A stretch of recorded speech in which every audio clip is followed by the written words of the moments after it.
Anybody else? Anybody else but you? Anybody else but you? Anybody else but you? I don't want anybody else but you. Anybody else but you? Anybody else but you? Anybody else but you? Anybody else but you? I need anybody else but you. Anybody else but you? But you. I don't want anybody else but you. I need anybody else but you. Anybody else but you. But you. Anybody else but you? Anybody else but you? I need anybody else but you. Anybody else but you? Anybody else but you. Anybody else but you. I need anybody else but you. Anybody else but you. But you. I don't want anybody else but you. I need anybody else but you. Anybody else but you. But you.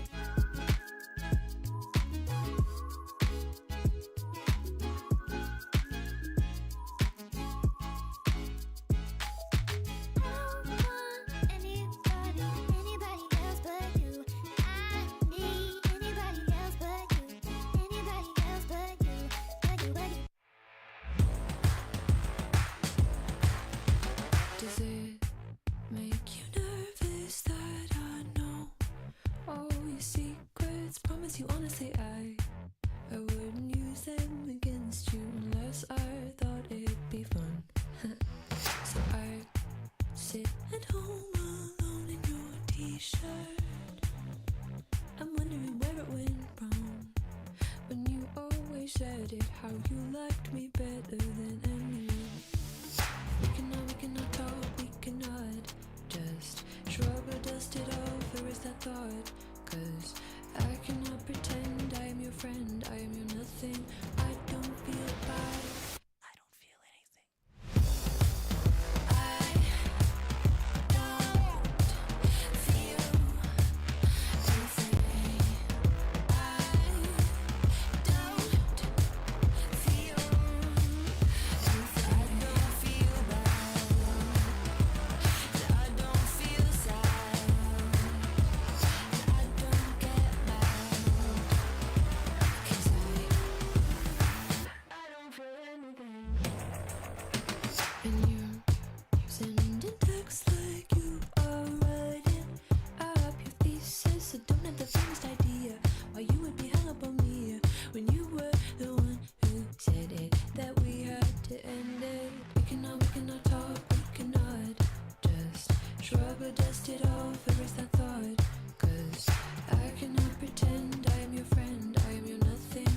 I don't feel bad, I don't feel anything. I don't know what you want, I don't know why you call. We've been here before, so go on back to her before you wake up in the morning regretting all the texts you're sending. Heard other lines before.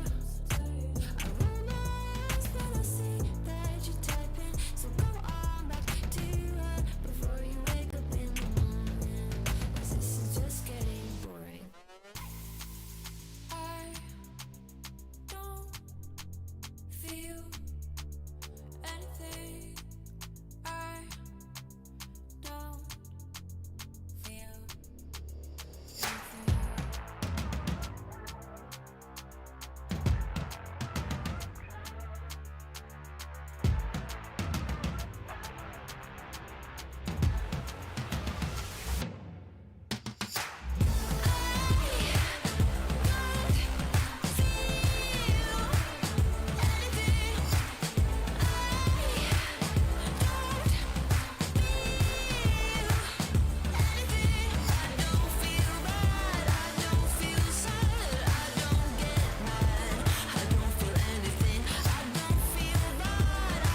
Tundra, a once TI-winning organisation, spent most of 2023 slowly drifting towards becoming a shell of its former self. Late last year, after a disappointing ESL One Kuala Lumpur, they decided to almost fully rebuild the roster, keeping only Topson, who was also relatively fresh to the team. Around him, they picked up Pure 9-class Whitemon and have played with several different offlaners to fill the last spot, Ramses 666 being the last addition to the team. Things look better, albeit only very slightly better.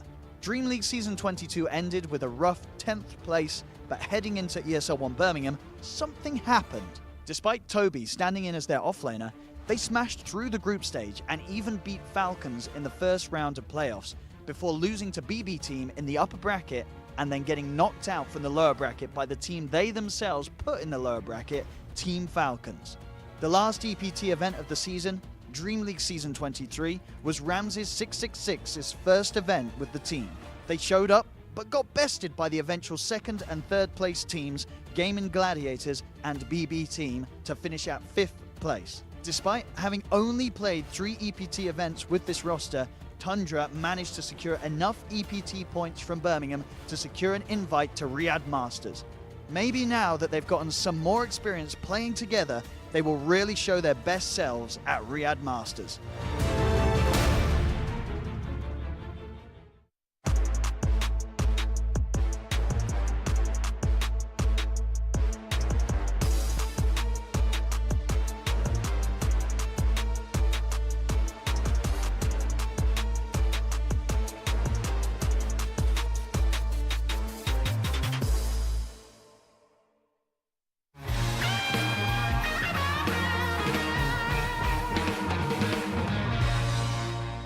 Hello everyone, I am joined by TA2000 of PSG Quest, or should I say, naive, because I want to know about your origins as a Dota player, because you're pretty young, but you've been grinding out Dota since like 2017, and I want to know how that journey from you picking up the mouse the first time to here began. So take me back. How did you first start getting into just playing Dota 2? Oh, I will create one more nickname to confuse Oh, you more. perfect. There's more. How I start to play? I don't know, as usual. Your teammates are having a very good time with slacks over there. Fine. That's fine, that's fine.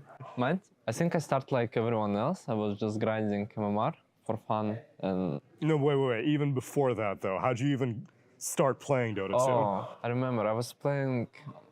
I used to play Heroes of Numbers before. It's like a similar Dota game. And in PC Club, some guy goes smoke and he asked me to finish his game Dota. I never play it. And I'm like sit and do random stuff. And that's how it was my first game, I guess. Really? Okay. I didn't know you were Han trash before this. Wait, who were your Han heroes? Who were your go-tos? Were you a Bubbles player? I don't know Han very well, but I just know a few of the heroes. I like Dampir, Monkey King, you know, all these scary players. But Okay. I liked Han more than Dota. Hopefully, rest in peace. One day, maybe they'll bring the heroes over. So you played it. You were very confused by what was going on. But then, what? You were like, Han is dying, or did you jump to Dota 2 even before Han died? I think I started playing Dota since that time. I was splitting it with Hon. I was playing Dota, Hon, Okay. Dota, Hon. So then when I get rank, like 2K MMR, I was starting grind with my friend. I was taking that working laptop and playing on it. So I burned like 2 of them. And he was wow. mad at me. Very efficient. I was playing all night and day with my friend at his house. So then at what point did you see how you were grinding rank and you were like, oh, maybe I could be a professional player?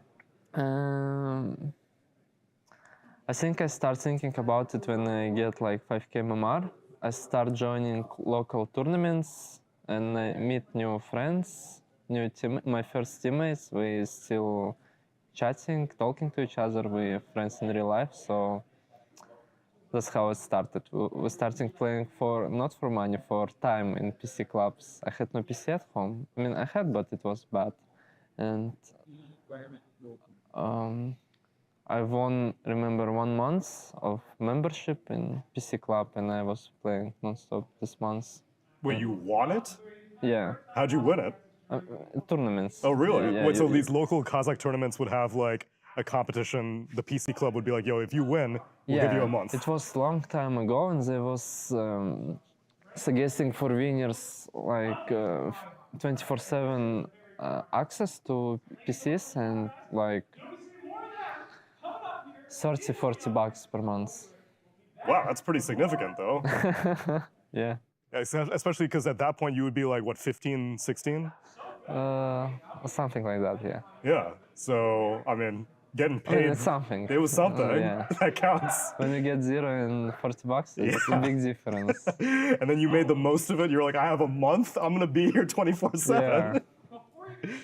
So then Just like that's this. probably why you stuck to Kazakh teammates for most of your beginnings, is because you were just kind of playing for, I guess, the love of the game, being able to hang out with your friends, as opposed to making it a career. You were just like, yo, I'm playing video games with my friends. This is great. Yeah, but most time I was playing alone, just solo matchmaking. But then when tournaments comes, we was practicing and playing like everyone does. It's like casual. Were any of your friends taking it as seriously as you were to grind the leaderboards, or you could tell that you probably had more motivation than your friends? I think I had a lot of more motivation because first time I was playing with my classmates, they was like playing for fun, obviously. I was grinding, and then I found like guys who really motivated as me, and we start to make some first semi-pro team. And we was losing everything. Yeah. Yeah, that's like a weird middle ground, because like you're too good to play with your casual friends, but you're not good enough to play with like the top tier. Yeah. So you're like in this weird middle area. Yeah, when you should like beat yourself, beat your limits, Right. and go up. So then you're grinding out these local tournaments. Eventually, it seems that you got good enough to get noticed by other teams, because there's a long list of teams in your Wikipedia history. So what was the first team that you were like, oh, this is like a serious thing now?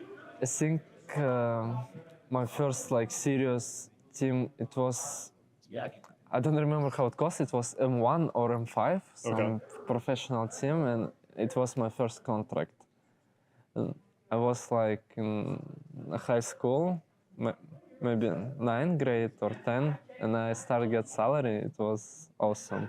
Dude. Because you never had money, now you Yeah. had salary. It's like wow. In school, it was fun. How about the environment of that team? Did you have like scrims? Did you have like a schedule? Yeah, I think we was playing like 2 months, scrims and small tournaments, and the team disbanded. They just closed Dota 2 roster. If I remember correct, but it should be like this. Sure, okay. The first serious team that I would have considered you to be on, though, was Empire. I think Empire was your first, like, Yeah. almost tier 1 team. I think it was literally tier 1 team because they just come back from TI and they got top 6 or top 8. It was huge. Yeah, I remember. CIS team on TI. Yeah, I was so nervous playing. I was scared as fuck. How did they approach you? Were you, like, did you know any of the players on the roster, or you were just high on the leaderboard, they were like, yo, this naive kid, let's get him? Yeah, I was like top 2 in leaderboard, something like this, and they invite me after VESC. It was international tournaments in China. Okay. Um, Oh, wait. I call it WESG. Is that what you mean? yeah, Oh, okay. Well, Yeah. but those are like national teams, though. Yeah. So you were playing for with. Team Kazakhstan. So you were playing with Team Kazakhstan, okay? Yeah. And we did good run for new team and kind of weak players, and they invite me after this to Team Empire. And you were Corbin. very intimidated by the idea, because I Yeah. know one of your teammates is Miposhka on that roster, which it's not the Miposhka that we know now, but still, like, these were even veteran It players was back then. Two different Miposhkas. Two different Miposhkas. Yeah, it was super scary to play in this team. I was super young and new player, and I took mistakes like very seriously. And I was really scared to make them again, and I think it affects a lot on my gameplay. we could easily win this quals on TI. They invite me on TI quals, and we lost them. But I felt it was so easy, but I was just playing bad because I was scared. You got to go to a few lands, though. You went to Epicenter, didn't you? Yeah, it was our first games.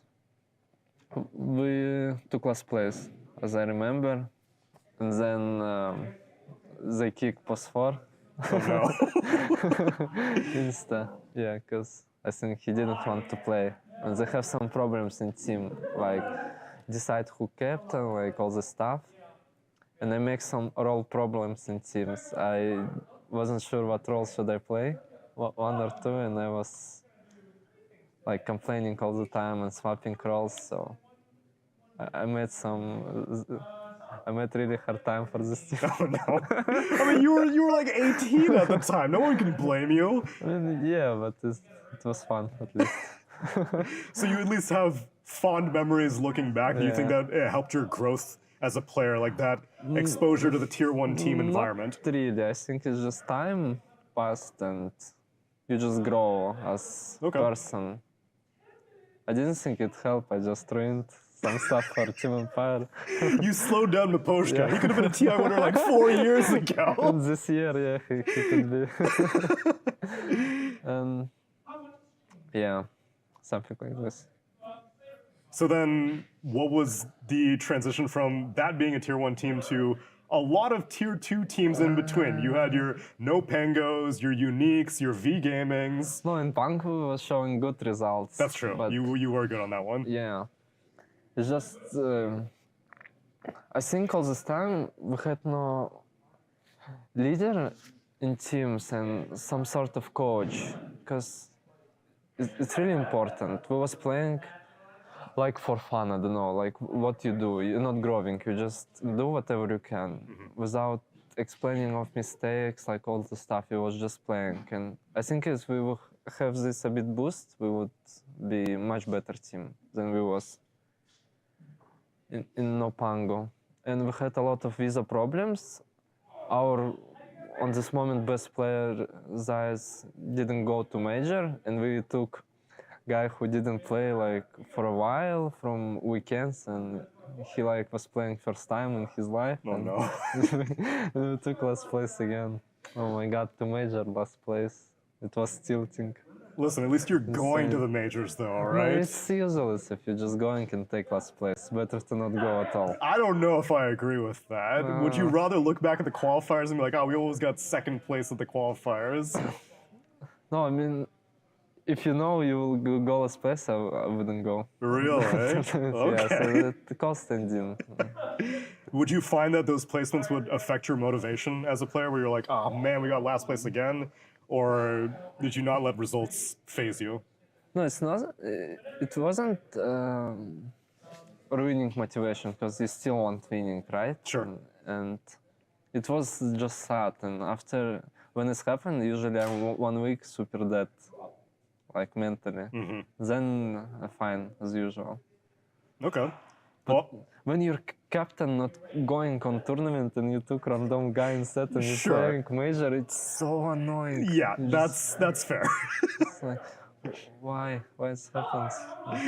You were just cursed. But listen, all of that stuff made you the player that you are today, because eventually you land on Uradu Thunders, which becomes Quest. So could you tell that this roster had more structure than your previous ones, where you're like, you know, you have a captain, you have people taking initiative, owning up to mistakes, or not even at the beginning of that team? Riyadh Thunders, before we come with Kaori. That's right, yeah. I came with Kaori. This team was kinda nothing. Well, it's true. It's like they was playing open quals, but I don't know. We go up like really fast, and I didn't understand why. I think we just stuck as players these days a lot, and everyone was motivated, and we insta go. We won open quals for second division, but we face some huge problem in second division. I don't know. It was fun to tell, but it how to say, it's not good. Okay, fine. So, some inside problems, but Sure, okay. they was big and unrealistic, and we somehow beat these problems, go Division 1, and we was playing against like Tier 1 teams, and we only exist like 2 months or 3 months in our roster, and we was beating strong teams and lose to weak teams. Yeah, I remember. It was fun. And we was playing, I remember, for Major already with OG. But we played so bad, it's insane. We should have won 3 maps of this game, but we lost 1. But you didn't get last place at this one. Yeah. Okay then, that's it's progress. better. That's right. It's better, for sure. But we should have gone Major. I didn't press 1 button in last fight. No. Teammate. Oh god, you remember the moment? Bro, I remember every huge lose. Like, what happened? What Was- did you?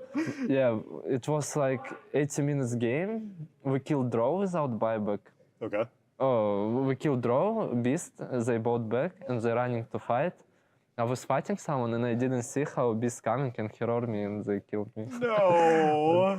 Yeah. Oh, But it man. was intense, of course. I can in imagine. this fight. Yeah. Now it's 80 minutes in. Yeah, and we lost. And we sit at home. It's okay then, because eventually that team goes on to come to last year's Riyadh Masters and also go to TI, and that was your first TI, right? Yeah, and we lost. We took last place again. I feel like you're really focusing on the negativity of these moments as opposed to No. hooray, I made it to the international, hooray, I made it to Riyadh Masters. No, on Riyadh Masters we took good place. You but, did, I But remember. we should do better. Yeah, I remember there was some connection issues in your game. It was so unfair.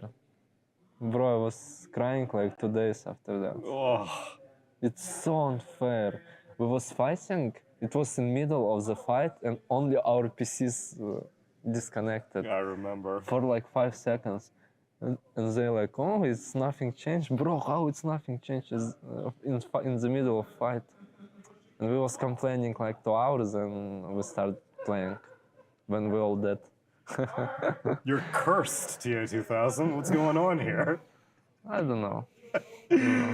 Well, you're back here at Riyadh Masters. You made it through the play-ins. Yeah, So now, you didn't get last. Yeah. And now what? Don't tell me, and now something bad's gonna happen. They said Slacks will protect our servers. We got our best man on it, the IT specialist. I don't know what he will do with them, but He'll sabotage protect for the them. other team. But then before I let you go, what is the third nickname? Because you said you have 3 nicknames for me. So I I know will create TA2000, something. I know Naive. no, I will create. Oh, you'll create a third Yeah, one after something this, a new confused. era. Wait, so then what was the era change between Naive and TA2000? I mean, it's nothing big. I don't know. People taking it a bit serious. You changed your whole name. for You've been using that fun. name for like 4 years. I mean, you can change it for fun. No, you cannot. You have to Why? have a reason behind it. You have to have a story. You have to have logic. You don't should. Well, whatever your name is, for right now, TA2000, thank you so much for taking the it's time to over. speak to me. It's over. thank You're you. free now.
Welcome back to the Riyadh Masters here. Another beautiful day of Dota 2. And yeah, no matter what time of the day it is, I hope you're all having a pleasant day as we get into some more action here, Wagga, with some spectacular Dota at the Esports World Cup.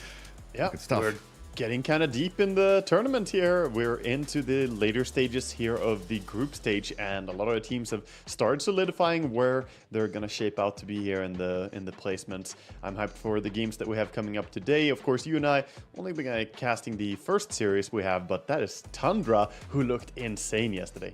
Oh, they absolutely did. Yeah, incredible stuff. And of course, we can see where we've come from and where we're heading with the overall tournament format. You know, it's day 8 of the tournament right now. We've had, you know, a fair few days of play-ins, or 3 days of play-ins. Then, of course, we're in day 8 of the overall tournament, day 5 of the main group stage.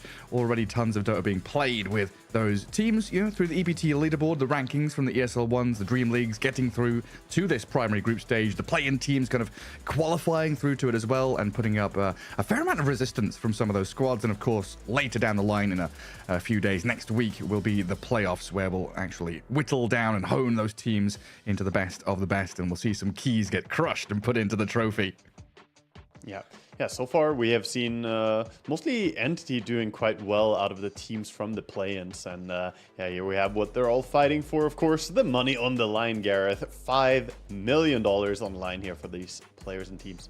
Yeah, it's a big payday across the whole tournament as well. Thinking about the Esports World Cup in general, it's like $60 million, 21 games being played. I think we've already had our like Mobile Legends, League of Legends have already concluded, but Dota 2 still going on. You know, tons of games to come, and that 1.5 million for top place, and 15 grand, 25 grand, 100 grand when you're down in the bottom half. Nothing to scoff at all, as you're playing against the best in the world right now. You know, looking at the teams that were invited, you mentioned a couple, right? Kind of stepping up from the play-ins, and a couple that were directly invited through the EPT leaderboards, kind of struggling the first couple of days of the groups, like Falcons. Yeah, at the start they were struggling, but now that we've gone a little bit into it and the group stage is getting close to its conclusion here, we are seeing most of the EPT qualified teams are at the top. It's dominated heavily by them, and the play-in teams have been struggling. Overall, still within reach for a lot of them, but we do see a little bit of an issue for a lot of them, and looks like it might be hard to claw your way out now for some. Mouse looking at 3 losses and 1 draw, pretty tough for them, and Blacklist as well. We can have a look at the standings here and see where the teams are. Yeah, I mean, I was always big on the ride momentum through the play-ins. You know, get some games under your belt, learn stuff, improve yourself, and you start looking good. Heroic, Blacklist, they were up there for sure. But it's just real testament to how quickly the top teams learn, right? They didn't have those 3 days of play-ins. They didn't get to kind of sit and play the meta. Yes, they're scrimming, they're playing pubs, they're watching, but there's a different vibe to kind of, learning through experience and getting your hands onto something than just thinking about it in theory. And it's just like 1 day of groups. Falcons are like, oh, well, shit, we went 0-4. Owie there probably spending, 12 hours through the midnight oil, burning into the late hours in Riyadh, looking over and scrolling through his papers, figuring things out. And then they come back. What 1 day is all it takes for them to kind of rally. Yeah, I mean, we've had some crazy action as well throughout the group so far. We can have a look at the highlights that we had from yesterday. That we're going to be seeing a lot more. As we were talking about how Celery, wait a minute, Bushwhack, and they'll get a second kill of the game perhaps. Had to bring 4 heroes to it, and it's going to take a while. God, it's going to take a while. This is oh my God, are they not going to get it? They're not going to get it. 4 versus 1, they can't get the kill, and now they're going to get demolished in the river. Is that the game? Yeah, do you just want to call it here, OG?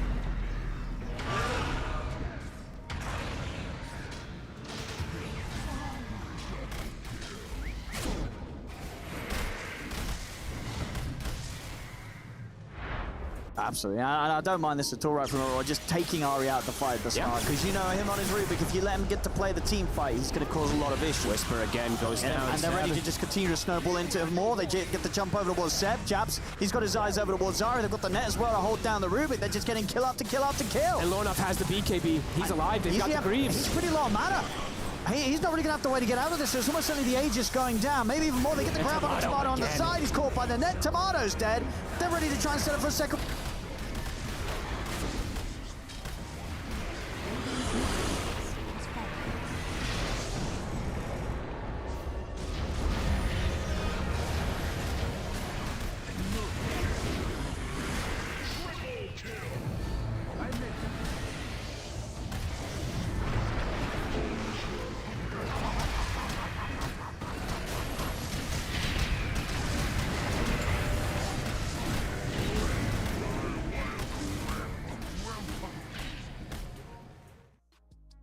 Watching some of those highlights back, it reminds me of our conversations yesterday about a specific hero in a specific role. Watching Vengeful Spirit literally get rolled on in a number of those games and in those highlight clips as well. Have your thoughts changed on her? Are you still hoping and dreaming for a cool Venge? Well, hang on a second. We've got a player reaction video before we come back to this question. We'll take a look at that.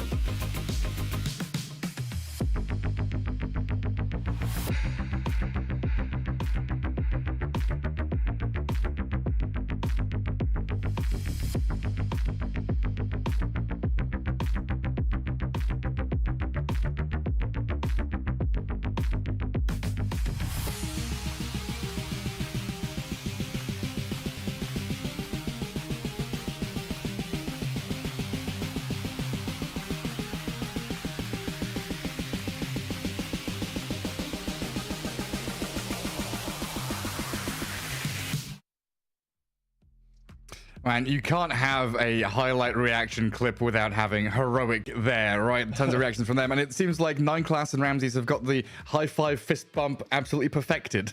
Yeah, I couldn't see who it was, but I got triggered watching this reaction video because one of the players had his mouse cord straight backwards towards his himself. I could never play like that. The cord would distract your mouse movement. Oh, that's tough to watch. We have a look at the schedule here for what games we have coming up. We have Tundra versus PSG Quest as our starting game for today. Tundra looked extremely hot yesterday, so excited to see what they can do. Quest, though, haven't been looking too shabby either. And we got Gaming Gladiators versus LGD. We got Extreme versus Entity coming up to round out today. Yeah, that first one of the day that we're covering, it feels like PSG Quest have got to step up, right? They're not a poor team. You know, they definitely can play up to this level. It's just Tundra have been, you know, an 11 out of 10 in this tournament, and Quest have been maybe, you know, like a 5 or a 6 so far, but they can play up to 10. So it's just a matter of kind of matching those expectations, see if they can play up to their opponents, I think. Yeah, realistically, you have Tundra who only drew a single game and then won every single other match that they had so far. Amazing performance, whereas PSG Quest have drawn a lot, but they got 1-0-2 and no 2-0 so far. So they really need to do their best here, and they're against probably the toughest opponents in the group in this game. So very decisive match for them. And Tundra, if they take this one as well 2-0, then they're really looking like they're going to be at the very top here of the group at the end. Yeah, it feels that way for sure. And that's why, you know, match of the day here, we're kind of looking at the middle of the day. You know, Tundra against Quest, we're kind of leaning Tundra, potential for a stomp there. The games at the end of the day looks pretty damn good, honestly. I think Extreme Gaming against Entity, the one that we chose here, because they're kind of in the middle of the table, but pushing towards the top. So it should be a pretty close one, and it matters a lot for placement. Yeah, Extreme Entity could be pretty well matched up, I think. Entity have looked really nice all the way. As we mentioned, they are one of the play-in teams. They dominated in play-ins. They went 3 wins, 2 draws in play-ins, and then have only had a single loss here in the main group stage. So yeah, Entity just in really great form right now. But Extreme Gaming, we also have seen what they're capable of. They destroyed BB Team, for instance. So I think it could be a really good matchup. Yeah, sorry, I misspoke there. That was the one at the end of the day. That's the last series here on the B stream. The one in the middle is Gaming Gladiators LGD, which is very much top of the table versus bottom of the table. So, potential for an upset in that one, but definitely looking at that Entity Extreme series as the one to look out for. As we do got ourselves, kind of prepped and ready. Lobby starting to fill up here for the first one of the day. Tundra, I mean, they just have looked so crisp, and they've also got some fruity little draft mechanics to play around with, right? This DK carry, the copying of Extreme Gaming's homework that you called it with the Sven support, faking out the TB carry, and then putting the TB as support as well. Yeah, they really caught us with a nice juke there in the draft yesterday. Some exciting stuff, and the way they played as well around those picks was really beautiful. I think that 9class is showing that, he started this TB support stuff. He can do it even if it was nerfed. He has just got really good read on that. And overall, we tried to poke a little bit. I tried to poke a little bit at Pure with his carry Dragon Knight yesterday. I thought it looked amazing. I tried to ask him, how strong do you rate it? He's like, please no, I don't want to say. He literally was like, shh, no, secret strats. Don't ask me anymore about the Dragon Knight. Yeah. You can make your predictions for who you think is going to win over on stcplay.gg. If you think you have a good read on this, you can compete with your friends in your leaderboard there. But yeah, I think overall Tundra showing great versatility. On the other hand though, PSG Quest, they've also been playing a lot of different things so far in this patch. Here at Riyadh, they have brought out the Naga Siren themselves. They have played quite a few different support heroes as well. So just curious to see what they're going to bring to the table today. They've also played the Carry Venge. Coming back to the question I asked you earlier before we had that little video pop up. Carry Venge, you were talking about her stats yesterday, and I guess they haven't really changed that much, right? I don't think it won a single game as carry. It has won as a mid laner and it has won as an off lane. It's mainly been doing well as a support, but carry, I have not seen a single win, and it's been played multiple times. I am just not really sold. But, maybe there are itemization ideas. Maybe there's just a coincidence. It's still a very low sample size, so you can blame the Venge. But in the games that we watched, at least, I really felt the carry difference. Yeah, absolutely. And it's not something that Tundra have really been running here. So maybe something we look at with Quest. Tundra definitely have their own identity in terms of drafting and building up their draft around their players. They do, of course, still pick these meta heroes, Phoenix, the Tiny, etc. But they were one of the first teams, Whitemont on his Elder Titan, even a year ago, bringing this hero out and being one of his signature heroes. Now Elder Titan's on the rise, so that feels really nice for him. Darkseer, of course, chuck it into the offlane for DM. He's going to feel... oh my god, DM.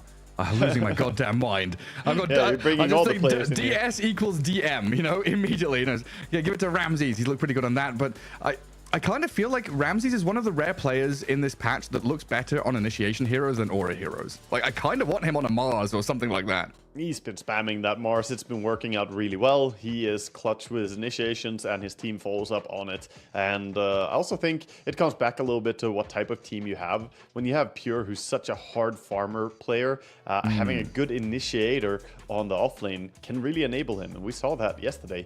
The two of them playing into each other really well. Yeah, and I guess it also depends on kind of the draft process, what kind of bait and switch you're doing, and what supports you have as well. Looking at that Tundra draft against Extreme game 1, where he was Mars, Ramses had Mars. Everyone had a stun, everyone had damage, everyone had a way to kind of get into the arena and do stuff, which was really nice. Yeah, man, I love Quest's intro video. It's great. They have some funny poses and good smiles in this team. I'm excited to see what they're gonna bring. I love Omar's kind of just deadpan, standing there. He's like a slight twinge of a smile. You can see, the corners of his lips kind of going up, and just, the one in the air. They're trying to stay serious, man. It's photo shoot time. You know how many times the photographer has to tell teams to stop smiling. Okay, serious mode now for 2 seconds. We need a serious picture. So yeah, but that's why the hidden smiles are always there. We are heading into the lobby, of course. The players are getting themselves ready. So we're going to have the draft coming at you shortly here.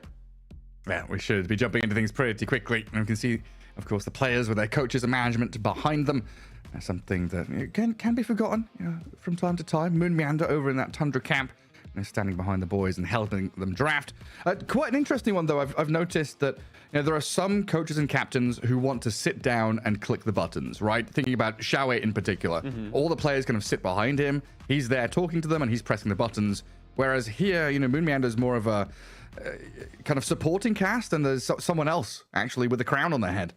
Yeah, it's always the dynamics in the team a little bit different. You know what you're comfortable about. Some people just, you know, they don't want to shuffle around the chair. They just want to sit at their PC and be ready as well. Ultimately, the important thing is the atmosphere you have. We only see the physical representation, how they're sitting, what they're doing, but it's how they speak, how they communicate. If everybody's there contributing, everyone is sharp. And if all of them had a good night's sleep, you know, being able to sleep well at tournaments is like a skill, dude. It's important for these players. So it's like easy to get excited.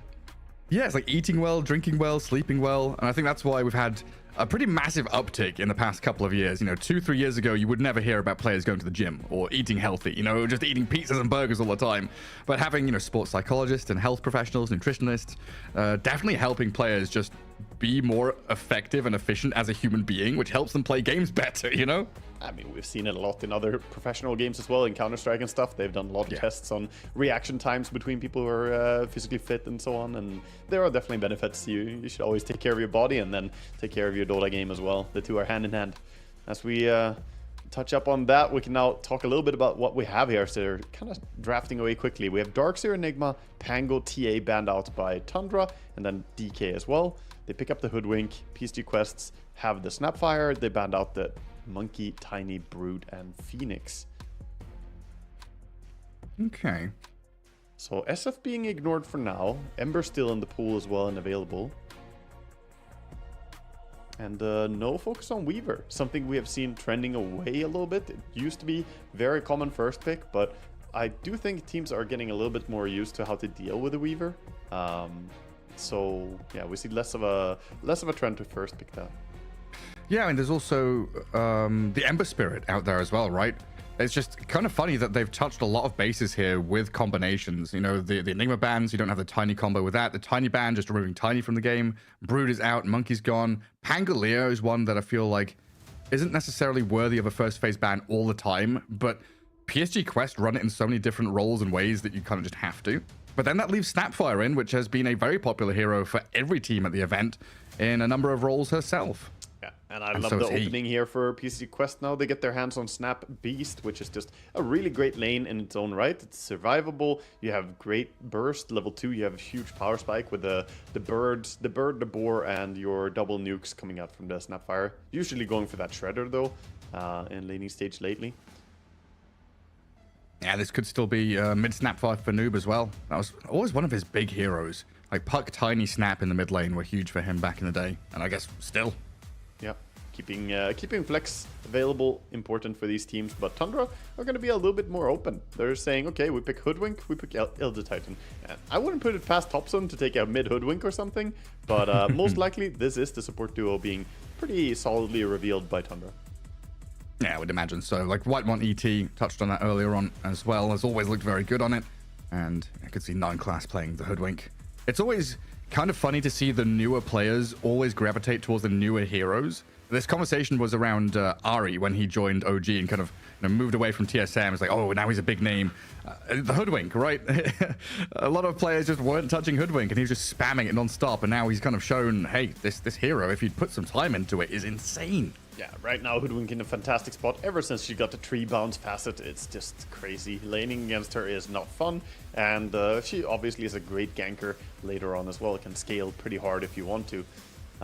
So it's a comfort zone for players, and also it's shown in the statistics, right? You and I have been talking about it, how Hoodwink is just doing amazing. Her win rate and pick rate is really, really high here at this event. She is at 50 picks, 64% win rate. Yeah, 82% contest rate as well. That's absolutely insane. Imagine 82% of your games is either picked or banned. Like the only one that comes, I mean, there's a couple that come close. You know, Tiny and Weaver are definitely up there, but yeah, none in terms of actual picks. I got the PSG quest for their specific Hoodwink, so that's their performance with Hoodwink. That's not the Riyadh. Riyadh is more, right? Let me see if... Riyadh is 56 games and 60.71%. Also, it's extremely close to the stats that they had. Yeah, I was like, it sounds about right, but wait, this isn't right. Yeah. I said the percentage and I was like, yeah, that's good. All right, so they go for the Mars, Tundra. You called it before the game started that you enjoy seeing them have this initiation-heavy off lane. And even so, he's still been building survivability later on. Get back for that AC, the pipe, go for survivability. And you just have the benefit of having a very clean initiator.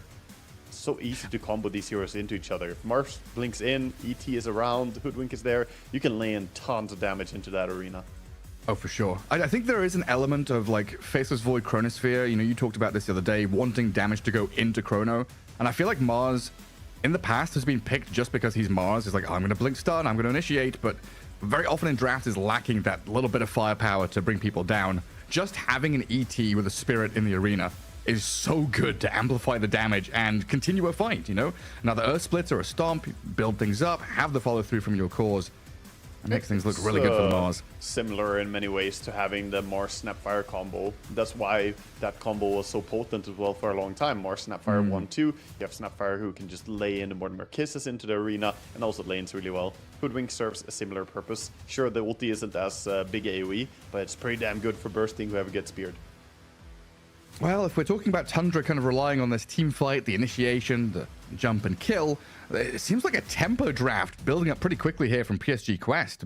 Beastmaster, Chen, auras galore, magic damage from the Snap and the Beastmaster, of course, with that Drums of Slom, and now a Wind Ranger added in who's pretty quick off the mark. Yeah, Wind can definitely come online early with the big stats build as well, so I like the tempo that they're setting in the drafts. Tundra, though, they're not getting two-faced. They're going to go for a CK here themselves, who is a common hero against the Beastmaster, does well against him in the lane. It does struggle if the Beastmaster gets huge, if he gets to Aghanims and Crimson Guard, suddenly it can be really hard to kill him and he starts killing off everything else with his Drums of Slom. But the lane should be very, very strong here from Tundra.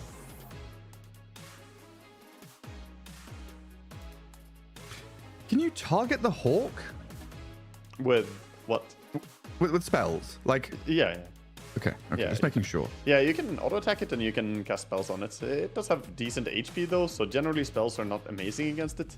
But you could find yourself in funny situations, like you can't catch Beastmaster with Reality Rift, where you can find his Hawk and then you get range for stun, like, you know, if you're CK. Yeah, so that's what I was thinking about. I was like, oh yeah, usually you want a hero that can kind of get to the boar, you know, PA, CK, jump the boar, kill it. That makes your lane kind of easier. And I was like, wait, what if you misclick the Hawk? Yeah. Oh, I've seen misclicks onto the Hawk. Honestly, that's a factor about Beastmaster lately. If he gets a shard, gets like 4 Hawks flying around, some boars around him. Some people misclick every now and then. You miss a stun or whatever. If you see him quickly from Fog of War. It gets nasty. Oh, some respect bands here. Yeah, looking at the mid lane for Tundra, Rubik, and the Sand King. Sand King, we've seen Laurel play it a couple of times now, kind of rising in that mid lane.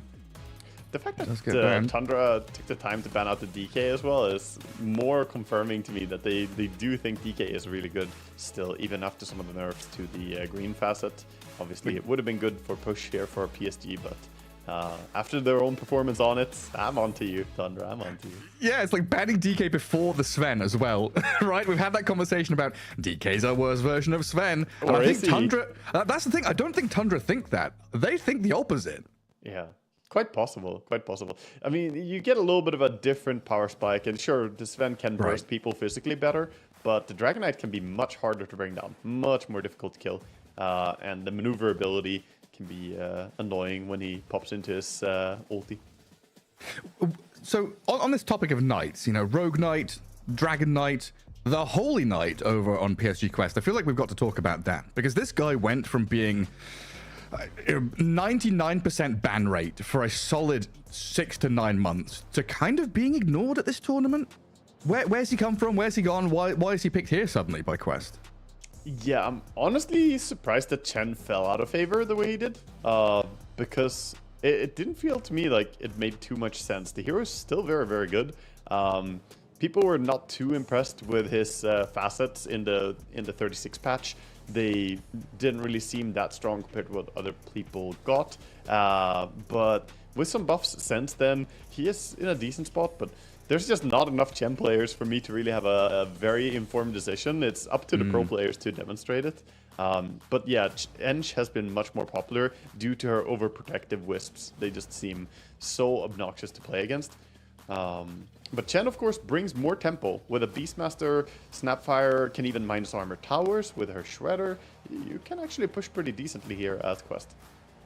And You absolutely can. Tundra protecting themselves from it with the Zeus pickup, though. That's a good hero for spamming, good for defending. And look at their high ground defense now. You have Hoodwink, you have ET who can stomp, and Zeus can sit back and spam. And always the threat of the Mars jumping you. Yeah, it's like the classic combo of ET Zeus. We've seen this plenty, right? With that magic resistance reduction. Zeus loves that. The kind of Zeus never loses the lane kind of deal. And yeah, one of Thompson's favorites. I've just realized, though, that this is kind of a grudge match as well. You know, we talked about how Tundra have looked very good this tournament. Quest kind of faltering a little bit. You know, not looking bad, but not looking exceptional.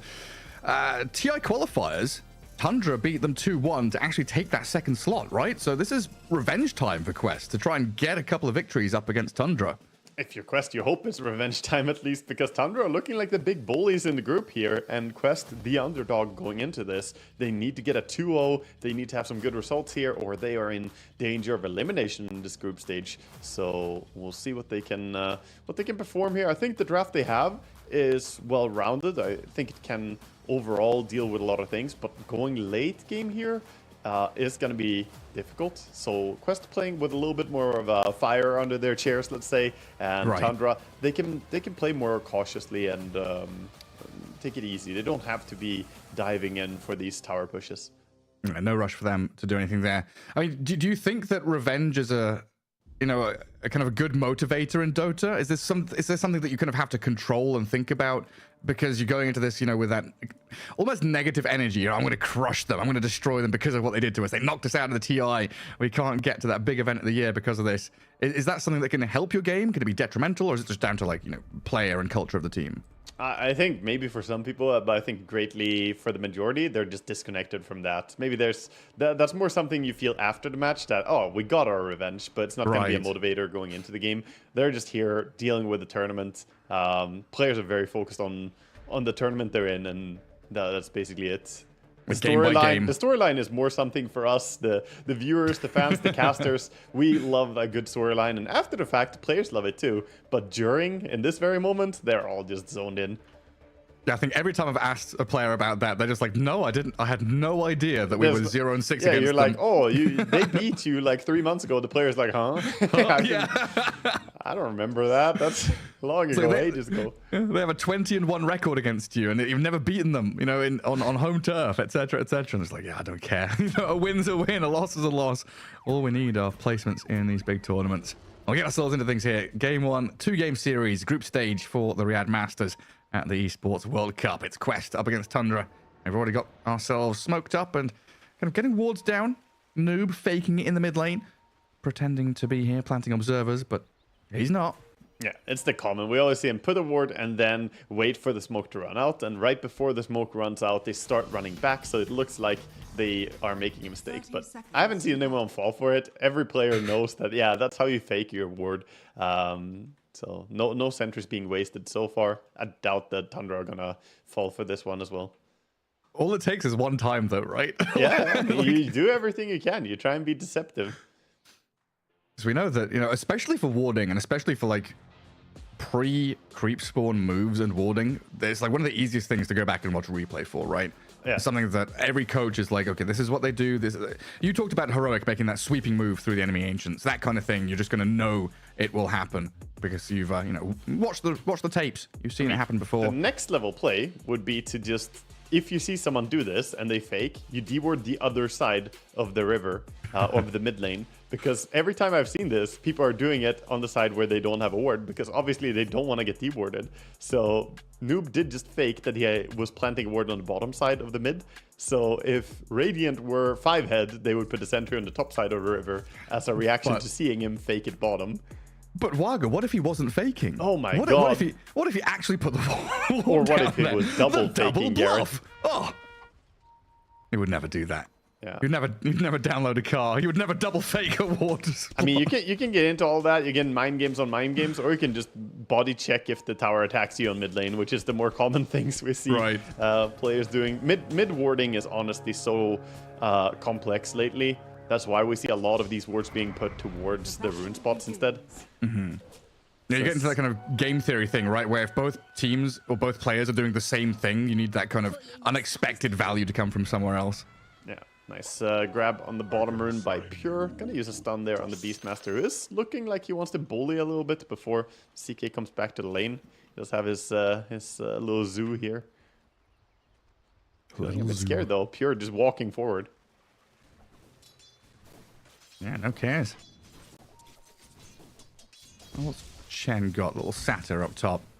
Interesting. So when I have seen Chen recently, and I'm talking about like 2-3 games maybe, the Chen has sent this mana burn creep mid and just zapped the enemy mid laner. Oh, is Omar dying down bottom? Actually, the Snapfire is a punch away from death, but Whitemon can't quite catch up to her. Yeah, a lot of damage coming out. ET is so strong when he just chases you down like that. He has the Windlace as well. But yeah, you were saying? Yeah, but now the Chen's sending his creep up top. Why would you not want to just keep zapping Topson's mana? Is it because you feel like top lane's going to go a little poorly if you don't? I think you end up having no impact on your own lane, really, if you do it. And his creep does get sniped by Hoodwink. There's a little bit of a bounty claimed by Hoodwink. You can, of course, grief the mid laner by doing this, the sending creeps, but I'm not sure that it's worth it. I've played against my man Snith has done it against me, and ultimately I feel like if I'm a mid laner, I'm just saying, you know what? Okay, do that. See what happens. I'm gonna be fine probably, and you're gonna lose your lane because you're not doing anything. Well, you see a Chen, and I'm like, oh, I'm picking Huskar. Burn my mana now. Yeah, that's true. Immunity. Well, down at bottom, a lot of damage being taken into Pure, and to back up and heal. There's just a lot of early pressure from both of these side lanes, outputting quite a lot of damage, even just at level 1.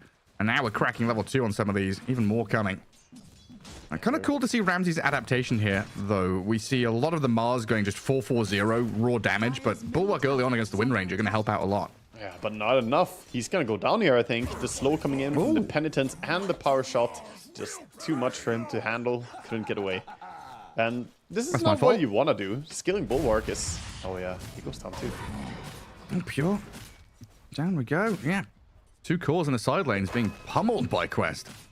Right, good start for Quest here. Getting off to a decent start is important with their draft. Like we mentioned going into this, they need a good tempo. They need the first 20 minutes to be them in control. And that's honestly really, really rare. Pure dying there is like kind of unheard of, right? We've talked about his KDA, his death stats have been like 1.5 per game, and that's already 1. You know, 3 minutes in, you got like half a death left in you. Yeah, he generally has been playing absolutely stellar here. This tournament has not died much at all. See the Lotus here gonna get grabbed up by the ET. I think some of it comes back to just Beastmaster Snapfire. The combo is very, very good, and there's a reason that I hyped it up when we saw them grab these 2 heroes first. It's just like the range at which you can start things off with is pretty nice. Yeah, good continuous damage as well. He didn't go for the Shredder in this case, but even if you keep fighting, the Boar and the Hawk, you kind of lose out on the trade. And you're a double melee lane. Having some difficulties there. In the mid, Zeus 18-5 against this Void Spirit of Noob, who is 15-1. I've not been a big fan of Void Spirit, but we did have no one prove me absolutely wrong, I think back in the play-ins, right, where he popped off completely and had a great game. Is this a game where you can envision Void Spirit... Oh, is bottom lane pop it off again onto Pure? The damage from Malik and Omar, another kill. Whitemon. I do trade. Does Malik get the second one, though, with a Hawk landing? He's not gotta quite. be fine. That's another kill in the carry, though. Huge start here for Malik. Getting off to a great start, and he already has his boots arriving. Tough for Pure. He does have TP already, so he's gonna come back. Touching back on the Void Spirit here, I think this is a game where you could see Void Spirit have pretty good impact, because you always want a hero who can jump the backline against the Zeus. And they need someone who can initiate, so Void Spirit has that mobility and can be something that starts the fight for them. So why, for instance, the Void Spirit and not like a Puck or something, which we've seen a bit more of? Puck is just too abusable in laning stage, is why people shy away from it. If it was stronger in lane, we would see it played a lot more, because it scales in to be really, really strong later on. But Void Spirit, he's hard to harass. You can't do that much to his Resonant Pulse spam, the continuous barriers. Jeez, this Chen. I'm dishing some serious damage onto 9 class. Yeah, Tier 2000. I tried to catch up there to finish off the Hoodwink. 9 class now kind of stuck under tower, healing up. trying to give Mars a bit of last hitting going on up top. And even with the couple of deaths that they've suffered here as Tundra, they're still last hitting pretty well. Pure again. Is Pure going to die once more? He's low. Malik chasing this one, not able to take him down. And the turnaround from Whitemon and Pure. No, Malik's going to survive. They kill Whitemon, and Pure is now out of lane. He does have a salve again, so he's got salve and tangle, but this is painful. He's just using resources to stay alive down here. Very difficult for him to even get to CS properly. Oh. Zeus ulti. Did it really kill someone? There. No. I think he expected somebody to be low there, but Beastmaster had plenty enough HP. I mean, Beastmaster was low, like 30 seconds or so ago, but okay, it's just an attempt from Thompson. Yeah, Omar coming in mid. TP'd on the Beastmaster, so that probably baited him. He thought that he was going to get the Beast kill. Right. Yeah, like if he goes back to tower, tries to salve, something like that, tank going up, maybe he dies. Yeah. Double stack on the Ancients by Beastmaster as he heads back to the lane. This is great for him. He has a big fallback economy here to go for as well. And he's doing great in lane. As we have the comparison here from mid. Oh, top. Tier 2000 being run at now. Oh, the Chen left the lane, tried to swing into mid, but Tundra very quickly punished these moves. That's good play by 9class, and Ramsey's finally finding a moment here. First win for them in the laning stage. Otherwise, it's been a pretty tough off lane for them. Mars is getting a lot of farm though. He is actually out CSing the Wind Ranger. And that's what you expect from Ramses. This guy knows how to farm. Take a carry player, put him on the off lane.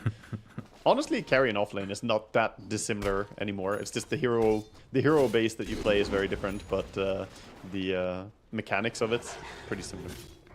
Yeah, there was even a period where it felt like offlane had it easier than the save lane did as well. And thinking about the kind of Nightfall Ramses pure swap around and rolls, Amar and his I think Amar and his hero pool really showed that the offlane can be played as a carry. Yeah, you mean the time when Amar was like spamming Razor offlane and carrying every single game, playing a bunch of different carry heroes? Yeah. Well, even just playing Tide and buying Satanic first item, you know? Yeah.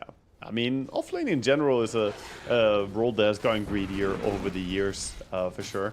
Nowadays, mid is basically the most sacrificial of the core roles. Yeah. I mean, there was a time back in the old Dota days where offlaners would be, level 1, 3-4 minutes in, cutting holes in the trees to try and leech experience. Yeah, the reason they call it the suicide lane, you didn't want to go there, it's too spooky. You get sent alone versus 3 heroes. Yeah, it was nasty stuff. And those heroes were like Undying Visage Drow or something, the real monsters of the tri-lanes back then. Nowadays, very much the 2-1-2 setup. No junglers anymore. No tri-lanes. Noob with a bit of harass onto Thompson, who's going to try and check top rune, but he will run into 2 mana burners if he goes up here. Jeez, and 9class getting cookied and blasted down by Omar. 5 kills across so far.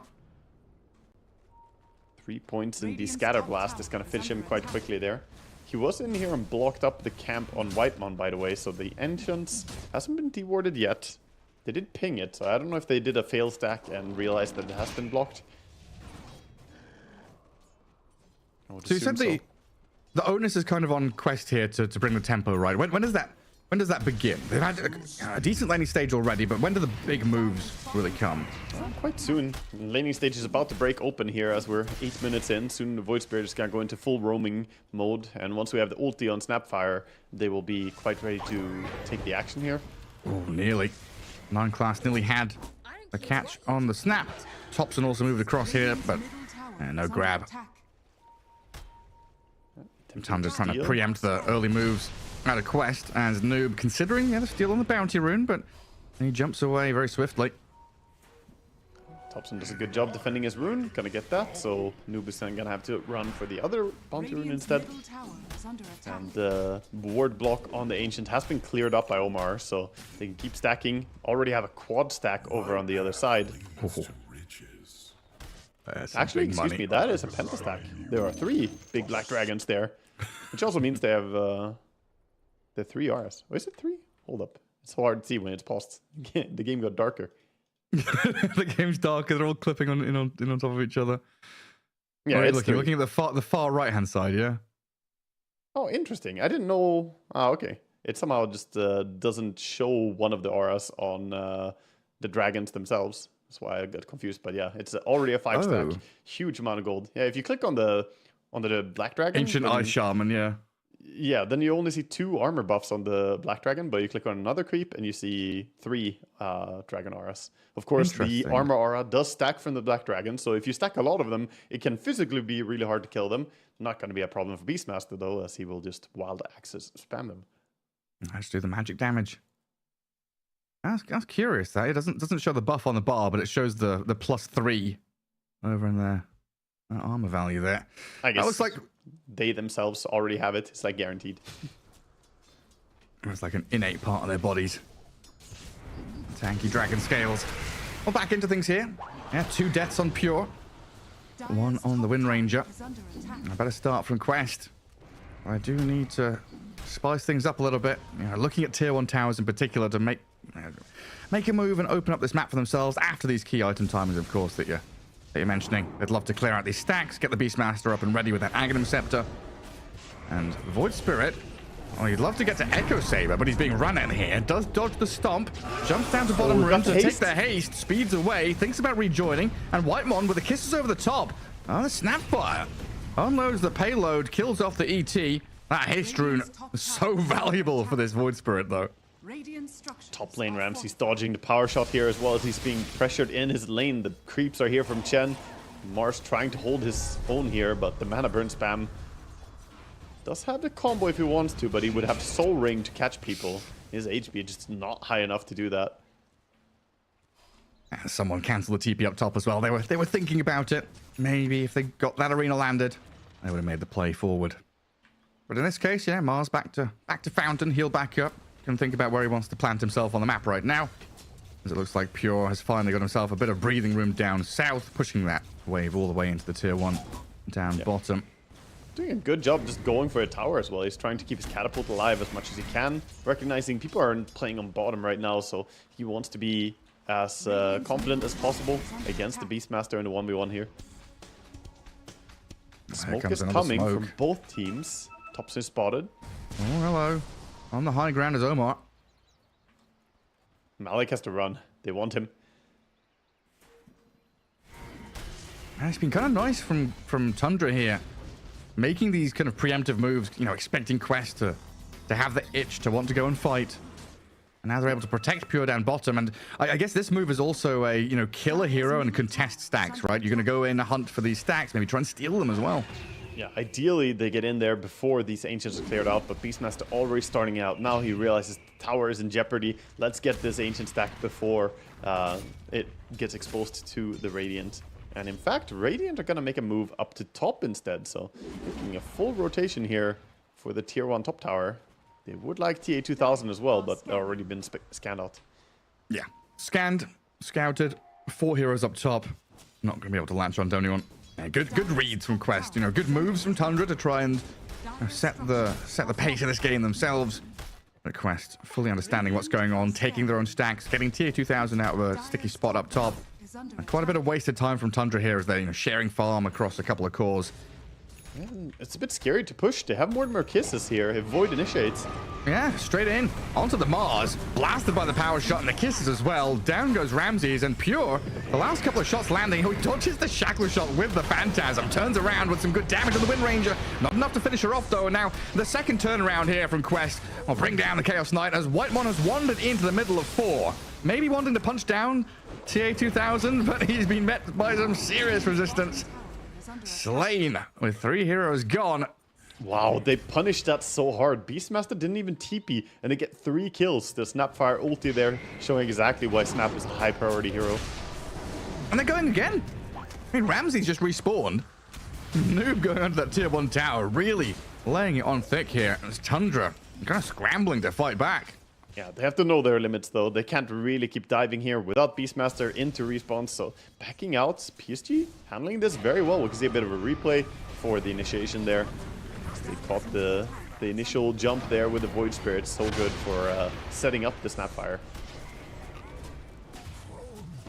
Meanwhile, the Beastmaster is just 600 gold away from his Aghanim. So very good timing for him. He's very on track. This is going to start getting really freaking scary for Tundra. The auras are stacking up, the damage is stacking up. You've got a little shredder to really amp up the Wind Ranger's presence in the team fights. Beastmaster and Snap bringing all that magic damage. The backline stab for this Voice Spirit has found target after target. And Pure, he's being jumped on again. I don't know if they thought he was safe in the safe lane, but that's a bit of a misnomer now. Quest, bring the numbers. It's so difficult to get an armlet toggle out against this as well, with little Chen creeps there. He had the armlet for a top fight and for this fight, but just can't really stay alive using it. Mid lane, Thompson, stays alive and turns with his buddies to kill off Noob. And TA2000 has TP'd in here, trying to drag the wave away from the tier 1. A flurry of pings though, as it looks like Thompson is telling them to charge forward to kill this Wind Ranger. Yeah, he's happy as his regen rune, so he can just play quite aggressively here. Gonna zone her out and they will take the tier 1 tower, but bottom tower did fall, so losing a little bit of space. And ironically, the bottom lane gets a little bit safer after a tier 1 tower falls for Pure here. He can farm close to his tier 2 tower, get this, and then pop into jungle again. Meanwhile, having a pretty quiet game, and we haven't said too much. Ramses is 200 gold away from his blink, so definitely not doing too shabby either, and we'll probably see him enable himself once he gets it. Yeah, it just feels like this is one of those games where Tundra need 1 or 2 good fights before BKBs are here from Quest. Because they rely so heavily in this kind of early game on that magic damage from the Zeus and the ET amping it up. And Mars, of course, bringing that as well. Yeah, I just there's need to quite a find bit of the time jumps. before the BKBs, though. They have a lot of items they want first. The Void Spirit showing that he wants to go Echo Saber into Manta style, so he's gonna take a while. The Beastmaster, of course, goes for Aghanims into Blink next, and Wind Ranger queuing up that Gleipnir, so none of them are really going for like a second item BKB coming in. Okay. A fair amount of time here for Tundra to maybe exploit the window. Playing with their vision up in that top jungle. They see the Wild Wings moving. A Chen creep comes across. Zeus trying to get away from the grasp of Noob, but he dissimulates equally away from Tundra. Kisses are coming in. 9 class, sharpshooting, arena drop to try and protect Thompson, but he's sniped out by the Wind Ranger. Earth Splitter trying to land on Noob, but not enough damage to finish him off. And a slight wipe on here as well. 2 kills as Quest bring 5 heroes to match Tundra's move. Great vision as well. That ward that they placed, the Colors had a good ward down. They had a good read. They used the Void Spirit as an elusive frontliner who could get away. Not an ideal target for the Mars to jump, as he could maybe dodge with the Dissimulate. If they had vision on him, perhaps they would have caught him, but just outplayed here by Quest. Quest coming in and taking over the game in a good way. 12-3 against Tundra, who have been looking so dominant. It's incredible, yeah, and kind of a moment of fortune here as well, as they just get kills, win a team fight, go into Roche. Omar was setting up for Radiant Roche in 5 minutes time. He placed Observer Ward down there. He's kind of like, oh, we're going to go down there in 5 minutes.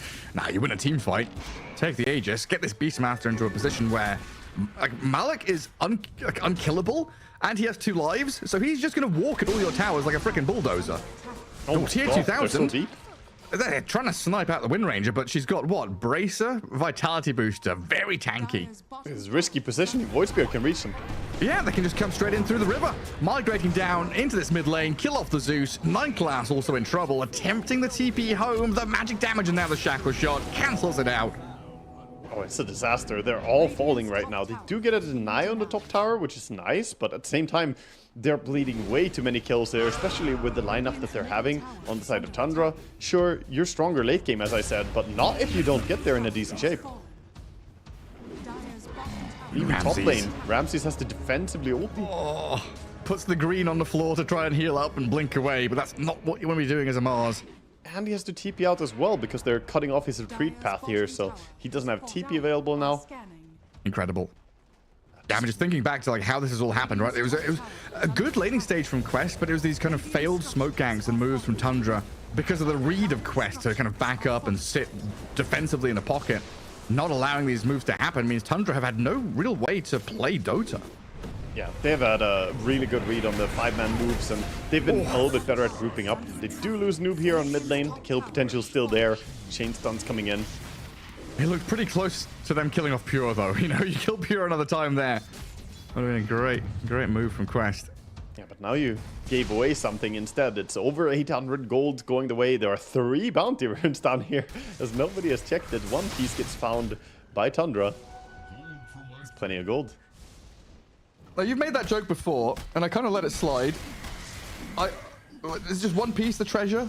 Yes, Little treasure quest? Okay. exactly. Gotcha. That's what they're hunting for. The greatest treasure. Honestly, anytime it's like 4 or 5 is a true One Piece. 3, it's a lot of gold. Maybe not a true One Piece though. Yeah, I'm not gonna lie. I've not watched many anime shows.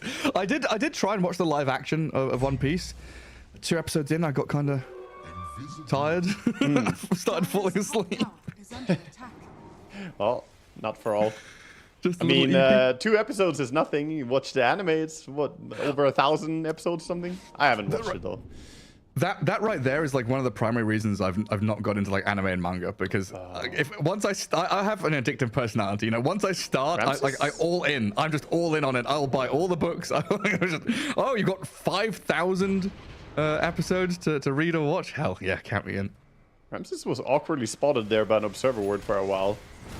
And Wind Ranger thinking about catching him, but the blink to safety. They're making a play to steal the opponent's Tormentor here. Quest going for a little bit of theft. Always love to see it. But what are they going to do inside the Tundra? I think they got a good read on it. They're going to smoke over there. Quest got to get out. Yeah, time to tactically retreat. Do have the Aegis, of course. So, strong frontliner. With the shield as well, the ice armor. Oh, he's incredibly tanky. And also that Whispers of the Dread as well for even more magic damage too. And they're still sticking around here. Radiant scanned them up so they know that Quest are lurking. And it looks like Tundra are trying to kind of wrap around here, or is Pure just going back here to farm in the northern jungle? What's he up to? They don't want any of this. Again, they smoked and decided against it. It's gonna be 9 class walking in alone here. Tanks the gank.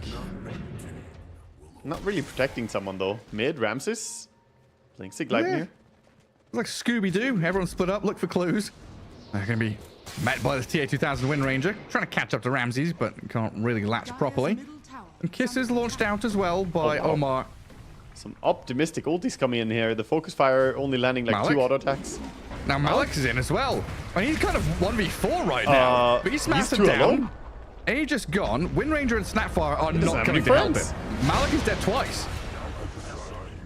Costly moves here from Quest, stretching at straws here, trying to catch Euros, and instead they find a brick wall.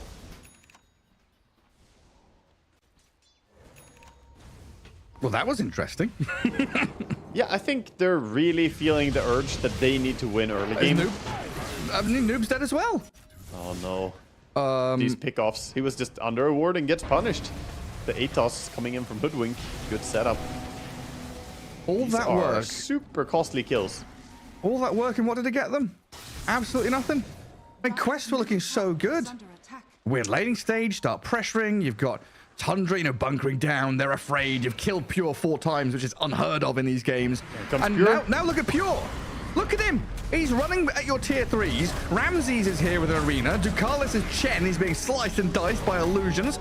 And even with the Hand of God and the heals out of his mech, he dies. The roar from Malik, though, back onto Pure. Turnaround time. Quest going to try and punish them and make them pay. Kill the Chaos Knight, and Ramses will follow as well. Back and forth game here. It looks like Quest will get their revenge. A triple kill for Malik. WTF, says Ducalis. All for me for what? Ducalis living up to what we've heard from some of the interviews here. Some all chat coming in as they're still chasing.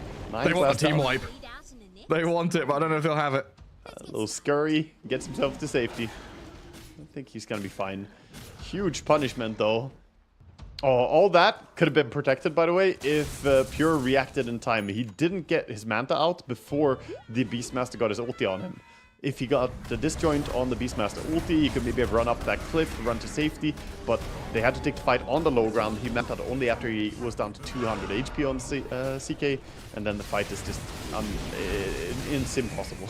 Yeah. It's a horrible place to be against an Aghanim's Beastmaster. And then the chase. It's such a good draft for chasing people. Yeah, well, with a little...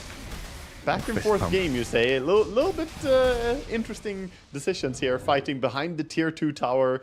Over aggressive moves by both teams. But it kind of goes back to what you were saying, right? You've said it a couple of times now where Quest, maybe not feeling the pressure, but understanding the limitations and necessities of their draft, right? They want to finish this game, you know, minute 35, pretty much. Whereas Tundra are trying to get back into the game and making these wild decisions to... Like, fighting by enemy tier 3, even if you lose the fight, it means they are not at your base, which is... I'm not going to call it a win, but it's a small little factor here that Tundra are trying to play into. Definitely. Being on the forefront is a good thing. Now, going behind the towers is, you know, maybe too much on the forefront, but I definitely agree with your point that they didn't really lose an objective. They only lost the kills, so they can still get out on the map on the side of Tundra, and overall, just sitting in base is not going to net you anything. The Zeus ulti did scout everybody, so Tundra should be safe down on bottom, but there's a ward behind them. Malik just... wandering down lanes. Everyone's behind him. That's a little bit of an item update. We have the Aghanims on Zeus, of course. The Orchid is complete on the CK now. The Void Spirit still doesn't have his Manta style. He's about 1,000 gold away. Radiant's bottom tower is under attack. 2 minutes till Roche spawn. Could be up now, though. And probably looking for teams to set up. Yeah, nighttime just comes in, so top left corner. Radiant Vision is up there. This is time to dodge for Tundra. There is double BKB. The Beastmaster has his 9-second BKB, and Wind Ranger has her fresh BKB as well. So you don't want to fight into the 5-man of Quest right now. You got to keep working on items, split the map a bit. That does mean that they're going to take down the tower, and of course Roche could already be spawning in the player's point of view. We know it's 140 until then. Yeah, no way of contesting that bottom tier 2 tower. Just poke back the creep wave, stay in your base. Try and get a bit of farm on that left side of the map. Tundra, one of these teams, though, that if they feel like they're strong, they've got an opportunity to go, they're going to use it. And a Scythe of Vice, first item pretty much for Mars. That's at Ramses. He's ready. Crazy early. This is usually an item you get to shut down elusive heroes, and they are against a Wind Ranger and Void Spirit, who can both be tricky to catch otherwise. So we'll see what we can do with this. This is a big investment in catch. Could have been a full Greaves coming in, or building towards Pipe to counter out the Aghanims on the Beastmaster, which we've seen be very successful before as a counter measurement. So the Hex, it's a big item, but it needs to pay off. Yeah. It's an investment in that aggression into catch. Yeah, could have been a BKB, could have been an AC, anything. Anything. Yeah. But this is very nice. It sets him up also for later on. If he gets BKB and Refresher next, it's the collapse build, right? That's what he has been doing a lot in the past. The double arena, double spear, double hex combo can do a ton of damage. Yeah, very potent. They do de-ward that top left corner. I'm waiting for Roshan to respawn. Chen creeps, boars. They can all see inside, as can the Nimbus. A bit of free money for Ducalis, though, it looks like. And 10 seconds to go still. It's not up yet. I don't think Tundra have any intention of contesting this. They're just cutting waves. We see Ramses pinging. He's like, I'm going to cut this wave. They're cutting, you know, as much creeps as they can here before the eventual fight is going to happen. Yeah, pretty nice deep ward there from Omar as well, watching the approach towards Roshan. And quite often see the Lotus Pool ward and stuff like that, but this is even further. I wonder if it's Void Spirit or Wind who gets the Aegis here. I guess it's gonna be the Wind. As of course the Beastmaster's reaching near unkillable territory with that plate mail now with the BKB. He's adding on layers of protection. They see Pure there? I saw the Ancients dying for sure. Yeah. He was under vision. He's not on vision now, but he's very close to them. Oh, hello. Phantasm. Can we get the Roar and the Shackle shot in? Malik is being sliced, but they've got the stuns now onto the CK. He's dead. The kisses land. Nimbus offers no protection. Oh, we see the plate mail immediately pay off there as he took barely any damage from a Phantasm hitting him for 3 seconds. Just didn't really do anything to him. Big pick off for them. Also got the Wisdom Rune. They forced everybody back on the side of Tundra. Tundra in a very uncomfortable situation. Just sitting in base right now. I just have to wait. Push. Yeah, like poke the creep wave, try and hold them back. And Ramses is going in. I didn't expect that. Without a CK, Ramses makes the move. They've killed off Malik, sure, but they lose the Mars. A noob, he's all stunned up. The disables and damage nearly take him down. Pops the cheese, stays alive, and he's on the run now. Oh, the Gleipnir. Another catch, but a cookie back gives Omar the distance. Yeah, I don't know. They've That held. looked a bit disjointed from the side of Tundra. It's a good stun, sure, but I didn't expect him to jump in there. He does have the chain stun, but you just can't take the fight without your CK. That was on the low ground too. It's not like it was close enough for the Zeus to spam his nukes into it. Still a win though, right? You delay this Aegis timer, you kill the Beastmaster, who's probably the biggest hero on the map right now. You kind of trade Mars for the Beastmaster, but you also hold your tier 3, which didn't take that much damage. Yeah. Yeah, it's still huge for him. And now they get to go hold high ground in the enemy Ancients.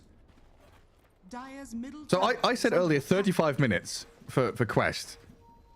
How much later can they go? Oh, they can go very late. It's not like they are automatically gonna be weak in late game. They are strong, but I just think that Tundra's draft is serving a little bit better of a purpose going late game. So they shouldn't feel too much stress. Ultimately, though, they do have Chen, they do have timing, and with a lot of the auras coming in here, they have the Pipe, they have the Greaves, they have the Shivas soon. They are starting to get to a point where they're just gonna build invincibility for the team. It's just meant to have been a little easier for them with this draft composition. Everybody's gonna dodge here as the hasted Void Spirit is looking for blood. Sprinting around. Nobody to be found, though. And a late smoke out of this bottom jungle. Lines drawn out by the Zeus saying, yeah, they could pivot anywhere. Let's just evacuate that bottom lane. And Pure can push all the way up towards Ancients and tier 2, but he's also TPing away from that. Oh, might actually get baited by the Astral Spirit here as he sends it before he TPs out. They're now sniffing for the ET. They're like, hey, are you in here, buddy? Where are you? A lot of time invested for Quest, though. And good dodge by Tundra. Heart complete now on CK, so he's getting tankier.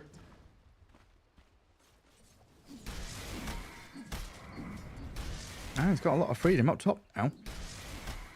Mars is rushing straight for a refresher next item. Also has the Ogre Seal Totem, huge item for Mars to have. Any bit of positioning is always useful. Yeah, who needs BKB? Ramsey's playing this hero like an assassin, a ninja. Gonna come out of the fog, jump people and kill them. And Pure gonna walk back away from Malik, who tries to start things off with that blink.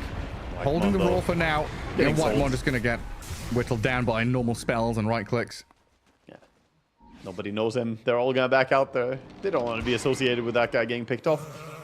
The creep wave is pretty far away though, so I'm not sure this is gonna turn into a push. They could try. Age is still up for 40 seconds. In fact, they have vision on the Beastmaster over here on the side of Tundra, but I don't think you can initiate on him. He's so tanky. Maybe if Mars comes nearby with CK though, then they actually can kill him. If they hex him first. He's pinging it. Gleipnir to start. BKB immediately from Malik. No messing around. You see the lightning nets fly through the air and you're like, haha, no. I'm going to turn and roar up you. 9 class destroyed. That's a great choice by Malik. A lot of players would not have insta BKB just seeing a Gleipnir like that. They'd be like, oh, it could just be Hoodwink, you know, it's just a bit of harass. But it was a very correct decision. The Blink Hex was not far away. Yeah, very, very good read. Clever stuff. Now he Shiva's gets a Guard kill. delivered to him as well. Gets a kill on the Hoodwink. He's Comes gonna the die. jump though.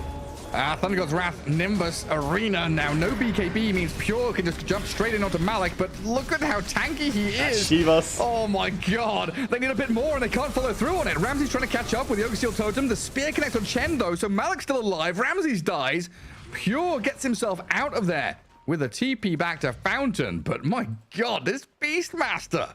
Yeah, Chen was there with the pipe as well to protect against the soul rend damage of the Orchid Malevolence. Stopping that. And they're playing under ward top. Whitemon gonna go down. No chance for ET. 2 down, and the creep wave is already at your tier 2 mid. This tower is definitely the next objective. Can I get taken out? Thompson's trying to get to his Octarine core. Maybe, try and hold on to buyback here, but he's a couple of 100 gold away from that even. Tricky spot for him. High ground defense still pretty good though, like you said in the draft. And Topson just spamming out lightning with the hoodwink as well, but a jump from Noob gets a grab onto 9 class. Nice sharpshooter to try and disjoint the initiation, but slain by the astral step damage at the end. And Noob showing us why Void Spirit was a good pick. He's obviously a very, very solid Void Spirit player, but that initiation, you just can't really stop him. Gets onto a support, kills it, get out. Gonna find himself a DD rune as well, so nice reward after that kill. Tormentor just spawned here as well for Tundra, thinking about taking it. Gotta get where you can when you're on back foot. Taking out Tormentor before it gets stolen, not a bad idea. Yeah, quickly, boys, come on. bring everyone across here. Every lane being pushed in, though. Yeah, they're being Mid shoved in, bottom being cut. Being choked into their own base here. CK is trying to farm out with his illusions, but it feels pretty desperate at this point. They do have smokes available on the side of Tundra, and they're gonna do it on mid right now. Yeah, trying to sweep out up into their own ancient spot where Topson has just dewarded an observer. Quest equally sprinting from the bottom jungle up to try and meet them. But this is where terrain, the advantage for Tundra holding the high ground on the staircases, could come into play. Observer on the low ground, they see the jump with an arena spear. They've caught out Malik here, trying to drag him back into the massive Huge damage out of pick. White Mod and Pure. That is so important for Tundra. A great start to the fight there. And they tried to react in the best way they could with Quest, but they cannot really stop the single target burst if everybody just latches on like that. Ramses though. Oh, but he's still gonna get caught here. Funny little spear. The Void Spirit jumped on top of him. Oh yeah, that double damage rune absolutely destroys the Mars as Quest, even without the Beastmaster, going high ground. Just pushing still have the wind, of course. Very tanky. But the Hydron defense is gonna poke them away here. I don't think they can really crack it without the beast nearby. They also did expand some of the stuff before for the fight. The pipe is on cooldown. They're gonna go hunting instead, looking for Pure. Yeah, look for the Chaos Knight. Maybe think about setting up for next Roshan as well. Another pretty long spawn though on the big man. 2 minutes to go. The team's gonna know it's gonna be up in that dire side of the map though. A little replay there of the spear moment. Very funny thing. I don't think he was even reacting necessarily. Just quick poke away. And back to a little bit of calm. Gives breathing room to Tundra. Finish off the Octarine Core, of course, on Topson. Chaos Knight looking to finish off his Bloodthorn and gets an Assault Cuirass delivered now. But did he not get vision of that ward? He got vision of it with the Lightning Bolt. The bottom ward here. 2 good wards for Diór. Needs to get found. I almost feel like even with Zeus in your team, you kind of want a gem just to really check for these wards when you're in this position. But of course, economy is tight. We see Whitemon is queuing up the gem next item, actually. He wants one on ET. Especially if you're like potentially in different places of the map. ET kind of scouting out, looking for wards, hiding in fog. Zeus wants to be hitting creeps and farming. Don't want to waste my mana on dewarding. Well, you can find one ward. There's still one in the area down there. Hoodwink. Getting jumped. 9 class, can we scurry away from the kisses? Noob closes the gap and has the damage from Omar. Backs him up. Perfect jump on point. Oh, the fog war click right there. He didn't have vision on him, but clips him with his ulti. Zeus has to get back, and as Roche can spawn, or will spawn in 45 seconds, it's again looking like Quest just has the more dominant hold on the map. Oh, I'm back. Just a little hiccup. Took a little nap. Yeah. Oh, I'll come back. It's Roche time soon. It Time is to indeed. wake up. Yeah, Hibernation's 20 seconds. over. Roche is about to wake up, and he's gonna have a lot of visitors around him. It's like waking up on your birthday, but a horror version instead. They're all here to kill you. Surprise! Instead of balloons and cake, what is it? Death and murder. Yes, Knives and axes, blood. spears, and weird magic. Well, goblins and fairies and funny looking people. Grandma is here with a gun. Well, Thunder God's Wrath gives vision over onto Quest as they start Roshan. And Tundra just not in position to go to contest this. So Aghanim Scepter available with that Aegis as well. Who gets what? Wind is holding the Aghanims. Did she pass it away? Yeah, she gave it. She had two. She had her one she bought, and she handed the other one to someone else. Oh yeah, she gave it to Void. Void Spirit already consumed his. So Void Spirit has the Aghanims and the cheese, and then the Aegis on the Wind Ranger. So the extra layer now. They have that silence and the double charges of the dissimulate or resonant pulse. Sorry. It's a pretty good test from Tundra. Yeah, they've not been behind. They've not been losing games like this the entire tournament.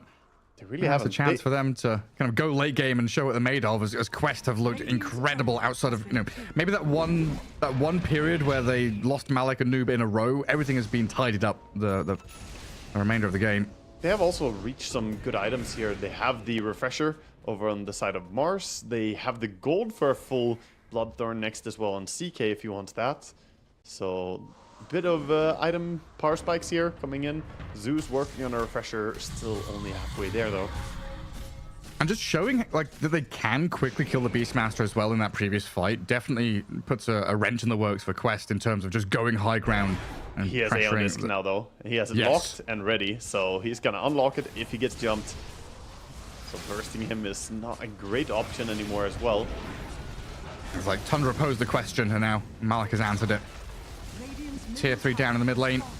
Rack's open now, but it looks like they're still hunting for Pure, who is isolated out on the map. Yeah, chasing.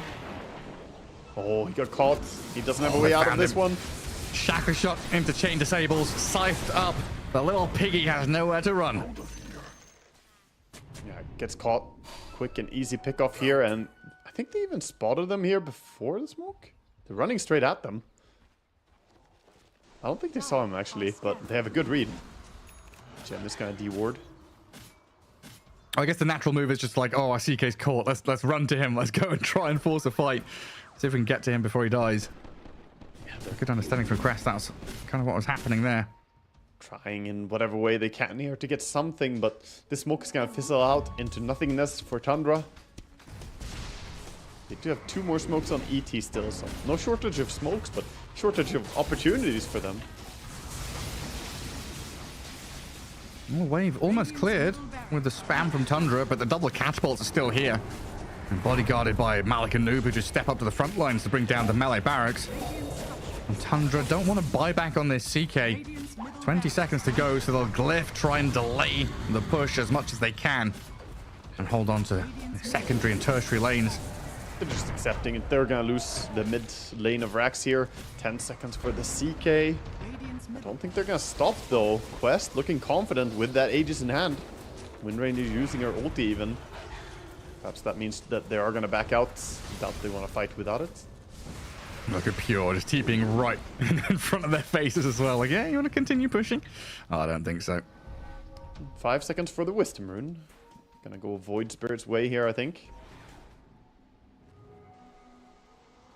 Not really a good way to get out of the base as Tundra either. They've kind of got to wait and see if Quest make a move and, you know, TP out elsewhere, try and back up, then they can maybe swing out, find some stragglers. Yeah, I mean, they're just in a very firm hold right now. All of them just sitting in an aggressive position.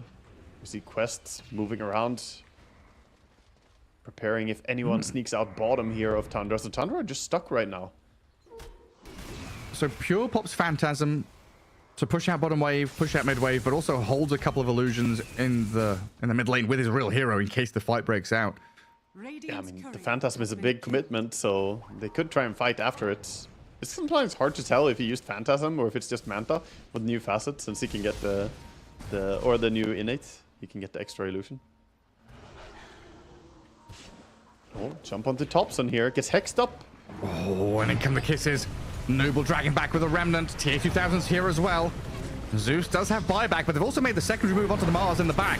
Ramsey is up on his high ground, thought he was safe, goes invis, hides away. Now, with a roar on him though, doesn't get to spend any of his spells just yet. But Pure trying to jump into the back, Malik getting zapped by that Nimbus as Ramses finally launches the arena spear, but that's it, he's dead. 70 seconds with no Mars, and you're still trying to deal with the Aegis Windranger, the cheese on the Void Spirit, with the Ether Remnant taking out Whitemont. Elder Titan gone with no buyback on him, and Pure so controlled. Phantasm is there, but this looks disastrous for Tundra right now. A 5 versus 3 as Pure has so much on his plate. Thompson gliding it up again as Malik makes the walk forward. TA2000 has a shackle shot, catching onto the Hoodwink in the back. Pure running for the fountain, but this little piggy's going to mark it. Chopped up, sent to the butcher, and 9 class is dead as well. The roadkill Hoodwink splat on the ground. Dear God, that turned morbid quickly there. Poor roadkill.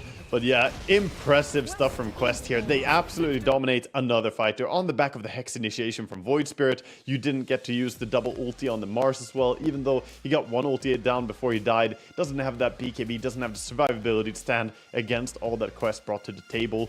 And Quest just playing with ferocious intent here in this game. Malik, what a game. 10, 3, and 15. Honestly, all their cores had fantastic games as well. Yeah, I mean, the draft set themselves up for success there, for sure, as they had that incredible tempo draft, the Chen, the Beastmaster, and even just having the cores to go along with it, right? Void Spirit and Wind Ranger, very adept at coming out of laning stage with some kind of itemization, a bit of an advantage, and just getting in on top of people very nicely. Tundra were just always scrambling. Pure, died 4 times in laning stage? We've not seen that this tournament. Yeah, he really didn't have a good time. That combo, I fear that we might not see it again here, because the Beastmaster and Snapfire, they put in some hard work in that laning stage. Usually Pure does really well in lane, and honestly, at minute 11, he was still the top farmer in this game. Just goes to show how good he is at recovering. But if they didn't do these things, if they didn't get those kills on the laning stage, he would be pulling ahead the way we saw on his Dragonite against Morphling yesterday. So they put in the effort, shut him down, and more importantly, I don't think this Zeus really got to have the impact that you want from a Zeus. Void Spirit worked out really well. How many times did we see Void Spirit just catching the Zeus, always closing that gap? Zeus always running away, not able to stand his ground and just deal the damage the way he wants to. Yeah, and I think it felt like Void Spirit felt to me much better in this game from previous games that I've watched him kind of suffer in, because he had 4 heroes behind him all the time. Noob is making these jumps onto the Zeus, onto the ET, catching Pure, and it's like, okay, Void Spirit makes the jump, and then 2 seconds later, there's a Chen, a Beastmaster, a Wind Ranger, just bringing the damage into things as well.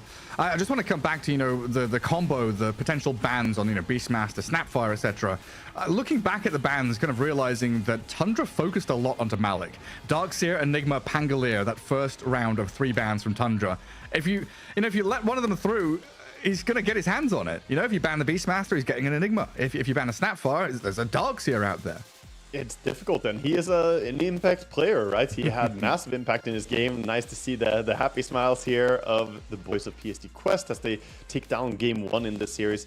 But yeah, definitely he has been one to look out for. I think that he has been important in a lot of their successes so far in the group stage, and has had big impact, especially, as you mentioned, if he gets to play as Enigma, that's a bad idea. Yeah, very difficult to kind of figure out draft-wise what to do against this when Quest has brought this tempo so quickly. We'll find out, though, how it does turn out. Game 2 coming away right after the break.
Welcome back to the Riyadh Masters here as we are watching Tundra Esports take on PSG Quest Game 2. Right around the corner as we prepare ourselves for that. And wagga, for the first time, it feels like, yes, okay, Tundra have dropped a game, but this is the first time it felt like they got handled. Quest brought the pain, got revenge a little bit for the TI qualifiers. Now it comes down to the second game. Yeah, definitely.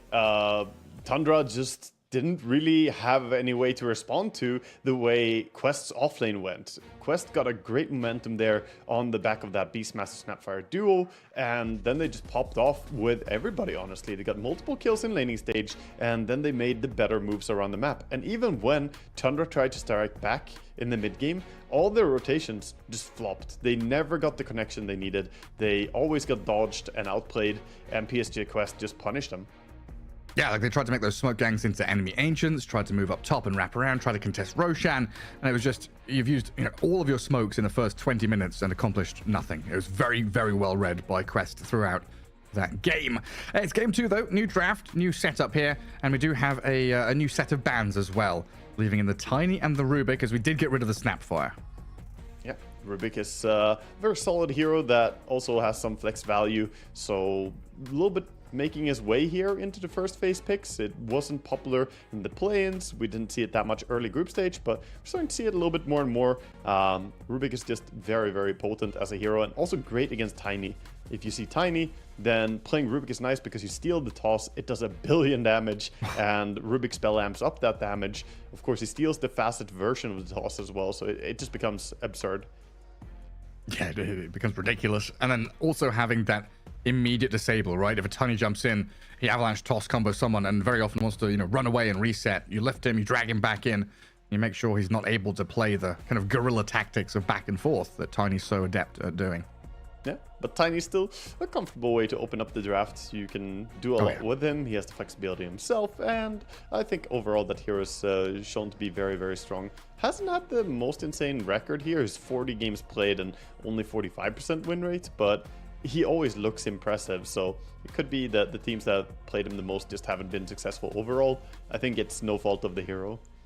Yeah, it's like Tiny should have his innate renamed to win condition, because no matter what happens, he always has toss back, always has like toss back into tier 4s, into Fountain, toss back into Enigma Eidolons, and toss into the team fight. And there's always some way to have that kind of win condition in a team fight or in the game as the hero.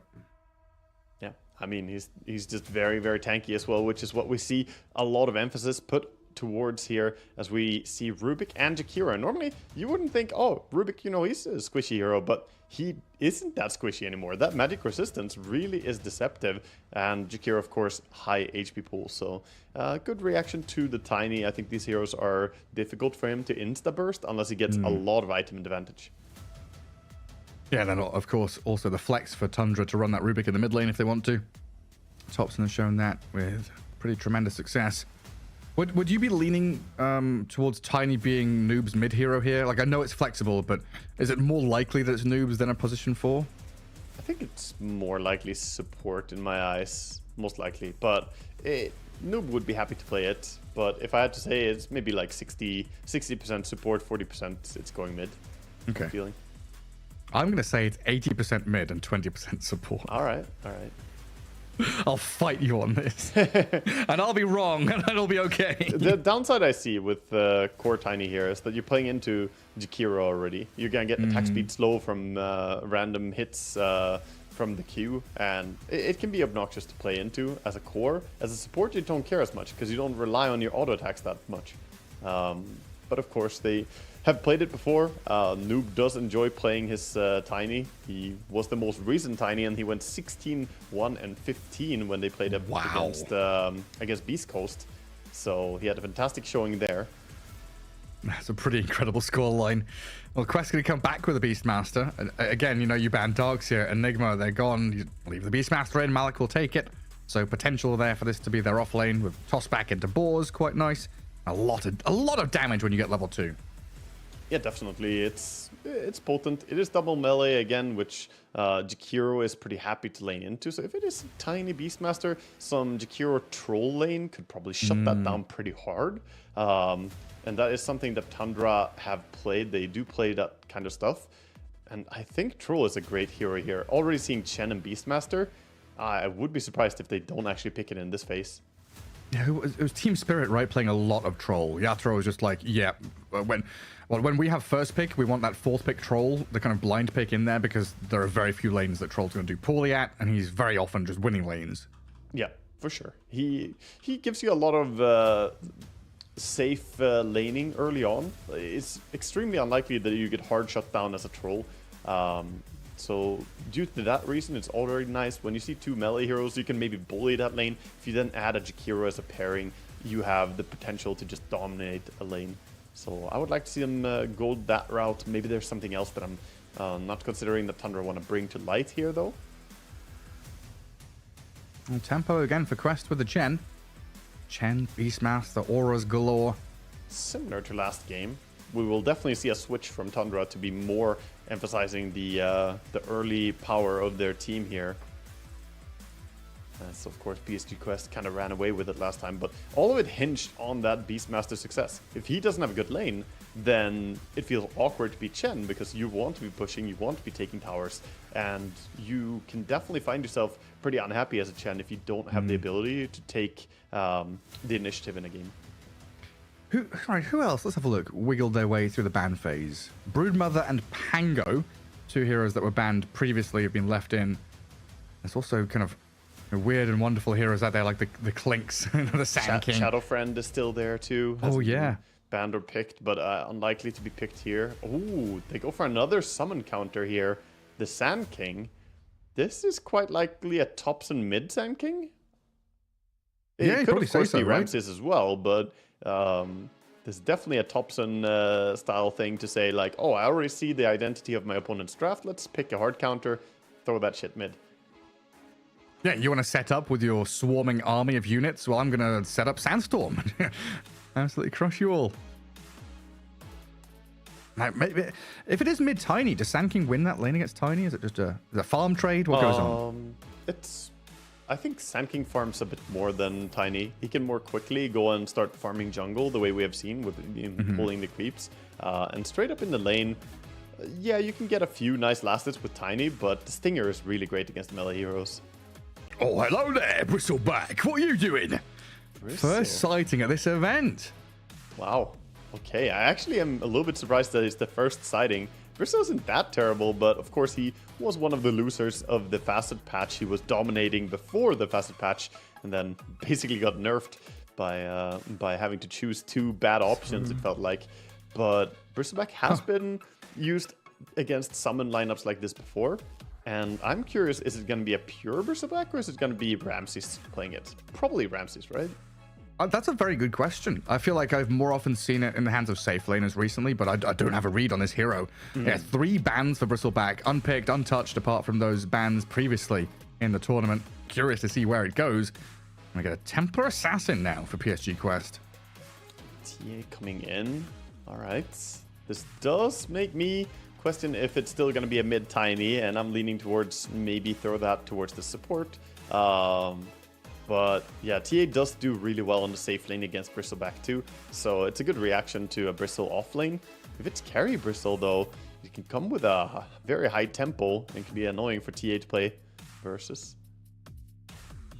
Yeah, it can be annoying for that if it's like Tiny Beastmaster lane. Like, do we see the swap then for Chen to be a position 4, or is that just not happening? I'm not sure. I feel Chen probably needs to be on the safe support still. You can lane it on the off lane, but it would be a little bit difficult to really guarantee that you get good creeps in the same way. If you're on the safe lane, you can always pull back and get some creeps. It's harder to move past your opponents and take creeps. And it looks like for now, at least, Tundra banning out some of these position 4 heroes, maybe covering their bases, looking at this Tiny mid, thinking about another hero that could lane with the Beastmaster as a ranged support. So Shadow Demon and Dark Willow are both gone. Yeah, so and they're expecting fully this to be a Tiny and TA core, both of them. The Tiny not being support. And then you ban a Mars as quest. You're thinking about this potential Ramses pick as the last one, but again, you could also cover your bases here and take out, you know, a Sven or something, right? If Pure's going to take a different safe lane carry. They ban out Underlord. 2 offlaners here. Take out the Underlord, another common hero against TA to kill off their fractions. Also great against summons. But yeah, I'm not sure, man. I'm not sure it's carry Bristleback. They're putting it as a carry Bristleback is what they're expecting it to be, just due to with the TA pick, it's a hard lane for Bristle. But I wouldn't put it past Ramses to just play this on the off lane. Say it's fine, we can still lane this, and then they grab something else for safe lane. He did look kind of disappointed when they banned the Underlord. He had a little reaction there, so I'm not sure. And what, gyro? Is that pos 4 gyro then? Tiny mid, it looks like? Is that it? Looks like Malik and Omar are having a bit of a giggle there, so I guess that's the way they're doing things. So. I think so. That's how I would like it as well. Tiny mid, TA safe lane gyro, pos 4. Yeah, then you get the gyro and Beastmaster together, which is pretty decent. And that last pick, of course, having the ultimate pick here, you've had that flex this entire time. You can do whatever you want to. What is it gonna be? They can show us. It's still possible they just put Sand King off lane, carry Bristleback, Rubik mid, and then pick a support too. Like, Tundra have kept themselves open for this the entire way. So what is it gonna be? It is gonna be an off lane pick here with the Doom coming in for Ramses. Yeah. Okay, it is. It's just that's one of those picks that Pure, has played in the safe lane. I mean, Ramses has also done it as well, but it is. Right. They've played carry Doom, both of them, before, but in this draft, I think it makes more sense. They're going to run it this way. Offlane Doom, carry Bristle with a Snot Rocket for now launched, and Thompson is going to take that mid Sand King, going up against the Tiny. So why Doom? Is this like scraping the bottom of the barrel? What offlaner is left, or is there like we need to Doom the TA? That's the goal.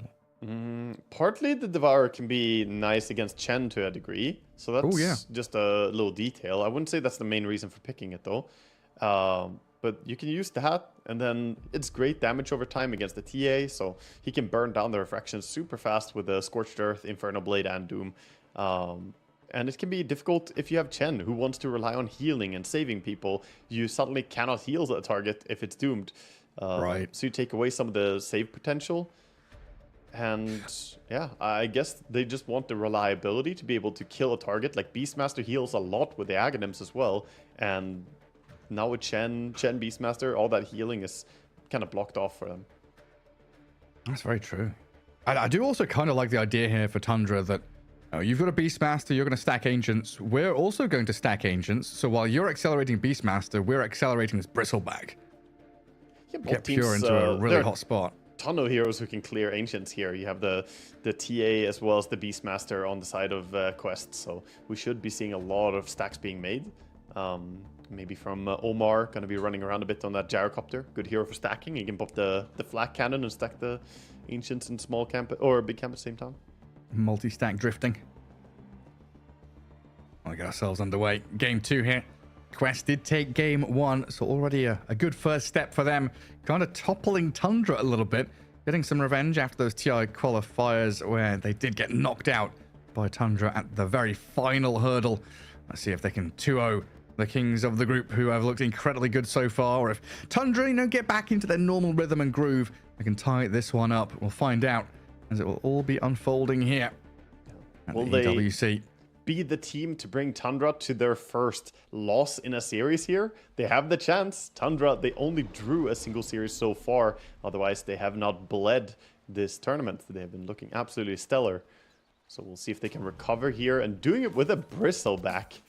Definitely not what a lot of teams would fall back to. Like, oh, we're one down, we need to secure a win here. Hey, let's just go Bristleback that nobody has played. Yeah, you'd expect the Dragonite or the Sven to come back out again. One of these big, potent heroes. Yeah, the Bristleback, a cool one.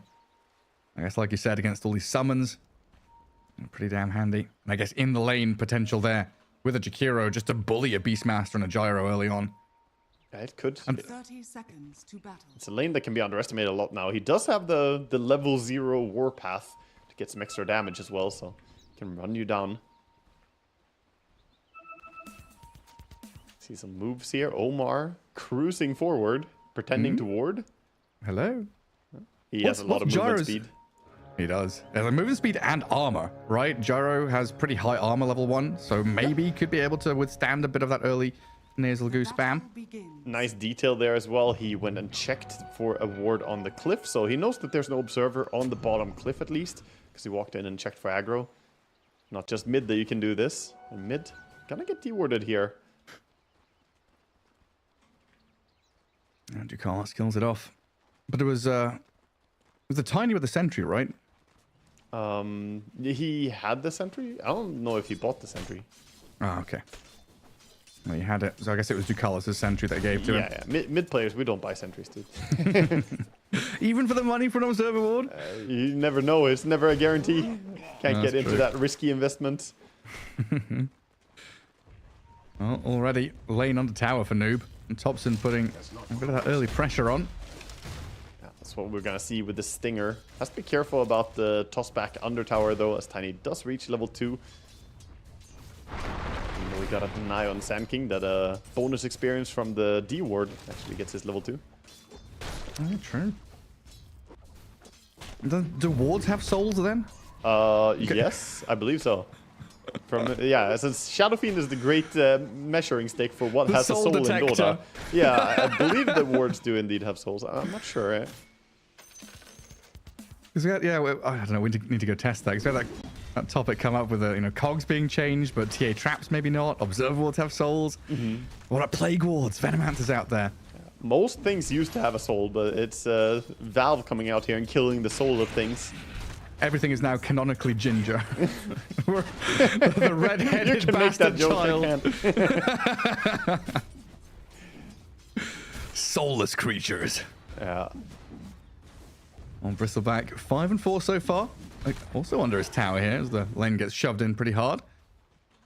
And up at top, Ramses alongside 9 class, Doom and Rubik against the Chen TA.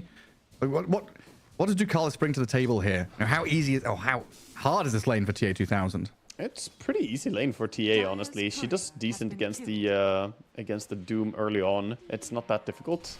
Chen is a pretty good bully in the early laning.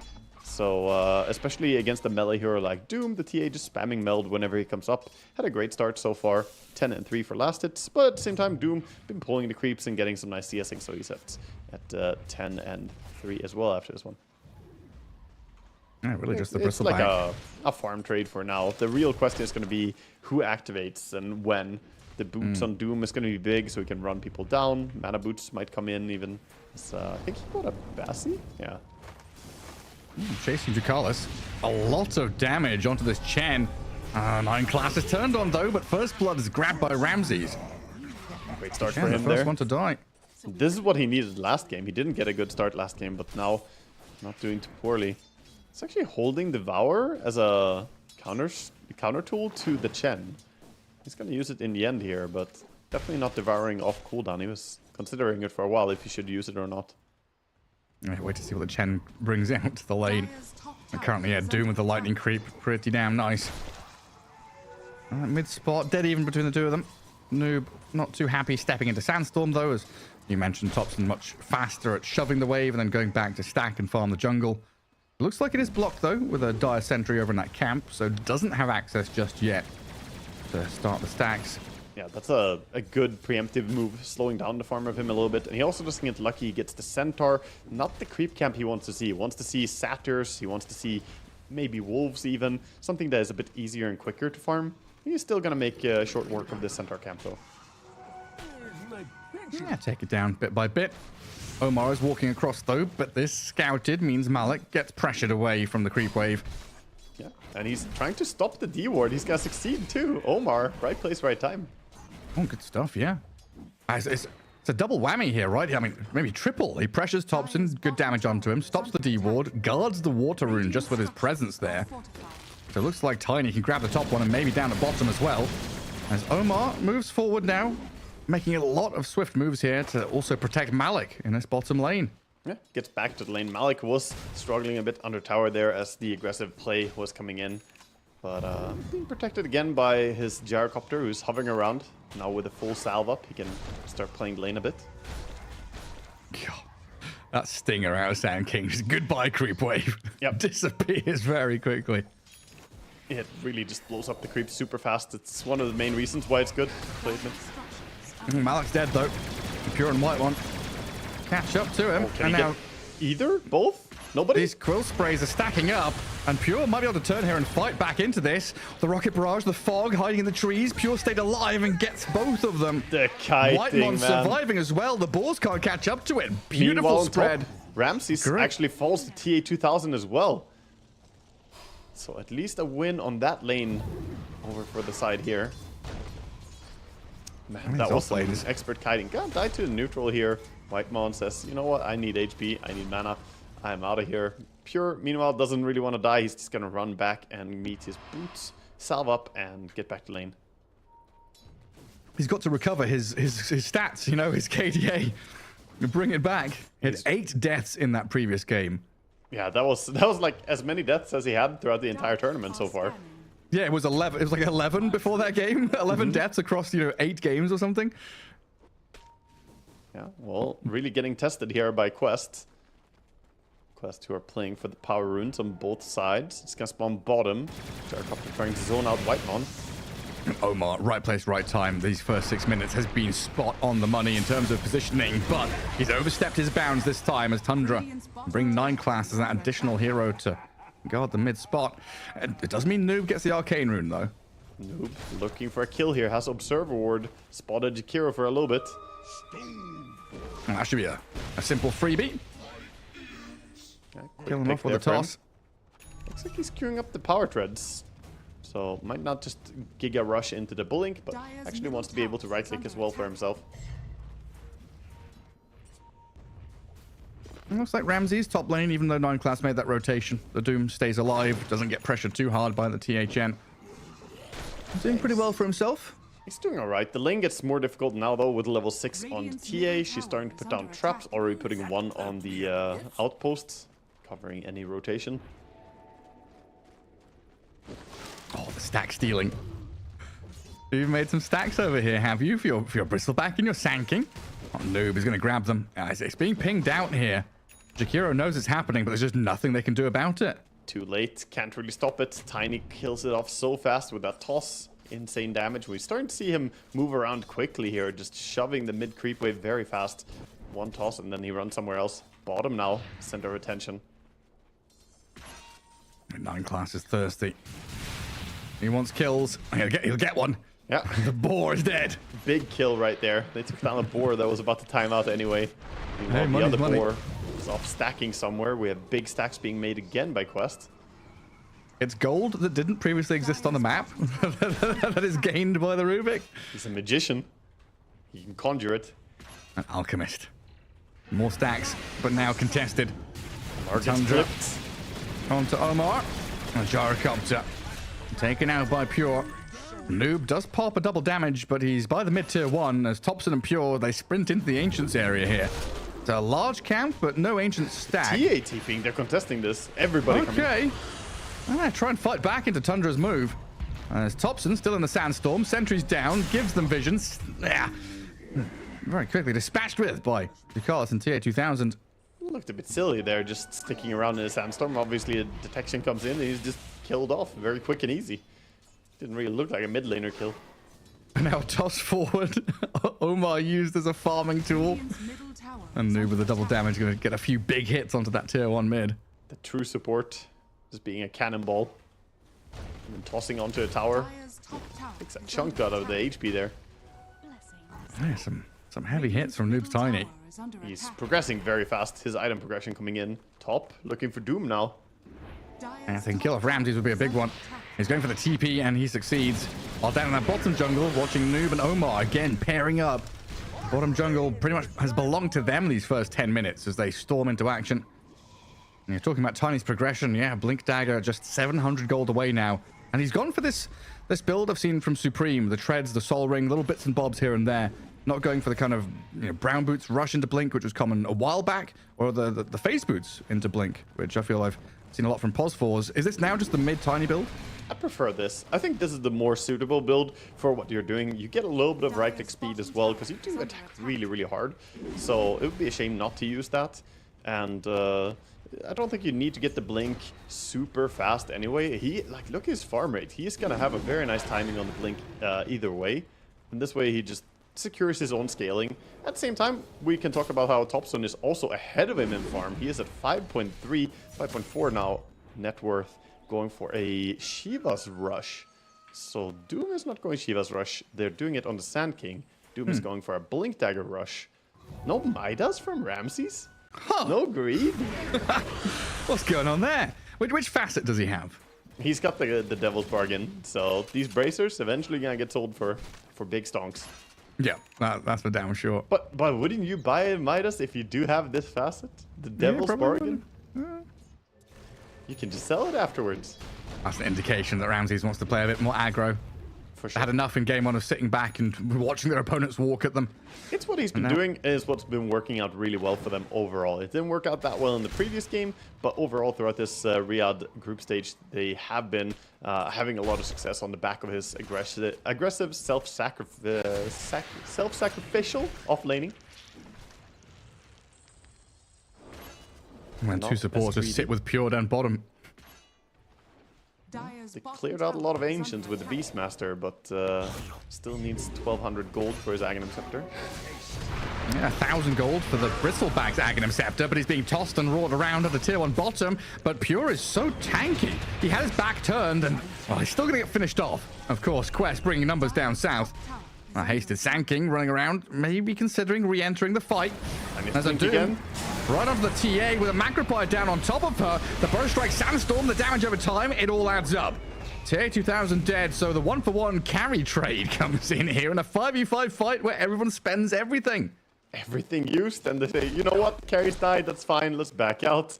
Let's reset, and we see people scramble back to their lanes. Tops immediately TPing mid. Everything except Hand of God. Yeah, that's a little bit awkward, but I think he got... I don't know. He had it earlier, but he can't save anyone against Doom, right? So he couldn't save the TA. That's what we talked about in the drafts. And the rests weren't low enough, so no reason to pop the Hand of God. Yeah, that is awkward, isn't it? Like, we've got a Chen with Hand of God. You're stuck in Macropire, you're doomed up. I can't do anything. Yeah, I can't save you. And that's why they picked the Doom here, I think. They counter out the healing. The Beast and the Chen are really not gonna enjoy it. Super nice. A noob, it is Blink debut time. He's currently invis, but I think, like, they're pinging this out. I think he was scouted, right? That's Radiant Vision, he was under tower. Yeah. Also, they did see the Blink Dagger earlier on the bottom fight. He did have it in that fight. They're aware there's the danger of him blinking. He might go on 9 class here. 9 class. Oh, insta tosses him away. Hold up. Hey! Hey! That's a bit cheeky. Topson, he's in here as well onto noob. Damn, that was some quick reaction. He actually walked up and did the toss from the low ground. He didn't have vision for sure there. Actually, he did have the Watcher behind. Oh, he just not realized he was on a Watcher? It's just a Radiant Watcher, right? Yeah, I thought it was dire because on the minimap it's red. It's always weird when you're an observer. Yeah, I was trying to figure out the whole vision situation there because they... Orange pinged it. Like, Topson pinged when the Tiny moved across by the tower when he was invis, but they had a sentry and a Watcher there, I guess. Yeah, for a little bit, you get spotted if you make that move that he did on Tiny. He got spotted by the tower anyway. Yeah. But then, yeah, nice play. Nice play by 9 class just walking up there. Spamming that toss. Now, we've seen a few of these plays. I remember one back in South American Dota where we had it was Dark Mago, but it was a Tiny against the Batrider. Batrider jumps in and Tiny was like preemptively spamming toss. And it's like, that reaction there, it's like, oh, he's good, he's got me. Yeah, well done.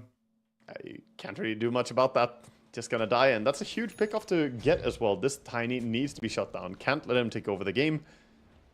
Wisdom Runes are gonna spawn. Neither team there at the spawn timing of the Wisdom Runes. Everybody kind of busy doing something else. Yeah, busy farming. Aghanim Scepter finished up for the Bristleback. Look at these last hit values. Yeah. Tons Also, of Aghanim's creep an hitters. 800 gold finished on the Malik Beastmaster.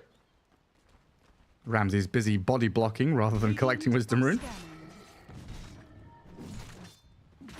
We'll see who is gonna be the first real aggressor here. Also, he did go back for he went back for Midas. Wait, didn't he go for Blink? Did he buy Blink, sell Blink on the Doom? He had Blink for sure in his So inventory. he bought Blink, sold the Blink after taking a fight with it, then went and bought Midas. We're finally seeing it, Gareth. Someone using the devil's bargain to do cheeky stuff. Ramses is the one bringing it to us. He did have a Blink bottom for sure. So yeah, that's a nice little detail here. And you were so convinced he was going to buy Midas, and you're like, why is he buying Blink? It's Ramses. Where's your It was, Midas? it was just the order of operations that I got wrong. I thought it was Midas into Blink, but it was a Blink into Midas. It's like, how much gold do you lose from that? You lose 10% of the value. 0.1 times 250 equals... So you lose 225 gold. Yeah, but you get it back very quickly when you pop Midas. First Midas is 160 golds. So, and it's about the levels as well. It's definitely an interesting thing to have done. He now buys the Blink again, so he repurchases it. It's a very cheap investment to do this. When you make a deal with the devil, Gareth, you can do anything. The devil's going to come for your soul no matter what, though. Devil's bargain. And Doom definitely does have a soul. That's confirmed. Yeah. How many? Push He's on been down to hell a few times. Tier 1 tower taken out without any real resistance. The power rune. A bit of a play for it. Thompson gets the shield rune bottled up. He has the Shivas complete on the Sand King, so he's pretty damn thick now. And speaking of counter healing, you now have Doom and the Shivas on the Sand King. Prevent the healing. Yeah, good luck staying alive. White Mon is going to get jumped here with a call down and a TA blink. So TA 2000 showing off that freshly purchased mobility item. They might want to fight still. They have the shield rune here on Sand King. He's feeling strong.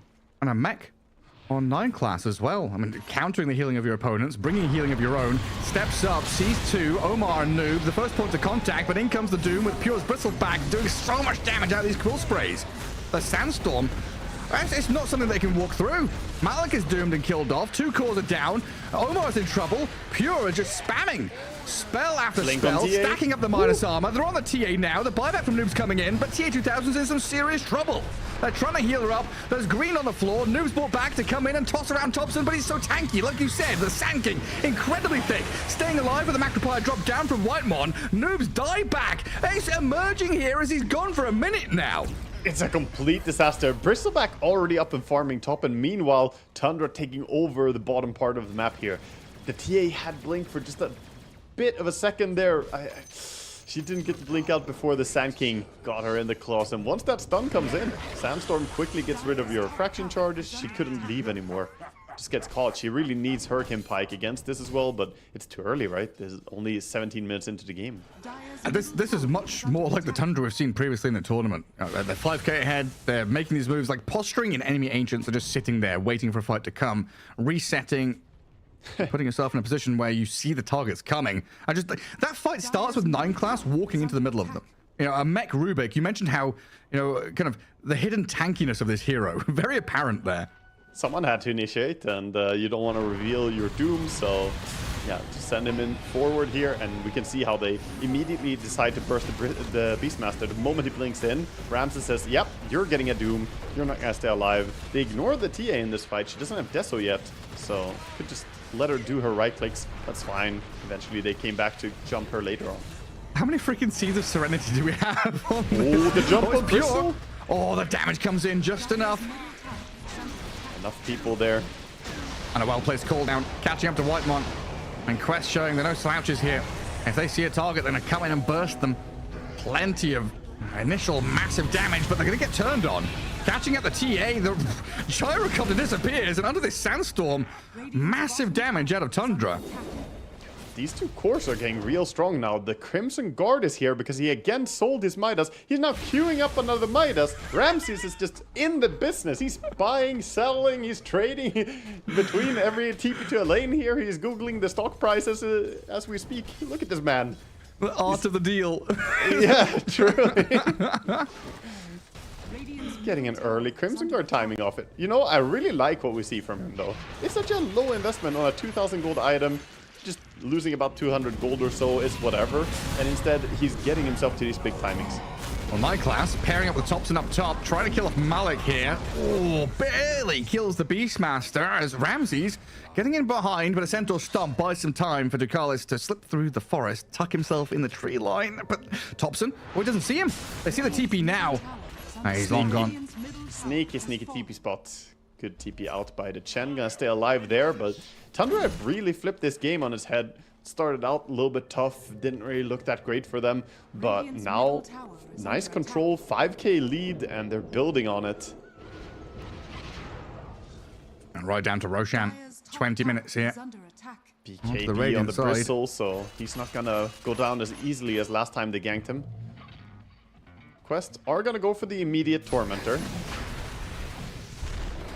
Yeah, this really is the first time. Like, we've talked about it so much. We've seen a little bit of like the pipe Greaves selling and buying, scaling Doom with this bargain.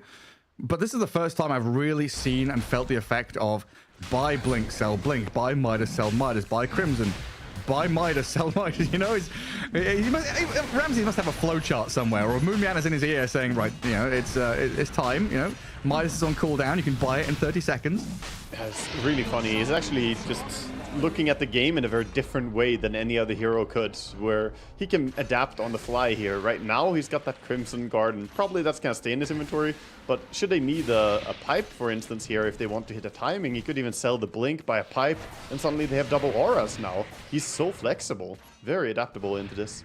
Yeah, it's like, what do I need to win the next fight? What do I need to win the game? You can just drop everything, buy something new. Yeah. The double bracers are still staying there, though. They are still useful for him. All this swapping around. And usually in a game, when you have to respec your character, you've got to pay quite a bit of money, right? I mean, that's Doom. I mean, Able to paying do a little it bit. almost for free. It's definitely not a bad deal to be able to adapt to whatever threat you have. And making Doom look a lot more solid of a pick than some of these other players who have been playing Doom. I haven't really been able to utilize him like this. I'm not a barbarian, I'm a sorcerer. I'm not a sorcerer, I'm a bard. He's going around shredding on his guitar. He's all sorts of stuff here as he rebuys the Hand of Midas again. He's multi-classing for a cheap fee of 10%. 22-minute rune. Shield for Thompson again. Oh, he's so incredibly tanky. Bloodstone, of course, ready as he swings into Blink. And we're seeing more and more of this. You know, Bloodstone kind of rush. He did go for the Shivers Guard first, but Bloodstone a core item on this mid-sanking for sure. Definitely, yeah. A good item. I'm not as in love with the first item, Bloodstone. I think in this game, the Shivas could just be a reaction to the Beastmaster and the Chen, but I think I like it more overall. Sanking usually dies to physical right-clicks. He's not a very high armor hero, but with the Shivas, he's sitting at 30 armor, so it's not that easy to burst him. And again, he has a shield rune, so they're looking for a fight with this. Over on the side of Quest, they don't have their items quite yet. Still way off their BKB. Tiny has Blink and Echo Saber, I guess, but I think you really need the BKBs to come in before you can fight into Tundra's 5-man.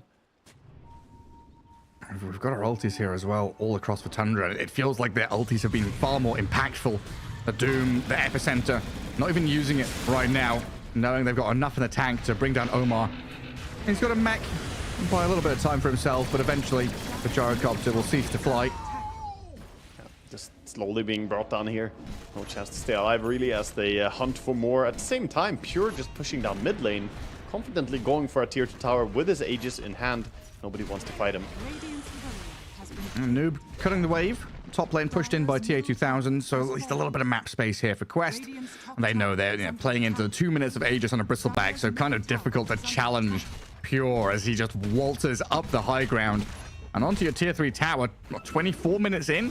Yeah, this is a knock-knock moment right here, but they lose quite a bit of HP. 800 HP gone from that tower. Finally getting forced back as well, while Tundra are just taking over more and more map control here. That's very much a setup for next time, right? Next time they come, the tier 3's dying, racks are falling. Maybe with that second Aegis later down the line. Conundrum here. Does she buy the shard or does she just hold out for the BKB? Feels like playing TA without shard is just a big concession as well. Not having that silence on the traps really hurts, but she needs to scale as a core. Gonna go for a Tormentor steal. Finds herself in the right position for this. That's pretty nice. Is there a chance she gets the shard? No, I don't think so yet. She's the top farmer, and we don't see Shard yet on the Beastmaster and the Tiny.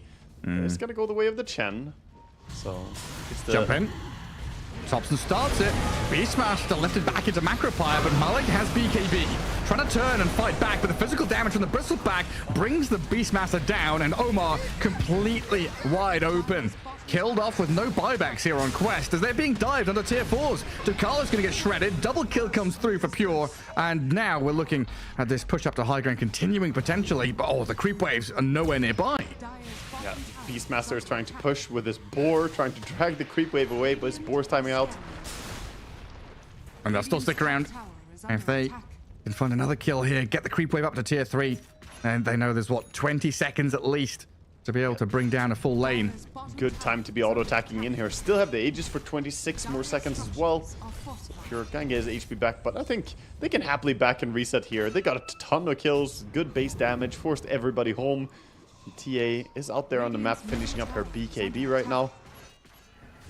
But they're gonna go back home, and they got rewarded big time for that dive.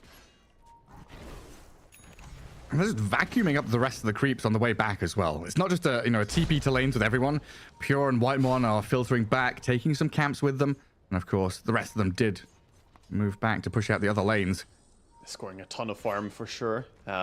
Sanking also quickly working his way towards what looks like an Octarine core. I think Thompson is probably a pro player who loves Octarine core the most. Yeah.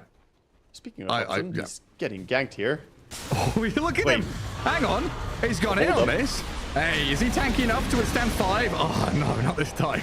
That looked a bit crazy from our perspective, but he didn't really have that much vision. He just wanted to jump whatever he saw. Sadly, it was everybody right there, except for Noob on his Tiny, of course. I wonder what the comms are like. Oh, I've got some. I got them, guys. I found him. Yeah, I was definitely stuck in here with you. Moment. Well, a move going well for Quest, finally. It's been a long time coming for them to actually get a bit of momentum to build on this map now. Of course, they were looking bit to of Deso damage stack as well for the TA. Hasn't been Yes. involved in any kills apart from this one since she got the Deso. Finally getting to add a little bit. I mean, look at that big difference there. 8.3k damage out of the TA, 10k from the Tiny. Big numbers being posted, though, by the Radiant Cores, as it looks like Noob is going to be able to BKB TP home. Doom expended. I feel like Thompson is really the man of the hour, though, this game. I mean, obviously, he just threw a little bit there, blinking in, but his impact this game has been enormous with the mid Sand King, making it look good. I have not really been a fan of the mid Sand King ever since the Dust Devil nerf. I've seen a few mid Sand Kings, I haven't been impressed, but he's making it look very, very strong in this game, and I think a lot of it comes back to that he went for Shivas instead of Bloodstone. He wasn't very easy to kill with the physical damage lineup from the TA, for instance. Yeah, I think I've only seen it like 3 times start to finish. Laurel twice with 1 win, 1 loss, and then this is the 3rd time. And yeah, it's been like, a 50-50 for Laurel. It's been okay, it's been all right, and then quite poor. But Thompson really bringing the pain here with this Shiva's Guard, a nice addition that you pointed out earlier on. Master smoking up together with his friends here. Chen and Gyrocopter joining in. Even TA might get brought into this gank onto the Bristle. Can he get the BKB out? Oh, he's roared. Pure. That minus armor. It stacks up. Bristle dead for 70. Another window here for Quest to make the map their own. Big pick-off, and Tundra caught a little bit slow here, even though they have a big advantage. Suddenly it's flipped, and Quest are the ones fighting back. Radiant structures are fortified. I felt like Tundra just building, but yeah, you're right, kind of caught napping. And tier 2 tower up top. Looks like it's a quick one here for TA 2000. And how far are we from Roshan? We'll find out in a couple of seconds. The quick spawn is about now. Early spawn is 1 minute 5 seconds is what we're gonna get. So a little bit of a timing window. The Bristleback is gonna respawn in time. He has his AC, of course. He didn't look very tanky in that fight, but he was also completely alone.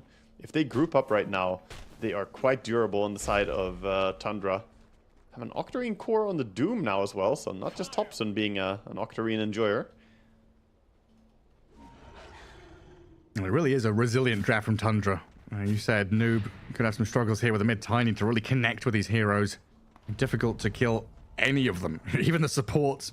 This Magic is a resist stark Rubik. contrast to his last performance on Tiny, where it was 16-1 and 15 or whatever. Here, he just can't burst anybody. Everybody is pretty tanky. Like I mentioned earlier, the Rubik, he's sitting at 46% magic resistance just off his low spell amp. Animals. The menagerie. Little zoo of Chen over in the Roche pit as they are just waiting for the big man to respawn. Patiently. This is very, very patient, considering it could be 2 more minutes until he spawns, but they are gonna get paid off for their patience. That was an investment in Roche respawning. Imagine if it was 2 more minutes that they had to wait here. They would just be sitting around. Was it sunk cost fallacy? You know, when do you say enough's enough? You know, never. You sit there and you wait. We've spent a minute here, we'll spend another, and then we'll spend another. You sit there until enough racks have fallen. But yeah, Tundra are now finding themselves in an awkward spot. They want to be the aggressors, but Quest are the ones who have the Aegis and Cheese in hand. They did set themselves up pretty nicely with the lane pushing, though. Bottom and mid have to be dealt with here, and now Tundra kind of playing into that top jungle around their vision. TA gonna go for a Tormentor again here with the help of her friends. Has the Shadow Blade as well, going for that Silver Edge to have break against this Bristleback. Like, it didn't feel like they needed it in that previous pickoff, but like you said, he was alone. They'll need it when he's gathered up with his team. Exactly. It's more dangerous the more people are involved in the team fight. If it's just a pickoff, it's one story. Everybody's there. You might need this break. It's a good DPS item for TA still. Not as amazing as it used to be, but not a terrible pickup. Did Tiny have different cosmetics for his different levels? Has he always been this little crab guy? Wasn't he always crab? I thought it was crab. Okay, maybe I'm crazy. I thought he was normal Tiny earlier on, but I must be losing my damn mind. Maybe now he's a Mirelurk equipped. You the can customize a Mirelurk lot from in Dota Fallout. nowadays. Yeah, you can. That's why I was wondering if he's like, you know, normal baby Tiny, then some kind of massive rock middle Tiny, then crab big Tiny. The multiple Confusing if I was playing evolutions. against that. Speaking of anti-healing, by the way, we've been focusing how Tundra are countering out the healing from the side of Quest. But Tundra also rely a bit on healing now with the Bristleback having his Paladin Sword and building a Satanic next item. So we have a Shiva's coming in next, it seems like, for the Beastmaster. Trying to be ready for the healing reliant Bristleback. That's going to be pretty handy. How does this fight start? Quest smoked coming from the right-hand side. Lines drawn to wrap around a long way. And it looks like Whitemon has made the call that they are around their Tormentor and potentially coming down around them. Might see both teams go around each other like this. We literally have arrows coming in here. Thank you, noob. Being very clear in how you guys want to go. So the El Nino effect, you know, a hurricane building around the warm air down in this bottom lane. They cycle around and around each other. We'll see. Get a little wrap around here, see if they can avoid getting smoke revealed. Like Ramsey's in a good position on high ground. I mean, the Tundra are just on high ground in general, up on the staircases. And it looks like Quest are saying, screw this, we're going to push bottom tier 1, get a bit of map space for ourselves, rather than rushing into you. Tiny gets a tower, pushing bottom a little bit, building towards item. They are close to a lot of items, so makes sense they don't really want the confrontation. Dire's middle tower is under attack. Yeah, and then playing under their own vision. And of course, the commandments of Dota. Play under wards. Are scanning. Protect your vision and play into them. And now we don't have a smoke. We do have a smoke on Jakiro still. He could pop it here. After clearing this camp, he's going to do it. So he wants to smoke into the lineup of Quest. He knows that they're behind here. Oh, man. And TA is running away from this. If they don't have her nearby, could be a bit awkward. They're just going to go for a free pick. Yeah, they saw the gyro push that wave. Omar's an absolute freebie here. Yeah, you can mech, you can Pavis, but you're dead.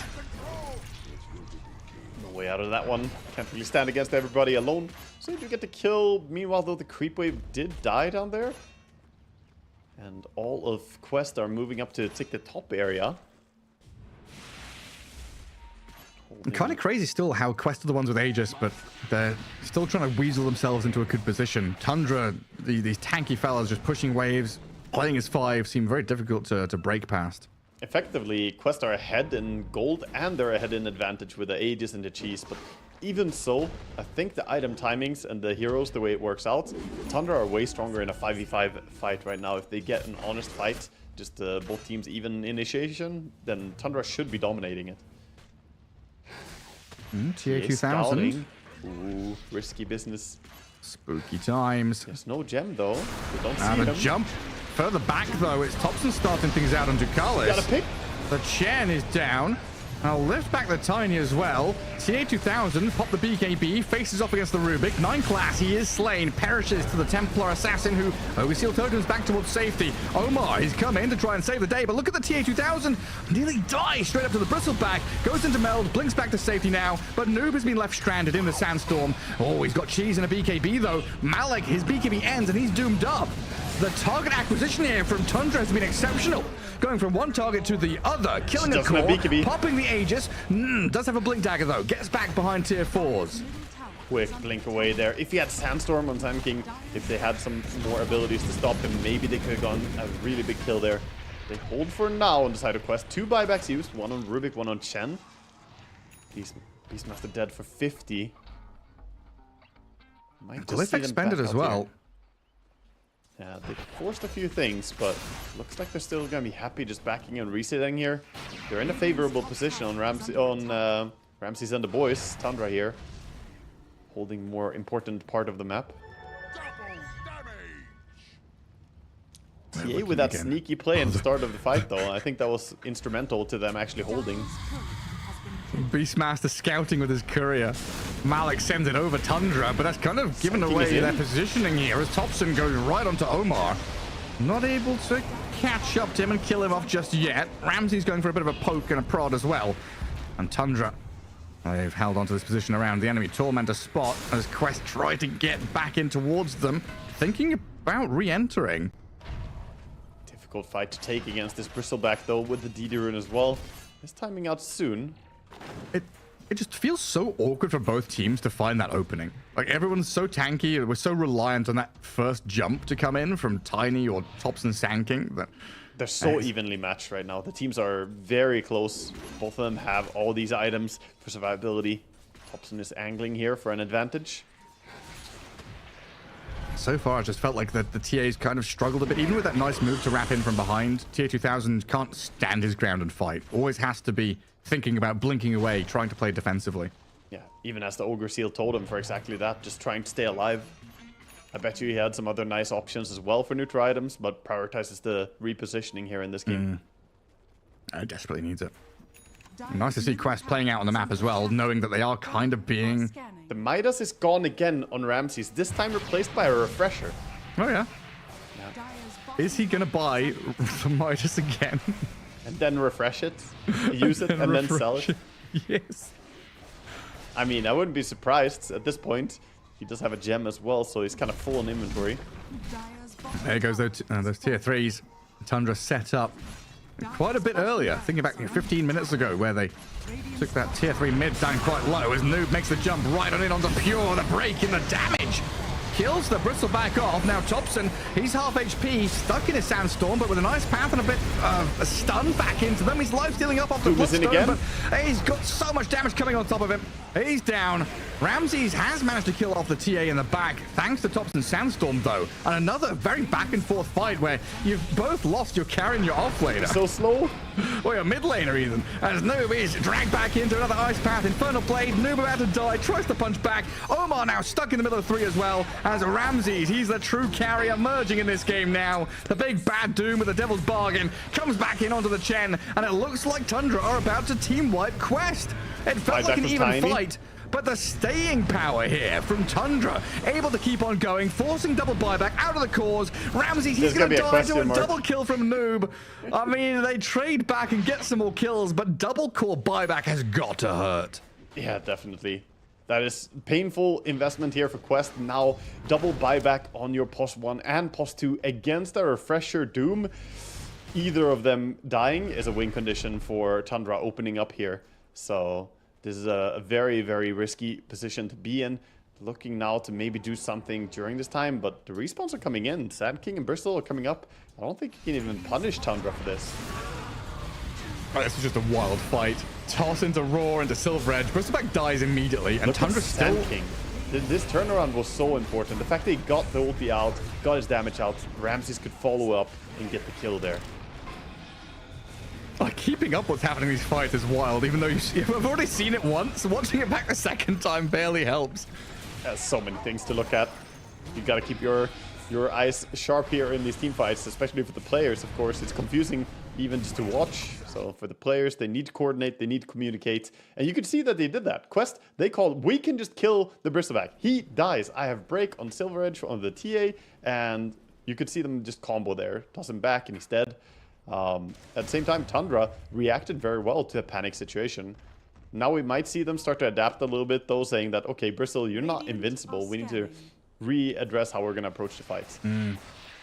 Oh, my favorite part of the game now as well. Like, Roshan has respawned. Both teams are alive. It's like a dead even game. Tundra haven't contested Roshan yet this game either. They've just let PSG Quest kind of have it or steal it. You know, some good moves from Quest to take it. There's but this time, on this. Yeah. Rushing over in smoke. Are they in time? TA takes Roche very fast. He's gonna die. Roche is dead. I mean, Tundra looks like they still want to try and fight into this, though, as they position themselves, jumping in onto the twin gate. Ducalis, being focused, does try to drums away, but Topson and Pure are on his tail. Chen gets 2 hit by this Warpath Bristleback. Gets smacked. Absolute wallop. They do get out, and they do get a lot of items there. So he is consuming the... Wait, did he not? Oh, he left the Aghanims on Tiny. Does he not want it? No, he consumes it now. Put it on the ground for a while. I wasn't sure if he was going to give it to someone else. But they got the Aghanims on Tiny, so extra bit of damage. He has a Daedalus as well. So that could be a huge surprise in the next team fights. This could be massive, yeah. And they are down a Chen with no army. 30 seconds. They've got Aegis on TA. We'll see how this goes.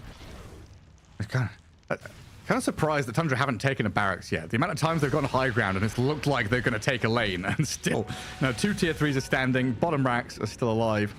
PSG Quest just looking really resilient in this game. They are fighting back tooth and nail. Of course, they're still trying to survive this period of not having buyback. This is a very tense moment for them. 4 minutes and 45 seconds left of no buyback. So any pickoff they can find right now, Ninja Gear on the Doom is huge for him. This can enable him to maybe find that clutch Doom on either of these targets. Let's see if we can get it. Yeah. The Aegis is providing a nice sense of security here, though. Otherwise, could have been a detrimental moment for them. Aghanim's Scepter Jakiro. Hey, here we go. Can we look at that total damage again? Because you pointed out the other day where Jakiro was the highest damage dealer in the game. Not yet for Whitemon, but with his Aghanim Scepter, it's possible. He'll have to work hard to overtake the Sand King at this stage, but yeah, he does do a lot of damage. Yeah, he's like, please, can you guys just stand in the macro for a while? We did have a crazy game of support Jakiro the other day, indeed. Topson, by the way, has picked up a Lincoln's on his Sand King, so starting to address this this Beastmaster initiation. Thinking about how the initiation is gonna go. Maybe puts this Lincoln's over on the Beastmaster or Bristleback when they want to siege up. Yeah, put Pure high ground, put some spells on him, buff up the Bristleback. And Lotus Orb is there for the Rubik as well. So yeah, I think you're right. They have itemized to contend with it. Noob has queued up a Divine Rapier right now. Here we he go. has the Aghanims, has the Daedalus. This is the big balls kind of play. Is he gonna do it? Doesn't have enough gold yet, but we might just see it. Now look at that. Clear out the creep wave with just a single tree toss. Ramses now hits his level 25. It's a big power spike. Get the slow and the blind on his Sandstorm. That's pretty cool. Is Ramses going for Shiva's Guard as well? Like, I guess he needs the armor. Yeah, I saw that earlier. I didn't really mention it, but yeah, they're going for the double Shivas. It's just a good armor item, and you might not always have your Sanking around. It's a little bit bad, but it's not horrible. They already have AC on the Bristleback, so what other item should you really go for at this stage? Pondered it a little bit.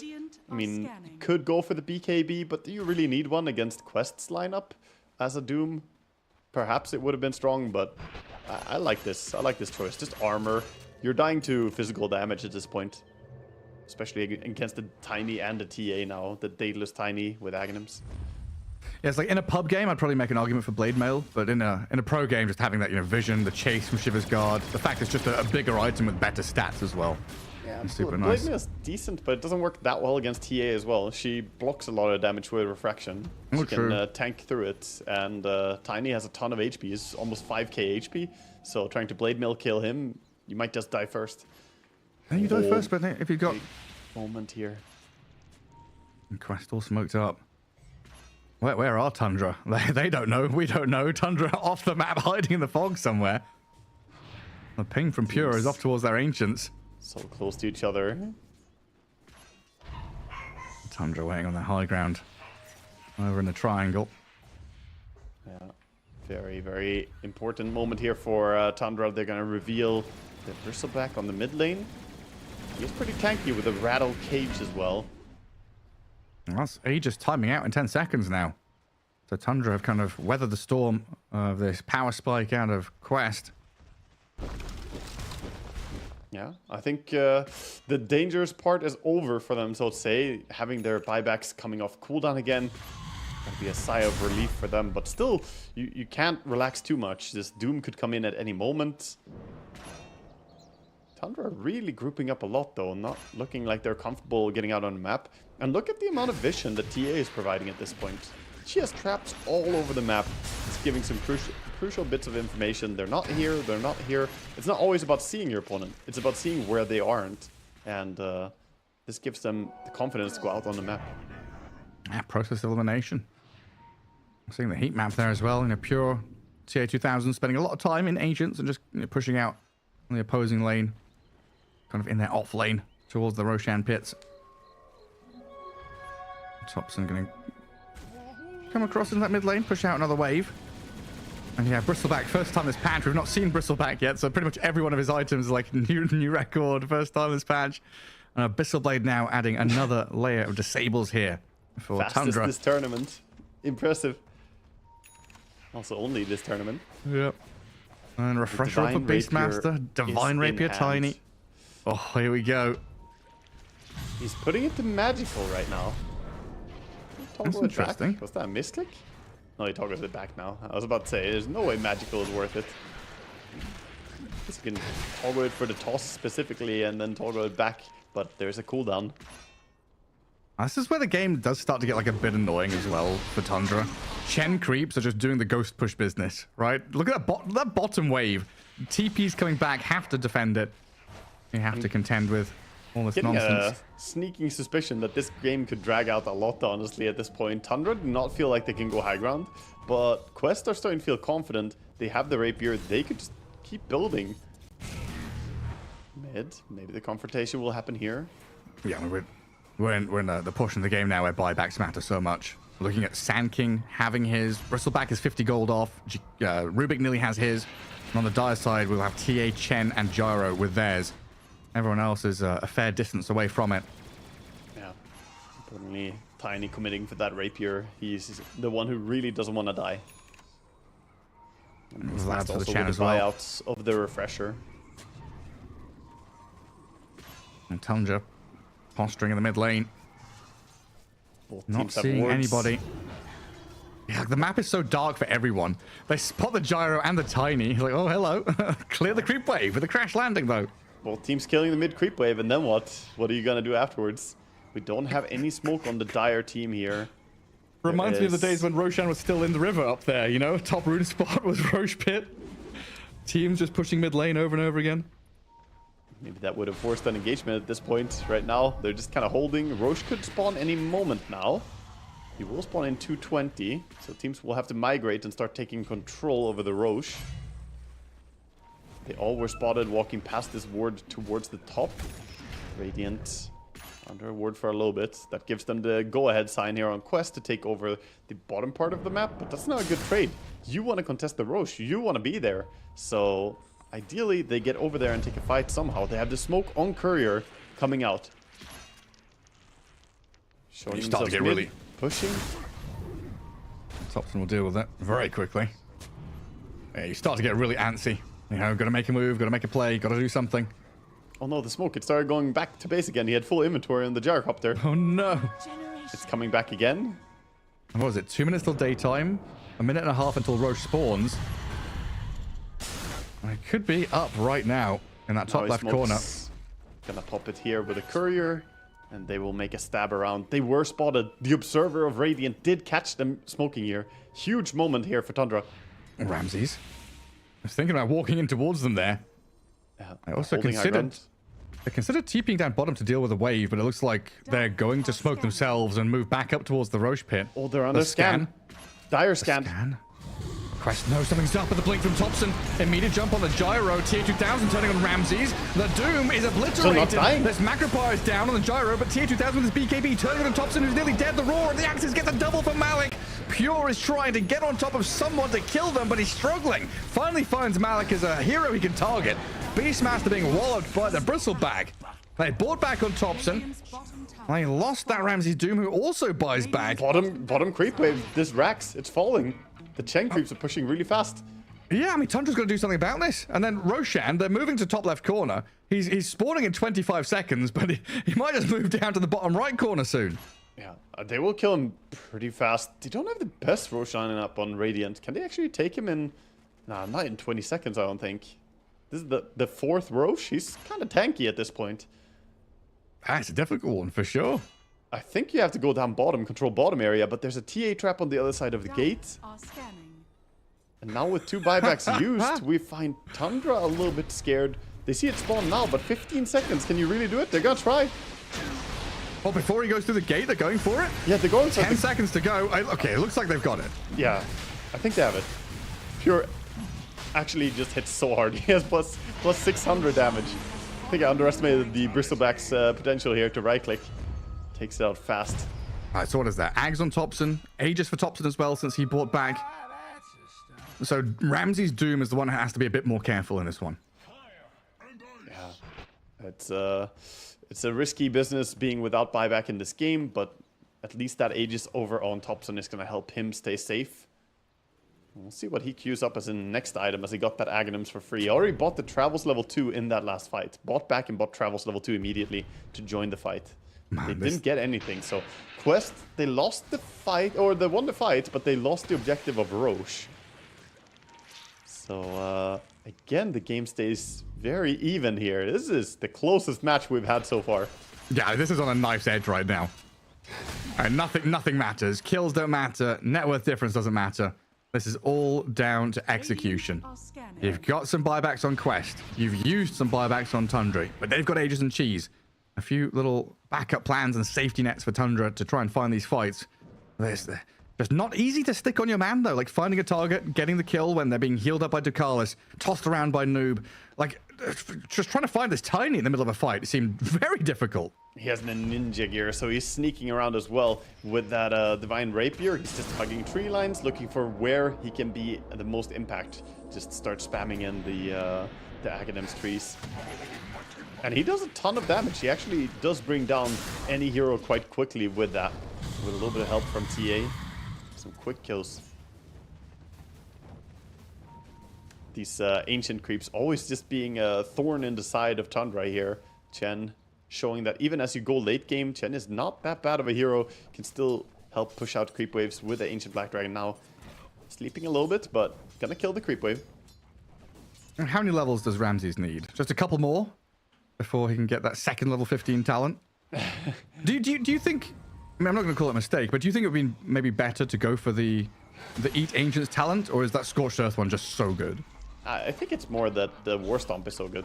War Stomp is super high priority for pro players. It's providing the Doom with Blink Initiation. You basically become a Centaur. Finds himself a Shield Rune here.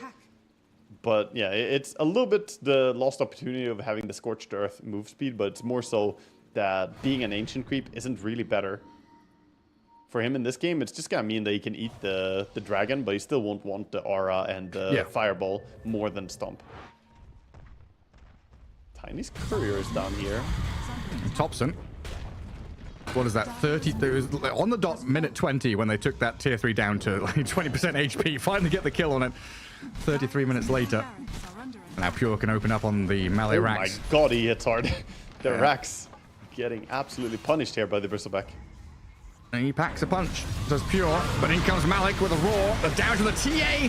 Oh, Pure disappears again, buys back, tries to snap into action as they doom up the Beastmaster now. Tops him with a Sandstorm, going to work to kill off Malik. He's got buyback available too. They doomed the Tiny on the back line, so no tree volley, no nonsense there. Yeah, but again, the buyback used here by Radiant, so Pure spending a buyback, TPing back in, but they're not in shape to keep pushing. And Quest are the ones who are very happy with this, as now one more buyback is on cooldown here. They're in a very opportune moment to take a fight.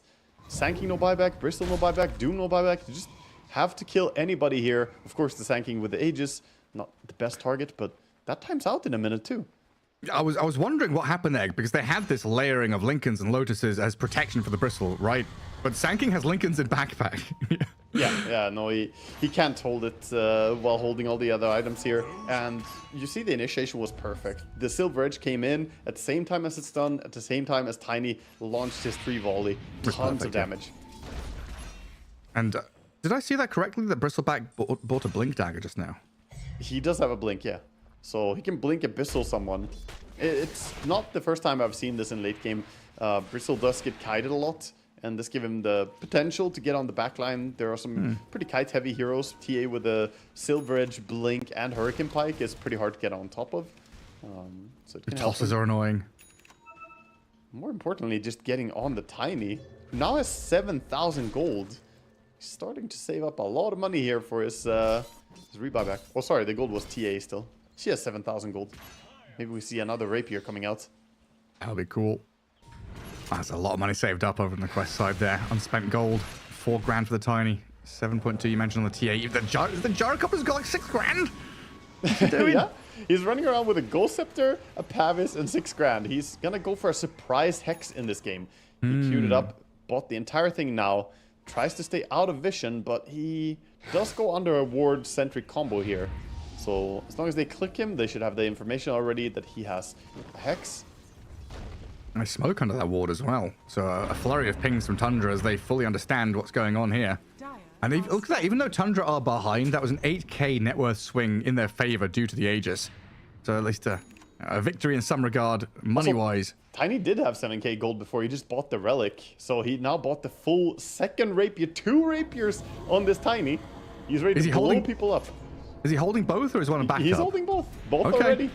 This is a full-on crazy mode here for this Tiny. He wants to kill people. All in revenge time. You knocked us out at TI qualifiers. We're going to knock you down a peg or 2 in the group stage here at the Riyadh Masters. I want to see him hit a building, man. I know he doesn't want to go up to a tier 2 tower right now, but I just want to see the damage. It's like 4 hits, 5 hits. I think maybe 3 hits for a tier 2. Oh, really? Wow. I mean, it's a lot of damage. I might be just underestimating it. He's hasted up now, sprinting across the map. Ninja Gears definitely helping Quest reposition themselves. Don't see anybody right now, so it's scary to go up. Is Noob gonna find the balls to go for this tower? It would be scary. And it's been annoying when Tundra on the front foot are being split pushed and side pushed, ghost pushed, whatever you want to call it, by the Chen creeps. And now they're being pushed all 3 lanes, and you're having to contend with some random all the trees. volley. But the blink in, Thompson with Ramses, dooming up the Tiny. They're going to blow up Noob here. They've got the catch with a double rapier on the deck. Oh, this is big. Quest going to try and come in with a roar. The Beastmaster getting on top of Thompson, but he's so tanky. He is not dead just yet. But look at that side blade spill out of the TA. Gets him down. Finally, they do get back. So Jakiro has one of the rapiers. Bristol has the other. Jakiro has put that stuff to magic damage right now. So you want to see a Jakiro do a lot of damage? Yeah, he'll take the free 25% spell amp. Thank you very much. Hey, he's catching up. I wasn't wrong. They don't have the best heroes for rapier, sadly. The Bristol is holding one, but he's also struggling now. He's like, okay, I guess I don't have Blink anymore. He has Lincolns in his inventory. I wish my Sand King could take this. Yeah, I mean, they don't really have a traditional right-click carry, so The double rapier was costly though, and buyback spent immediately by the Tiny, who's, by the way, back and farming for another rapier. He's just another day at the factory. He's just assembling rapiers. I appreciate you, Noob. I appreciate what you do for this game. You're bringing a lot of entertainment to this game.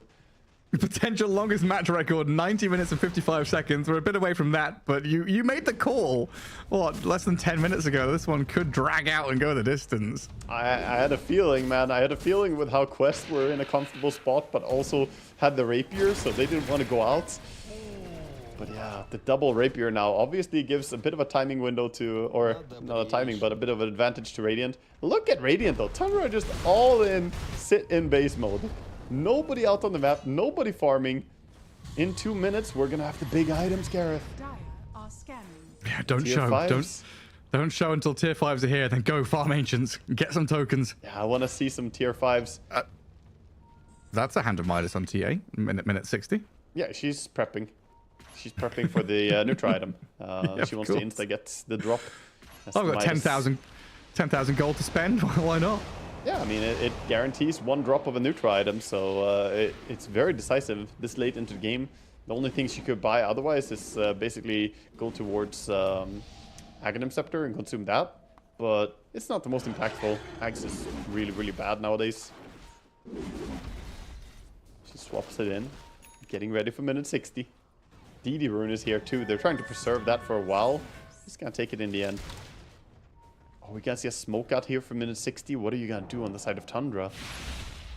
Yeah, I don't know. This map is very dark. They've got one observer ward on that right side near Dire Ancients, but else it's Dire Wards on that left side. And a very, very tight map for Smoke Tundra for to play Roche. into. Yeah, they're making a play towards the Roche here. Surely TA wants to pop that Midas too, but 10 seconds for the minute 60. At the same time, the smoke rotation is happening here. They have to be ready for Radiant, and they scan them up. Beautiful scan. Read like a book. Yeah, staying sharp here. Gonna go towards the Ancients, see what they drop, and see if they can catch anything here. It's Radiant are still on the hunt. Yeah, Quest is still around. The Tiny Noob. Oh, he's been jumped here. Doomed, stunned. They've also got a cat on the Chen in the back, they but stole Noob's the them big more. ticket kill. 120 seconds with no Tiny. Chen looking a little worse for wear as well as Tundra come back and get a double kill for Thompson. I did not realize Rubik still had Roar from the previous fight. That Primal Roar. Buyback's now coming out, but Tiny obviously doesn't have buyback, and they know that. There's a 4-minute window of him not having it, so 100 seconds, no Tiny guarantee. Roche available, they have 2 Rapiers in their team. I'm so happy to get the Aegis. Who even takes the refresher at that point? Is it Kiro, I guess? But he, you know, you're struggling because you want to carry Dust against TA in these fights as well. Someone has to have the detection. Everyone's slotted. You've got no room for it. Too many things to carry, honestly. Right, so refresher shard on the floor. Still needs to be picked up. Some banners around. Drop in, picking up items left and right. They have Gem on Rubik, so the Dust in backpack is fine. Rubik's now responsible for detection game. And tier 5 item time. Yeah, let's see what we have here. Quick update. We have the Arcanist armor for the Sand King, so big AoE aura. We have a Pirate hat on the Chen, not the most amazing, but it does give him a ton of gold over time for his team. Tundra, they're on high ground though. That's a Roar placed on the Rubik. Thompson TPs to him, burrows into Gyro as Ramses makes the move straight in. And 9 classes in Fountain. Dooms are going out. The Macropire is down. Ramses has got a kill onto Malik. He's brought back on the Beast Math, but you've lost Chen. Dead for 2 minutes. Gyro's about to fall here as Omar gets crushed under the boot of Thompson. The racks have fallen. And now we're in, what, a 7 versus 3 with Ages and Cheese in the hands of Tundra. They're going straight for tier 4s. Yeah, Ramses makes a jump onto the TA, gets sized up in the meantime. Does turn around, though, as they drop the call down, trying to protect TA 2000, but this Templar Assassin is being surrounded. The Book of Shadows buys a little bit of time, but TA surrounded and killed. Will buy back, but with no teammates to back her up, it looks like it's over now. The Chinese drop of a backplate hat, doesn't have Tundra anything. come in. Backdoor regen. I got fortification, try and buy a bit of time, but Ramses returns fire. Ramses.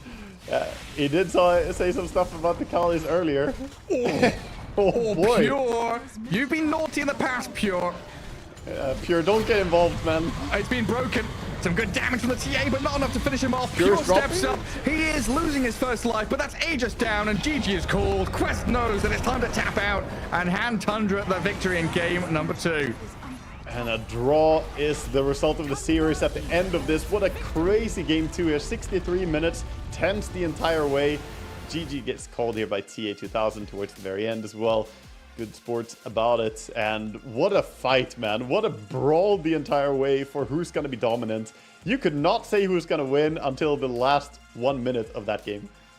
Yeah, even then it's like, oh, hang on a second, they're going to turn it again. Just more swings and roundabouts than a kid's playground in this kind of game. Back and forth, up and down, no idea what's going on. But, very, very kind of cerebral, deliberate plays, right? We see that kind of lane pushing, making sure you've got open map, placing wards, going for Roshan fights. Both teams very deliberate at choosing their moments very nicely.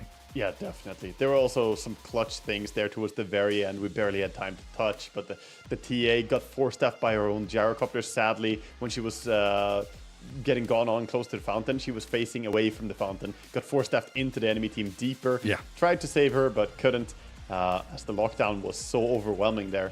And again, a good case of Tundra blinking in with the Rubik and letting him be a target of initiation. He still got the roar out before he died, but he kind of took the initial hatred from Quest there in that fight, and that finally allowed the Bristleback to do stuff in a fight. And of course the Doom is just such a strong effect, man. In late game, it is not easy when the mute comes in as well, so you can't use your items. He kind of just dominated the final fight there with 2 Dooms coming out. I honestly really love that thing you bring up about 9 class, because it's a topic of conversation that's come up quite a lot in Dota, right? Thinking about if you don't have heroes that want to show and go high ground or break vision, you had a period, a long time, where it was just like, oh, we pick Enchantress because we want her to just break vision, go high ground, go in there. And you often find yourselves in a draft where you have 5 backline heroes or 5 heroes that want to wait for their moment to strike. And 9 class says, screw it, I'm tanky enough and I've got buyback, I'm a support, I'm literally just going to show to make you show. Yeah, right? He's forcing his opponents to give targets to people like Thompson. He also immediately bought travels after he died there, so he traveled in, used a glyph, I think, even on the creeps to secure that he could TP in. It was just a good reaction to what they could do in the situation they were in. And what a fight, man. I can't believe Quest got all those early Aegises and still weren't able to turn it into something bigger. And what a performance here. Ramses, big smiles on him. He played a great game. Ramses was a monster in this game. 9-3 and 25. We take it all the way back to the early game. His shenanigans there, buying first a Blink and then selling it, buying a Midas afterwards, then selling that and buying something like... That was some crazy decisions there that really showcased the possibility for Doom, which we haven't seen like this before. Yeah, and still going on. It seems like they've got a little internal meme with each other as well between 9 class and Ramses, with a little fist bump into high five nonsense going on. And it looks like Thompson, our MVP, though, that sanking from the mid lane, that Shivers rush, he really did a lot to just hold these team fights together. You know, he was the gel, he was the glue for Tundra in this game. Oh yeah, he did 50,600 damage in this game. He was, you know, the Tiny did have a rapier.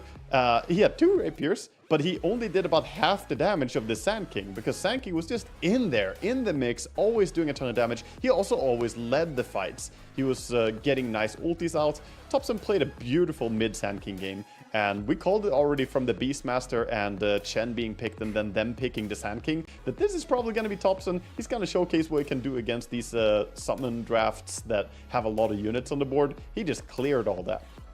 Yeah, I mean, 51,000 net worth as well is a pretty ridiculous number to post up as a mid Sand King there. Yeah, I mean, he had the second most last hits in the game. The TA barely beat him. Super cool game. As it sounds like we've got Ramses on the line here for an interview. Ramses, congrats on that second game victory, a 1-1 draw with PSG Quest. First of all, I want to ask you, what's the joke with you in 9 class? The high five and the fist bump? Is this something that you do at boot camp? Hi everyone. I think it's just misplay after game. Game's so long, everyone tired, you know, and I just...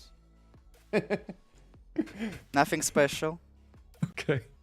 And second of all, that Doom. It's been a long time coming. We've been waiting for this kind of sell Midas, buy Crimson Guard, buy... but you did something cool that you bought Blink, and then you sold Blink, and you bought Midas again. What's your thought process behind this? Is it like tempo for the Doom? I mean, you just use Bind Blink using Doom, then you useless, right? You just sell the Blink and you farm. Midas increase your farm. That's simple. Very nice. It Thank you. sounds so simple when you say it like that, but we have seen so many Dooms take this facet and get no real value out of it. So beautiful to see you actually showcase it. I want to ask you, do you feel like you are playing the same style on the offlane that a lot of other offlaners are here in Riyadh? Or do you feel like you're maybe a bit more initiation focused? Because looking at your Mars, for instance, you played it a lot and you found some beautiful initiations for your team. Whereas a lot of people are going more just for the aura and tank in almost every game. I can say one thing. Some teams have like Skitter, you know, who can like not real carry, you know. Amar is real carry in this team, but I'm offlaner. That's why. In our team, Pure is real carry. That's why I should support him. But sometimes we can play semi-course, like me or Thompson or Pure to win lane. Every one of us can carry the game, I think. Yeah, it's nice to have that understanding what you need to do in the individual game. Anyway, thank you for a beautiful game there. Game 2 was really exciting to watch. Go have some rest and good luck in your future games. Thank you for joining us. Can I have a fist bump, please? No, he's gone already. Oh no, I missed it. Should have done it a bit earlier on. Yeah, nice to hear from Ramses there, a fine fella, as showing us off the beautiful, beautiful Doombringer into that game. And I guess a good point as well there, right? Some teams do have this kind of semi-carry like Duraccio, Skitter, where maybe they're not the super greedy hard carry, but in this kind of team, you know, Pure, he's always going to be up there. As we can take a look at the group standings here. Tundra still up at the top, even with the 1-1 draw there, and PSG Quest middle of the table. Yeah. PSG, I mean, this was still a good showing for them. I think they played really solid here. They do have a lot of draws, but they're still protecting themselves from being at the very bottom of the group.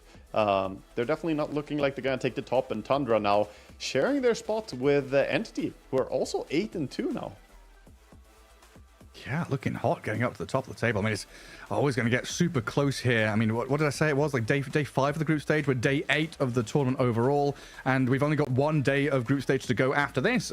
Of course, there are more games to come today, though. You know, our first one here, Tundra against PSG Quest, a 1-1. But on the B stream, we've got Gaming Gladiators, LGD Gaming, and of course, Extreme Gaming against Entity, that last one of the day, which should be super, super important. But that wraps up our day, Wagga. We're on a short day today. We've got a bit of a break before we come back with, I believe, Mike and John taking the microphones, and we'll see you tomorrow.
You ever wondered how a Hollywood movie is shot? On a Sony. You review it on a Sony. And how do you make that sound epic? You record it on a Sony. Lunch break on a Sony. So why wouldn't you watch it on a Bravia by Sony? Have you got what it takes to get to the top? It doesn't matter how high you climb. To reach the top, even the biggest champ needs a break. So you can recharge, dive back in, and dominate.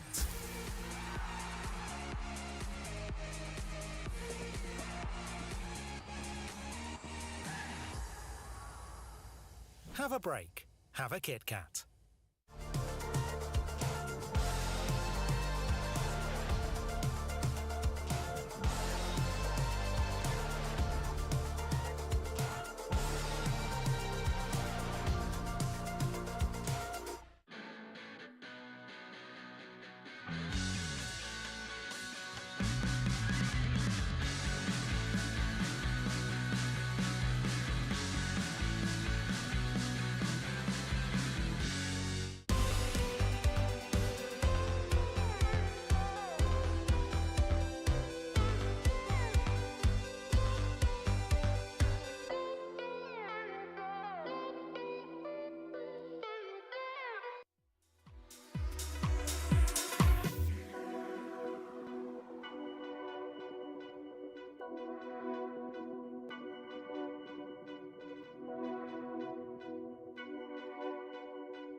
something in his eyes.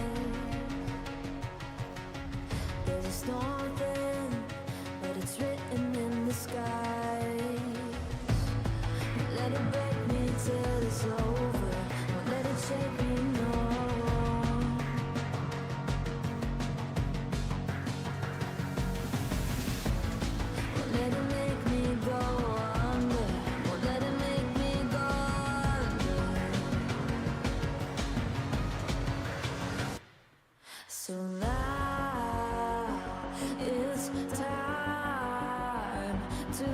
fly. Nothing's gonna stop me now. Nothing's gonna stop me now. Nothing's gonna stop me now.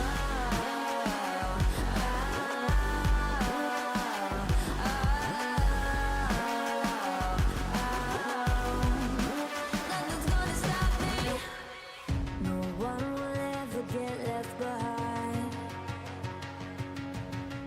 A million more before I've tried. Won't let it break me till it's over. Won't let it shake me, no.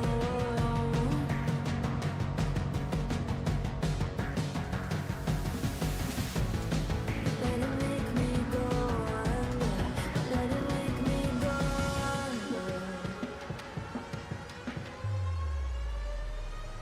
So now it's time to fly.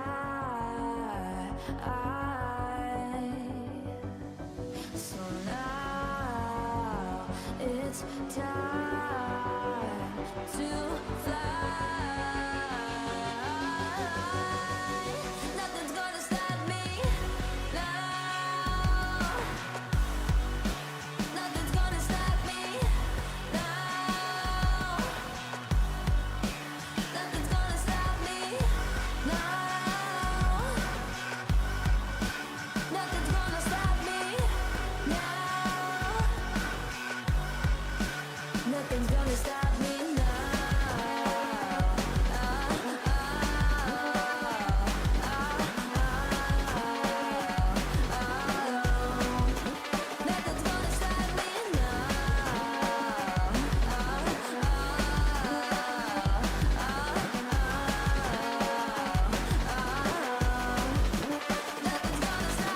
now.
chase you. If you scream, I'll whisper. La di da di da da da. This is all you ever wanted. Take it all, you deserve it. This is how we're gonna end it. La di da di da da da. Take it all, you deserve it. Take it all, you deserve it. Giving back the freedom you want to destroy. And my power's way too strong for you, so try. 'Cause you can dominate and nor will you survive. And not this time, 'cause I'm the wiser of us two. I know one of life antithesis of you. The fire in my heart will only grow. If you shut the gates, I'll burn them down. I am 1,000 steps ahead of you. You'll see soon.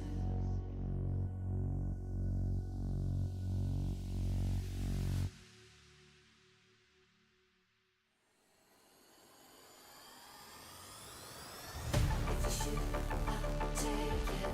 If you run, I'll chase you. If you scream, I'll whisper. La di da di da da da. This is all you ever wanted. Take it all, you deserve it. This is how we're gonna end it. La di da di da da da. If you shoot, I'll take it. If you run, I'll chase you. If you scream, I'll whisper. La di da di da da da.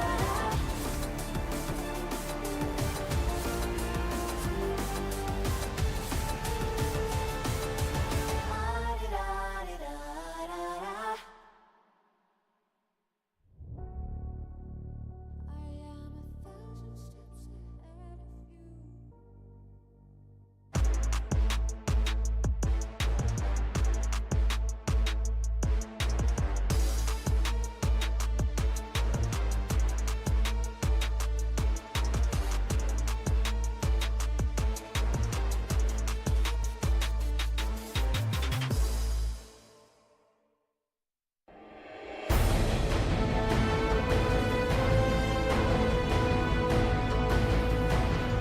Gaming Gladiators, a team that spent most of 2023 as the undisputed top team in the world, started sliding down from their peak around last year's Riyadh Masters. Achieving a respectable 4th place was not enough for them, when most people expected them to take the whole tournament. Sticking with their stable roster of Dyrachyo, Quinn, Ace, Tofu, and Celery, Gaming Gladiators had to climb back to full power. The start of this EPT season, Dream League Season 21, went even worse with an 8th place.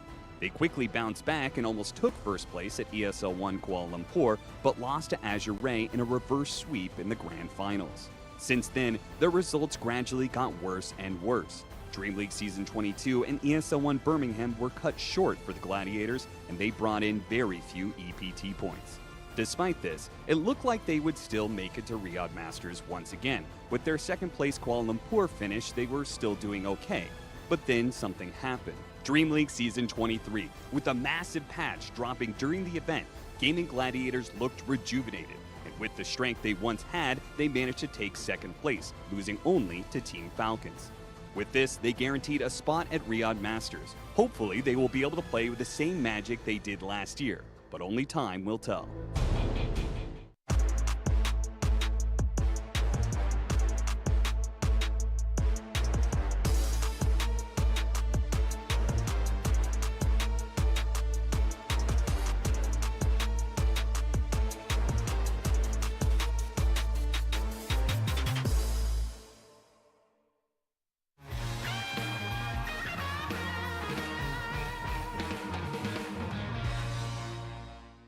Hello everyone, I'm joined by Y of LGD Gaming, and I was hoping to get a chance to learn about your origins as a player, how you started out in Dota 2 from even before your professional career. Just how did you and why did you start playing Dota in the first place?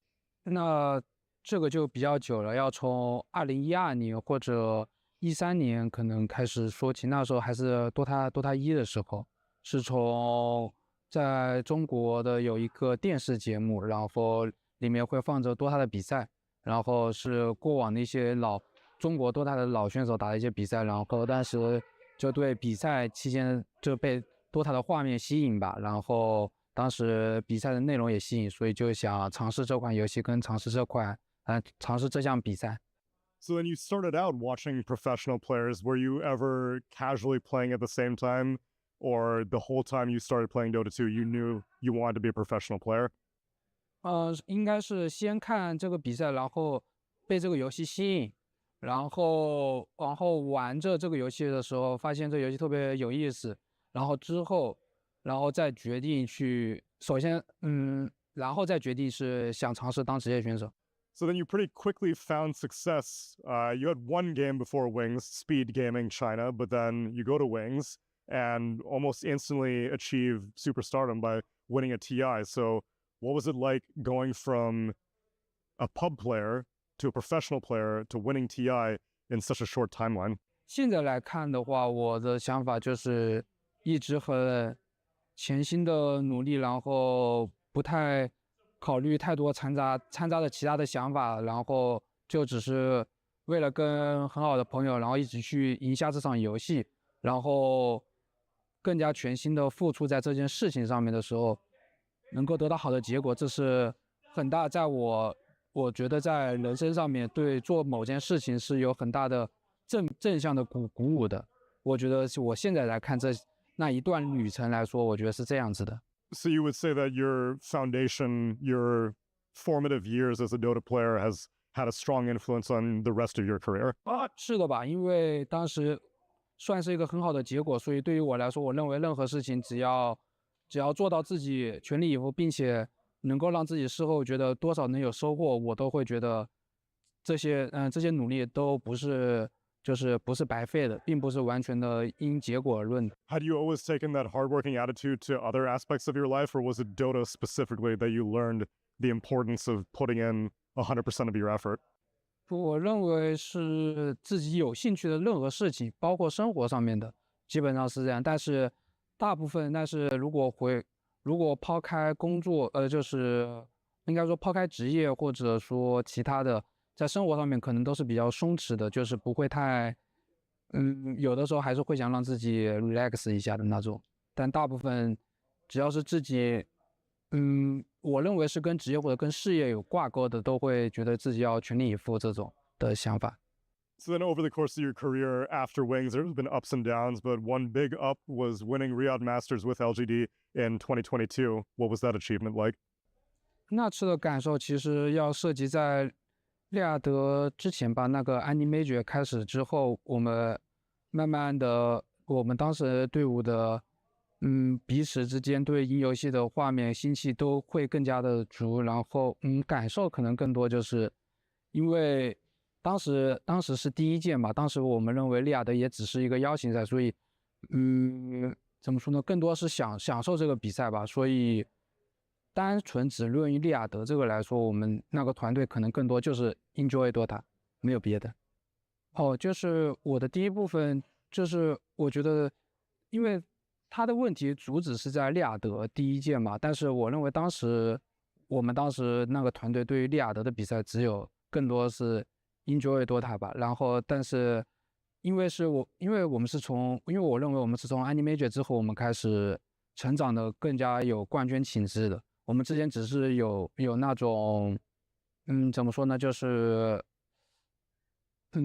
怎么说，就是有那种争夺的实力吧，就是大家都很看好，但是我们那时候是夺了冠之后，大家都觉得我们是有冠军之相，更像有冠军之相，我觉得是这样的一个心路历程。然后到利雅得的第一届利雅得邀请赛的时候，我们更多就是享受比赛，其实那个时候是这样的。So now that you know that the legacy of the Riyadh Masters is starting to grow a little bit, what's it like having won the first one, returning back to it now for a third time? 关于就是利雅得比赛的感受，对吧？这个真的还感触很大的，因为很荣幸，就是1到3届都来参加了。然后第一届当时很明显就是先从场馆来说吧，变化特别大，这短短的2年吧，这是应该算是2年间。然后第一届感觉确实就像是一个邀请赛一样，但是像朋友之间举办的，然后有场馆各个设施，然后选手之间也很舒服。然后到现在就很简单，第3届一进去，当时给我感觉就像是进了一个电竞的环球影城的那种乐园一样，特别大，然后里面的设施啊、人啊都特别的多，然后就特别的牛逼吧，就是这样。Well, thank you very much for taking the time to speak to me. Why? It's always a pleasure. Can't wait to see how LGD do at this Riyadh Masters. Shish, yeah. Thank you，谢谢。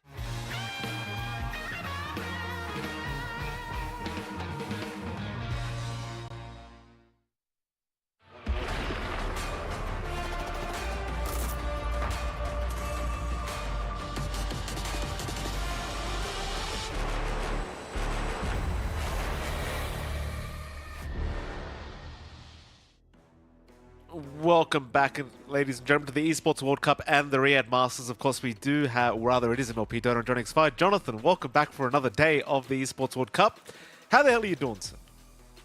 Doing great. You know, we are pretty much at halfway, if not way past the halfway point. So, again, all the weightings for every 2-game series we have weighs a lot, especially here in Group A. I believe this was Purge's featured match of the day, so it's going to be an interesting one. Or am I forgetting wrong? I don't think it was, actually. It's the one later. But this one should still be exciting. Game and Gladiators up against LGD. Opposite end of the groups on Group A in terms of results so far. LGD in the bottom 2 in that firing line for elimination. Game and Gladiators up at the top in a 4-way tie with OG, Falcons, and Team Spirit. So they would like to keep that position open. I don't feel like the odds for them going into the middle of the pack are very high, but you do want to maintain that position. Of course, you want to start in the upper bracket. So a 2-0 win for Gaiman would definitely boost those odds, depending on how the other results go. For LGD, this is almost a do or die scenario. You know, you're stuck down there with Blacklist right now in the bottom 2. You have Heroic kind of tied up with LGD, maybe a little bit ahead on Newstadtl score right now. Aurora barely ahead of them. So a 2-0 here for LGD as well, pending other results, boost their chances as well to just stay in line in the tournament, at least for a lower bracket start. Yeah, and I mean, for LGD as well, like, your opponents don't get much easier after this. Like, your next matchup after Gaiman is going to be OG, and that's going to be tomorrow, and OG have been performing really, really well, so not really recommended, you know, you hold anything back here up against Game and Gladiators, because if you don't end up getting a 2-0, chances are you are probably just going to be eliminated before the playoffs even begin. Mind you, it's not going to be very easy, John. I mean, it is Game and Gladiators they're up against, and Game and have, again, been looking fantastic. Currently tied in first place. We can, of course, have a look at the teams that are going to be playing against each other. I wonder what LGD kind of have up their sleeves to try and give themselves a better chance at least tying up this series, but again, it's going to be pretty challenging, I'd argue. That it is, but the one thing for LGD, again, we saw them in play-ins. It was a little bit of a slower start in those play-ins. They were at the bottom of their group. They had to get tiebreakers up against G2IG and then play the decider match up against Nouns in the longest match in this tournament at 90 minutes for that Game 2 of Nouns versus LGD. But since then, it's been a bit of a climb upwards. Again, their standing right now in the groups doesn't quite show it. And of course, you guys can get your predictions out as well. So we'll take a look at our sdcplay.gg predictions. You can head down there as well. Visit the link and get your predictions in for all of the matches coming up. Wouldn't be surprised if this was just heavily game in favorite, of course, as you can't really bet against these guys. They've been consistent. It's been a rockier start. It's a lot closer than I'd expect, though, at 57-43. That is very close. Yeah, I mean, I'm not sure exactly how that got that close, but oh, I mean, the LGD fans are here, Jonathan. They believe their team have a good chance of pulling off this victory, and I like that, John. I hope they do. Quite frankly, I don't want a one-sided kind of stomping here. I'd like at least a close matchup between these two teams.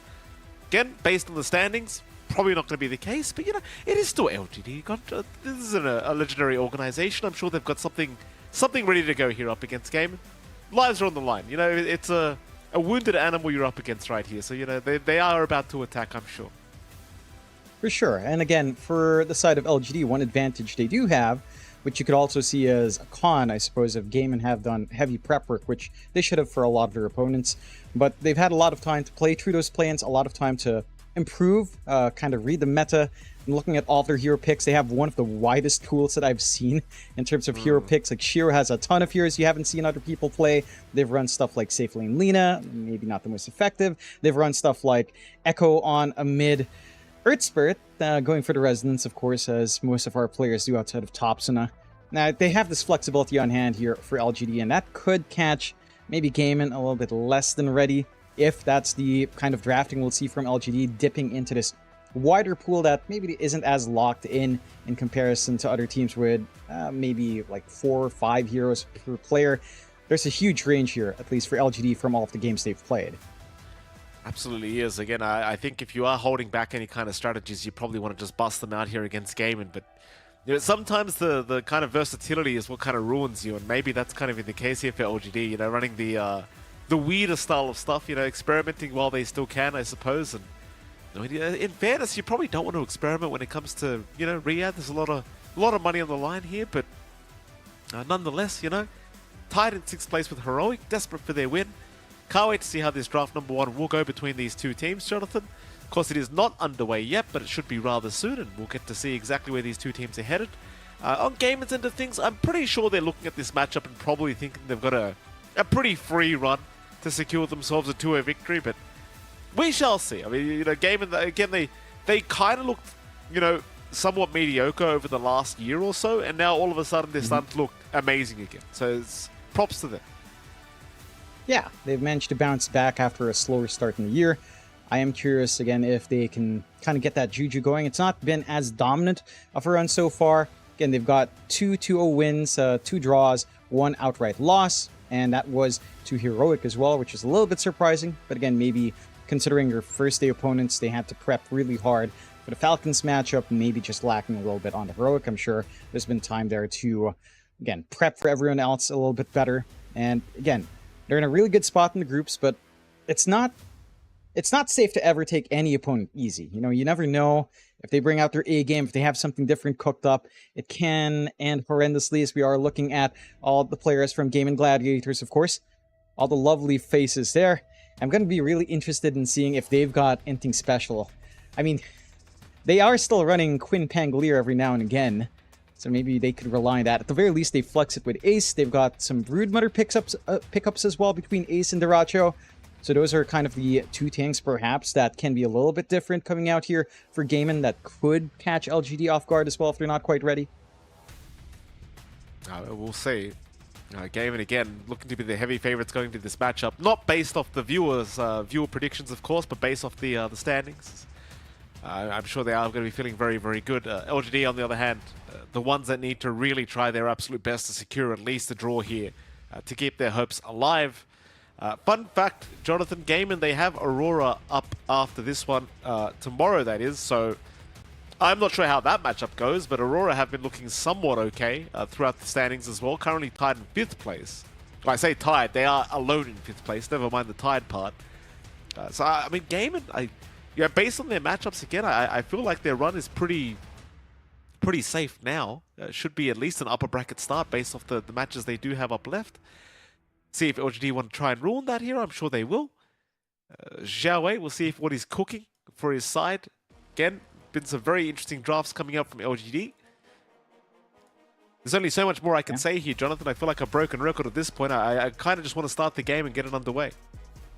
I'm keen on seeing if we get some of those secret sauce picks. PYW's been running a little bit of a line while he played it once. Didn't win, but he did go Fist of Death.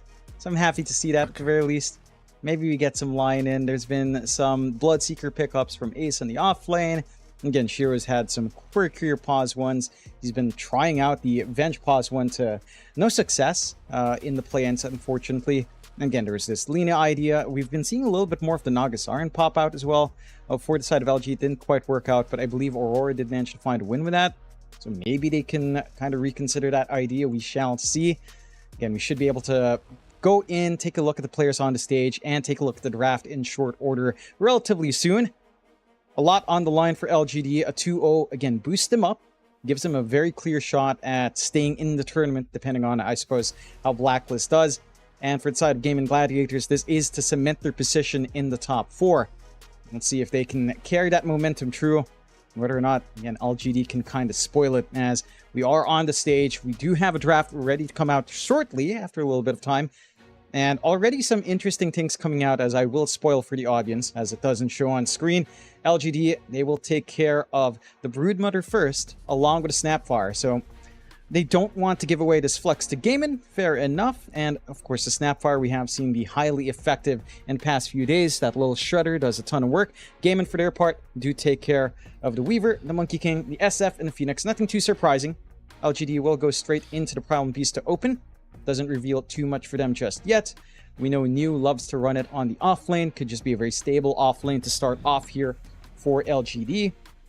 I don't think Echo has run it at all in this tournament just yet on mid. Has been hard locked onto the off lane for the side of LGD. So it's a hard hero to bully out. Doesn't really have rough matchups. You don't have something like the Hoodwink combination, but you have some strong supports that can kind of hang around with a Problem Beast anyway. I think there's options like, say, Shadow Demon's decent. Line can be fine for PYW if he wants to go that route. A little bit more range reach. Even Dark Willow can kind of pan out. I do like Gaimin's response. Straight into Shadow Demon. Disruption save on hand. So Primal Beast Pulverize, not going to completely lock someone in for a kill. You've got some good stack making potential here for Gaimin as well. So you've got the economy game to kind of lean back into if you've got the room to sit back and stack. A solid enough response. Shadow Demon, we've seen him pop out throughout the past year. Maybe not as much on this patch, but it does feel good, especially with the Disseminate facet giving extra HP. It can be a little bit annoying to try to burst. Yeah, that it can. We'll see the Rubik man out here from LGD, which is... I thought they were going to go for the Rubik first pick on Gaimin's end of things, considering, you know, against Primal Beast, Rubik does tend to have a pretty good time, but LGD do go ahead and ban it out, so that is not going to be available. It's Gaimin, final ban for themselves.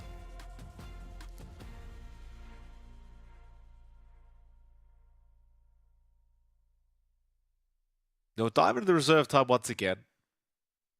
Pretty hard to ban against a team like LGD, considering the versatility that they have been displaying. It's mostly just a matter of banning out the broken heroes you don't want to have to see in the game, which is absolutely fair. There are a lot of mid pickups still left in the pool here for Echo.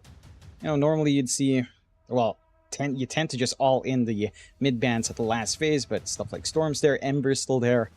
Let's see if that's something to consider down the line. They will take care of the Enchantress instead on Gaimin. So again, leaving a couple of options for LGD to try to play with. Under Primal Beast, again, Dark Willow's still there, although the value of Dark Willow does feel like it has gone down with the changes to her ultimate, with the Bedlam only being on the hero once more. There's a line option, there's some techies action that LGD can go into here as well for PYW. Keen on seeing what ideas they have for this Primal Beast lane if new. Gaimin, for their part, again, with a Shadow Demon, it's relatively open. You could look to Illusion Spam. There's a Terrorblade option if you want to kind of lock in your pause once into your lane matchup already under Primal Beast. There's a CK. We'll go with the Wind Ranger first on Gaimin. So they will dip into that somewhat annoying, somewhat hard to shove away here in lane. You do see, Mike, it has been winning more often than not at a very good rate. So it has been panning out. I guess it's just us. When we get Wind Ranger games, it doesn't feel great. But hey, all the pros I talk to do seem to enjoy its laning phase at the very least. But this is off lane, right? Like, if it's off lane Wind Ranger, it's fine. I just can't stand seeing carry Wind Ranger. It drives me absolutely nuts. As we do see Jakiro now picked up by LGD. Now, I don't mind if you pick offlane Wind Ranger and you just want to burst one hero down before while the fight just begins. That's perfectly fine. Just don't play it carry and do nothing every single fight is my argument. Yeah. I'm curious if they will just run it in off. I feel like it's fairly open. Like, there's arguments to be made about it in every core position. Safe, off, and mid. I think if it is like a safe lane matchup, and again, you're expecting something like Primal Beast off lane, Wind Ranger can do pretty fine in that lane. So I don't really fault the Gaimin for going that route if, again, that's the way they want to flex it for Duracho. LGD will end up picking their support duos, Jakiro and Clockwork. Some good area control coming in now for LGD. And some good ways to gap close into these team fights. You've got the Onslaught out, you've got the hook shot forward, you've got good follow-up now with the Ice Path and the Macropyre. Great laning presence from the Clockwork and the Jakiro. We have been seeing a lot of the Liquid Frost come in, and it has felt hellish to kind of deal with in terms of trading. It just provides way too much slow and just makes it hard for you to try to turn on the Jakiro with dual Brett as well. Keen on seeing Gaiman kind of start to solidify their draft. I mean, there's an argument maybe for a Sport Wind Range here. Instead, go with the Ursa pickup. So this lane matchup now up against Primal Beast, maybe in the first 2 levels doesn't feel amazing. Past that point, you can cut off the Primal Beast from Onslaught. Let's say the Disruption saves. You can get some good damage off with the Ursa and the Shadow Demon. You have a great Roche taking potential on Gaiman now as well. And Enrage is going to feel good here. Maybe not into Pulverize. That's still going to be an issue as it does not care for stat resist. But the kiting potential is still somewhat there in LGD, but it shouldn't be as massive of an issue for the Ursa just yet into Jakiro Clockwork. No, it should not. 4th pickup now for Gaiman. Back into the reserve time they'll go, but it is going to be the Underlord to pop out. So it is indeed starting to look like a support Wind Ranger here for Game Gladiators. They do get the Underlord offlane for Ace. And I have liked this hero quite a lot as of late. I just feel like it is one of those kind of metas where we are seeing a lot of auras being built up, which obviously fits the Underlord very, very well. As well as that, I think the Pit of Malice, always very, very good utility. It gets heroes like Primal Beast. It's very annoying to have to play against this Underlord hero, and it has been proving to be quite strong. That it has. I think Ace does hold heavy preference for the Abyssal Horde, so we should be seeing maybe some split push action coming in. A little bit of utility onto Sieges, I suppose. LGD will go into the Troll now, laning into the Underlord.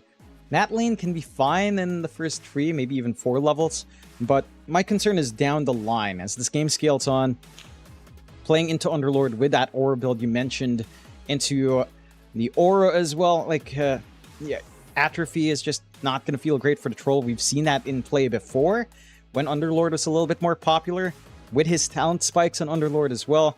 That'll cut the DPS of this Troll severely. The physical cores never enjoy playing into that. Mind you, there's also like a Crimson Guard build-up, in addition to the more typical Guardian Greaves and Pipe. And that will just make it, again, extremely hellish here for Shiro to try to even do anything in the middle of these fights. So I am a little bit concerned about this Troll pick. Yeah, I mean, it does look like a pretty challenging game here for Troll. Game of Gladiators back into the reserve type here for these final bad outs. But they will get rid of the puck, which would have been a very good kind of way of locking everyone down so this Troll could actually have some targets to hit. Intriguing that LGD do prioritize a Troll pick into the draft of game, and considering the counters they already have. They must be feeling somewhat confident with this hero. It's Game of Gladiators now. Final bad out to come.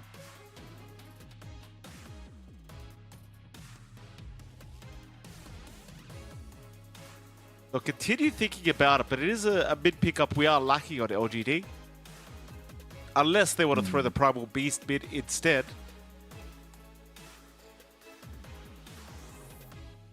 The big one I'm seeing is maybe an Ember or DK can be stable. They'll ban the Pango instead on Gaiman, so Quinn will play something else at the very least here. What do you want to take care of in Gaiman? I mean, they block off another hard Troll counter into Razor, and you're still looking at more than likely the mid. I don't think Quinn's taking the Wind Ranger anytime soon. That should just be probably Tofu. Playing that hero, try to get some activity out. Lane's fine with Underlord anyhow. It's a little bit tricky for LGD to plan out. Just kind of ban to maybe strengthen their mid at this point. Try to build around Echoes. Again, Ember is still up for them, so maybe some matchups that Ember is not comfy with. Storm could be annoying. In that case, your lockdown as well in LGD is not amazing to deal with something like a Storm Spirit pickup. Your AoE stunts are so-so. Relying on Ice Pat and Pulverize, really, to trap something like the Storm. Maybe worth consideration here from LGD to ban out.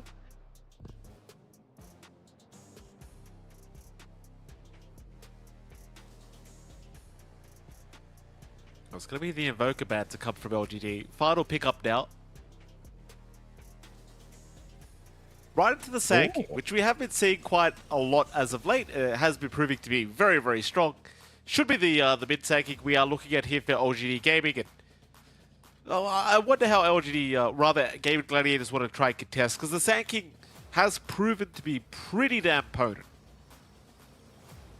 And it has. Like, its mid lane presence, going for the Stinger build-up and Burst Strike does feel very challenging for a lot of matchups. It has been winning at a 68% win rate so far over 16 games. So it has been highly effective every single time. Scaling into the Ags timing feels great. That does give you some AoE coverage now as well on LGD.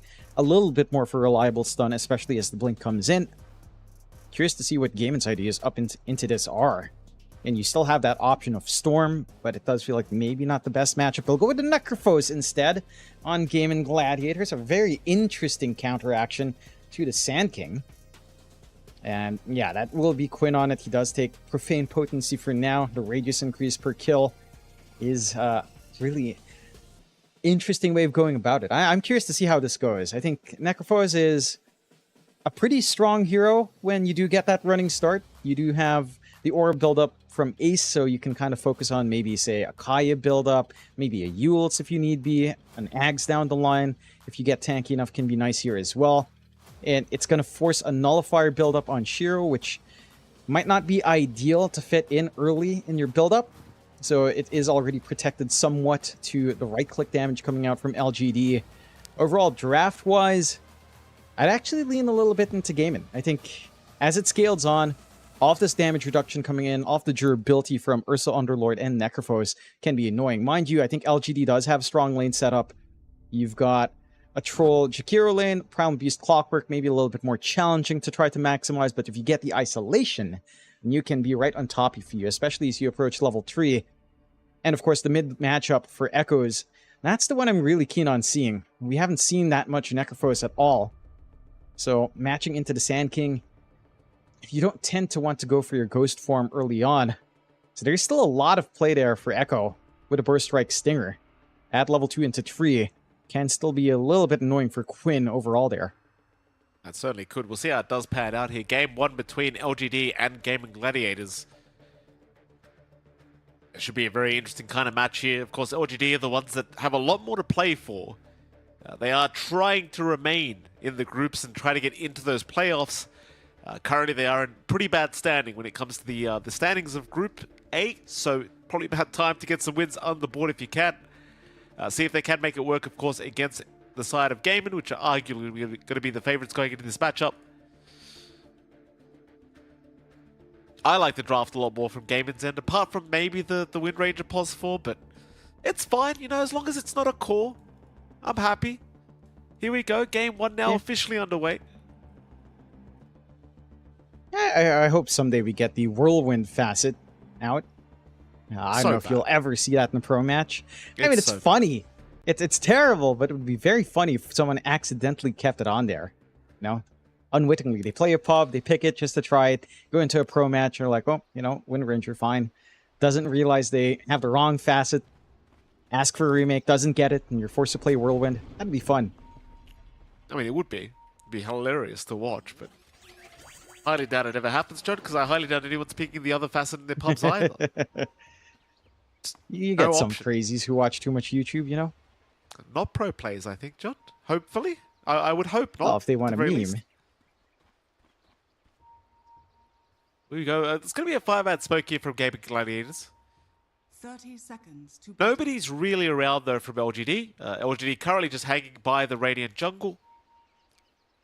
There'll be some deep wards placed in the Radiant triangle now, so they will at least keep vision over any kind of stacks being made here for LGD's end of things, but it doesn't really appear like we're going to hit a level 1 team fight. Though Gaiman, they are still hanging around this bottom side now. They have rotated. Echoes going to show himself for the Sand King. So will PYW, but they'll just place the cogs down. It'll be a nice, easy kind of bounty rune pickup here for the side of LGD. And ultimately, it is still going to be a 2-for-2 trade. So nothing really to write home about for either side. As of course, we do start with the mid lane, where you are going to see Echoes on the mid Sand King against Quinn on the mid Necrophos. And I'd imagine, even if mid Sand King is pretty busted right now, Quinn should have a decent advantage. He should have a manageable lane. Echoes does actually start out with a Sandstorm. You already have the early lane sentry for Quinn as well, just to protect. So you're not going to go for what we've normally seen, like the aggressive 202 build on Sand King. This should give Quinn a lot more presence in the first 2 levels. And if you do just play around Sandstorm, this lane for Echo is boiling down to a CS lane. That's something Quinn on Necro will be very comfy with. He has inbuilt regen. Echo's, without that Stinger and Burrow Strike, is not going to be able to trade and apply harassment. So he's going to have to try and wait for maybe level 3 now to try to jump onto that Necrophos. Of course, this is mana intense for Quinn. He's going to have to try to juggle around with that CS and maybe get some regen on hand just to sustain true. But as long as he's finding the creeps and denies, Necrophos should still be fairly happy overall in this lane, for sure. And of course, those side lanes as well. You're looking at the top lane where you've got Dyrachio and Celery against PYW and New. Seems like it should be a pretty manageable lane for Dyrachio. I highly doubt there's too much issue here for the Ursa. If anything, Celery should be able to save anyway with the disruption, but we'll wait and see. I mean, you do have that cogs into the Trample combination that can be pretty devastating to play against. Bottom lane, Ace. Bit of danger. Is getting slowed up and is going to die. Shiro able to secure first blood on the troll. Very nice start here for the side of LGD. A little bit of rough going for Ace. Does go for the level 1 Atrophy. Can't harass out with a Firestorm. Just very passive in the first level here for the Underlord, which is somewhat to be expected. You're not really going to go for a rundown with a Wind Ranger on hand. Heck, they're getting dived a little bit under their tier 1 just a tad bit. The damage out from Y with the Liquid Frost and Dual Breath cannot be underestimated whatsoever. Again, a slower lane for Gaimin. Your trade potential with Wind Ranger is a lot harder to find. No Wind Run value point as well for Tofu. So it's not like he can try to poke out, bait out some spells from Y. He's just going to have to try to soak up. Hit level 3, maybe 4. The lane becomes a lot more manageable at that point. But for now, a very free lane for Shiro to keep that build up. Yeah, it should probably remain that way anyway for the Troll Warlord. I don't think there's too much in the way of slowing him down. Probably why they picked it up in the first place was just the lane domination Shiro can have on this hero. Mid lane, still pretty even affair between Quinn and Echoes. The Echoes trying to be a little bit more aggressive. Quinn giving him back the harassment, but of course that Sandstorm making it a little bit hard, and Echoes did successfully manage to get rid of the sentry that Quinn had placed by the mid-tier 1 tower, so the Sandstorm will continue to be very annoying here from Echoes, and sadly for Quinn, there's not really too much he can do about it. No. He does need a sentry just to get the harassment back, and again, with the levels up, for Echoes with a value point in the Stinger, now at level 2 at 4, he can start to walk up, just apply that free damage out, not much. Top. Again, the Necro can really do top. Yeah, Dyrachio, a lot of danger. PYW looking for the cogs, but unable to get within range. So Dyrachio will successfully get his way out of that one. That cogs trample, it is again very scary to have to play up against, but so far LGD unable to land it onto Dyrachio. It is a little bit less comfortable for the Ursa to farm. Y in danger now. Y about to drop, but Tofu is forced to run away as Shiro is forcing the back on the troll. And it seems like Tofu just about to fall, barely surviving as a beautiful power shot. Yep, you're dead. Was that was completely blind? I'm pretty sure from Tofu. Yeah. No vision in the area. No D-ward earlier on. Just a nice little pickup. And I was a little bit surprised that Tofu's getting so much out of this Wind Ranger with a Shackle power shot. No value point in Wind Run. Again, makes it really awkward to try and trade. But is still winning out anyway. Finding those opportunities. Now that you have the levels up on Ace, there is a lot more play going 1-1-1. You can have some hold. You can cut off some of that counter aggression on LGD. Especially as Shiro starts to run out of mana to maintain the axis. Still, as long as Y's topped up, Liquid Fire Dual Breath can do a lot of short work. So we'll have to respect that. And this lane is very reliant on Tofu actually landing some pretty good power shots while trying to clear out, say, the range creep, keeping some good shoving in. And you have to be consistent with that. And you can't always rely on the Pit of Malice to connect either.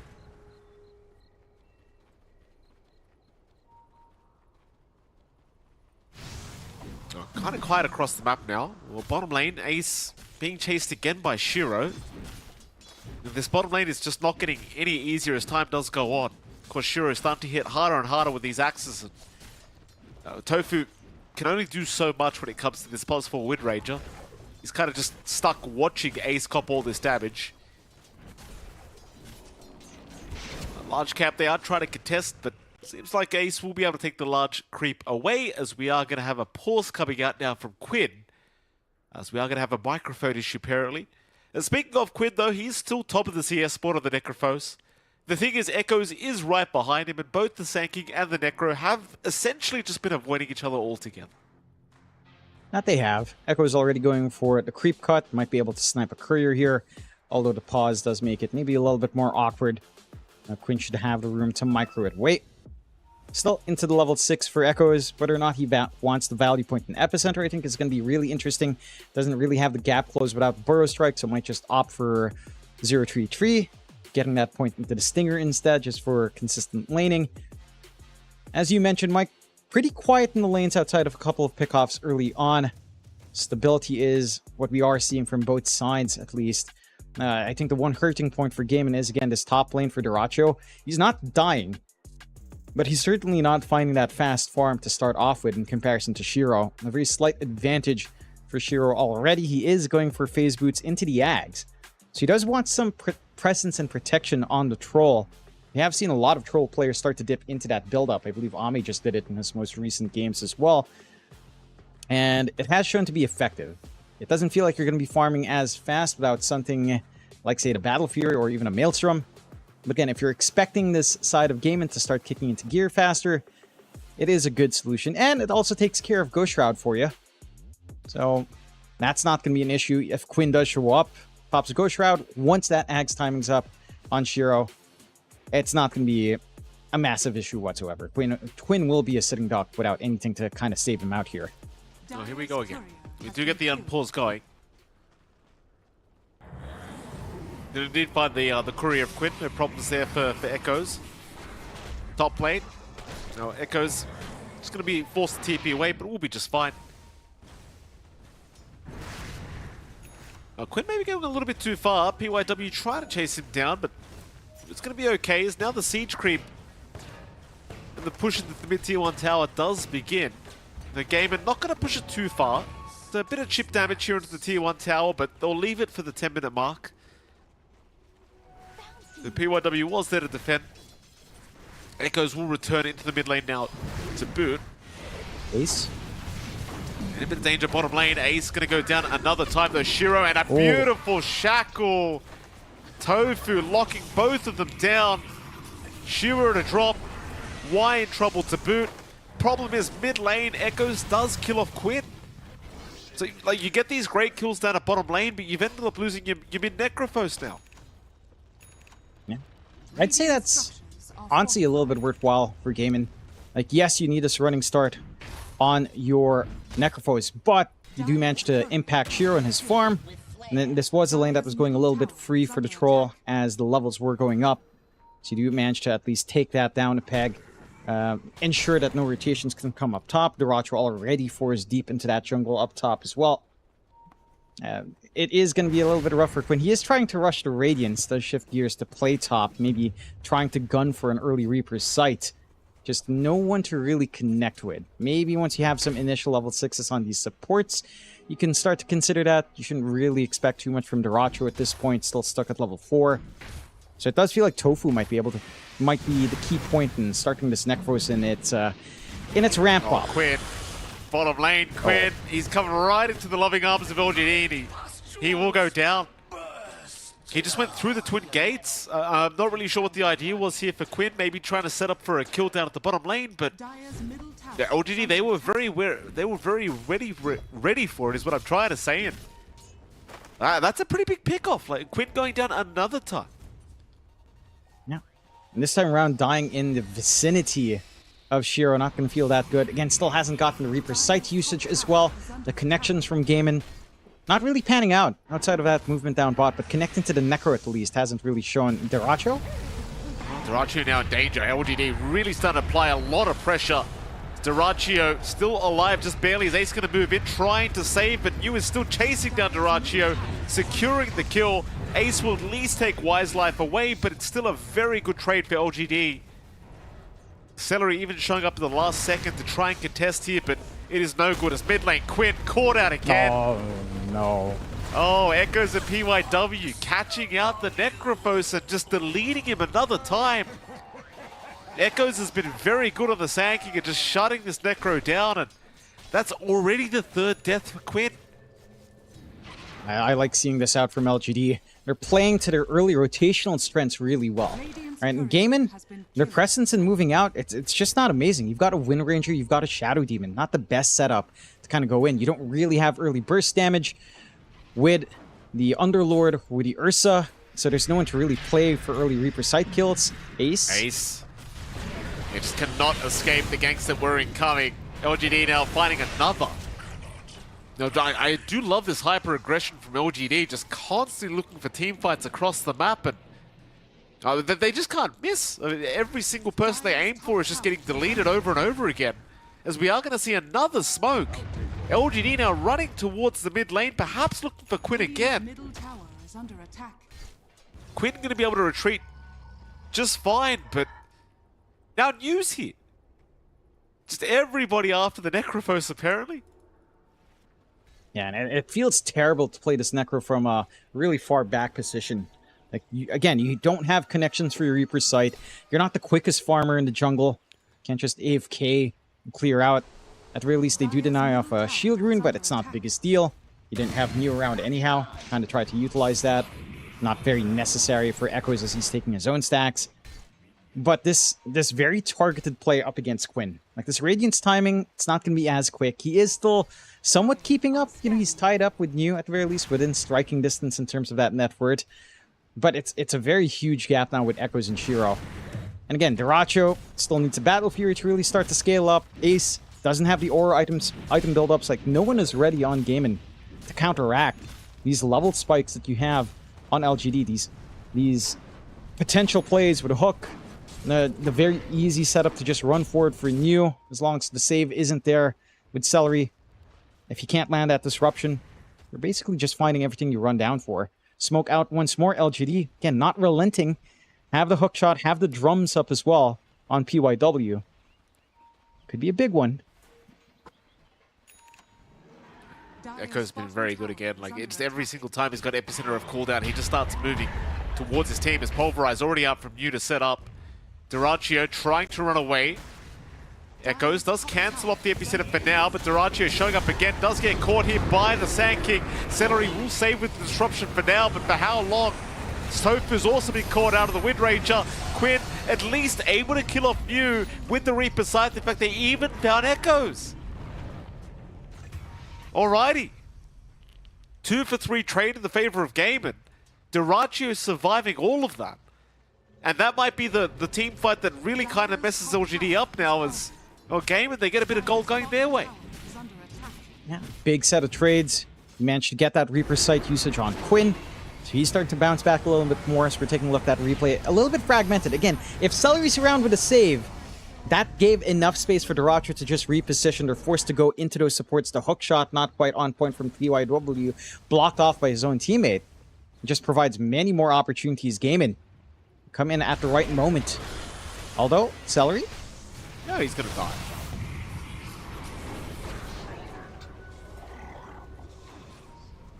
No, I mean, T1 Tower, I mean, they could try for it, but it doesn't really feel like it's necessary quite yet, as Tofu now going to shackle up PYW, but the Burrow Strike is onto Tofu, and Tofu looks like he will fall.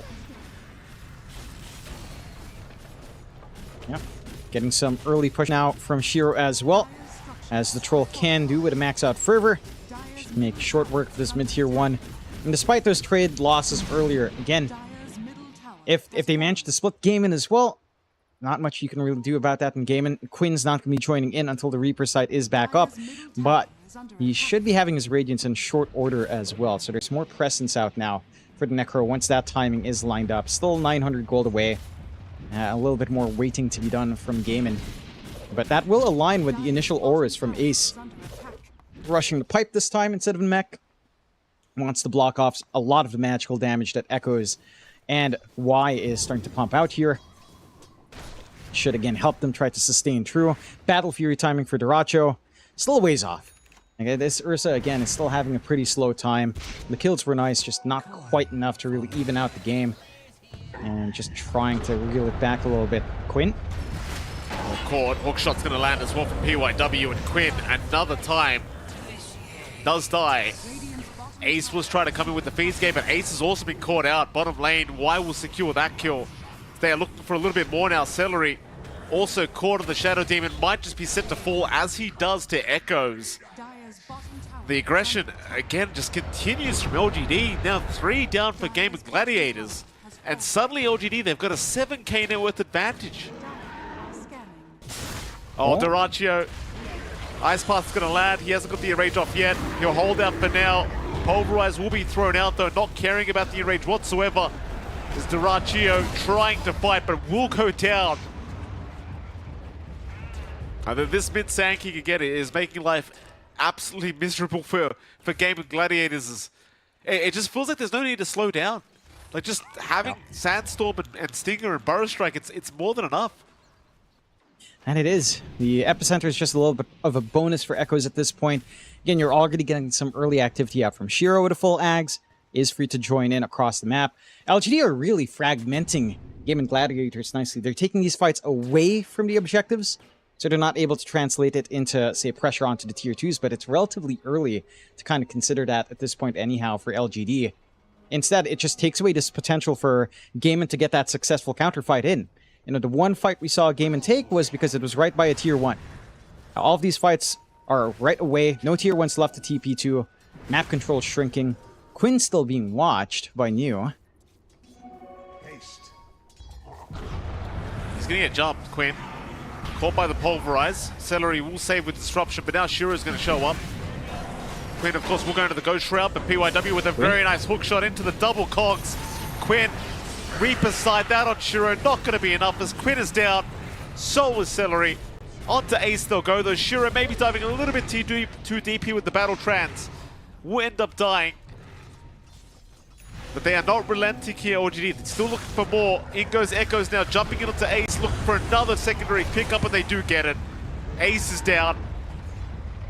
Tofu will run, so will Doraccio. In fact, they'll try to fight Echoes, but they can't do it. Not right now, they can't. Not even underneath their 2-2 tower. It's like Tofu will drop.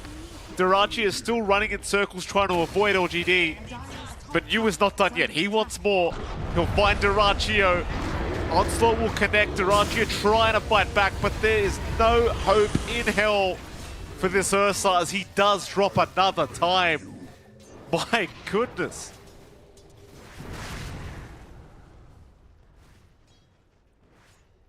When does it end? Just doesn't feel like it does. You finally get the Radiance up on Quinn. Again, connections here for Gaiman. And this is them getting forced under a TP point. Just not tooled out yet for the response here. I mean, the auras aren't big enough. The damage output isn't great enough. We're seeing in the replay again the saves from Celery early on to try to bail out Quinn, but the counterplay again just lacking in comparison to that tier 1 fight. You get some punishment out. Again, you still maintain this 9k lead out from LGD. The cooldowns are so low, they can just keep running. Again, you don't really care for Epicenter. This Primal Beast pickup is such a great counterpoint to that Ursa with the Enrage, because it just doesn't care for debuff reduction. Into the Roche they go on the side of LGD. Not gonna take too long for them to start to rip this apart with the Troll. And again, Gaiman, they have no play in that pit. They just have to sit back, wait, maybe hope for an opportunity. Their high ground hold can be strong, but this kind of goes back to maybe just the support duo. Wind Ranger plus Shadow Demon. You've got some save, you got a 2-person stun. Beyond that, their playmaking is just really lacking right now. And that it absolutely is. Shiro now with the Aegis up. Radiant's middle tower is under attack. LGD, I mean, against all odds, like I was just saying earlier, before the draft even begun, LGD are looking to be the underdogs going into this matchup against Gaiman, but my goodness, have they proven me wrong. Straight off the bat, LGD just right out the gate being an absolute powerhouse against Gaiman. See if they can keep it up though. A 9k advantage still standing.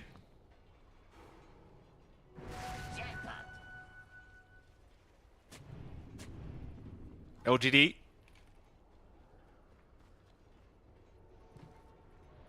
Not able to find anyone quite yet.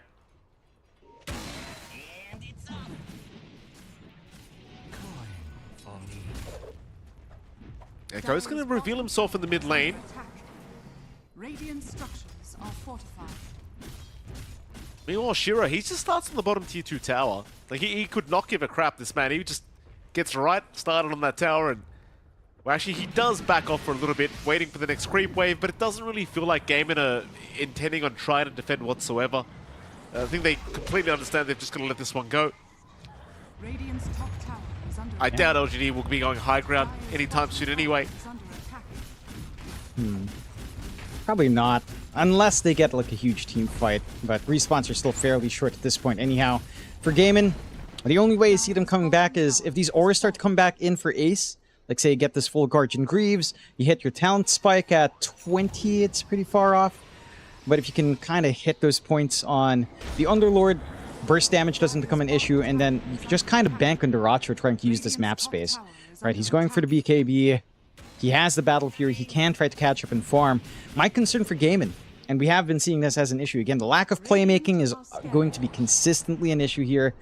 Your lack of burst damage to just instantly try to burst with Reaper's Sight isn't quite there. Tormentor going to be taken by LGD, no problems here whatsoever.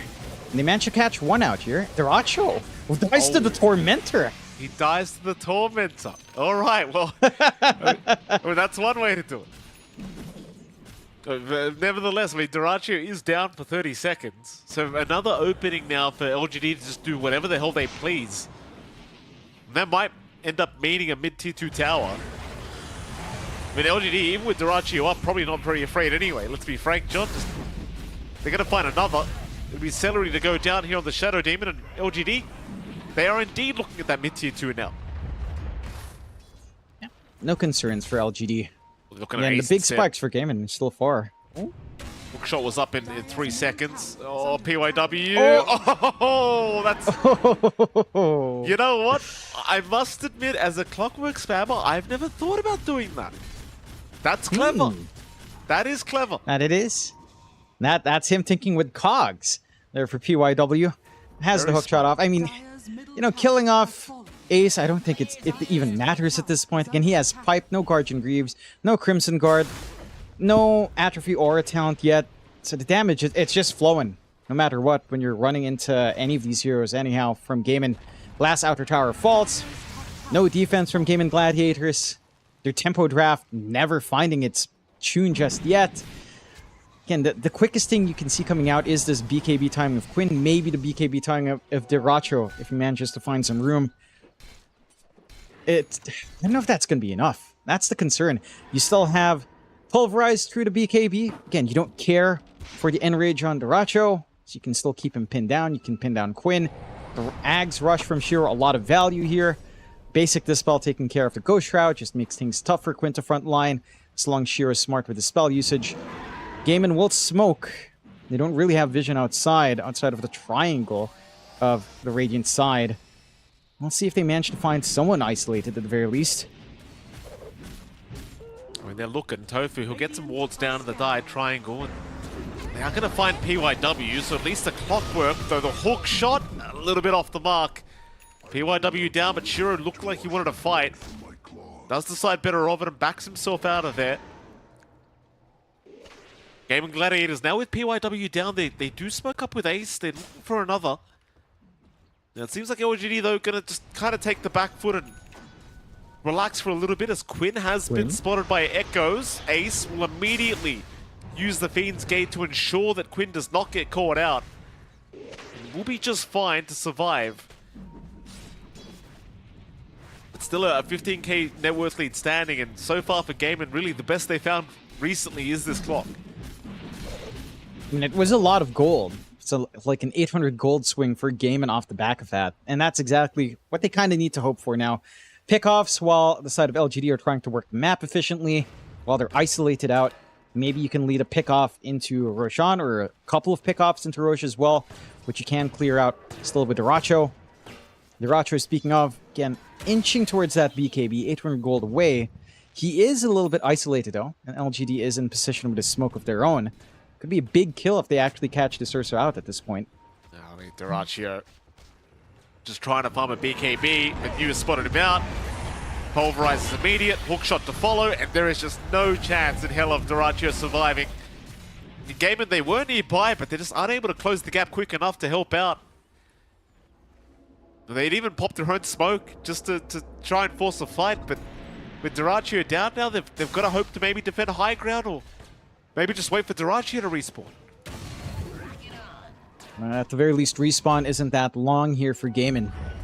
So LGD not going to make some quick moves off the back of that pickoff. But again, the map is completely shut for the Gladiators. Can't really cross into their own jungle even. Can't cross the river. Don't have Roche control, which we'll see in a minute and a half when that respawn timer is up. You don't have that snowball start you'd expect from a Necrophos. And Quinn with BKB can stand front, but just doesn't feel like it matters. Pulverize doesn't care. Your magic output as well is already sort of mitigated with at least the Eternal Shroud up on Echoes and the BKBs, of course, on some of these cores like New. Even the BKB being fully finished up on Shiro. Just kind of takes the bite away from this Necrophos pickup.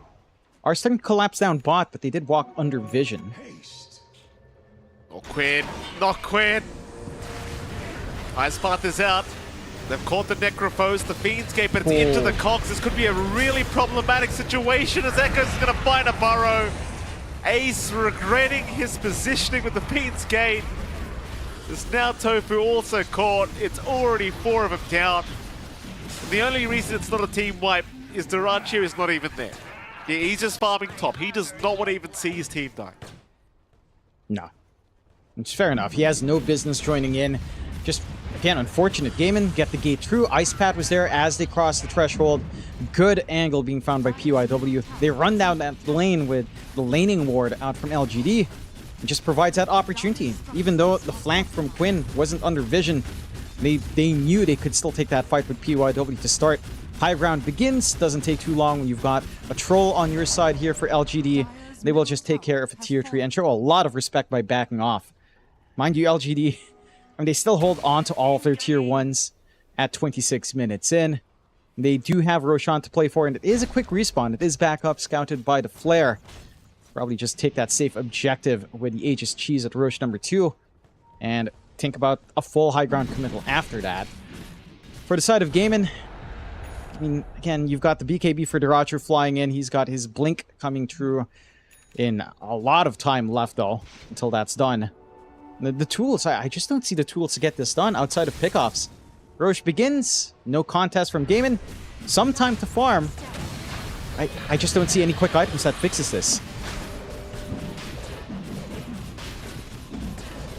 Well, that will be Roshan gone. No contest here from Gaimin.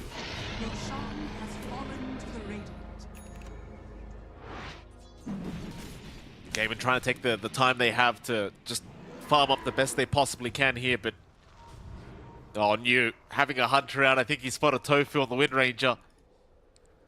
Not the biggest kill anyway, but Tofu desperately would rather survive here if he could. Doijini, they will be unable to find anyone for now, but they are going to group up back into that dire triangle.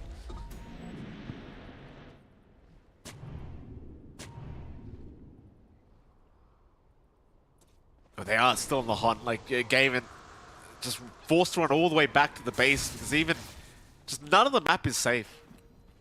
No. Against his Primal, against his Sand King, like, there's just too much presence across the map. It just feels like LGD, every single time they split up, it almost feels like they just get together within a second. If they find somebody, it's just unbelievable how fast they can be.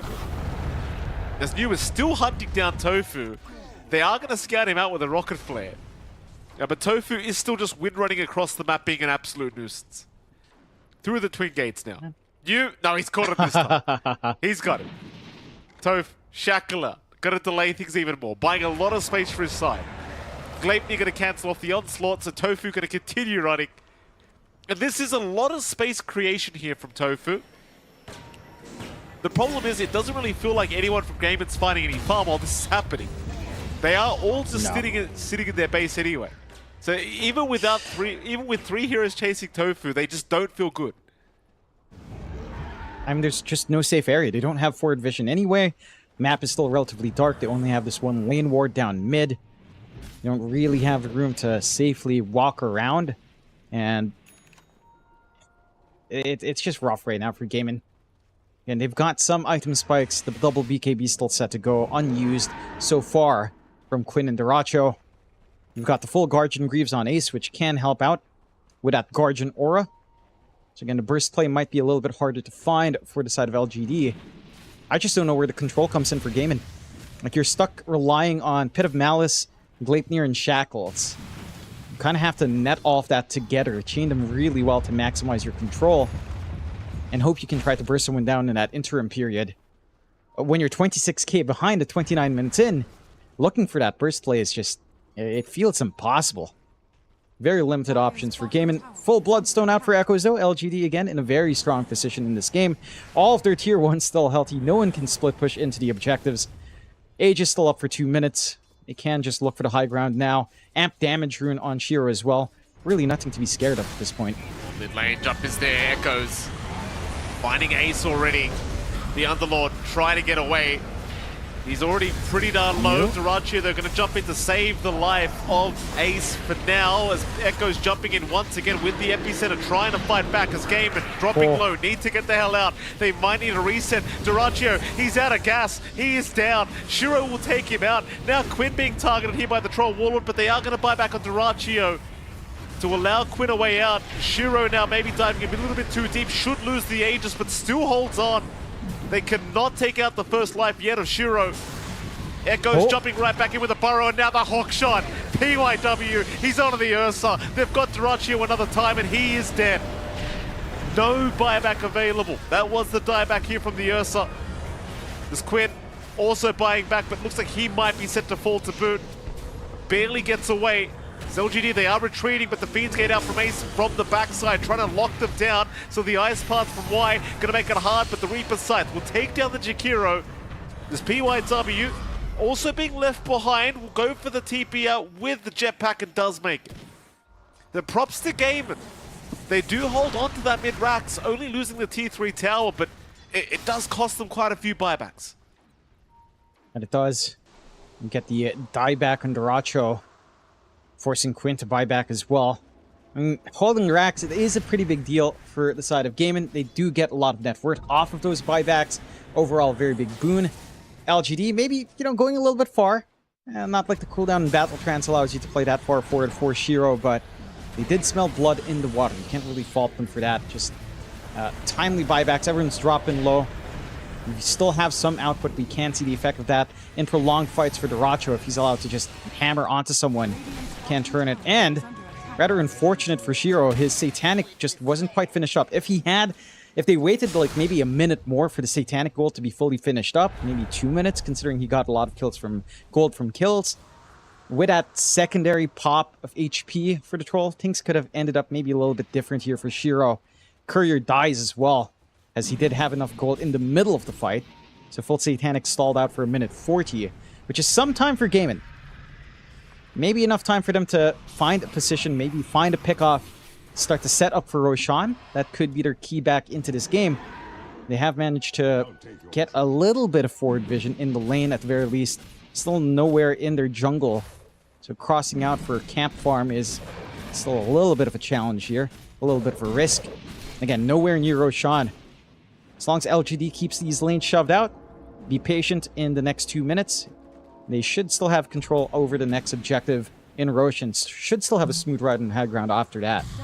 Tofu gonna get caught out by the looks of it. New rushing forward with the onslaught, lands a nice pulverize once again.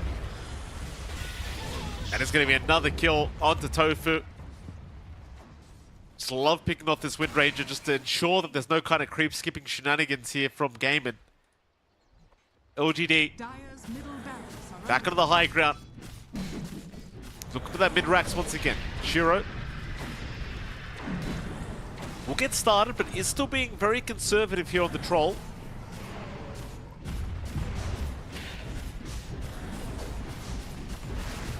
Worried about Echoes. The epicenter, it's being channeled, and he's found Ace already. The Underlord dropping low. He'll pop the pipe, but he's in danger, and he is down. Ace does have buyback. He'll hold out for now. They'll just let the mid-racks fall. Gonna be your mid-racks gone. LGD now looking for a little bit more. They'll head up to the woods at top tier 3 tower. Burrow strike again. Echo setting up perfectly into the pulverize of New. They've caught out Dyrachyo. He'll be able to enrage and walk out though. He's okay for now, but a lot of BKBs were popped as now the jump is in on to Celery. That'll be the Shadow Demon down. Back towards the top tower they go. Keep in mind, throughout all these fights, Shiro has not been forced to pop battle tracks. So he still has it ready as Quinn caught, hook shot out, PYW locking him down and Quinn is gone. No buyback for him, that was a dieback. Buybacks are committed by Ace and Celery, but obviously it does not amount to their Necrophos surviving another day. No, they might need a little bit of a quick reset here on the side of LGD. Not the healthiest, and they will play conservatively for now. Pop the Satanic and Shiro can frontline once more. Still has that battle defense, as you mentioned, but no BKB. So some opportunities for Gaming to find, although... Ace, again, caught by Burrow from Echoes. Jump is there from you, just no no hesitation. Duraccio down. The Gamer, they might have to start thinking about calling this one. It's Ace and Celery, both will drop. The GG is called. LGD. I mean, again, John, I want to say I'm quite surprised by the performance here from LGD. Obviously, our viewers, the predictions were saying that they were believing LGD were able to pull off this victory. I was not predicting that, but well, props to them. They looked fantastic for this game one. And well, for Game and Gladiators, John, I think they might have to go back to the drawing board and think about what went wrong here. That they do. I think some of the draft ideas here from Gaiman just didn't pan out. I think the support duo ending up being the Wind Ranger Shadow Demon, it just gave you no play. You have an Underlord offlane, Necrophos mid, who exactly was supposed to take the tempo up for Game and Gladiator into the mid game. It felt like there was no one that could connect to try to help Quinn and get some Reaper sights. The mid lane matchup as well for this Necrophos into Sand King was very manageable for Echoes, just kind of going behind the tier 1, taking the creeps himself, doesn't really care to match up against a Necrophos, and you still had a lot of damage anyway with the build that we saw Echo pull out, forcing the economy of Quinn and the supports to go down, with early sentry committals on mid trying to trade, and then just this idea of LGD to play fast, knowing that Gaiman wanted to take it slow, needing to have to wait for the auras, for level spikes, for like Radiance and so much more durability on Quinn. It just needed so much farm. I think if Gavin maybe had more aggressive supports, like you had two relatively defensive supports, arguable with a Wind Ranger, can be a little bit more offense, but not the most straightforward. Mayhaps you could have had a game on Game and Gladiator's end, but again, LGD relentless in the aggression, taking that small advantage early and just making sure Gaiman just was never comfy. Like, again, there were no opportunities for Gaiman to play outside of that overextension on the top tier 1. And that was off the back of LGD diving very early on onto the tier 1 into a TP point that Gaiman were ready for. Every single other fight, though, just nothing to be found here for Gaiman. No, absolutely not. It was a very one-sided affair between these two sides, and again, LGD maybe just completely outdrafting the side of Game and Gladiators by the looks of it, because this game just wasn't even close. Again, mad props to Echoes in the mid lane. I feel like that the shutting down of the Necrophos just made it incredibly hard for Gaiman to play off anybody. Because you just had no kind of tempo-setting core to play off the back of, and LGD, of course, recognizing that, just destroying Quinn throughout the game and making it absolutely impossible. Still, we are going to have to go to a break, John, and right after that break, we'll be back with Game 2 between Game and Gladiators and LGD. We'll see you soon.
like a pencil. You can let your hair down, cause I'm playing gentle. You can let your hair down, cause I'm playing gentle. Girl, you stay on my mind, all the time, all the time, on my mind, on my mind. Girl, you stay on my mind, all the time, on my mind, all the time, all the time. If I could meet you, baby, I can teach you how to let your head down and be a freak, singing like a Anita. Sweet love, have you thinking about a preacher? Also how I made up. Girl, we can kick it. Have you ever had Chinese after 9 on a Friday? It gets so different. Cuddled up tight, perfect like a fitted. Arm around me, then you pick your head up for me to kiss it. You stay on my mental, you keep me sharp like a pencil. You can let your hair down, cause I'm playing gentle. You can let your hair down, cause I'm playing gentle. Girl, you stay on my mind, all the time, all the time, on my mind. Girl, you stay on my mind, all the time, on my mind, all the time, all the time.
Turn up this up right now.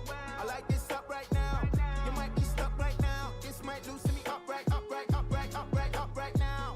Get off this bus right now. You're acting sus right now. This one. Turn up this up right now. I like this up right now. You might be stuck right now. This might loosen me up right, up right, up right, up right, up right now. Get off this bus right now. You're acting sus right now. This one. I know what you want. I know what you need. Here's some seeds, grow some trees. Ain't no smoke, that's made for lungs, but you believe. But it's okay, we make mistakes, be relieved. So why art doubting? They're not like me, remarkable. My eyebrows too intense. I rock out like the Brahma. I want once and teacher said I'm trouble. Once I clocked my dreams won't work, I started snapping, I bust bubbles. I think it's how creators see, other creators be. Perceive this fly, you're whipping right, but off IG, you're broken cheap. I need an electric bike to vend this food, to vend these rules. Get these tools, cause haters drool, they're watching me. Haters discretion advised. Oh me, oh my, I just want to survive in the sea under darkness. Hiding from the light, all we do is push violence. Pain over violence, radio silence. Turn up this up right now, I like this up right now. You might be stuck right now, this might loosen me up right, up right, up right, up right, up right now. Get off this bus right now, you're acting sus right now. This, one. Turn up this up right now, I like this up right now. You might be stuck right now, this might loosen me up right, up right, up right, up right, up right now. Get off this bus right now, you're acting sus right now. This, one. Turn up this up right now. You might be stuck right now. Up right, up right, up right, up right, up right now. Get off this bus right now. This, one. Turn up this up right now. You might be stuck right now. Up right, up right, up right, up right, up right now. Get off this bus right now. This, one.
Welcome back, ladies and gentlemen, to the Riyadh Masters. Here we are, of course, into our series between LGD and Gaming Gladiators. And in case you weren't watching Game 1, LGD, they were able to pull off a Game 1 victory in quite convincing fashion. John, I can only imagine what you think Gaming want to change up here in this Game 2 to try and give themselves a chance of forcing a draw. I think their ideas from the supports kind of need some adjustment. Again, it felt like there were no real playmakers in that draft from Game & Gladiators. It was a very passive sort of draft, kind of focusing in on winning lanes, which didn't happen as well. So I think they need to kind of focus in on one aspect of the game. Either you win your lanes, or at least you get some playmaking here. We'll see if those adjustments come in for Game & Gladiators. LGD, a very important win for them to find. Again, we were talking about the situation of the groups before the game started. LGD needs at least a win to feel a little bit safe pending other results. A 2-0 here massively boosts their prospects, of course, to be in the middle of the pack, to maybe even potentially drag Aurora down as well into the bottom 2. So a lot in the line for the side of LGD to actually go for the full 2-0. And they're not pulling any punches, of course, as we saw in Game 1 with that hyper-aggression coming in. Let's see if they're allowed to kind of draft the same way here in Game number 2. We should see the draft coming up shortly. We already have a lot of bans coming in. Game and taking care of the Weaver, Phoenix, Monkey King, and the Primal Beast of New is taken out here. LGD, for their part, taking care of the Brood Mother once more, along with a Snapfire. So same bans from Game 1, just preventing Gaiman from going back to a little bit of that flex and cheekiness. I'm wondering if maybe they take care of the Hoodwink, or if they pick up the Hoodwink themselves. It is still a very strong option. Was ignored by Gaiman. So I think LGD can actually just maybe ban something else. Maybe a tiny ban if you're concerned about that. Pick the Hoodwink yourself. Set up for a strong lane for you, no matter what he picks up. Have a really aggressive support. And just kind of run it from there. We shall see what they do in the prioritizing here. I mean, LGD, they've got one ban left before we can continue with these pickups. LGD, they will prioritize the SF first pick. So, I mean, this hero has been performing very well as of late. I mean, I say very well. It's been 50-50 in terms of the win-loss ratio, but it's highly contested between multiple teams, and can't quite blame LGD for just prioritizing this as a first pick. I think as far as they've been running it, hasn't really been flex with Shiro. It has almost always just been Echoes on mid.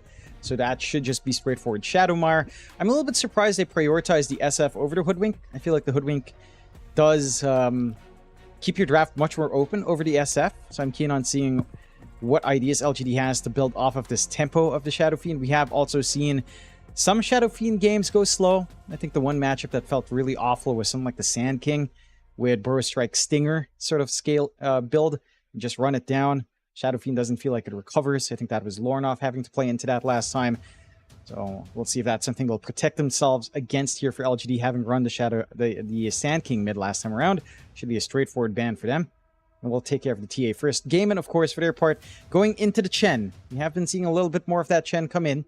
It, frankly, in the games we've casted, at least, it hasn't felt like the most impactful, but it has had a 66% win rate overall in the tournament. Not the most picks, but quite enough bans to kind of make it relevant. I am keen on seeing which facet is picked here, which convert they'd want here on Celery, as that does feel like it dictates the contribution of Chen very early on. So I'm really curious to see which one we do see here. In the one Chen game you and I casted, Mike, I think we saw the Wolf, Alpha Wolf converts coming in. I think another game that I was watching did have the Hellbear as well. I'm just curious what they do pick up. It does feel like, again, Chen is dictated by these converts now, at least in his first few levels. Okay, but they go for the Invoker pickup for themselves second. LGD not to be outdone, straight into the Jakiro, and the Nyx Assassin making its appearance. So, you know, this is a hero I've been raving on about, Jonathan. You've probably seen me spamming it quite a lot as of late in my pubs, and I think this hero is quite busted at the moment. Against heroes like Chen as well, don't forget, Mind Flare does one-shot neutrals. So Chen's creeps can just get one-shot. Yeah, as long as they're creeps with... or is it... Does it require creeps with mana? Yeah.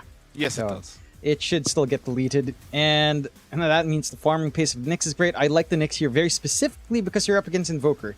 It's a classic Invoker counter with a Carapace, a lot of AoE spells just to instantly stun the Invoker out. And I am curious which facet you take here. I feel like the Scuttle is kind of nice overall. You were raving to me about that one. Just having the opportunity to flank very easily on the Nyx does make it nice to hunt. I wouldn't fault them for going for the Mana Burn anyhow into an Invoker again. Gaiman instantly into the Darkseer Spirit Breaker combination on the offlane. So there is more activity now for Gaiman. There's a lot of play with Spirit Breaker Chen. You've got a very strong lane with Darkseer Spirit Breaker with the Iron Child spam that can come in. LGD just straight back into the Troll for Shiro. Nice and secure pick, giving them a lot of good combinations here from LGD. You've got the presence of the Dark Lord to boost up the damage of your Troll Warlord. You have good early push if you can connect your Troll into a lane, maybe an early rotation onto mid, or just collapsing onto the top lane to help the Troll just take care of the offlane tower very quickly. I'm not too sure how to feel about the lane of the Troll. Ideally, you'd have the Jakiro 5 now, run the Nyx 4. Curious to see what New will get on his offlane. I guess there's potential for a Nyx offlane. It doesn't quite feel necessary overall here for the side of LGD. It does feel like, I think the Jakiro does enough in the first 2 levels to slow down Darkseer's Spirit Breaker. Just Liquid Frost and Dual Breath does still make that double melee lane hellish. You will need to scale up in levels for Gaimin to really start to apply some pressure onto this troll. So at the least here, for Shiro, you should have a decent enough time in your first 2 levels, all things considered. Should be. Final bans to come. It seems like we are just waiting for LGD to make their carry ban against Game and Gladiators. I mean, LGD, that game 1 was real devastating. I can only imagine if we had a repeat performance of that in game 2, it'd be a very nice time for this LGD side who are desperate for this 2-0 victory. Keep their hopes alive, of course, into going into the playoffs. And I mean, I like this draft already. You know, the thing is as well, like, you're probably going to hear me talking about Nyx Assassin quite a lot this game, but if you fall behind against the Nyx, it is so hard to, like, to kind of come back in that game, because it's just devastating how much you can just shut them down over and over again. Like, I've played Nyx games where I can just chase the enemy carry the whole game. Once I have a Dagon up, there's just nothing they can do. They just die over and over again. Every single time they leave the fountain. And it forces you to play this kind of grouped up team fight style of game where you just can't leave yourself on your own farming, because we are going to see LGD now go for the Timbersaw last pick. That'll be the offlane Timbersaw for LGD. Now, Gaimin's end of things, what do you want as a position 1? Makes it a little bit uncomfy to go for the big tankier cores for the Racho. I suppose there are still a couple of cheeky options if you want here for the Racho. I don't know if you really want to go for anything like PA or Marcy. There is the CK available, but into Timbersaw, again, that's already fairly annoying. Maybe a Clinks, he's run that a couple times as well. Could be an option. It just doesn't feel safe overall, especially since LGD will also, you know, if you pick the Clinks, and they're already going to be spamming sentries to ensure that the rotations out from this Nyx Assassin is going to be effective. A Clinks is not going to be able to sneak around in this kind of game for Gaimin. I will agree. Like, I think there's a lot of untapped potential on the Nyx. Mind you, again, the win rate has been close to 50-50. I think the stat was 5-4, so it can still be a bit rough. I think its biggest shortcoming is still lane.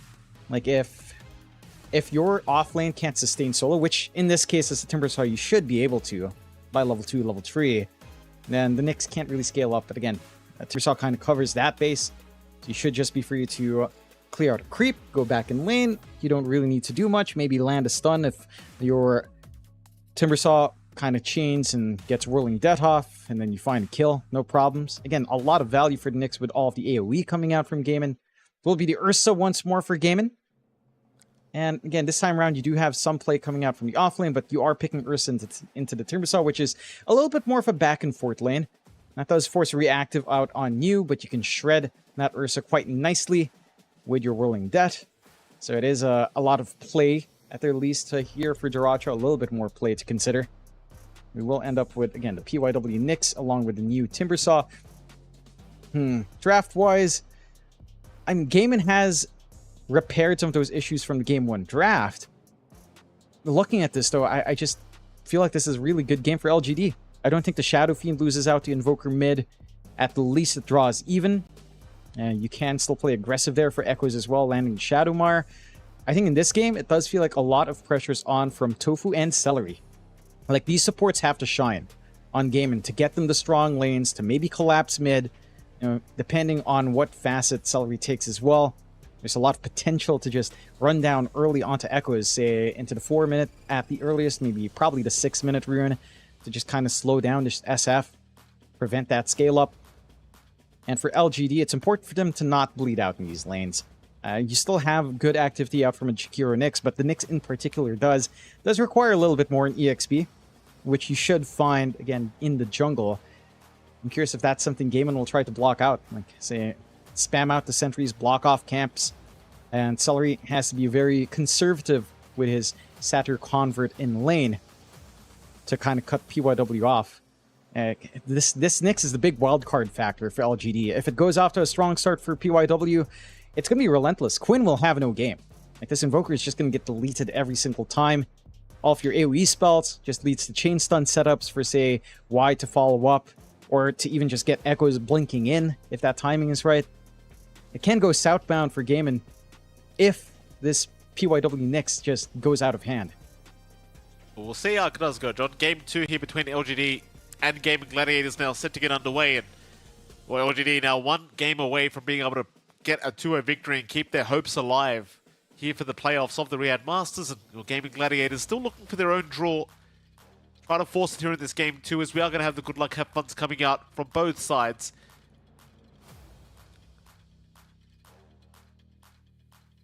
Let's see if we get a level 1 team fight this time around as well. I mean, both sides have some pretty poor level 1 team fight styles of draft, but I dare say LGD with the SF might be more interested in trying to force a fight. Be a bit of a wrapper out here from LGD down towards the bottom side. Already wards placed here by Celery though, so once the smoke does break, it'd be pretty obvious where they are located. It seems like both sides are just going to sit back for now. As you mentioned, their level 1s are pretty awkward to play into. It is a little bit scary from LGD with a Shadowmire, like you said, and even just dual Brett can kind of ruin you. You fully commit. Play it safe. Good early obs from Gaimin, not just for these runes, but to watch rotations down the line. Watch for even PYW going in for creeps can be spotted on these more awkward camps further away from lane. I'm really curious what Celery can get done. And he does go for the Sat here, Convert. He has that early mana burn to play with. That could make it annoying to try to sustain that lane very early on. Heck, he could just try to camp it mid and constantly drain out echoes. Could be one way to play it to make the Shadow Fiend lack some presence. A 2-4-2 start in terms of the runes. No big excitement here early on. Naracho and Neo just trading blows a little bit early, but nothing to really find. Still taking a look at the mid, where we always start. You've got Quinn on that Invoker up against Echoes on the Shadow Fiend this lane. Pretty bog standard. Shouldn't really expect Echoes to drop too fast.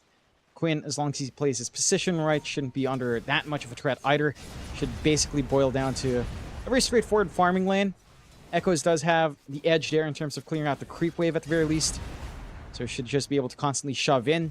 Allows him some easier access to the water runes as well, as long as he times that right with the creep wave. And as long as you do get that water rune flowing in for Echoes, shouldn't have that much of a struggle once the bottle is up.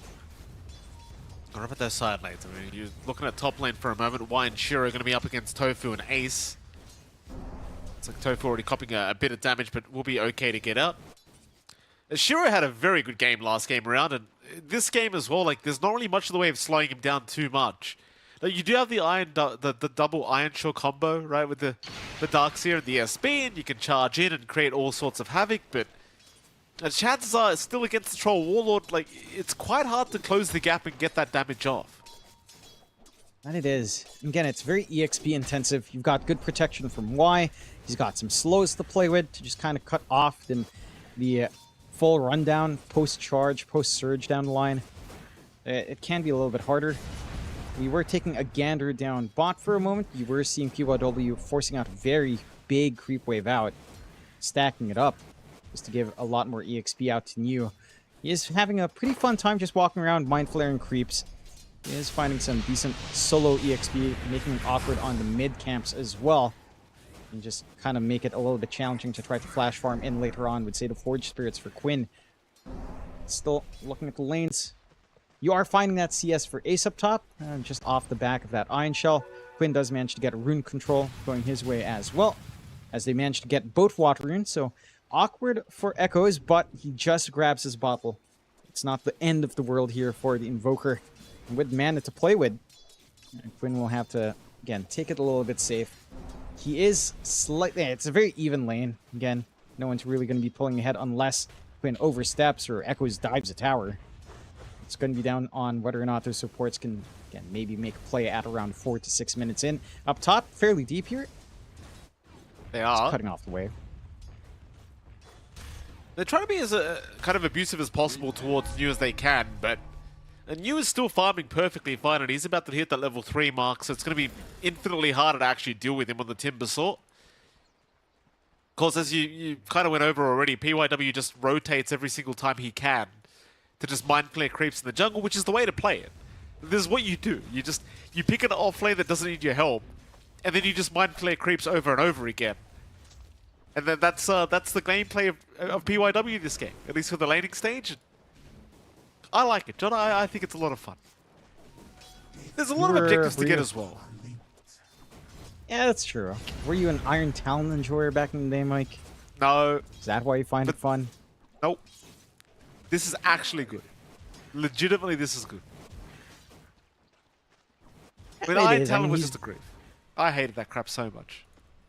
Yeah, but this is conceptually not too far off. The only difference is you actually have runes that you can pick up.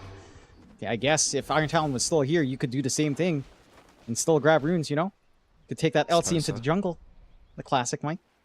I suppose so. I mean, it kind of goes back to the fact that PYW, like, on this Nyx, like, it's such a bad laning stage kind of hero. Or mid lane, Quinn.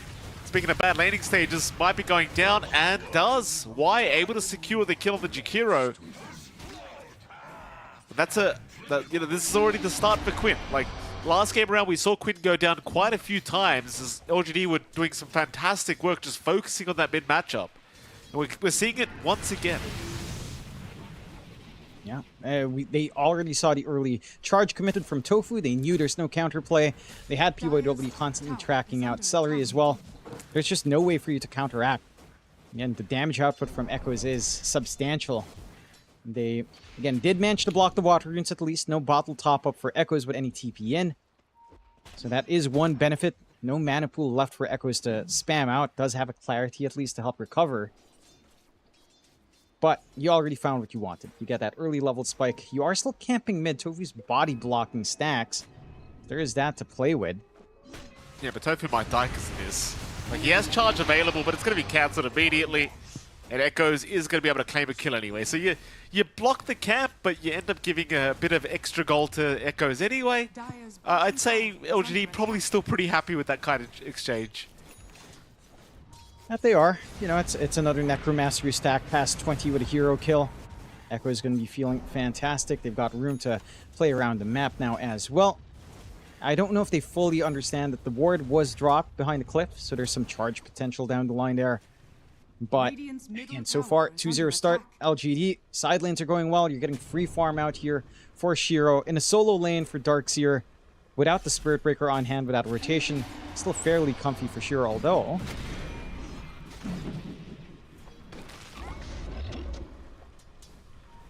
Top lane is going to go down. By the looks of it, I mean, the chase is on. And does. It's a pretty important pick-off here for Tofu and Ace. I mean, Shiro, like that's a big one. That's something you desperately wanted to see as gaming. It's mid lane. Charges out. Echo's being targeted. Stun does miss from PYW, and Quinn should be able to get a bit of revenge onto the SF, and does do so. Yeah, he does. Again, utilizing this forward ward planted early on by Tofu. Managing to get that movement out, slow down this SF a little bit more. Have some room to even shove in mid with a siege creep as well. So, getting some recovery out. Again, you've got lanes that you can also leave alone, like Ursa into Timbersaw is not as straightforward, of course, for the Tim. There's always counterplay potential from the Ursa to stack up. So you're pretty happy there with the level 3 Iron Shell on Ace. He can sustain solo. You can't afford to pour all of your baskets onto all of your eggs into this mid basket. Just kind of try to crush it and even out the game. Kill board down to 2-2. 2k lead coming off for Gaimin now. Considering again how their lanes have been working outside of those earlier deaths for Quinn. Mid lane charges out again. They really want that SF. Echoes. He's going to be okay. They won't charge into the tier 2 tower. Y does rotate on the Jakiro, trying to go into Celery, but it doesn't seem like LGD want to force a fight. Now, Echo's certainly not feeling very comfortable after all these gank attempts that have happened in the mid lane. And so they will back off, but Gaimin Gladiators now running towards the top side of the map, seeing if they can find Shiro on the Troll Warlord. Yeah, Shiro is right under the tier 1 tower, but they'll drop the wall, they'll charge in. And with the cold snap, Shiro is not looking too healthy and is going to die. Not even able to have the mana to pop the battle trance to buy himself a little bit more time. So another great kill here for Gaiman. Again, just starting to play as a unit. They've got a lot of play in comparison to game one, with Tofu being on that Spirit Breaker. Heck, even just having Quinn on a mid that doesn't need as much farm, just EXP. Has the Urn up, has 2 charges off that kill, going straight for the Vessel. Still playing around this mid area as well. Is spotted under the sentry at least, but They are not leaving Echoes alone at all. Charge this time going to be committed by Tofu into the tier 2 tower. They'll force the fortification out. Quinn dropping quite low on the Invoker. Gets hit by the Spike Carapace, and PYW will claim his life as now Celery, going pretty deep himself, will be punished by Shiro. Gaiman, I mean, you know, they tried that a couple times, and well, this time around, not only does it not work, but it costs them quite heavily. And it does. They're also looking up top. Ace. They have found Ace. Surge is on cooldown for 13 seconds, so it's going to be quite a while before he has that available. And it looks like with all the slows incoming, a nice vacuum, a nice cyclone, and in fact Ace is going to survive. LGD unable to quite finish off the job. It's a lot of commitment out from LGD to try to get the chase down. That does force the response out from Quinn and Celery. They're not soaking up any lane themselves, but you are getting room out for Tofu to scale into that level 6. You're still getting a pretty free time for the Racho bot. Much better story for Ursa in this game too compared to game 1. And after all of this aggression, LGD still hasn't taken care of the Obs wards. You still have that. One's Courier sniped out by Quinn as well. They do have some cheeky wards to watch dives into the top tier 2. Watch some of the movement from the aggression of Gaiman. But you're inching closer to this timing for PYW. Like, he is about to hit 6. He's got that scuttle. He can scout very fast across the map. Start to identify some targets for LGD to play off of. Let's see if that's something they'll do here on LGD. Doesn't feel like you're fully ready to kind of play off the back of that yet with your cores, though. Then you're just going back for the Ags here for Shiro. You're going for a very fast ults on Echoes in comparison to, like, Blink Kaya. He does want some defense from the charge, from all the debuffs, chain control Gaiman have been trying to apply. They're still waiting for new as well. Again, full defense build, Eternal Shroud instead of a fast Kaya for burst. So everyone else expecting Gaiman to start running down at them, trying to mitigate the presence of that early on. But for Gaiman, again, 3-4, 2k lead coming out for the Gladiators so far. Spirit Vessel now flying out for Quinn. Even more presence out from this Invoker. They've got a lot of room up top. Just a free tier 1 to take. No defense out from LGD. We'll see when they do decide to play. And you've got that Vendetta already on PYW. No Dagon for the burst yet. But if they can connect with a core with that scouting potential, can start to give a little bit more of that aggression back. It's very deep again by the mid lane. It seems like LGD is still just sitting back and not too interested in trying to force any kind of fights. The top lane, they might have to very soon, because Shiro was being somewhat targeted by Gaiman, but they do again retreat. You spot that smoke. This ward planted by Y, highly effective. Spots out that movement, spots the smoke as well. LGD shouldn't be caught off guard here. They are waiting. Ooh, Echoes mid lane, going to reveal himself by the tier 2 tower. Does get caught. Y does not have Ice Path available, so Echoes looking to fall down. Does do so as Y barely able to get away, but they've lost the SF. Huh. I mean, they saw the smoke, but maybe just assuming that they would not hang around the mid lane. Echoes assuming incorrect. Radiant are scanning. Danger, big charge out from Tofu, keeping up the vision here in PYW. He was also dusted up. He does have Impale available, but it's going to be pretty hard to get away from Gaiman, and he will just turn back around. Ends up dying to Ace, and that'll be another great kill here for Gaiman. Great read. Got that off a scan, instant dust. Some good punishment to stop that Nyx from, again, trying to scale up. A little bit surprising in LGD. Bit of a, not a small mistake losing that. Big mistake hanging around mid, not respecting that smoke. They did only see the Darkseer smoke. Maybe not expecting the numbers there to run down mid. Again, Gaiman, 4K lead now. They've got their aggression lined up. They've got a lot of farm flowing in for Diracho and a lot of farm coming out for Ace as well. Already set to have a good timing on the pipe. Has the mech already up and running. So, again, some of that burst play that you're looking for on LGD, not quite there. You're still lacking that full Eternal Shroud for New. Yules for Echo is still stalled out. Like, all of these cores on the side of LGD severely behind. 700 gold behind for Echoes compared to Quinn. New, a full 3k behind in comparison to Ace. Only really Shiro having some semblance of farm in this game. Again, if you play this lineup of LGD from behind, especially with the Knicks, it can feel pretty awkward. Like, that issue of lack of play from Game 1 does feel like is what LGD is kind of having to contend with now. Like, yes, this Knicks can do a lot on the map. He was getting out quite a fair bit from his lane considering the matchup. But this Dagon timing, it's going to line up with his full pipe. I don't know if you're still going to be able to burst anyone once the pipe is up. Well, the go-ahead is here. Everyone's reconnected to the game. It's certainly dire straits right now for LGD in this game number 2. I mean, I think just the very poor landing stage for LGD has cost them heavily in this game too. Like, you've just got nobody to play it. Everybody's just stuck playing a farming game on the dire end of things, and this is where the depression starts to set in if you are the Knicks player, John, because nobody wants to play with you. So you don't ever get to press your R button and search for anyone until you have that day gone up. And even then, I mean, considering the state of the game, I don't really see him being able to burst too many people down. No. So, tough times, but great times for Gaiman. And they'll continue to control the map. LGD is still just, again, trying to secure some farms so they can get those initial core items up. PYW's on the hunt now with the Vendetta. He'll have a look around to see if he can find anyone. And in fact, he is going to run into Celery. Doesn't actually spot him out of the Chen, though. Instead, running towards the Wisdom Rune. He won't find that either because Tofu's already picked it up, and he'll just charge right away.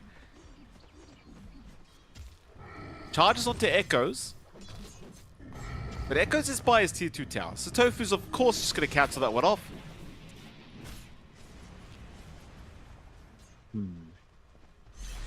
Got a big spike here for LGD with that full Yules up. So again, you have some setup for the SF. You have some save now for Echoes. Ag's timing lining up here for Shiro as well. They are smoking off the back of this. They are.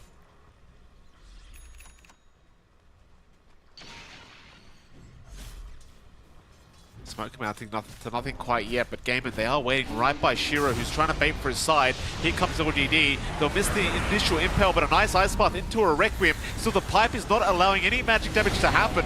Heal coming out from Celery as well. Just everyone's still very healthy apart from Ace. Shiro still moving forward, but has lost so much HP. He will be forced to retreat. As nobody dies up at this top side, everyone will make it out. Even with that decent initiation, just too much defensibility, too much defensive items here from Ace, just keeping everyone alive. Yeah, we were talking about this, right? Like, this timing lining up, just lined up perfectly with his pipe. Ace already had a mech earlier on. You've got a lot of healing out. With all of that, plus a Chen on hand, the burst damage just isn't there for LGD. Like, this Yules is one thing for Echoes. He cannot afford to just stand back and Requiem. It's a hard game to run up and Yules Requiem, though. You're gonna need Blink BKB, then your Yashikaya.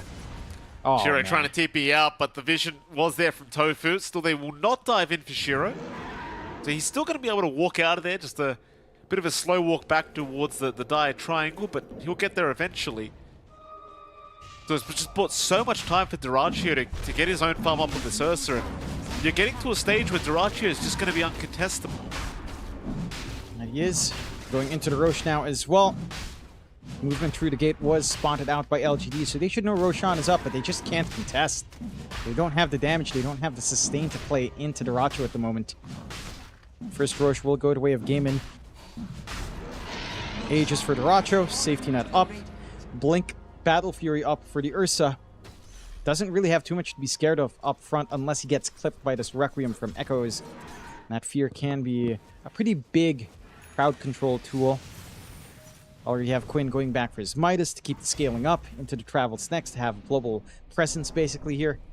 And for LGD, yeah, it's very similar to the issues Gaiman had. You have no one to connect with. Like, PYW can start things off for you, but you're not set up on Echoes, not until this Blink is up. You went for a defensive build-up on you, going for this Eternal Shroud that isn't quite up yet. So you really just don't have play. Tried to slow down the top push, committing the Macro Pyre, but tower should still be set to fall. And LGD just using this time to try to get some farm. At the least, PYW's Dagon, only lacking that Voodoo Mask. Still about 400 gold away. Again, what'll that do up against Piped Mech, Hand of God? Probably nothing. It doesn't feel like it's going to do too much. In LGD, I suppose you are just stuck buying more and more time for Shiro to get to a stage where you can actually commit to some big spots. Still wide, big dive now into the tier 3 tower. Very nice vision placement here from the side of Gaming Gladiators. And, well, why just not expecting it. Now Gaming Gladiators just onto the high ground. 18 minutes in, tier 3 tower already halfway through. Gaiman not messing around whatsoever. Really trying to show LGD who the better team is here in this game too. As bottom lane, Dyrachio now. So he will TP back to defend that tier 1 tower. They will give up on the tier 3 tower push. Yeah. It's fair enough. You have to respect some of that high ground play. And Requiem, Ice Path, Macropyre can all be very scary. And POW can still find some awkward angles here. You've got that Blink on Echoes. So Blink yields Requiem is available, just very risky without a BKB. Very slow without Yashikaya. I'm still not really sure of what kind of angle you can hope for, as Gaiman are not splitting apart. Only Dyrachio is, but he's got Aegis. He can afford to. See if they can maybe get something off of this Vendetta here from PYW. Oh, they do find Ace. That's a big target. Ace is already gone. Tofu now being targeted. Tofu, he'll go for a run towards the south, but they have got him. Shiro will take him out as now Dyrachio in the middle of nowhere does find White. He still has the Aegis up, but he's completely surrounded by 4 heroes here as they do throw out the deafening blast from Quinn, but Quinn now a sitting duck. Quinn, no way out, trying to slowly run his way out of there, but it's not going to happen.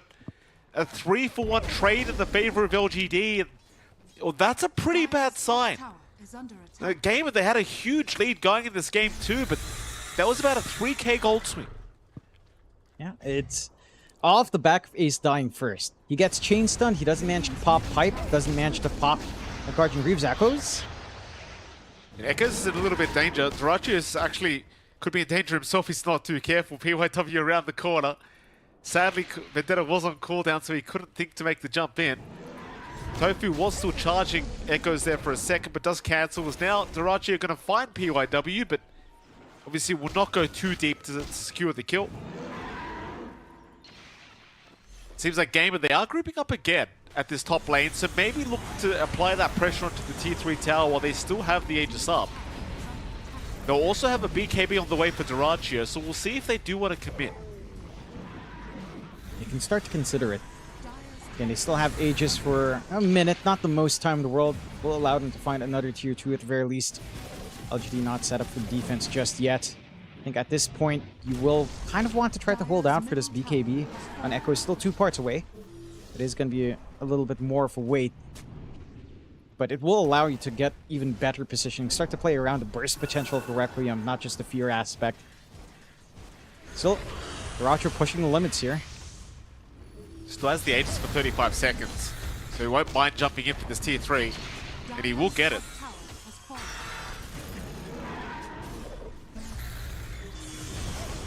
We'll jump in again, Dyrachio, that's a lot of damage. Not a PYW, but not quite enough yet, as now the Requiem is committed. Echoes try to go onto Ace again, but the Dark Seed does make it out. There's a very nice Cyclone connecting onto Shiro and Y, but there's no follow-up to it. Seems like Gaiman will retreat upon taking that tier 3 tower. The Dyrachio, again, is not done. He wants to go another time. So this time the Aegis is going to expire. Back in onto New, the tip is gone. A very quick kill here from Dyrachio, as they're also going to drag back Y with a vacuum, but they will not jump Y.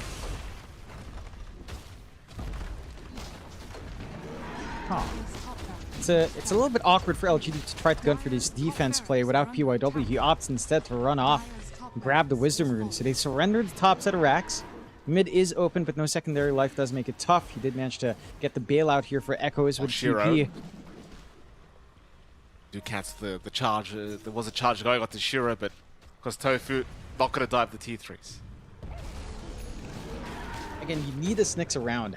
A lot of the opportunities from LGD has come off of some really well-placed spike carapaces from PYW. Him running off for the Wisdom was just a complete surrender of the racks. Gonna be playing off that disadvantage now. 8-7 still. 22 minutes, Mikey. Almost feels like an Aurora match from the past. Last year at least, but not anymore. Still not quite at the double digits for kills yet. It has been a little bit more back and forth, a little bit more patient from both sides with all that's on the line, especially for LGD. Again, a 2-0 booster odds of staying in for the playoffs much higher. A draw is still fine, it's still acceptable, but certainly does make that last day of games for them a lot more impactful. Maybe a little bit scarier than you'd want it to be here for LGD. Well, there's going to be a 3-man smoke out for LGD. They'll run through the mid lane. Shuro will bait for his side, but not even baiting. He's just clearing out the creep wave, but that makes the smoke very obvious.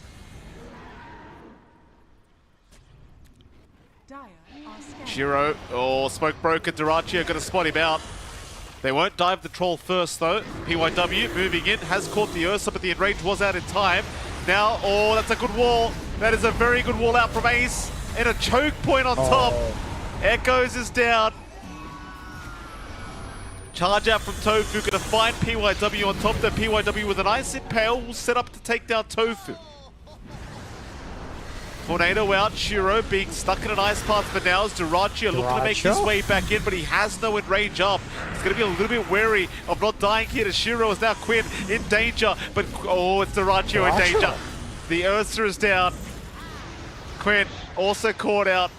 They've even found themselves Celery, so that is going to be a couple to go down. Shiro will get tipped here by Echoes. Oh boy, another poor team fight for game. Yeah, that's turning this game on its head. Huge swing back for LGD. Another 3k gold swing back their way. A little bit awkward for Echoes to come forward. I think maybe expecting the Spike Carapace to actually kick in from PYW does not quite. Dyrachio held off on using the Earth Shock, and the instant pop of the Spike Carapace really didn't net them much. So that forward movement would blink there for Echoes punished, but very good positioning afterwards from the side of LGD. Shiro weaving in and out. PYW again very on point for the Spike Carapaces after that, along with the Impale does provide the opportunities open. Again, this shows you how important potential BKB for Echoes is. Very far forward, no protection. Choke point was nice, but they didn't take the fight in the choke point afterwards. They were forced to chase outside. LGD had the opportunity to reposition, and then Quinn. Shiro just had the perfect timing there. Quinn being stalked right now by PYW. Does get into the Ghost Walk and is actually going to be okay. And the PYW not going to jump in. Wouldn't have had enough damage on his own anyway. Definitely needed a friend to help out, and that friend was not around. They don't have high mobility on their side for LGD. So following through from the Nyx is a slower process this time around. Gaimin, and they still maintain a 4k lead despite losing a couple of fights. Roshan is back up. Probably looking for a pick-off first into the pit. See if that opportunity presents itself. So you've got the full basher for Dyrachio now as well. 5-man smoke, PYW. They're going to follow Nyx Assassin. Spike Carapace is going to make life a little bit hard as they actually knock him down to the low ground, I do believe, though Dyrachio is still happily jumping in. Does manage to get the kill. Gaimin, sadly, in fact not sadly, Roshan is available. They can go for that. If they spot it out, needed that pick-off. Yeah, they should be aware. They're already running towards the pit. Side of LGD not going to be in any position to try contest without the Nyx. A lot of their control has been off the back of PYW. Roche number 2 going the way of Gaimin. Dyrachio with another secondary life to play with here. Should lead to another high ground siege. However, again, LGD are finding some tools up. BKB up for Echoes. So, can get the full channel of Requiem much more aggressively here up front.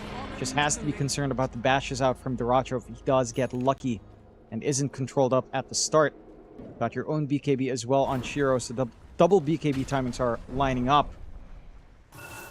Gaimin does feel like they're about one fight away from just clearing out the high ground if you're not careful here on LGD.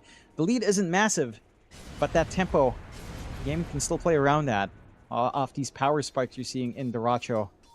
Have to take their fights smartly here on Gaimin, on LGD. Diracho's going to find an SF. Wow. Echoes Really? actually just getting First hit bashed bash? immediately. It does go down. Why? Oh, Tofu may be going a little bit too far, but always back wall on a 3 targets in the choke point of the staircase. Diracho can move right in.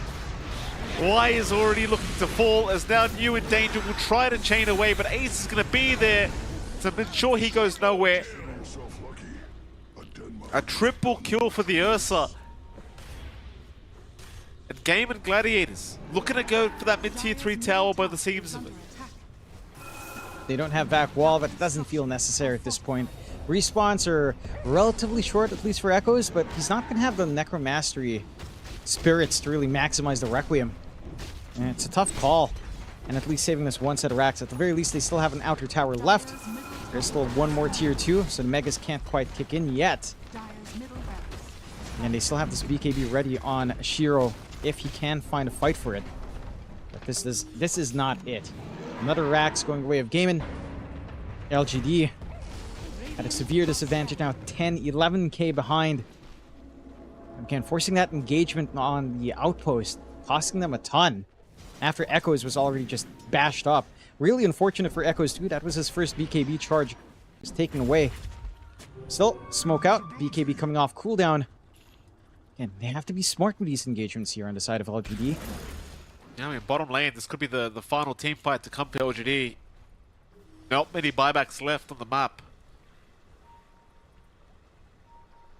Diracho hitting him in that invis rune. Gonna run right up to them, LGD. Do they see him? They finally do with the dust, but the enrage is off Diracho, and now the vac wall. Ace! He found 3 more targets. Shiro, he'll get the battle trance in time. The Darkseer is down. Diracho just kiting out Shiro that will turn back around. They might lose the first life onto the Ursa, or maybe not even. The Diracho, now locked down, does lose the Aegis. Tofu's gonna buy back. They'll move it again. Ice Path is out. Diracho locked out. He needs some help. He'll jump away with the Yogasil Totem. And now the charge back in from Tofu and Diracho jumping back in onto PYW. What's the Nyx first? Does get it, but Diracho gives his own life away. As PYW gets him from the grave.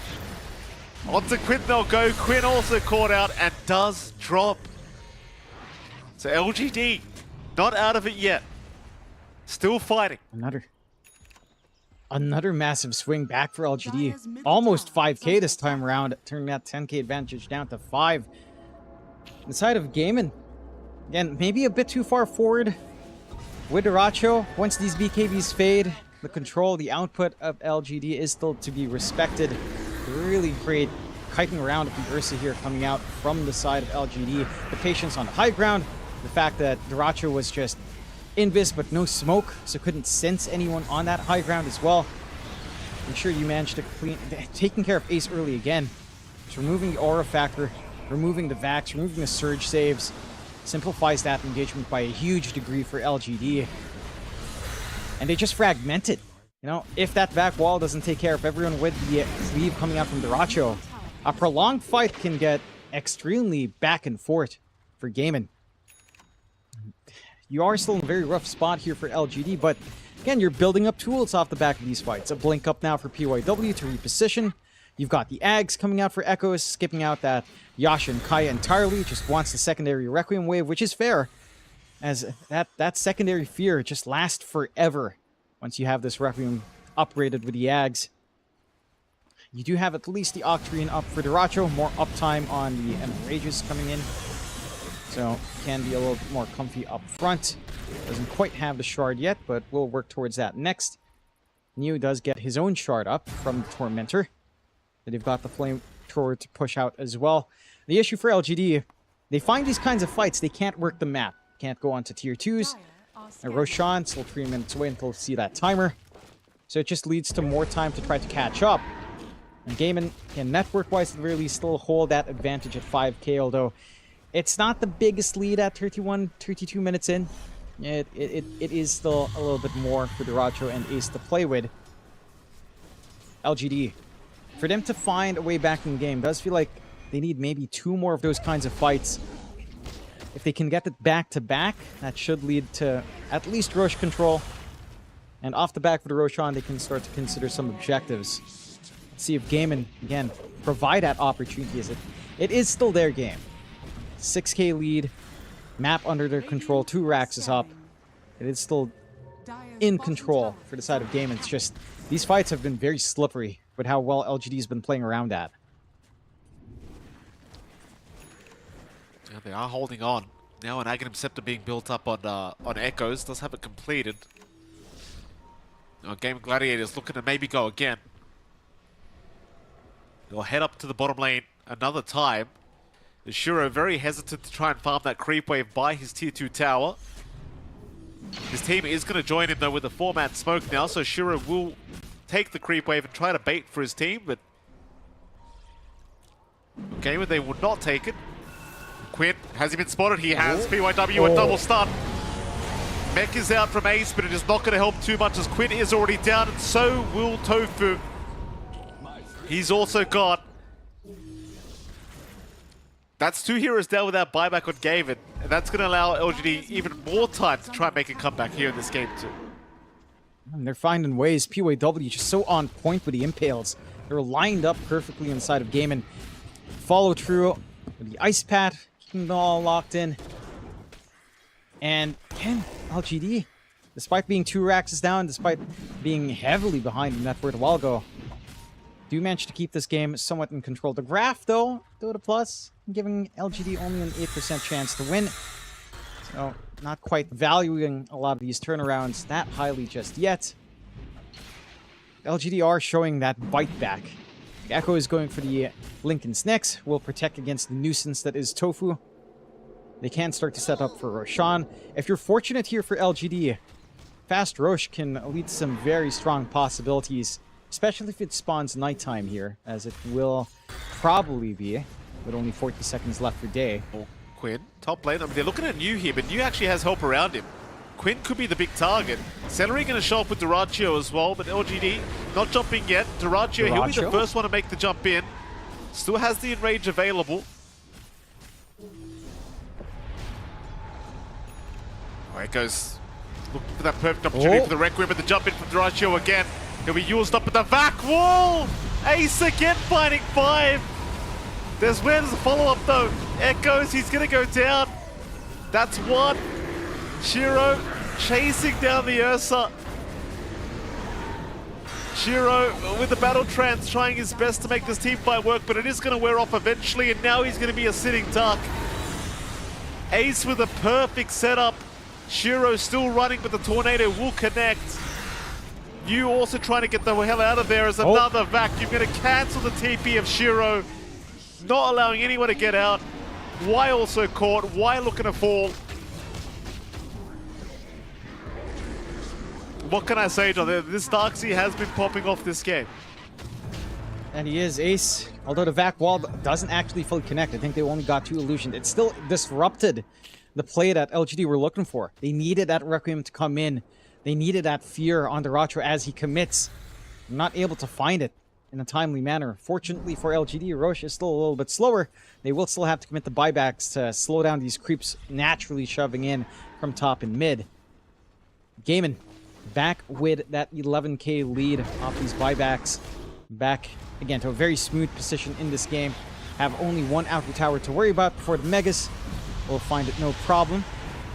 Inside of LGD, things are still tough. If Echoes can't get that Requiem, if they can't get that isolation play out, the 5v5 is still a lot better on Gaiman.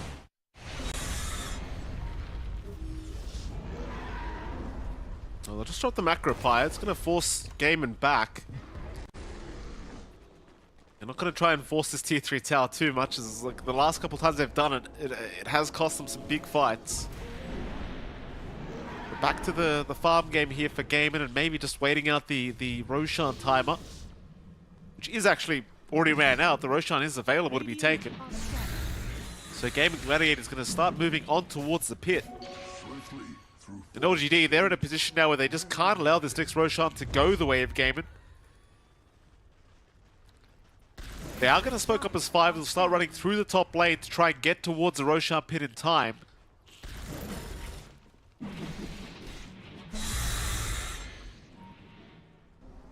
LGD right behind them. Radiant are scanning. Smoke up from Gaiman. They know they're coming. Plenty of vision on the high ground of those twin gates for LGD. They'll de-ward.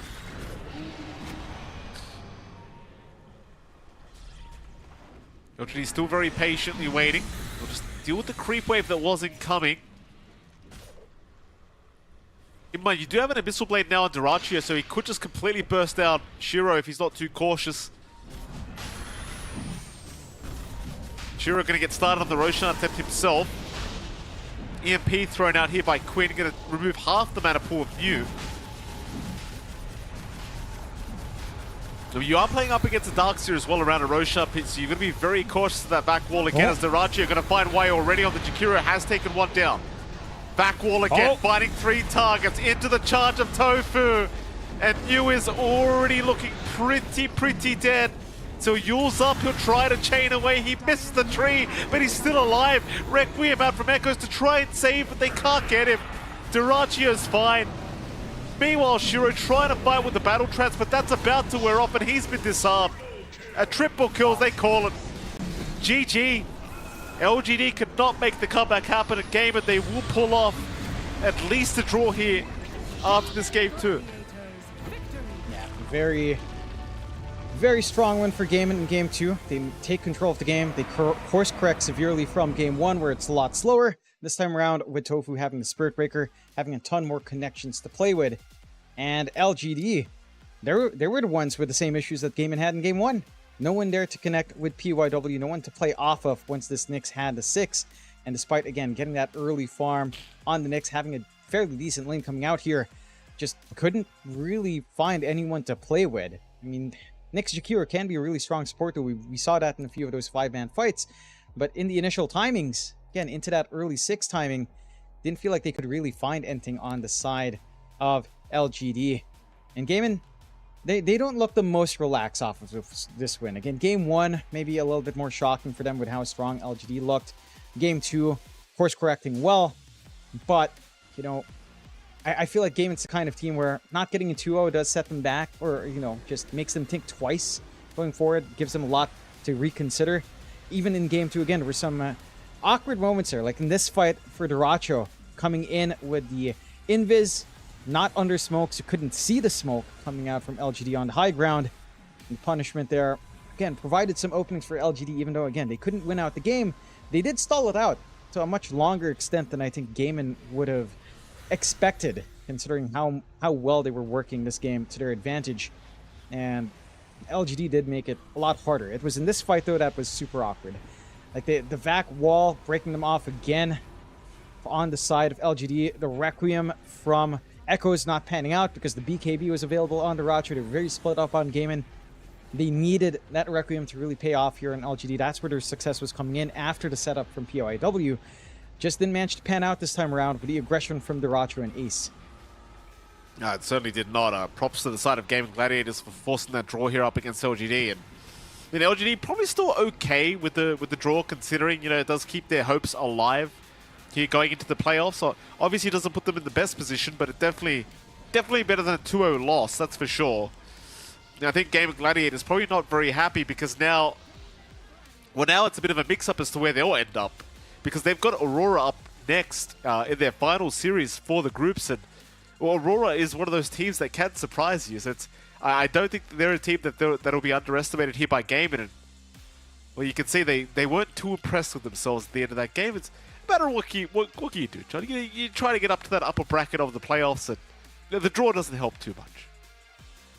No, it doesn't. I don't think there's a risk of going into the middle of the pack, although off of Aurora's early results, they did manage to, spoiler alert again if anyone does want to go back and watch, but for the sake of discussion, Aura did manage to get the 2-0 over Heroic. Again, like you mentioned, they can be very hot and cold. Heroic not a very easy opponent, but they did get that 2-0 victory. That does actually catapult Aura up to a 6-6 scoreline, and that does provide a few interesting caveats there. Still, in this series, or in this series overall, I have to talk about our PlayStation Tournament's MVP, and it is Ace, especially in that game number 2.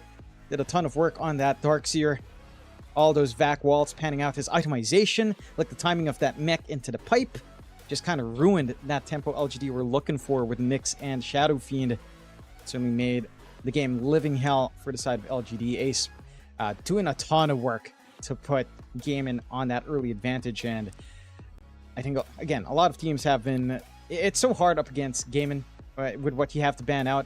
I feel like LGD had the right ideas, taking care of some flex with Ace and Diracho, but you can't take care of every single one. And Ace, he gets picked at Darkseer, which we do tend to see being first phase ban, and he shows us why it should be a consideration for a priority ban every single time. Yeah, absolutely. I mean, it's certainly a fantastic performance here from Ace to finish off this game too. And well, I mean, again, these standings are getting pretty interesting now, Jonathan. I mean, Group A in particular, obviously known as the Group of Death, is still very, very tight. And, I can only imagine what happens tomorrow as, again, the final day of the groups is coming up. And well, my goodness, only so many games left to play for both these sides. Yeah. Yeah. Only so much time. And again, only one series left for all of the teams after this day. So we'll have to see if LGD can try to rally. I believe we actually have an interview coming up rather soon with somebody, so we'll be able to talk to somebody very, very soon from Gaimin and be able to have a bit of a chat as to what the hell is going on here in this after this game too. Apart from that though, Jonathan, not too much else to talk about again, as we are hearing a lot of sounds right now, so a lot of confusion going on in the background, but I'm sure we'll get into this interview rather soon and we'll get to ask some nice questions here. John, anything else to add before we get into this one? I think it's going to be very interesting to see how Group A ends up. It feels like there is a lot of potential for ties here if you're not too careful. Again, going into the last day. So we'll have to see. Well, okay, we do have an interview. And hello, Diracho. Congratulations on your Game 2 victory, sir. How the hell are you doing? Thank you. I'm doing good. I mean, not really. We lost first game. We have some not the right ideas, I guess, because they first primal and we just put as Diór and we cannot do anything, and he's just free farming and he can actually kill me at some point. So we have some wrong ideas, and first game became impossible after the laning stage. So yeah, but at least we won the second one. So I think the positioning in our group is like kind of similar that before. Everyone just did 1-1, I guess, or something like this, and score is the same. Yeah, I mean, absolutely. The position is pretty similar. And that gives you an interesting position now because you're up against Aurora tomorrow. How do you feel about the matchup tomorrow, Diracho, against Aurora? I hope we're not going to do the same mistakes like in the first game. And I hope we're going to win 2-0. Fair enough. Go on, John. All right, Diracho, I'm curious. What... you talked about the ideas coming in. Do you feel like there's a big difference from watching? You know, a lot of teams had to play play-ins. You guys came in groups. Do you feel like that was to your advantage, or do you feel like the play-in teams are a little bit tougher than you'd expect here? I don't know. I didn't watch them playing, so I don't know what to answer. Like, I don't really care. We just came here and like I didn't watch their games, and I also don't care about it. All right, fair enough. Now, again, to close out, you guys are doing fairly well. There is a lot of potential for tiebreakers. In case of tiebreakers, how confident are you feeling in terms of trying to find some good seeding here, if it will come down to that? Wait, tiebreakers for upper or loser bracket, or for a placement, or? I don't ever, like, it depends. I see. I hope you're gonna, like, if it's gonna be tiebreakers tomorrow or after tomorrow, I hope we're gonna win them and beat everyone. But easiest thing for us, it's just home Aurora tomorrow. We just close them 2-0, and I don't think we should play any tiebreakers. Like, it should be fine for us. Oh, Diracho, I love the confidence. Thank you so much for the interview, sir, and we can't wait to speak to you again. Yeah, see you guys. Bye. Bye-bye. Bye-bye. This is the lovely Diracho, obviously. Always a pleasure to speak to, is what I'm trying to say here. Jonathan, my goodness, I just keep twisting my words today, don't I? What a fantastic man to speak to. And well, there you go, John. A lot of confidence. We're just 2-0 tomorrow, then no tiebreakers. You know? Easy. Yeah. Yeah, and again, for the tiebreakers, for the cutoff, it's a very specific set of results that has to come in. We can take a look at our standings to kind of understand where we're at right now in the group stage for the Riyadh Masters at the Esports World Cup, of course. Again, you've got pretty strong placements coming out for Spirit, Gaimin, OG, and Falcons, all of them 7-5. Mind you, I think a tiebreaker scenario has to break out over the new Stadl score if no one has a clear advantage. So again, very specific circumstances. Aurora, even with a 2-0, might not be able to force out. Actually, they have a very good chance of maybe forcing something out. But a lot in the line, of course, for Aurora. And the bottom four pack, again, starting to solidify here as we start to go into the last few days of groups. LGD, with the draw, is at a decent position to contest Heroic coming in tomorrow, maybe even force out a tiebreaker. Blacklist, dead last, though. Not the best of news for... I guess the Blacklist fans, a lot of the Filipino fans, a lot of the content creators are probably not having the best of times watching those games here, unfortunately, Mike. No. It's going to be a little bit interesting as well, right? Like, I don't know exactly what results have to come in for Blacklist to come out, but certainly a 2-0 has to come in at some point for these bottom two teams to have some hope in staying into the playoffs here. Yes, absolutely, Jonathan. Well, with that, we are going to throw to a break. And, of course, right after that break, we'll be back with our final series of the night. I believe it is going to be between Extreme Gaming and Entity. We'll see you then.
Honor 200 series, the best portrait phone AI empowered.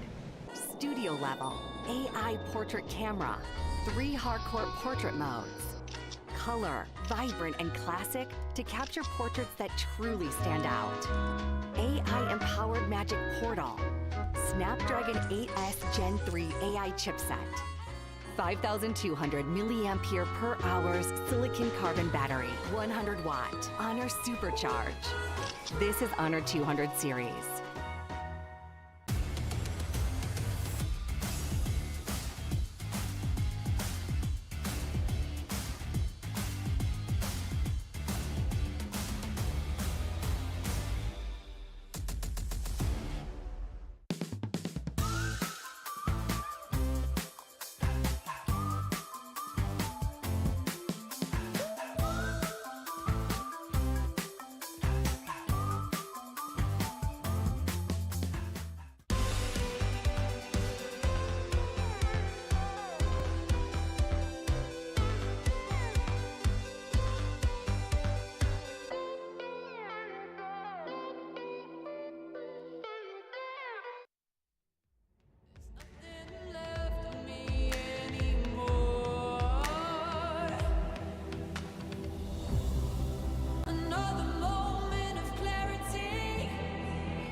Extreme Gaming is one of the top names in the Chinese Dota scene, and their current roster is primarily built from players from ESL One Kuala Lumpur winning team Azure Ray. With a core of AR players, XM, XXS, and Jin Q, the addition of DY and Ame has made Extreme Gaming the strongest team in China, and one of the only ones that can compete at a top international level. As the roster is fairly new, they have only attended 3 EPT events this season.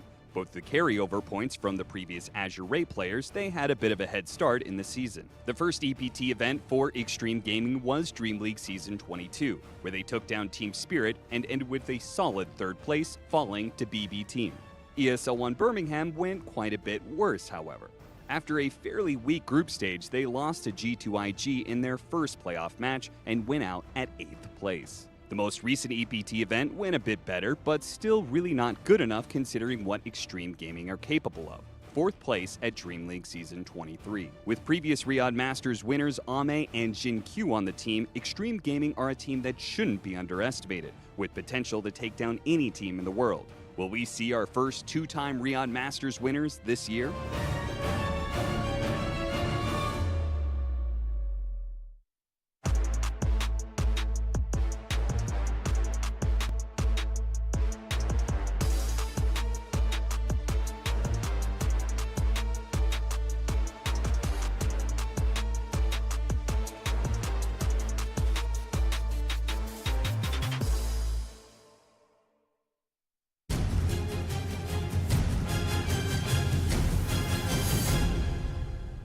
Hello everyone, I am sitting by with no one from Team Entity, a player who I'm immensely familiar with, but if I'm being honest, no one, a lot of people haven't seen you on LAN in quite a while. We saw you on SMG when it was the Seattle TI, but making out of groups was a little tricky, and before that maybe Arlington Major with Navi, but for maybe any of our many newcomers, because we're getting so many people who constantly tuning into Dota, they might not know too much about you, so I was hoping I could spend some time talking about your origins into our game.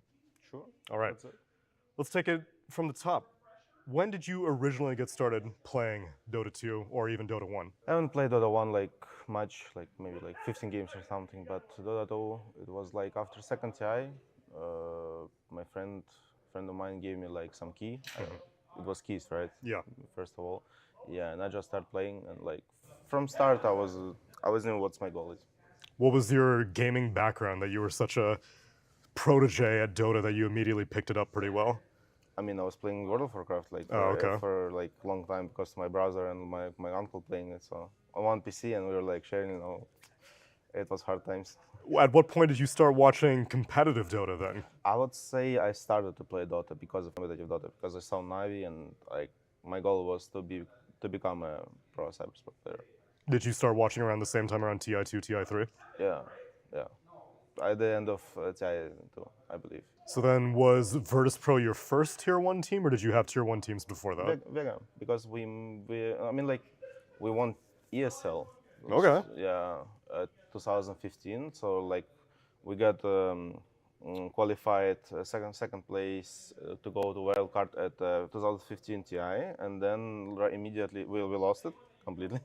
But we lost it to second and top 6 of oh TI. yeah, because that must have been CDEC. Yes, and like and we all like we had the chances to win them, like we felt it, and like we keep our roster, and then right away, like in a month or two, we won ESL.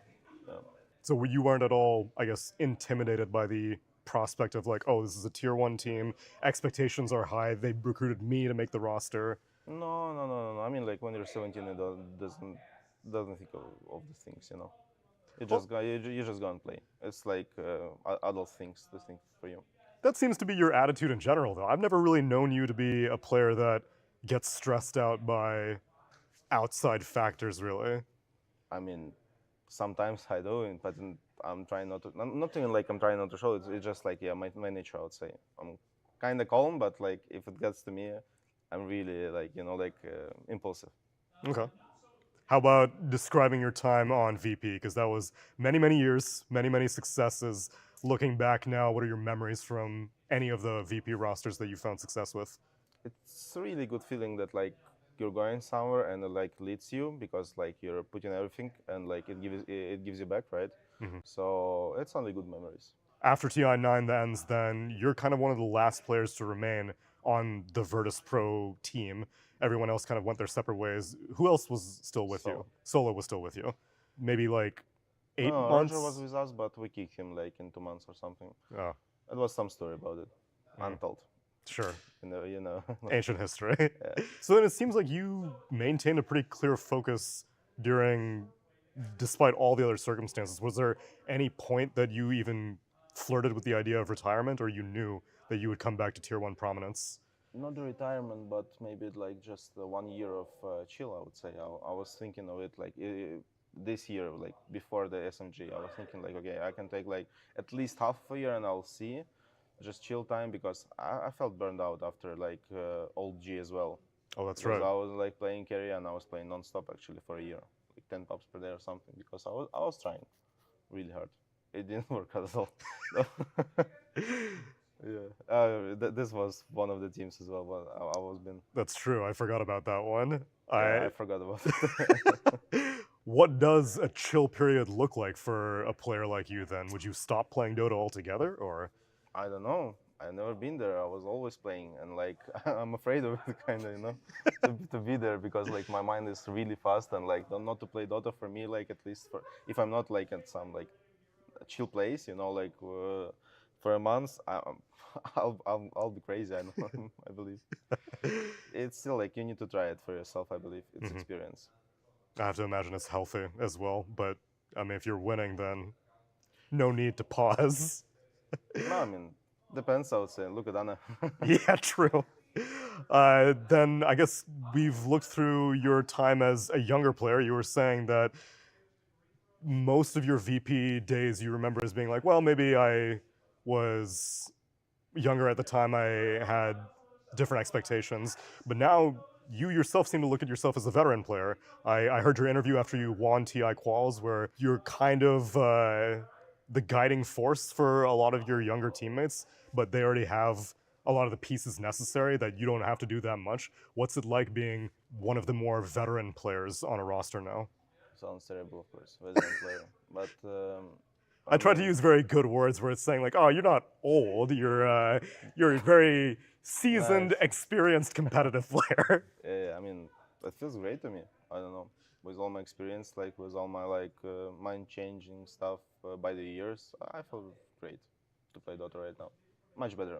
I know that like I became like Dota player that I wanted to be actually right now. Always. Is there any advice that you give to your teammates, or maybe something that you would have told 2017 no one if you could go back like 7 years, or you're pretty happy with it all turned out? I mean, I can give some advice, but he will not listen. For sure. He doesn't give a What a stubborn guy, man. I mean, yeah. Of course. He won a major. What do you want from him? So much ego from these major winners. Yeah. Many majors, many memories. Yeah. Imagine if he would win TI. GG. All the pops would be dead. It can still happen. I don't. What do you mean? Imagine. I mean, like 7 years ago. Oh, okay, right. I mean, I'm not saying I cannot. You better not be. That's the last thing I want to hear from you. Did you have any prior experience with any of the teammates on Entity? Had you ever been on a roster with them before, or just met them in pubs, or these are all new personalities to you? All the new personalities. All. Yeah, I haven't played with them. Although maybe running into pubs. running into Watson in pubs or something like that, or yeah, of course, all the time. GM, Watson, Katoami, Fishman, all of them. They're high rank. So then you said to end up on this team, you did talk to Fishman directly. So what was your connection with him that you were like, oh, he's the person who I should reach out to? I told him. That's all. Like I just asked some guy to give me contact. Oh, okay. That's all. It's easy. It's that easy. For a player of your stature, though, I imagine. Maybe. Veteran. Veteran, that's right. I think that's all I got for you. No one, thank you so much for taking the time to speak to me, share your history with the people, and now it's no more looking back, but seeing what you can do in the future. Thank you. Thank you very much.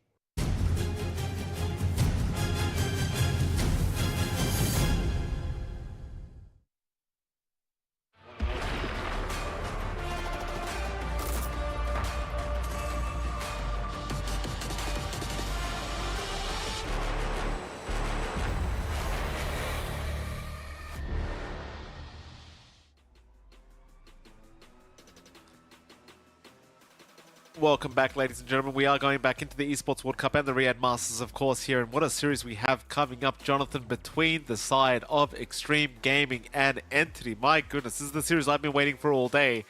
How the hell are you doing, sir? Doing great. You know, we had a pretty good back and forth earlier with our first series from Group A. Now it's into Group B, the double feature of the day. Of course, all of these teams having to play 2 series today. Every single 2-game series does count for a lot, and for both teams, they did manage to get 2-0s to start off their day on the right footing.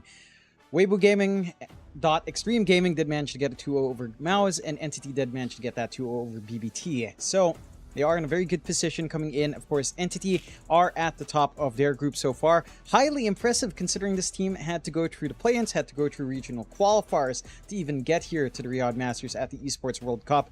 And Extreme Gaming, you know, they're one of the teams that did go straight into the groups, are a little bit more in the middle of the pack right now in terms of standings, going 2-2-1, a 6-4 total game score line. And Entity, again, just kind of dominating in the group stages, having great times in play-ins. And for you guys out there as well, you can get your SDC predictions in at sdcplay.dg, and we can take a look at what you guys feel for this, I believe, Purge's match of the day here as well. Wouldn't be too surprised if Entity did come out on top in the predictions, as I do feel like, again, top placement in groups are just looking fantastic so far, and they are 69% going the way of Entity, 31% to wbg.xg. Maybe we should just stick to XG there. It's a little bit of a tongue twister. And again, this should be a fun one. I think there have been some things that Extreme have been doing a little bit differently. There's always this reliance on Ame, the dependability on Ame, I mean to say. He has been delivering the goods on every single core he has played so far. And I think, again, for Extreme Gaming, this is a roster that we have looked at as one of the rays of hopes from China. The Chinese teams didn't have the best of times in play-ins, Extreme Gaming carrying that hope for the region. And it is a pretty stacked roster, you know. We have seen them perform excellently in other tournaments, although it has been maybe a little bit up and down for the region in general. I'm keen on seeing whether or not they can start to put a stop to Entity with how dominant they've been. And you can't count Extreme Gaming out. Ame still is looking very impressive in the safe lane. And XM has been trying a couple of quirkier things on mid recently. Like, he's brought out Vengeful Spirit mid. Not the most natural mid laner. It can still work with the BAT facet. It's just very different ideas coming in here from Extreme in that sense. No, it's a very annoying hero to say the least. So I can't be too shocked that it's been showing up in the mid lane from this side. But we'll see if they want to run it here against Entity. Of course, Entity is still looking to be the favorites overall going into this matchup, considering they are topping their group at the moment, just looking absolutely fantastic. But I mean, if there's any team to take them out, it does feel like Extreme would be one of those teams that could really put up a good fight against the powerhouse that is Entity for the group stages of the Riyadh Masters. I just wonder exactly how they're going to do it with their own drafts, but we'll see, Jonathan. Again, this is probably going to be definitely the most exciting match of the day. Definitely, I think Purge has got this one right. Match of the day is probably the right way to put it.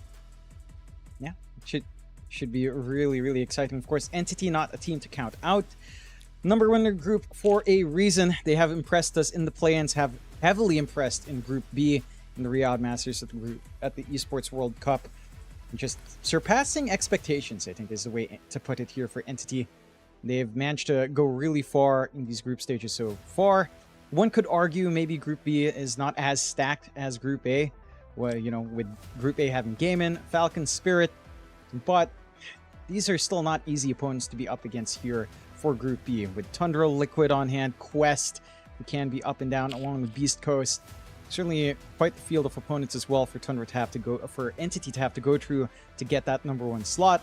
Let's see if they can maintain that right now and get themselves a good scoreline here. For Extreme Gaming, again, very important to find that 2-0 to kind of eclipse, secure their position in the top 4 going into the last day. Entity, I think even with a 2-0 loss, they're not going to be in any sort of danger to even fall into like the lower bracket start. So they're not under that much pressure. But you do want to prove a point here in the last few days of groups. Yeah, absolutely. I'm sure Entity will be looking to just secure an easy 2-0 and, you know, really just cement their stage in the playoffs. They are currently tied with Tundra in the first place spot, so I suppose there is something to fight for here for Entity. Just that, you know, just kind of knocking Tundra down to that second place spot and giving themselves the overall first place on their own. Apart from that, Diór, I can't wait to see a draft coming out. Should be a lot of fun to see what these two teams have in store for us. But till then, yeah, I mean, again, there's not much else to talk about. I just can't wait to get the Dota underway. Yeah, again, should be really exciting. I'm keen on seeing what sort of entity we get out. I think that's the more interesting aspect. Again, they've played a lot more games, having to go through the play-ins. We've had a lot of varied heroes coming out here for Watson. He has also run stuff like Wind Ranger Safe Lane. There's been flex with that for no one onto the mid. There's been stuff like a Watson still going back to Pause 1 Pudge. Morphling coming out here and there as well. So I want to see if there are any creative ideas for Entity in these last 2 days of the group stage and what more they can bring out. And again, for Extreme, it feels like the pressure is on them. Again, they're still in the top 4, but their placement can still shift very hard depending on how the series go. Like say a 2-0 gives Quest a very good opportunity to jump into an upper bracket start depending on how their own series goes. So I think baseline for Extreme is you'll be happy with a draw. You'll certainly not be too happy going 0-2 if Entity are just on fire right now. Yeah. Well, it looks like we are a couple minutes away from starting the draft run. I actually have to just like wipe my nose right now, so I'm just going to disappear off camera for a second. You keep talking. I'm trying my best to not make it obvious, but you know. I be know, it. Mikey. I know. Yeah, it's There we go. It's an exciting time. It's kind of wild that we're already on the penultimate day of group stage here tomorrow, July 14. Being the last one. I guess for us later today, it's going to be the last day of the group stages, and off to the playoffs they go. It's quite a wild ride. Again, Entity having to play so much Dota from the play-ins into this point, into a grueling group stage, only taking one full series loss up against Tundra, who are chasing their tail. It's a good position to be in for Entity. And again, the confidence coming out, we were listening to No One, how this team formed, all that good stuff. It's quite the formation. Again, I don't know, it's always exciting to watch these kinds of deep runs from the Dark Horses, and Entity certainly is a little bit, I suppose you could consider the Dark Horse coming in, having to go through, again, all of those games to get in this position here, Mike.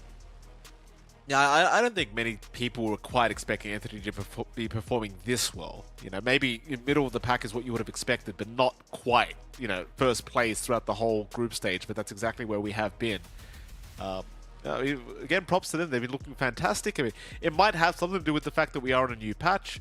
Of course, the Steely's probably been having a very good time just being able to experiment for his side, and I think it should be pretty exciting to see what they have to draft, as I believe we should be starting rather soon.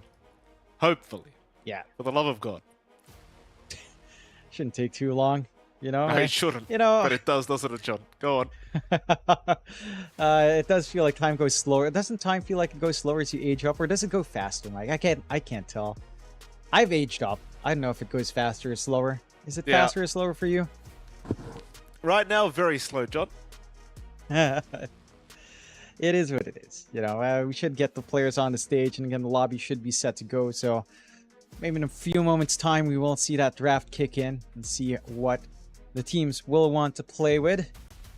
Again, this is our match of the day. I didn't quite see where Purge was saying that from this time around. I did enjoy when he was in the Jamil Motorsports area. They had some cool stuff going on. That indoor go-kart looked pretty fun. They had Rocket League. Did you see that when he was doing it yesterday?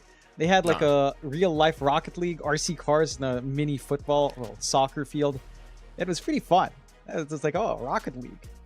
I've never even played Rocket League. I'm not going to lie, John. You're a I sad, played Dota sad and only man, Dota. Michael Phoenix. I only play Dota. You're a sad, that's it. sad I'm a very loyal person, John. I only play Dota. That's about it. I don't care about when I say I don't care about other games. I really mean I don't care. I don't care. It's all about Dota to me. You live in a very, very sheltered cove, Mike.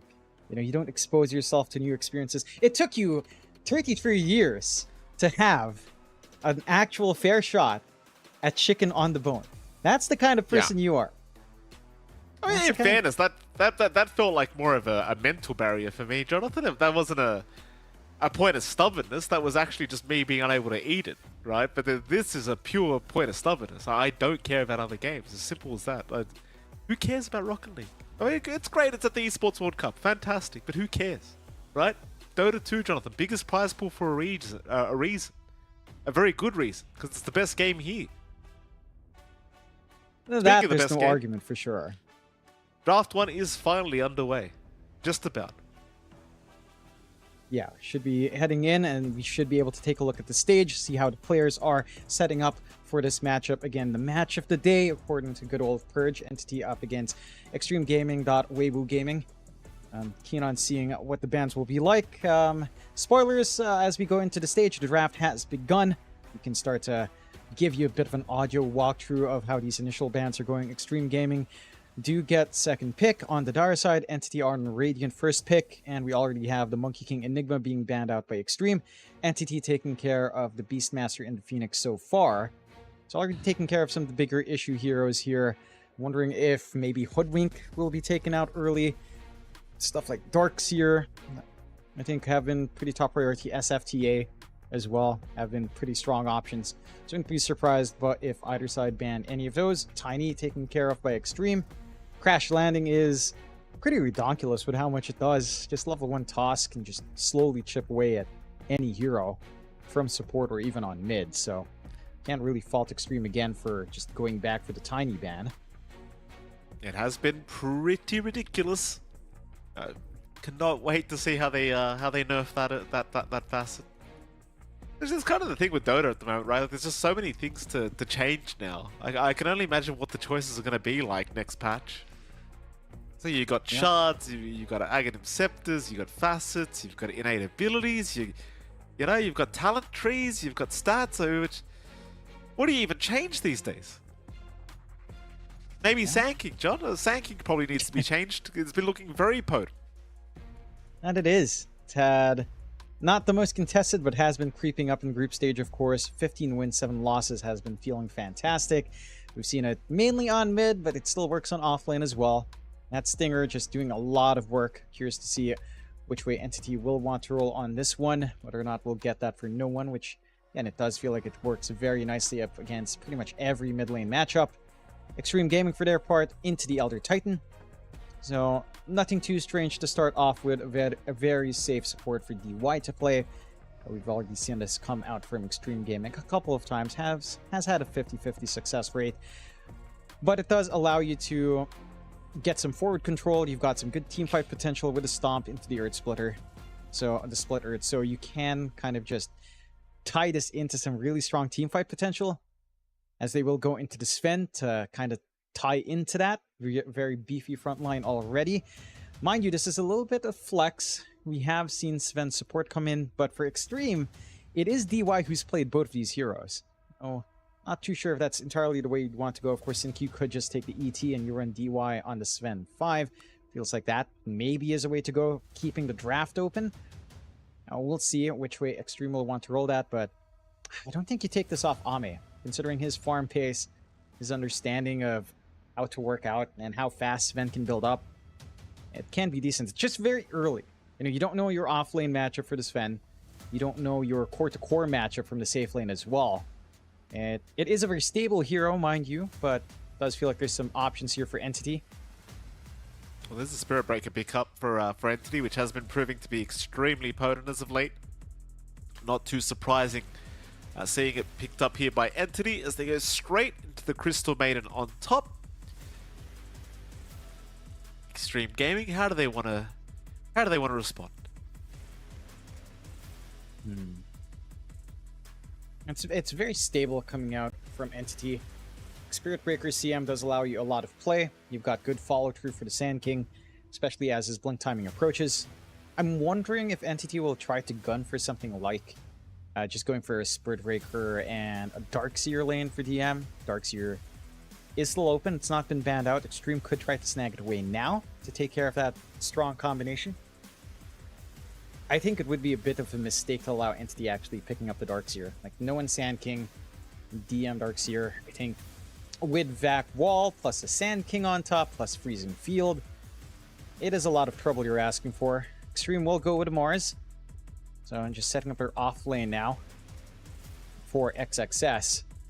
We have seen Mars be, in qualifiers, be pretty strong. Here, not as present. We'll go into the Shadow Demon pickup as well. So it should solidify our Sven safe lane for Ame prioritized early. You have good setups now. Shadow Demon Mars, Disruption into Spear. You have some way of tying them in for the split Earth from the Elder Titan, giving a lot of damage output. But again, for Entity, with Darkseer not being banned or picked up, the Entity can just go Darkseer, tie in the strong teamfight combo with Spirit Breaker, Sand King, and the CM. And you don't really have a way of stopping that from Extreme. You don't have any natural way of getting Dispels on. So the Surge is always going to feel great. The Iron Shell's always going to be there. Could be a pretty big nuisance for Extreme on that off lane. Or it could be. We'll see if Entity do want to go ahead and take the Darkseer for themselves now. Just diving into that reserve time to have a think about this one, Entity.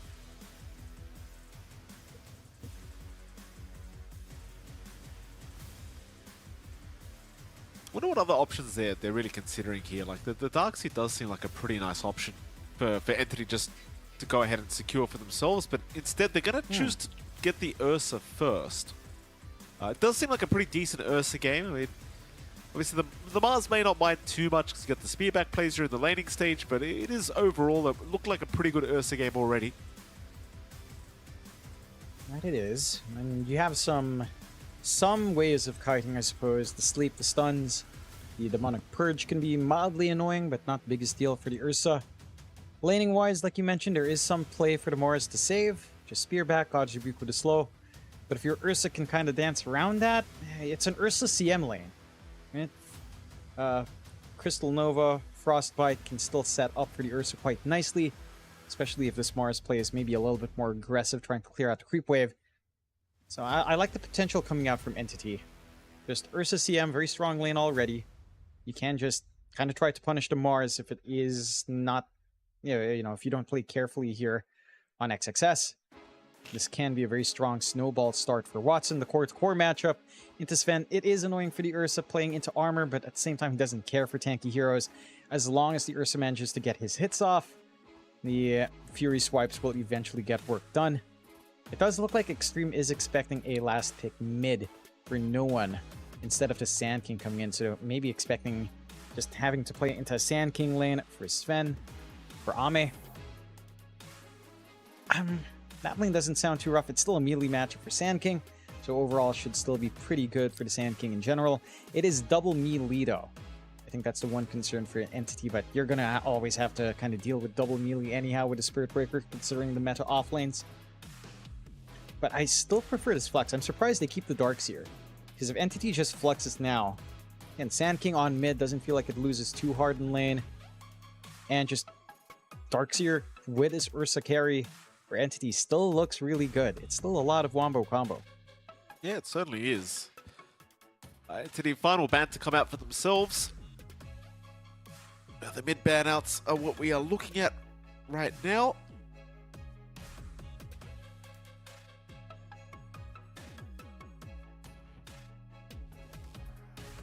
Well, they do respect ban out the Venge at the very least, so just not wanting to see that Venge mid popping out from Extreme. 20 seconds reserve time left for this final ban from Entity. Still thinking about it.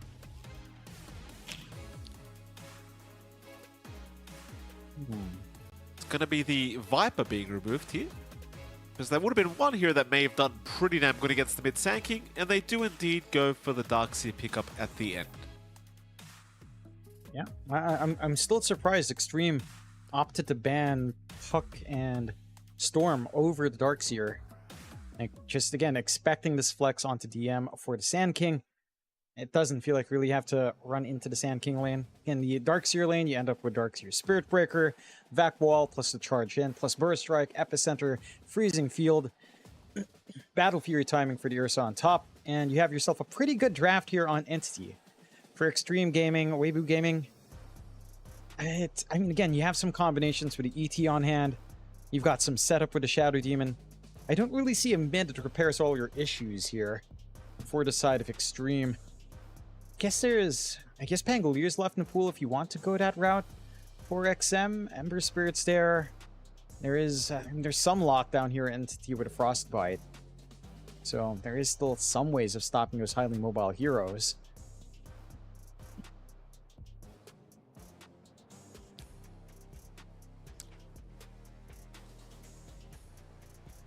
A bit of chatter going on here from Extreme. Final choice is going to be the mid slider coming out, so I mean that might be one way of shutting down this mid sanking. We'll have to wait and see how XM does do. Still, both drafts now completed. Wondering what you're thinking, John. Like, do you prioritize, or do you favor one draft over the other here between these two teams? I would lean into Entity. I think this teamfight potential down the line is just a little bit too strong. I think Extreme does have teamfight as well.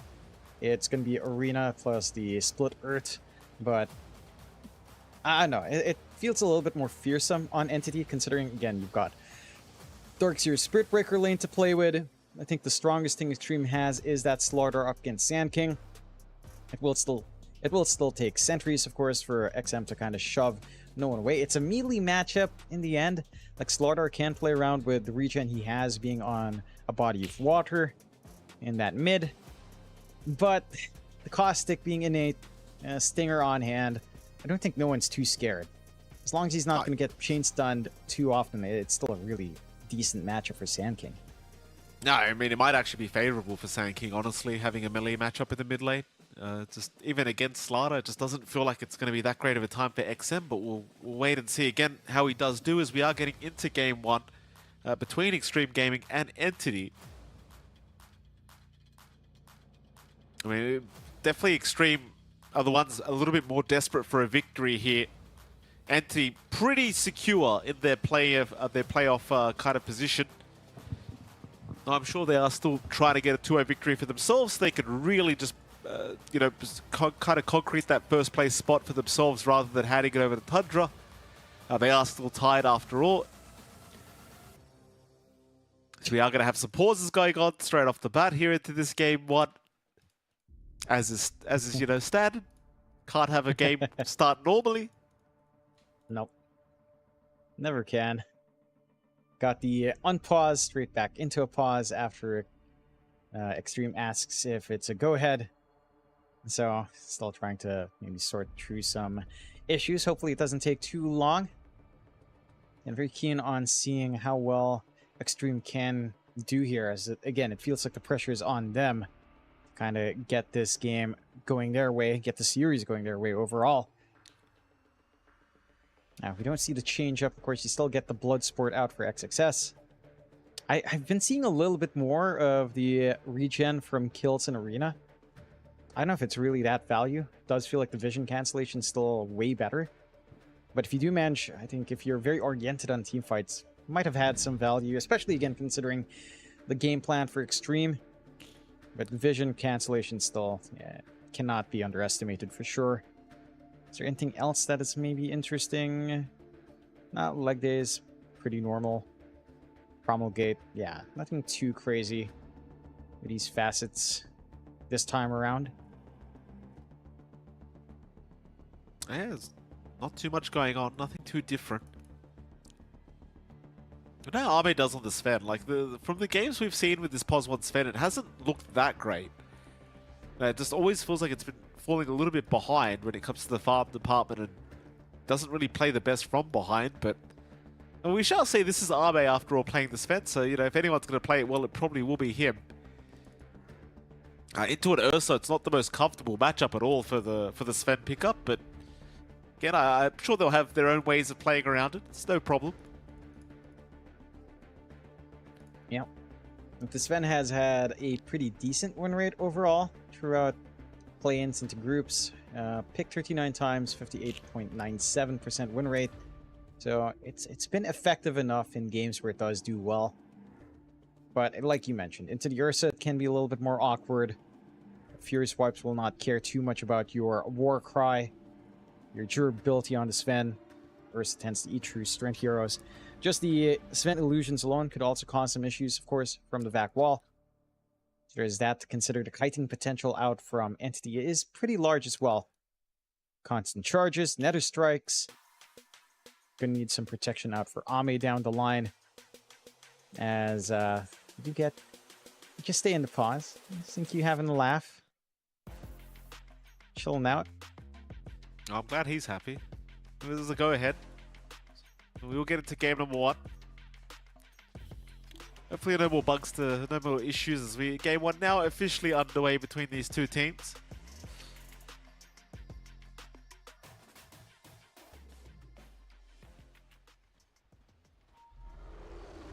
See where they get these ward placements out here for both sides. Of course, they are both smoked up already.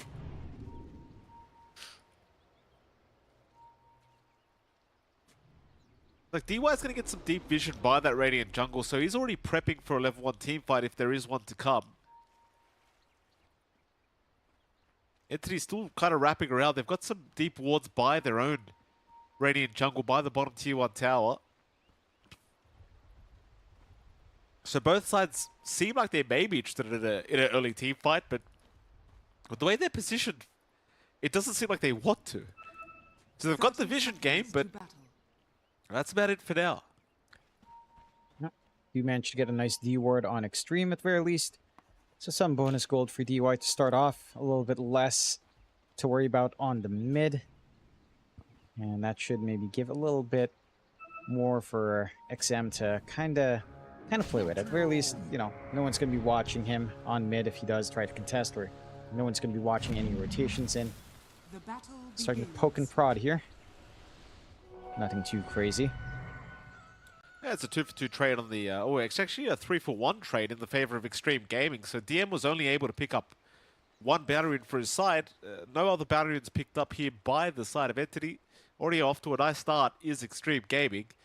Now look at that mid lane, of course, where you are going to see no one against XM on the Slider vs Sand King matchup, which I still think should favor the Sand King, but I suppose we'll wait and see how this one pans out between XM and no one. Yeah, at the least XM already has a nice sentry again coming off that V ward. So no one with the Sandstorm shouldn't be too annoying, but at the same time, the innate caustic, the potential of the Stinger down line does make it rather awkward for XM to come in, try to last hit. He might actually have to rely on the Slitherin Crush more often than not to kind of work that lane. And no one... And level 3 is when it should start to feel good. That Stinger is just... It's kind of stupid with how much damage it does do. XM, of course, does have the regen from the Seaborn Sentinel innate himself. But, yeah, you see just Caustic pop and Creep Wave, lose almost half your HP, and it doesn't cost no one anything in terms of mana. No, it certainly does not. It's a pretty broken ability to have, that's for sure. Look at those side lanes as well. I mean, top lane, Ame's having a pretty good time on the Sven thus far. Kato's going to try and intervene. Meanwhile, DY and DM are going at it as well. Should be a pretty kind of nice lane for Ame. Like, there is certainly the chance to be aggressive with this Darkseer and the SB combo, but for now they are just going to sit back and just try and creep pool instead. As Katame is still being very annoying here towards Ame. In fact, now DM's going to join in. It seems like Ame, though, will be okay. Yeah, you will have to watch out for how much you are allowing in terms of these pullbacks. It's going to be free EXP to ride through the slower point in the game for Katawomi and DM. Ame not going to be contesting farm too badly. And it is a Sven. A level 1 Iron Shell's not going to be enough to really force Ame away. But he is being as much of a nuisance as possible, of course. And again, once you hit maybe level 3 or 4, there starts to be a little bit more play there for DM and Katawomi to connect with. Still, last lane that we haven't really looked at yet down bot. We've got Watson on the Ursa, Fishman on that Crystal Maiden. Very stable lane up against XXS on the Mars and Sin Q on that Shadow Demon. This lane shouldn't be too complicated for either side. There's a lot of kill potential if someone overextends, but so far, with the positioning, both Extreme and Entity are looking like they're playing it conservatively. They respect like the setups, the spear with the disruption is always going to be very relatively easy to connect. And again, just the slow stacking with Crystal Nova and the Earth Shock can be devastating. So you don't want to take the risks. Your farm here for Watson is falling a little bit behind in comparison to XXS, considering that slower style. Massive creep wave for XXS to play with here as well. He's going to be lining up for a very nice level 3 for himself.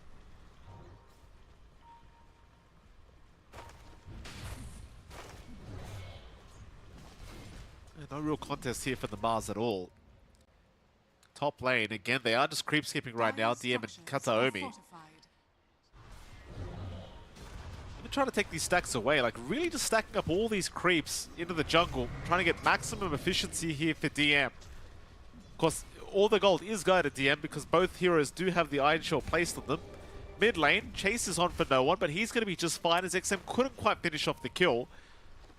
The mid lane, for now, has favored XM. He's just slightly ahead in terms of the CS department, but it does appear the Slider is having a very good time. Kataomi, though, looking to charge in and put an end to that good time. But XM going to hang by the tier 1 tower is going to be okay. Yep.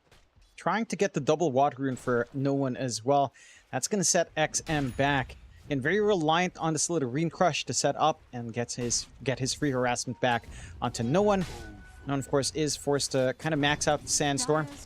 And lots of sentries expended onto that mid just to stop that Sand King from taking control. But without the sentry coverage, XM can't really hope to walk in with a commitment of Sandstorm on. A little bit back and forth. But again, considering the resource war, I think you're fairly happy on the one, although XM. Yeah, bottom lane. Or rather mid lane, XM. In a bit of danger. Bottom lane, there is danger happening because Sing Q is going to go down. Watson to be able to pick up that kill. So already a pretty nice start here for Entity as they do secure the first blood onto their Ursa.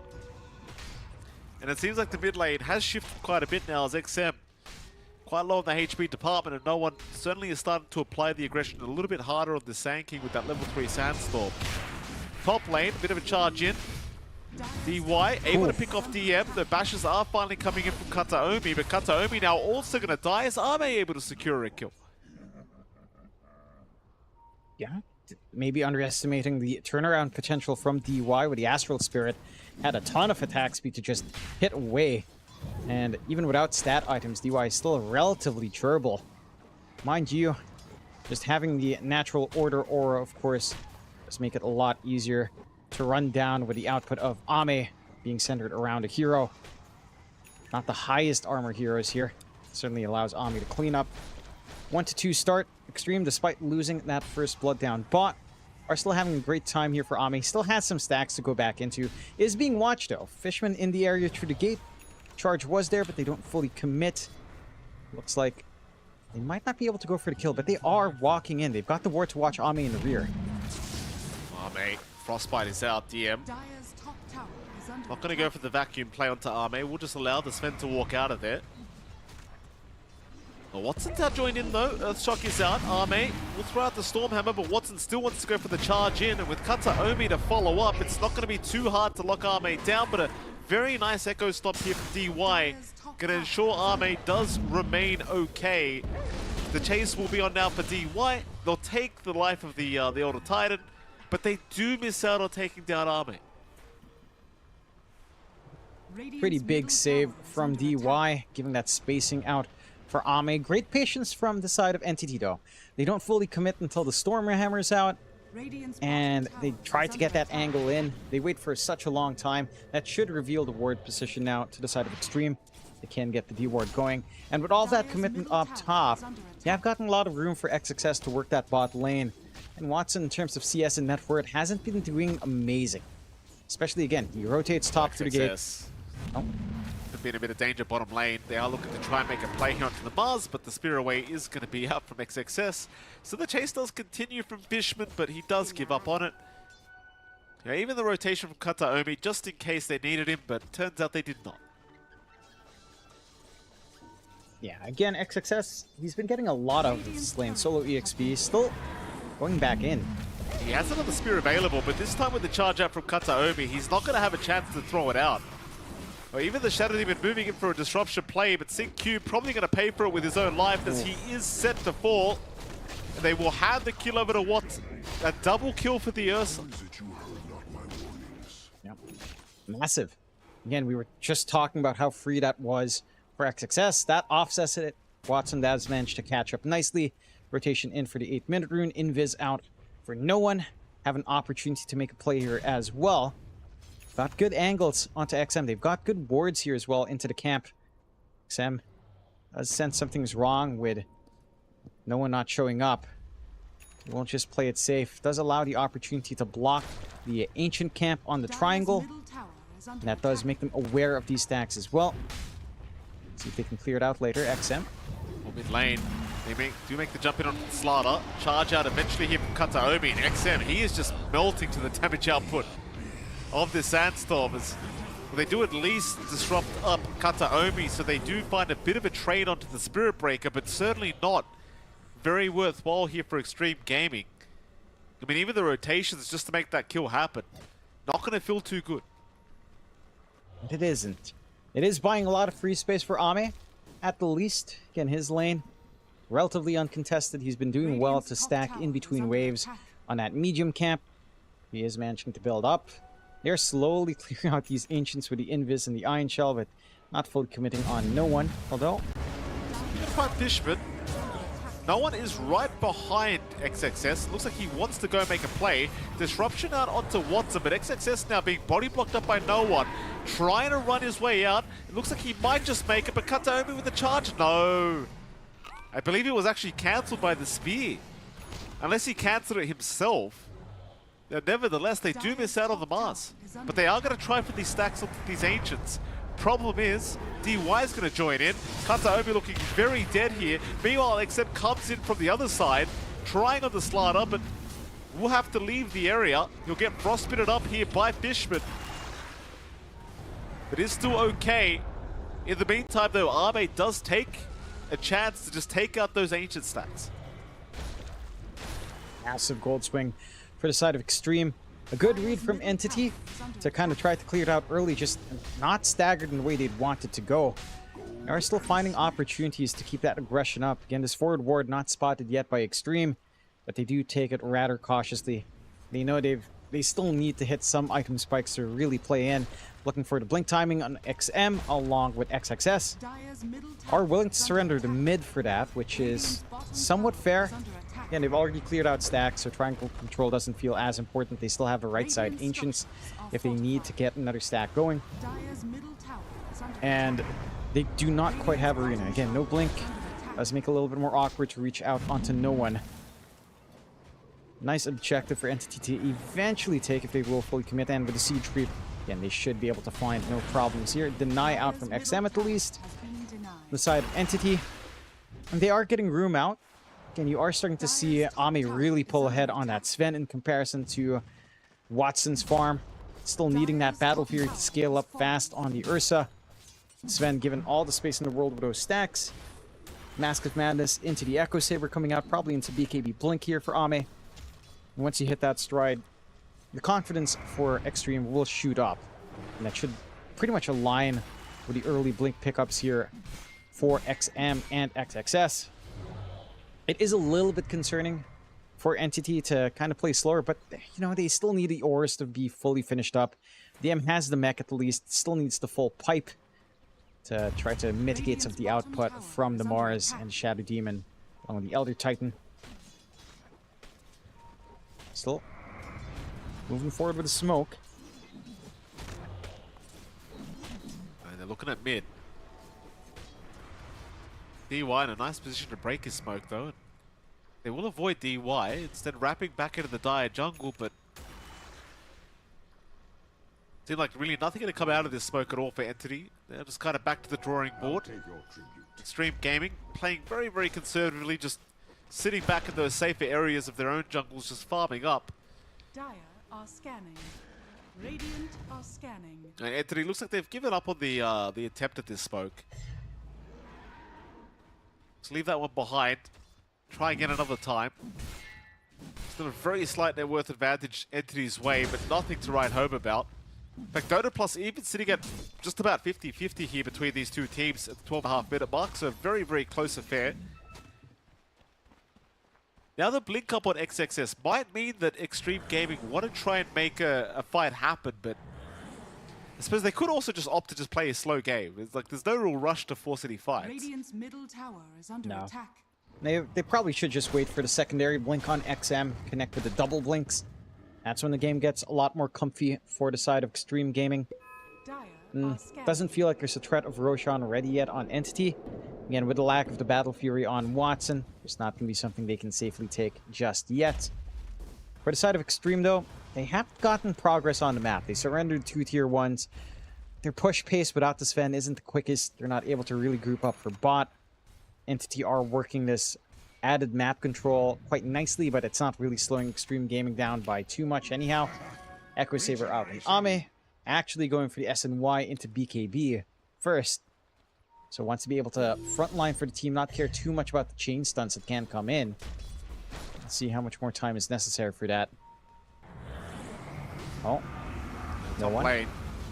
No one being purged up by CQ. Doesn't really have any help around him. He'll be disrupted as well after the Burrow Strike. And with no one trying to go for a bit of a pick-off onto CQ, but it does cost his own life.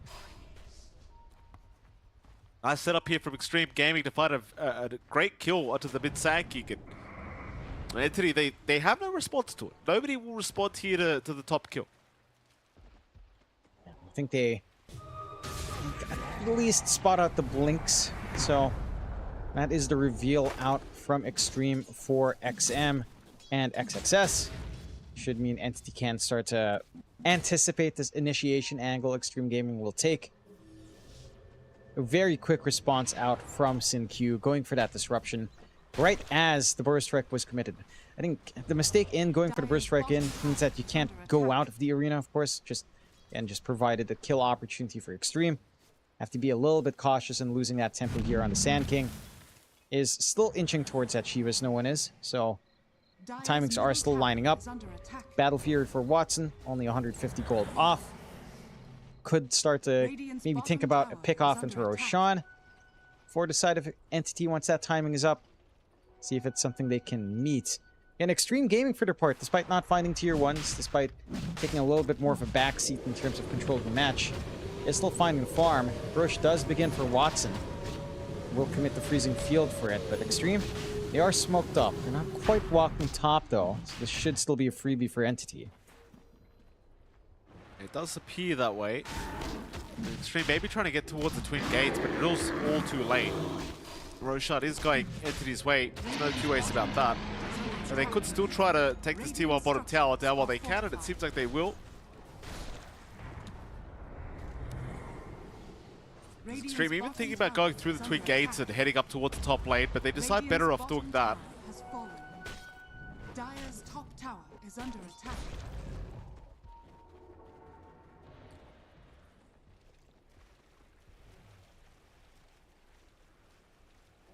They'll head into the mid lane, maybe looking for an easy support pick-off, but they'll see no one and they'll back out immediately.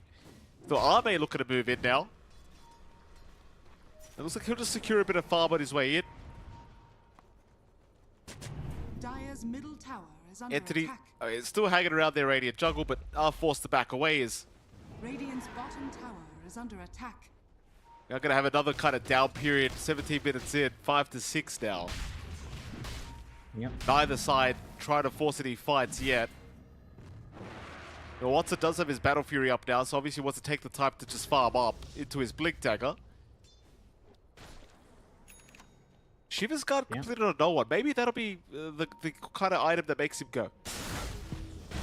He probably wants the blink on top for that point, you know, just to have that stable movement forward, kind of try to counteract this fast jump away as well that Extreme Gaming has with their own double blink timing.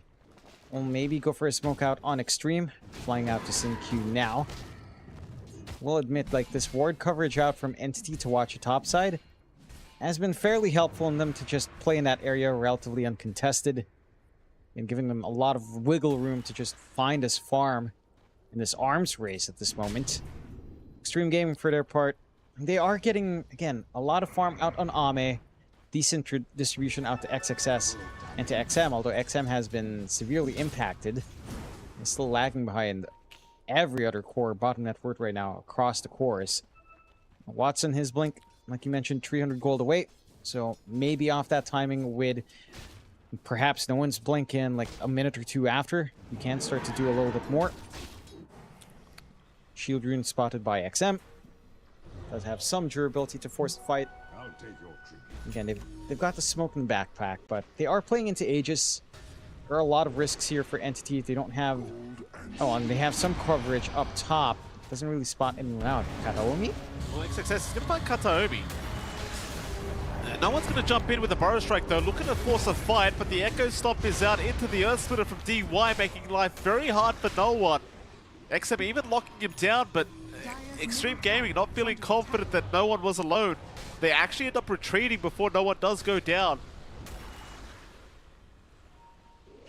No one was pretty much alone at that top lane, but they do play it safer. They get out of it.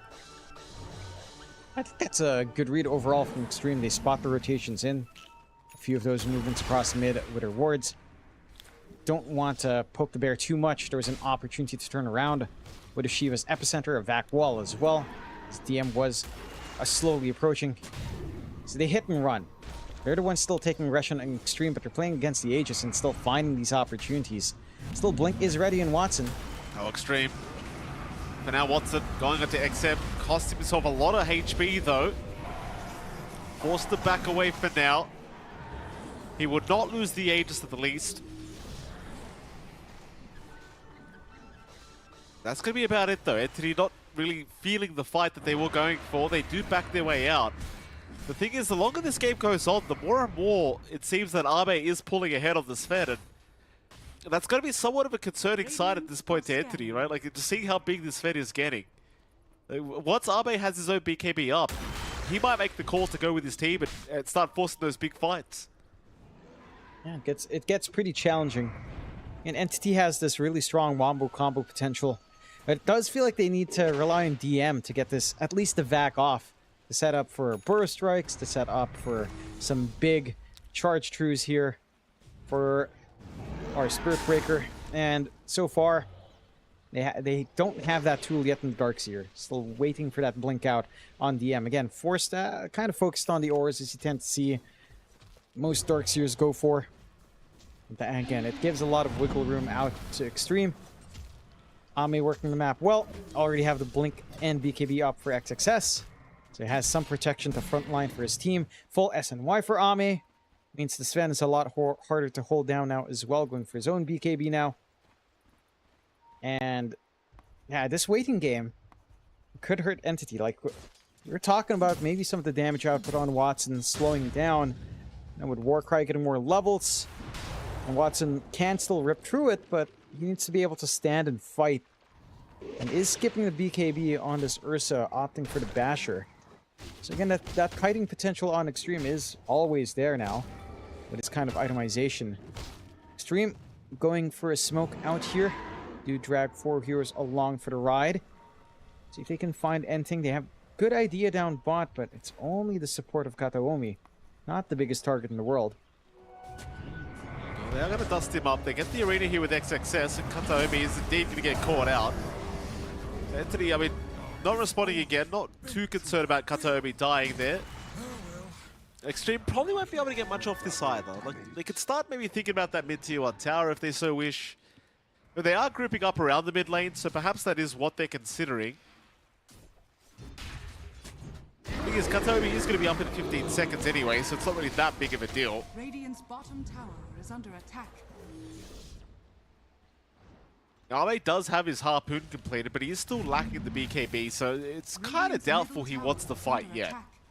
It's pretty hard for the Sven to not just get kited without a BKB up, so back to the farm game for both these sides.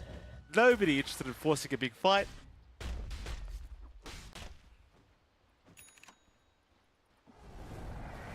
Get back to it. to come up. Yeah. Single digit game at 22 minutes in. No F10K. Always love it for the viewers when that happens. I'm sure they're all enjoying the tension in this game. Very tense session of farm, at the least.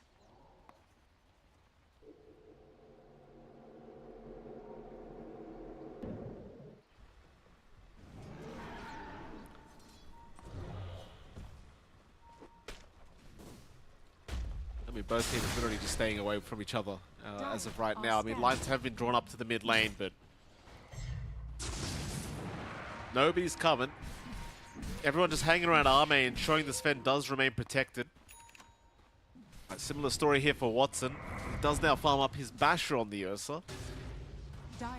Maybe they group up and smoke, and they do now in TV. Looking to move into that mid lane.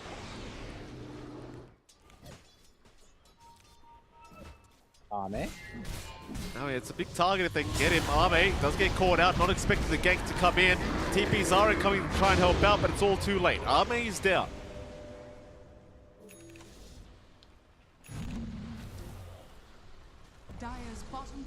Could open up this access onto the tier 2 side of Extreme. Again, still needing to wait a little bit more. XM's trying to go for his BKB to connect with XXS. Ame without the BKB, just a little bit of a sitting duck from that control on Extreme from Entity. And Entity, again, for their part, still in a comfy time, even into farm war. The Sven is going to be an issue down the line, but they managed to get isolation. They've gotten full value from the ward coverage as well. But this ward right in front of the tier 2 on the right side has been massive as XXS. Caught out mid lane now. XXS set to fall. And Kataomi doing some good work with these charges out. Bottom lane pings coming out immediately onto Xingqiu straight after that. So Entity not really wanting to slow down too much. Looking to try and make a play down to the bottom lane, but Xingqiu will be able to retreat. So I suppose it's on towards looking towards that bottom tier 1 tower. Let's go for the safe objectives. No real rush for Entity. Could take a tier 1. Wait out next Roshan in about a minute as well. Extreme trying to get some activity on the map. Fisherman is isolated, but he's not the big target you'd really want. It'd be a freebie if they do commit. It looks like they will be forced to. Oh, and it's going to be a nice easy kill. Not really much in the way of contesting. I mean, the BKB force, no one's actually going to jump in. Xingqiu forced to disrupt no one to get away, but the Vac is going to be there for DM to lock him down. Now they're on to XM, so the Slaughter in huge trouble. Will try to run, but another nice Burrow Strike from no one, going to lock both of them down. As Extreme Gaming desperately just trying to escape, but no one just continues to jump in with the Epicenter now, taking down XM. Arme's trying to chase him down, but the BKB's up from the Sand King. So no way to lock anyone down. Extreme Gaming just falling apart one by one as XXS trying to back away, but can't do it. So it's a little bit hasty from XM. That jump in on the CM, you and I thought it would be a fairly easy target, and he forced to BKB for that kill. Just means you can't take that prolonged fight on XM. Slaughter can't hold his ground. You have very late BKB usage out from Entity, so they're free to do what they want. No one tips Ame for not even bothering to join in, I suppose. And his BKB is only one part off. At least the Sven's timings are slowly forming up. But that's going to be Roshan. That's a set of kills you need on Entity to secure this Rosh. Watson gets into it himself, has his Bashers we saw earlier into the BKB. Not too far off from that full recipe. And side of Extreme just can't fight into this. And their execution has felt pretty flat. Fishman, very good frostbite just to force out the BKB, wins them out that last fight. Aegis Cheese going the way of Entity. Secondary lives are ready. Charge across actually spots Ame there. Not gonna force it in. Yeah, certainly a strong position again for Entity. Now 9k advantage their way. I mean, Ame is still top of the net worth board on the Sven, but it isn't amounting to too much because he can't actually just stand there and hit anyone. Looks like they have spotted out Xingqiu, so now we're just going to slowly chase him up as disruption will be out from Kataomi to ensure the charge does not land. Radiant's top tower is under attack. Dire's middle Smoke tower is on under attack. Smoke from Entity, or rather, excuse me, Extreme Gaming, running right towards their triangle now. Are scanning. Dire's bottom tower. No one going to reveal himself in the mid lane underneath the sentry ward on top to make matters even worse, but he got his BKB off in time, so now Ame can't really do too much but just try to run away. No one chasing him down will eat the cheese to reset in the middle of the fight. BKB is already worn off here from this Sven, so Ame's just a bit of a sitting duck now. There's no one over to help take down CQ, and they even find DY. Looks like make that XXS on top. XXS trying to get away. Burrow Strike actually not going to land, but the chase will continue. His Blink's still on cooldown, and he is just completely surrounded. A triple kill for Watson. It really is a matter of, like, if you can't get the initial burst out with this Fed, with the BKB, he can't stick around. In fact, now they're charging him. Oh. Kataomi right behind him. No Nether Strike available though, so are they going to be okay? Still gonna be fine. A little bit curious from Kataomi. Opts to break the charge, just runs up for the right click anyway. And more than enough to still just get Ame defensive. They do find no one isolated. No one might go down alone, though the Centaur kind of helping him out a little bit, but not much. A pretty big kill to no one. Yep. Helps to try to keep Extreme in the game. 10k lead still standing for Entity. Still have 2.5 minutes on this Aegis for Watson. There's really no fear. Going straight for the Abyssal now on that Ursa. Will have additional control through the BKBs of Extreme Gaming, particularly Ame. Stop this Fen from trying to weave in and out. We haven't seen the full extent of that teamfight combo yet from Extreme. Again, Arena into a big Earth Splitter with a big crush out from XM. Just hasn't panned together yet. More ore is being formed up by the side of Entity now. With a full Crimson Guard up on DM, heck, even a BKB up on Kataomi. Again, all of the damage mitigation in the world up for Entity. Just makes this game a lot harder. Like, you want that physical burst play with a Corrosive Haze. But with a Crimson Guard, with a Guardian Aura out from the Guardian Greaves, doesn't feel like you can find that easily here for Extreme. And it doesn't feel like there's any easy item to kind of allow you to keep finding those kinds of plays here. Next, XM's trying to gun for the Ags. A bigger radius on the puddle that will help him sustain up front, but the damage is overwhelming from Entity as they go out for the smoke here. They do. Moment to take it, but charges out onto Ame. XXS will be the first target as Kataomi going to ignore everyone and run right towards the Sven. Nobody down yet. Nether Strike not going to be committed by Kataomi either. Dire's middle tower is under attack. Nobody actually ends up going down in that engagement, but judging by the fact that Extreme have backed off, maybe you could think about just taking the tier 2 bottom tower. Still a minute of the Aegis timer here for Watson if he wants to try for it, but it seems like they won't. No, it's somewhat costly for Extreme for not finding anything. It's another BKB charge down on XXS.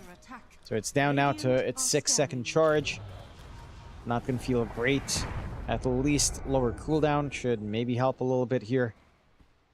Still, mid-tier 2 just set to fall to Watson. No contest for the Ursa right now. Would kind of help if any of these guys could maybe build a Halberd. Doesn't look like anyone is panning out for that. So you don't have a way of just stopping Watson and his output. Tier 2 faults, bots being shoved by no one as well.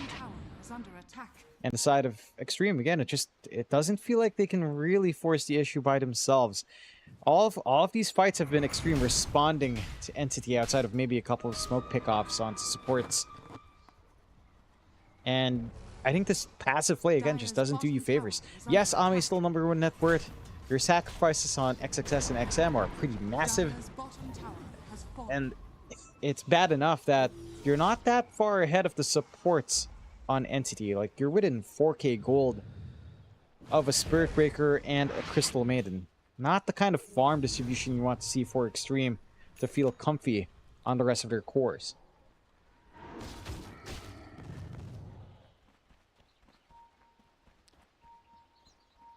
Big grip up again from Extreme Gaming.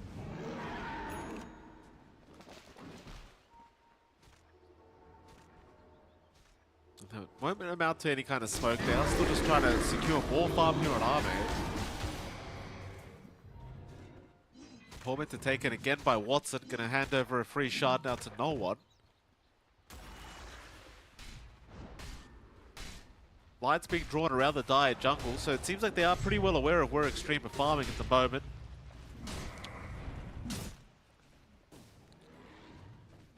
They do have a smoke on Fishman if they want to pop it.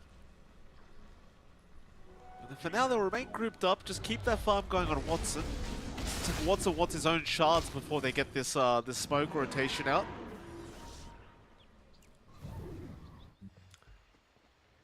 It's maybe a little bit early anyhow. They are aware of the Roche timer.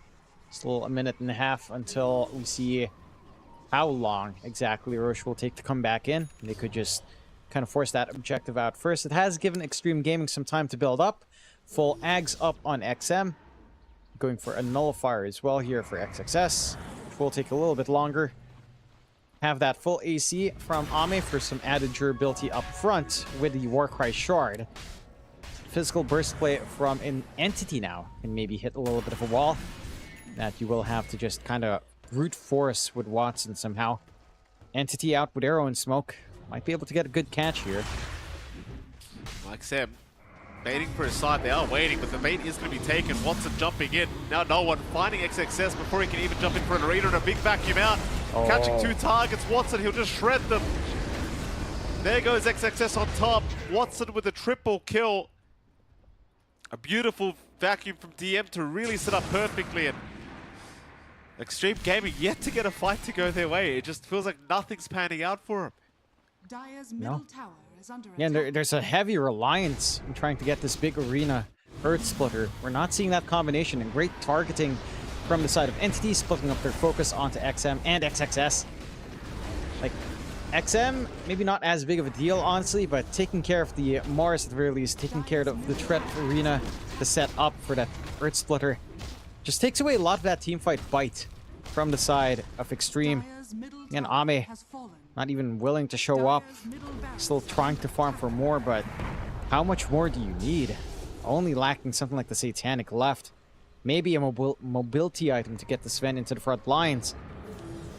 Not much more beyond that. We have to be able to see Extreme Gaming use some of this farm as the game goes on. 35 minutes in. 19k lead for Entity. Roshan, about half a minute away. At the least, you have the blink up on Sin Q, so you can go for some blink disruption saves. That could bite him enough time to actually get an arena off, tie in some combinations here on Extreme Gaming side. Let's see if it starts to... if they start to find some opportunities instead of just getting run down by Entity. But so far, Entity has not been showing mercy. And Roshan in a few seconds. Kataomi, the dust is there, but he doesn't even commit, so they can't get the punish. And Roche, that's going to be the next play. You are in position on Extreme. They cannot hesitate in this one. Dire's middle barracks are Well, they're under coming. attack. 5-man smoke is out. Extreme. They'll get the scan on the Roshan pit, but the Roshan hasn't really begun properly yet. Ame running right into him. No one. He's getting the burst strike in time, and now Watson getting in with the damage out onto Ame. All he can do is run. He'll pop the God Strength eventually and try to fight back, but there's just too much control, too much damage. Ame's still trying to find an angle into this fight. So they finally let the stun onto the Ursa, but it's all over. No one being way too good with these burrow strikes. Fighting them over and over again. It just feels like Ame never gets a chance to actually hit anyone. Dire's top tower is No. under attack. And again, really unfortunate for Extreme. They take the southern flank, trying to go through the Lotus Pool, run right into no one trying to connect with his team. And the response is swift from Entity. Smoke breaks, Entity in a good position to follow through. They can't instantaneously burst no one. In fact, no one just looking to shove in mid while Roche cleans up. Aegis again going to Watson, along with the cheese going out to DM, and a free Ags for Watson now as well. If he does pass the Kataomi. So they actually do want to play in their pocket. Again, makes it rough. They're reliant on trying to get Corrosive Haze. Even just copping Corrosive Haze, copping Demonic Purge for your team is going to be big with that forward presence of Kataomi. 1 racks down now for Extreme. Entity, they made it look like there's no play at all from Extreme so far. Seeing Q down now. No one, again, setting up perfectly here for Watson. The bottom racks still being targeted here by Entity.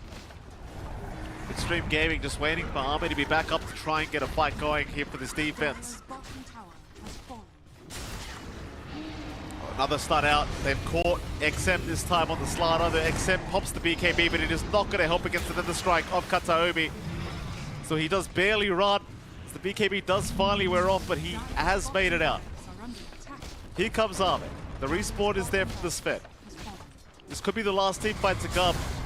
Burrow Strike again from no one onto the Sven, but there's no follow-up to it. In fact, here comes Watson now going on to Arme with the bashes flying out immediately. Arme, a bit of a sitting duck, trying to make his way out to the fountain, but there's nothing he can do. Just run to the fountain and just hope for the best. In he comes again, but the Burrow Strike out from no one, not allowing him to do anything. They're just stuck in the fountain. Oh, not even the spear back. The Burrow Strike too quick from no one. At least they do find Kataobi, and maybe now they'll find the life of Watson. At least the first one. That's your age is gone. But can you deal with it a second time? Watson still fighting right in front of the fountain of extreme gaming, but has backed his way out. They will leave DM behind. No one going for a Burrow Strike again onto a couple, and DM actually makes his way out. Now the buybacks are coming from Entity. They want to put a little this game already. Back out onto XXS. They've caught the bars. How do you even fight back without your BKBs? Well, the answer is you just don't. Jeez. And they almost find these fountain kills too, the epicenter pulses. With that Bloodstone, the AoE is massive. I have to really respect that. You catch again, no one. Just on point every single time. On to XM, but there's no follow-up this time. They'll just try for the Mega Creeps instead. And it seems like Entity should have this game won in the bag. But Arme's going to try and jump Noah, but he's immediately stunned up into a Nether Strike. The Sandstorm making it impossible for him to just survive as Watson's in. There's your damage onto Arme. He'll buy back another time, but what does it matter? It means nothing. No God Strength, no BK. I mean, he has BKB, but no God Strength. There's no damage. No one? And no one did again. XM's been caught. Maybe this time they'll kill the Sand King, but no one's still casually walking his way out as they finally take him down. But XM is gone. Watson onto Arme. Arme trying to survive underneath the T4 towers, but the constant stuns out. Full team Viper GG is called. They have seen enough.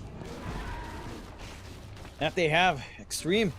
Just feeling like, again, they don't have play with this kind of draft. The side of Entity, again, the Wombo combo kicks in. They've got all of that potential. I am just so curious about what happened there in the draft for Entity.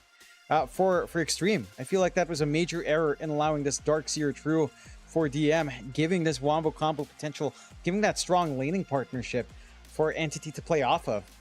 I don't think Extreme did themselves any favors with just focusing on these mid bans instead of anticipating the Sand King mid, because you can see what no one can do on Sand King mid. I mean, I think the hero is just definitely busted overall with the Stinger, with the very viable skill builds you have.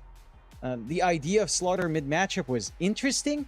There was certainly some poke potential coming out from XM, but very mana reliant in comparison to just how free it is for you to walk up, caustic the creep wave, get a Stinger off, and you just don't really have much to do on that Slaughter outside of trying to double stun. And again, that tempo coming out from Entity, that willingness to take these fights early, whereas for Extreme, we saw Ame just basically sit back and farm nearly the entire game. New item up? No, not enough. Need to farm up again. And it just didn't align with any of the other timings that they hit on Extreme. They hit this double BKB, no, actually a triple BKB timing plus double blink, and nothing ever came out from it. Even just the double blink timing, they couldn't play. And they just got run over. It just felt like this lineup just couldn't play a match of Dota at all. Just got run down. They certainly could not, John. It was a very one-sided affair here from Entity, and I'm sure Extreme going to be looking to go back to the drawing board and figure out what went wrong with this draft. It just felt like they were never able to get anything done at all. Just every fight working the other way. Well, it was kind of a desperate affair. Like, so many times we saw him pop the BKB, try to survive these Burrow Strike initiations from no one, but just unable to get any kind of right clicks off in the middle of these fights, and it made it impossible to actually get any damage off. There you go. Happy faces from Entity. Of course, Game 1 now secured for them. Game 2, of course, will be coming up after a very short break, but we are going to go to that break, and we'll be right back with Entity against Extreme Gaming Game 2. We'll see you soon.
2, 1, go.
Champion, ain't nothing that can't be done. Oh yeah, I put it all on the line. Definition of divine. Yeah, I feel like a champion. Ain't nothing that can't be done. They told me I wouldn't be nothing. Came on now, second to none. I need me a trophy, I need me a ring. I'm not with the bull, but keep it a beam. You know what it is, you know what I mean. Shit, all I do is win, win, win, win. Haters wanna hate, they ain't make top 10. Double, triple team, what they need to defend. I juke left and I'm gone with the win. I'm gone with it. I feel like a champion. A champion. Ain't nothing that can't be done. Oh yeah, I put it all on the line. Definition of divine. I feel like a champion. A champion. Ain't nothing that can't be done. Oh yeah, I put it all on the line. Definition of divine. Feel like a champ, MVP status. Yeah, the win been guaranteed. So let's see about it. If you gon' speak about it, then be about it. If you don't bring that energy, no, I can't be around it. Nah, I'ma shoot my shot. I'ma stick it, watch. At the tippy top, I cannot take no loss. 2 seconds on the clock, they gotta give me the rock. I got a game on what? Yeah, I got a game on lock. I feel like a champion. A champion. Ain't nothing that can't be done. Oh yeah, I put it all on the line. Definition of divine. I feel like a champion. A champion. Ain't nothing that can't be done. Oh yeah, I put it all on the line. Definition of divine.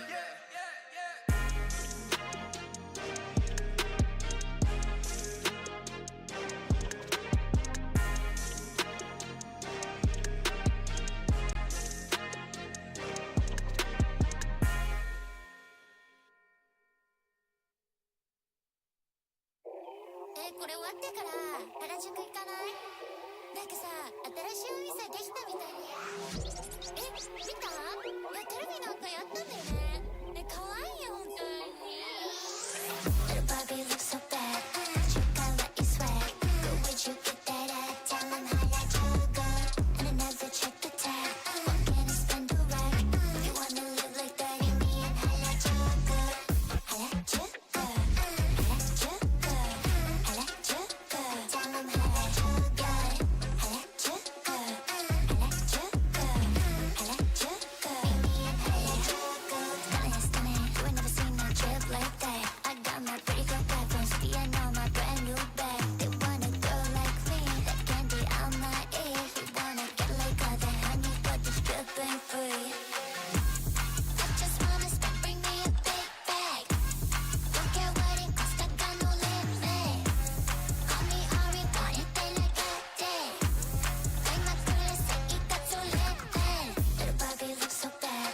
You got what you swag. Go where'd you get that at? Tell them how I juggle. And I never check the tag. What can I spend a rag? If you wanna live like that, you me and holla juggle. Holla juggle. Holla juggle. Holla juggle. Tell them how I juggle. Holla juggle. Holla juggle. Holla juggle. Me and holla juggle. ねえねえねえねえ、これ見て。新しく買ったやつ。めっちゃ可愛いじゃん。知ってる？あれチップで買ったよ。てか、3000円しかなかったよ。やばくない？原宿。Boy, don't ask me where I'm at. But me and holla juggle. I ain't got no time for that. They're shouting holla juggle. Little Barbie looks so bad.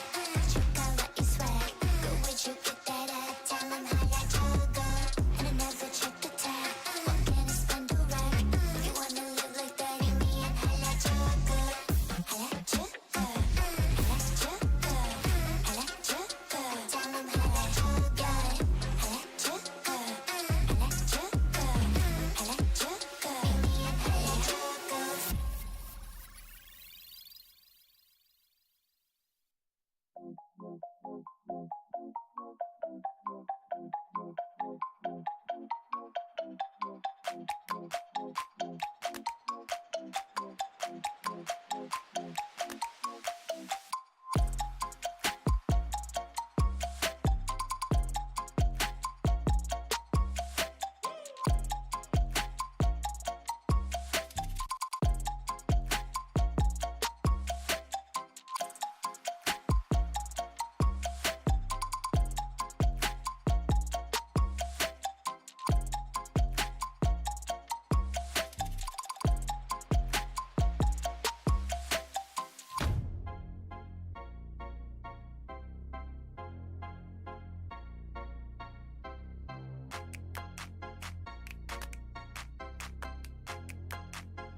Welcome back, ladies and gentlemen, to the Esports World Cup and the Riyadh Masters. Of course, in case you weren't watching Game 1, Entity were able to secure a first game victory up against Extreme Gaming in quite a convincing fashion. Johnny, what do you think? Extreme Gaming need to change here for this game too? Because that was a bit too one-sided for my liking. I'd say the draft. I think the fact that this Darkseer came all the way at the end is pretty interesting because it's been a first phase ban or first phase pick.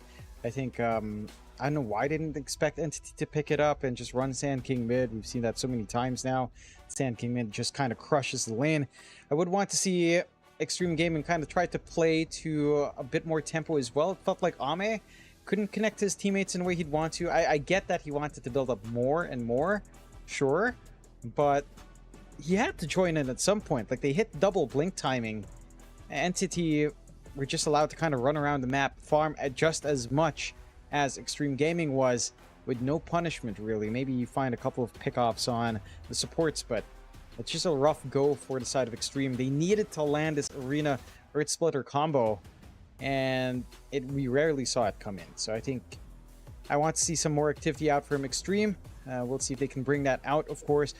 And again, just the draft read was really strange. The fact that Darkseer just never got banned. So I'd like to see them be a little bit more prepared for that kind of flex coming out here, because it looked really free for Entity.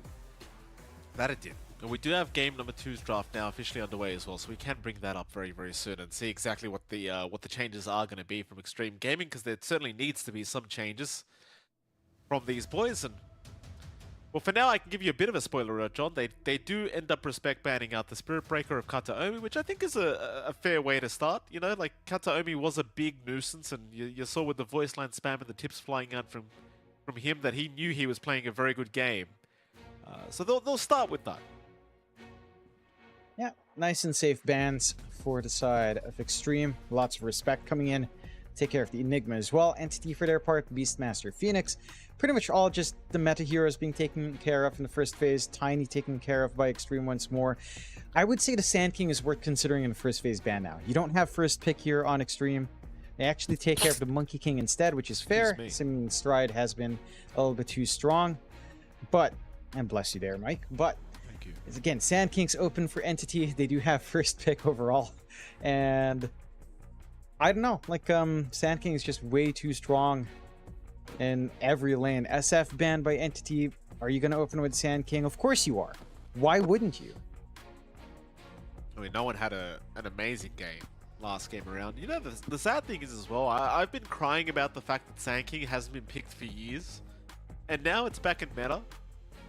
And it's arguably the strongest mid in the game, all of a sudden. So it's like, God knows Ice Frog's he just can't wait to dumpster this hero once again. That's how I feel about this, John. I feel like Sand King's going right back into the dumpster after this patch. Yeah, I'm pretty sure Costa, the Stinger, is going to get some readjustments for sure.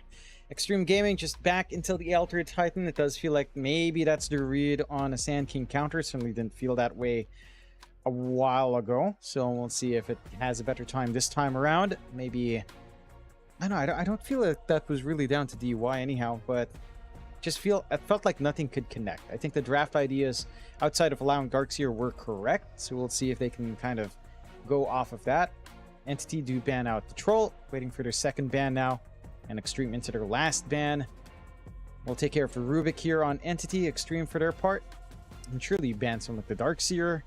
Maybe the Hoodwink could be really annoying as well. It feels like those heroes are pretty much up there in supports. Enchantress is up there as well. I suppose if you were concerned about that, it doesn't feel as noteworthy as the Hoodwink. See what Extreme's ideas are. Perhaps they could opt for the Hoodwink pickup themselves. Could give them some good setup to kind of go after a stomp or setting up for the Earth Stomp, Spirit Stomp there for the ET. We shall see. Digging into a little bit of that reserve. I mean, they could also opt to maybe consider the Darkseer pickup in their end on Extreme. Laning wise, with an ET, that's actually not a bad lane. They want to go for it early on. Deny it away from Entity as well. Could be one way to go about it if they don't ban it out here. It's going to be the Puck instead that they get rid of, is Extreme Gaming. Straight into the Storm Spirit. That should almost guaranteed be the mid-storm we're seeing here, so maybe just looking to abuse the static slide with the Remnants to try and lane against the Sand King. That might be one way to do it, I suppose. Should on paper it makes enough sense. That it does, but I feel like the gap closing of Sand King is just way too big. Like in this case, you probably just go for the Sandstorm buildup or the 202 that we've seen some other mids go for, and you still kind of range into the Storm. You just Caustic, you just get the Stinger off. You're still fairly happy here on no one. Entity just back into the Crystal Maiden once again. Into the Alchemist. Now, we've seen Kataomi play this on support, so I would not say this is locked in on safe. You're likely looking at a CM Alchemist support duo here for Entity, which I do enjoy. I think the Alchemist support is pretty exciting to watch. I do believe Kataomi has still been going for the 250 gold facet, which is, I suppose, fine. More region to play with in the lane. Let's kind of work out. Let's see if that's the way he'll go here again. Extreme for their part. I don't know, like, this is already a very strong opening from Entity. They cannot afford to be baited by this Alchemist pick. They should understand it is just the Kataomi hero.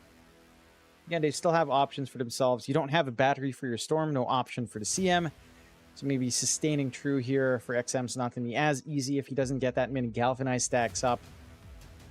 What solutions do you have? Lion can be something I'm talking about. The previous years could come out here as well, but hasn't really been too popular outside of like a couple of players. Pugna's been kind of dead, so you're not topping up via Pugna. Don't think you're going to go Ayo here as well for Extreme. Maybe just kind of ditch that, let the Storm try to play his own game. And Hoodwink is a strong support if you wanted that. There you go. Pick that up for Extreme. So they've got, again, set up for the Elder Titan. Some way of setting up for the Earth Splitter without having to commit another ultimate to kind of land it. And a lot more play in the lanes. I think this shows a lot more aggression that Extreme Gaming can bring out with their laning partners. Curious to see what that would be. Mind you, Entity, you know, with this potential support out, Mike, we have seen this before on old SMG when Raju was on. There's a very viable option of like a Venge for Entity offlane for DM. With the BAT facet, you've got swap saves as well from any sort of control shenanigans Extreme will want to pull out. Wave of Terror plus Acid Spray can rip the Sven apart. I wouldn't mind that for Entity if that's the way they want to roll. It absolutely could. You know, minus armor strike cannot be underestimated. Surprised to see Extreme Gaming going back for the Sven, quite frankly, I must admit. Like, now you wonder as well, like, do you want to just go back for the Ursa for Entity? You know, Ursa works very well against Sven, as we saw last game, and it feels like you still have the same problems. Like, Extreme Gaming seemed to believe the big issue was Kataomi just being able to charge Arme and give the vision over on the Sven every single time. So they're going to run it back now without that Spirit Breaker being available, but I don't think the Spirit Breaker was the only issue. I think no one was very, very good throughout these fights at just constantly locking you down. Now, I guess it's one less thing to worry about with the Spirit Breaker being banned, but it still feels pretty risky to run this Sven again. Does. See what Entity will want. They'll go the Ursa pickup first, so again, ending up with the same core to core. You don't care about Warcry, you just build up your Fury stacks, you're going to cleave through, melt everyone else. You don't quite have Vac Wall set up for you this time around. I don't think you really want to run... I mean, you could run Alchemist Darkseer instead. I think that can still work, it just doesn't sound as exciting as the Venge, but Alchemist is tanky enough to still run around. Threaten with Unstable Concoction in lane with some Iron Shells. That could be one way to go for Entity if Extreme opt to not ban it again. For Entity's part, looks like they are going to have to just clear out some XXS heroes. Are you worried about the arena? I mean, Mars is still viable. It does feel easier now with a Hoodwink as well. So maybe that could be one direction to go. There's some other options for XXS as well, right? Like, maybe you could kind of think about perhaps a Timbersaw pick. There's the Brewmaster that hasn't been banned. Pangolier's in the pool. Well, I think that's probably where you're looking to ban on Entity. They will respect ban at Mars.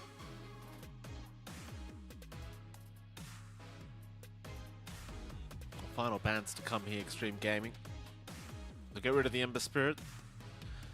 They'll get rid of the Darkseer as well. Not willing to risk it another time. You are still looking for the offlane of Entity here with this this final pickup. But I actually do like the Venge offlane idea quite a lot. In terms of kiteability against Sven as well, it could just create even more issues for poor old Arme. In the middle of a fight, just getting stunned and swapped over and over again. Be very, very annoying. We shall see. I mean, the thing is, you do have Warcry to kind of nullify. In fact, they banned the Venge themselves, so they don't want to see. Fair enough. Fair enough. I think it makes enough sense. Could be an option for XXS in the offlane. Kiting the Ursa could also be an issue. So clear their options there. What do you have now for DM? Centaur. It's all right. We'll go with the Void Spirit. So just Sand King offlane now. No one on the Void Spirit mid, which does have a decent matchup against the Storm, or at least a readable matchup we've seen time and time again. Void Spirit can pull ahead. Sand King Alchemist lane actually doesn't sound bad anyway. It's Acid Spray plus Sandstorm. So you have the double circles in. You're really not going to be contesting in that Sandstorm whatsoever. It's a melee matchup for Sand King, so DM has Caustic to play with, along with the Stinger, of course. Chain Stuns are nice. Unstable Concoction plus Burrow Strike. It's not a comfy lane for Ame. I like that flex on Entity. Well, Extreme Gaming, how are they going to finish off their own draft here, John? One more pickup, just the offlane of XXS is what we're lacking.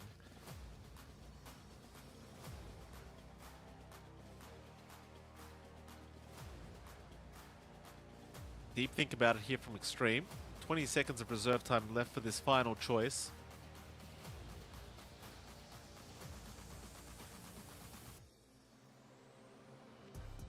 There's the Primal Beast to finish things off. So very hyper-aggressive style of offlane here for XXS to finish off the draft of Extreme Gaming.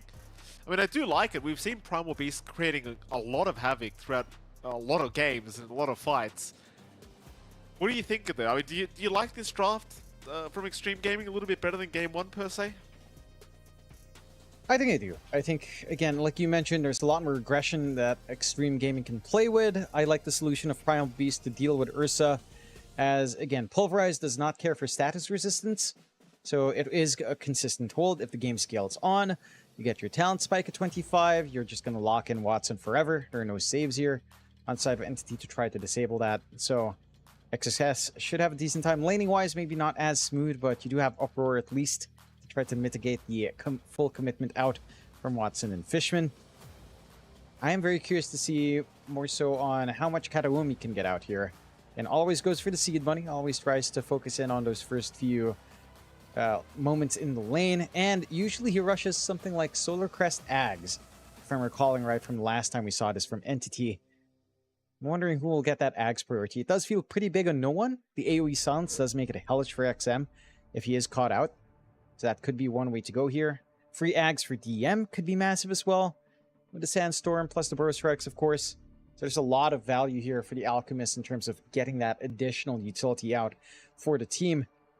Again, for Extreme Gaming, though, if they do manage to get that aggression going this time around, it's going to be a very different story. Like, you do have heroes that can fully commit very early on without needing too much farm. Perhaps just BKBs, I suppose, specifically on XXS. And once you get going there, relatively easy to connect with your Storm. Easy to connect with your supports. They can start casting their spells from a mile off. Your lanes look a lot stronger. Your presence with Hoodwink feels a lot better than your presence with Shadow Demon here. So it does feel like they course-corrected quite nicely on the draft here for Extreme. And could set up to maybe get that draw out here up against Entity. If they can make it work. I mean, Game 1 was just such a sad affair. But at the very least, Extreme just kind of want a closer game for themselves here. You see, XXS was spotted there for a second on the Primal Beast. It did cop a Crystal Nova from Fishman, but it, of course, it's going to be just fine to walk away. Extreme Gaming, they're just holding their position around the Radiant Triangle for now. 30 seconds to battle. Look, Entity will slowly move their way back into the mid lane, maybe looking for a level 1 team fight, but we shall see. I mean, you are still up against an Elder Titan level 1, so you got to be a little bit wary of all that, of all the bonus damage you can give at the man. Already scouting out is the Elder Titan as well, just to see if anyone's around.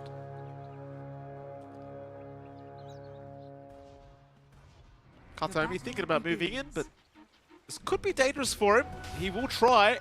Arme is going to show up with a Storm Hammer, but it looks like it's just going to be DY chasing him down. And does he actually have the kill? Oh, he does. Jesus. All right. Fair enough. DY gets... Yeah, that's a huge huge pickup for DY. Gonna feel good to head into that lane, rush the boots, get even more output, of course, on that ET every time he manages to land a couple of spirits on. So already setting up for a stronger start here for Extreme. I understand the risk for Kataomi. You know, you are an alchemist. You want to get these runes. You want to get that start. Oh, it's so aggressive. Yeah. Top lane. He's already down. DM dropping here as DY just not having it. Already taking down another. Arme to secure that kill. And I guess we'll talk about the mid lane where you are seeing no one and XM go at it. And we'll talk about it. John, how's this meant to go? This lane is pretty even for both sides. Maybe the Storm has a bit of a better time actually overall. You can go for double overload relatively easily up against a melee matchup. Again, if things get dicey, you can sit back here with Static Remnant, with Static Slide. There is play for no one, especially if he does manage to land his Remnant, but again, you have to respect just how much output and how efficient these Static Remnants are walking into the creep wave, into a melee hero. It's not going to be that safe for no one. I'm curious to see if XM will go for like double overload with, say, the Vortex later on. You are seeing already some lane shenanigans coming out from Kataomi trying to get the pull. DY does contest nicely, but the levels are soaked up by Kataomi. But yeah, mid should be relatively even. Slight advantage for XM. No one's going to have to watch himself and how far he pushes. Especially as long as XM has mana, he's just going to win out the right-click trades every time. Of course, that top lane has been going very well for Arme and DY against Kataomi and DM. The DM already not feeling too comfortable by the looks of it. But this ET really just establishing its presence in this top lane. Very, very intimidating. The mid lane, no one dropping pretty low when on this Void Spirit. XM has been highly aggressive on the Storm, but he can't really dive the tier 1 tower yet. Still, it does seem as though the Storm has a somewhat decent advantage with the Static Slide available on the Storm Spirit. And no one. Just going to keep in the lane, does at least keep on parity with the CS, but it seems like XM does pick up both water runes in the meantime. Yeah. It's a huge boon for the Storm. Again, consistent harassment out. Not that it was the biggest thing for no one to lose. He just gets his fresh bottle anyway, so he still had a charges to play with. Not going to be too rough around the edges here for our Void Spirit. Still taking a look at the other lanes. The last lane we haven't really looked at, of course, down bottom or picture-in-picture here. We do have Watson on that Ursa along with Fishman on Crystal Maiden, up against Sin-Q on the Hoodwink, and XXS on the Primal Beast. This lane, relatively even early on. It is a lane that you can't really... I mean, you can still push this to be aggressive for Watson overall. Again, lots of good slows. You've got a root down line once you hit level 3. You've got potential burst damage come in. It's just the presence of Sin-Q on the Hoodwink changes that dynamic. They will find DM top. Another nice setup here by DY, and Arme able to easily claim a life of this Sand King. So just, well, Extreme Gaming so far off to a crazy start. 0-3 here their way, and DM just unable to get anything done. Still sitting at level 2 on the Sand King. Just very, very concerned about his life. Even Kataomi's out-leveled him at this point. It's like the Alchemist is playing off-lane by the looks of it. Yeah. And Kataomi has been getting these pulls off. And DM hasn't been able to really soak in, so they are actually giving Kataomi a little bit of early priority to the detriment of DM. We'll see if that's something that he can recover from, but... Almost going down to XXS as well. He'll get by his tier 1 tower and does survive, but close call for Watson, as even Fishman now being chased by Sin-Q on the Hoodwink. The Bushwhack will not land, but he has an Acorn shot available, does throw it out. The Fishman is going to be okay. Watson. Oh. His courier go down. Just want to try and punish Sin-Q for this. The Sin-Q does have Bushwhack ready. DY is going to show up. Watson could be in a bit of danger now. They will set up with the Bushwhack. Watson copping so much damage. Even the Acorn Shock bounces back towards the Ursa. Sin-Q wants the kill. Onslaught to come through as well from XXS, and Watson is down. Oh, even Fishman's not out of the woods yet either. DY takes him out. Huh. Where was this Extreme Gaming in Game 1? I mean, the draft is drastically improved, but I feel like they could have done some sort of movement like this earlier on as well. 0-5 start, down mid though, XM. Now they're going to land the start. No one will... Oh, the 8th Remnant did not land. It may not matter though. XM is still going to go down, but Sin-Q able to at least take Kataomi's life, and now no one to drop. Oh boy, I mean, you get the kill into the Storm Spirit, but it costs you so much. Sin-Q gets to soak up some nice EXP. They get to split the gold as well with the assist for XM. And at the least, this is actually pretty good news for XM. He dies without hitting level 6 first. So he doesn't lose Galvanized stacks on his level up. It's going to be, overall, a pretty positive thing, as he is starting to approach that 6 mark now with a respawn in. Hold on, Sin-Q. Setting up with the Fishman. Fishman just barely able to get away. The static slide not actually able to connect with the Fishman. But man, Sin-Q's just been such a nuisance already on this Hoodwink. Absolute menace, involved in 4 out of the 7 kills that Extreme Gaming have found. As I hear a stun being channeled up.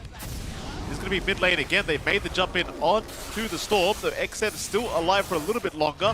Here comes the backup, but XM has already fallen. Sin-Q able to take the life of Fishman in the meantime, but now he's in a spot of danger as Kataomi should be able to land a stun, and no one maybe set to get a bit of revenge, and he does. A double kill for the Void Spirit. Very important for him to find. Great usage of the shield rune that they did manage to secure. RNG not quite on Extreme Gaming's side. Very important kills for them to finally find as well. And again, the one thing for XM, at the very least, you know, he's dying without leveling up Ball Lightning. He still loses a couple of his Galvanized stacks he got from early assists, but he will still have that boon here for the Storm as soon as he gets the 2 EXP he needs to hit level 6. Still, you do manage to get room to shove out. XXS clears down the bot tier 1. And despite all of these gains on mid, your side lanes are crushed. Like, I was watching Watson. He was just being chased down by DY with just level 1 Spirit. He was level 3 pocketing the 1 skill point. Level 1 Astral Spirit, Elder Titan just chasing away your Ursa from jungle. That is not good signs. No, none of the supports able to really respond. It's a slower start for all of them on the side lanes in sacrifice for the mid. Find XM again, perhaps. XM's okay this time. Onslaught in from XXS, but he's going to miss out on no one. They do successfully save the life of XM, and he has hit that level 6 mark now on the Storm Spirit, so he should be a lot safer.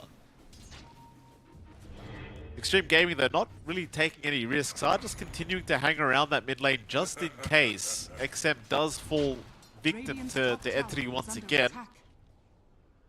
But it does seem like XM is just going to relegate himself to the jungle now instead. Just take that safer farm. Because in the meantime, like XXS and Arme both at the top of the net worth board here on the Sven and the Primal Beast, so Extreme Gaming certainly having a much better game. Mind you, Arme was on the top of the net worth board the whole time last game around, and it didn't really seem to matter too much, but it seems like this game, they've kind of reinvigorated here, John. They're looking pretty damn good. They are. I mean, the big difference is really just how badly Watson is doing. This Ursa behind the support Alchemist in farm. 2.9k net worth. Sure, it's an Alch, but it's a support Alch. It should not be happening.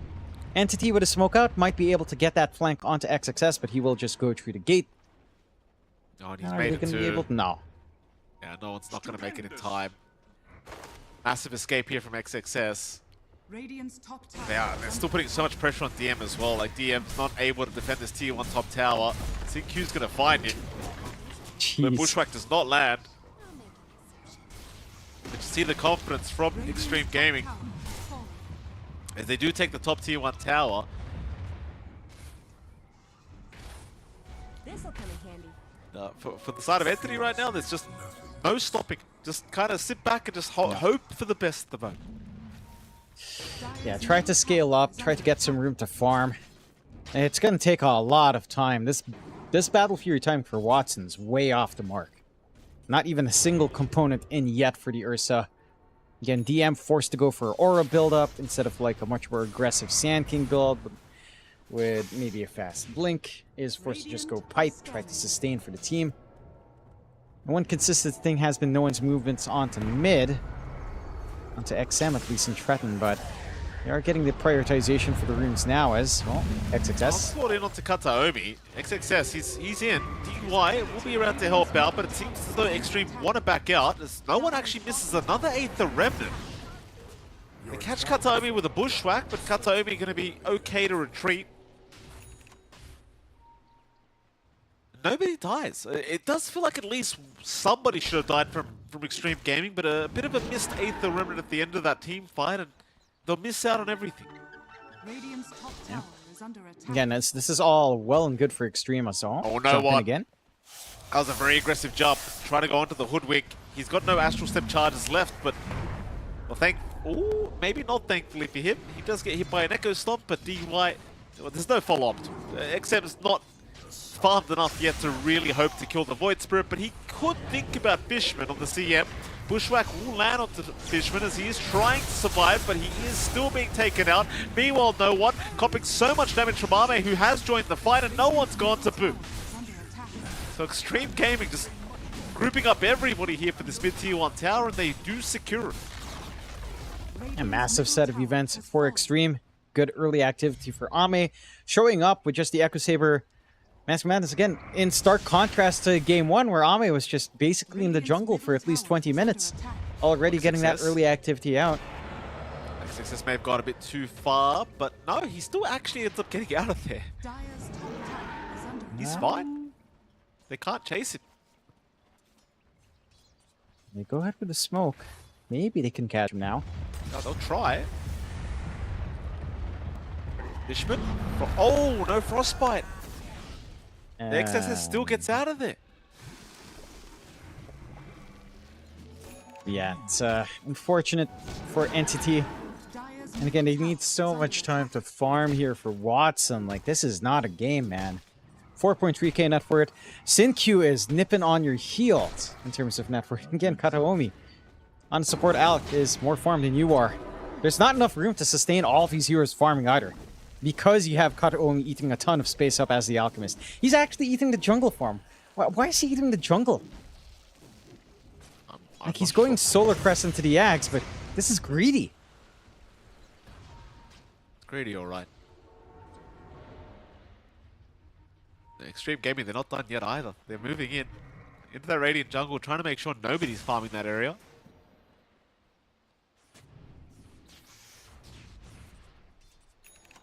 A very, very hard kind of game already for Entity now. 3k behind. I sense distortion. Watson's going to be very cautious bottom lane. He'll continue farming that area, but XXS might realize he might be around. Like, never mind, he does not, but they'll still just go for the top, the bottom tier 2 tower. Extreme Gaming just so confident, understanding how far ahead they are at the moment.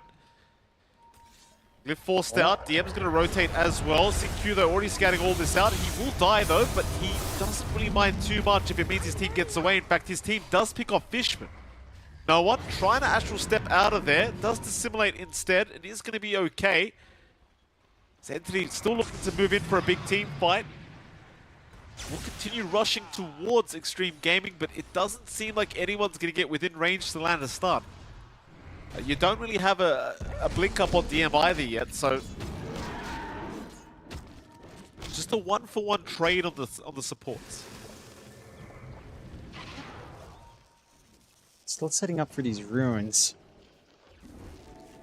It's going to be bottom anyway, sadly, for Entity, so Extreme Gaming able to pick it up for DM. That'll be a haste rune for your Storm Spirit, and I mean, maybe you just head back and go back towards that T2 tower. Like, they take it very quickly, assuming they have God Strength available. And I still think they're in a position where they don't really need to slow down too much here on Extreme. No. They have to keep that tempo up, actually. I don't think you can allow the side of Entity to try to reel a game back through sheer farm. What an Alchemist support. Once these Ags start rolling out, things can change. Now, free Ags out for DM is going to be massive. Even a free, well, not no one, as he is building his own Ags, but even a refund for no one, allowing him to maybe pick up a Ewelts to say to counteract some control, can be massive. Entity with a smoke, trying to see if they can catch any stragglers. Might be able to catch out Sin-Q once more down bot, but again, not the biggest target to go for. He's got XM around the corner as well if he needs it. Well, Sin-Q's going to run into Kataomi, but he just runs right back the other way, and it seems like they have not landed a stun yet to hold down Sin-Q. Even the sharpshooter to create more distance between himself and DM, and he does get away. So nothing coming out and working out the way of Entity thus far. Keep in mind, like all this time going by, Arme is still free farming.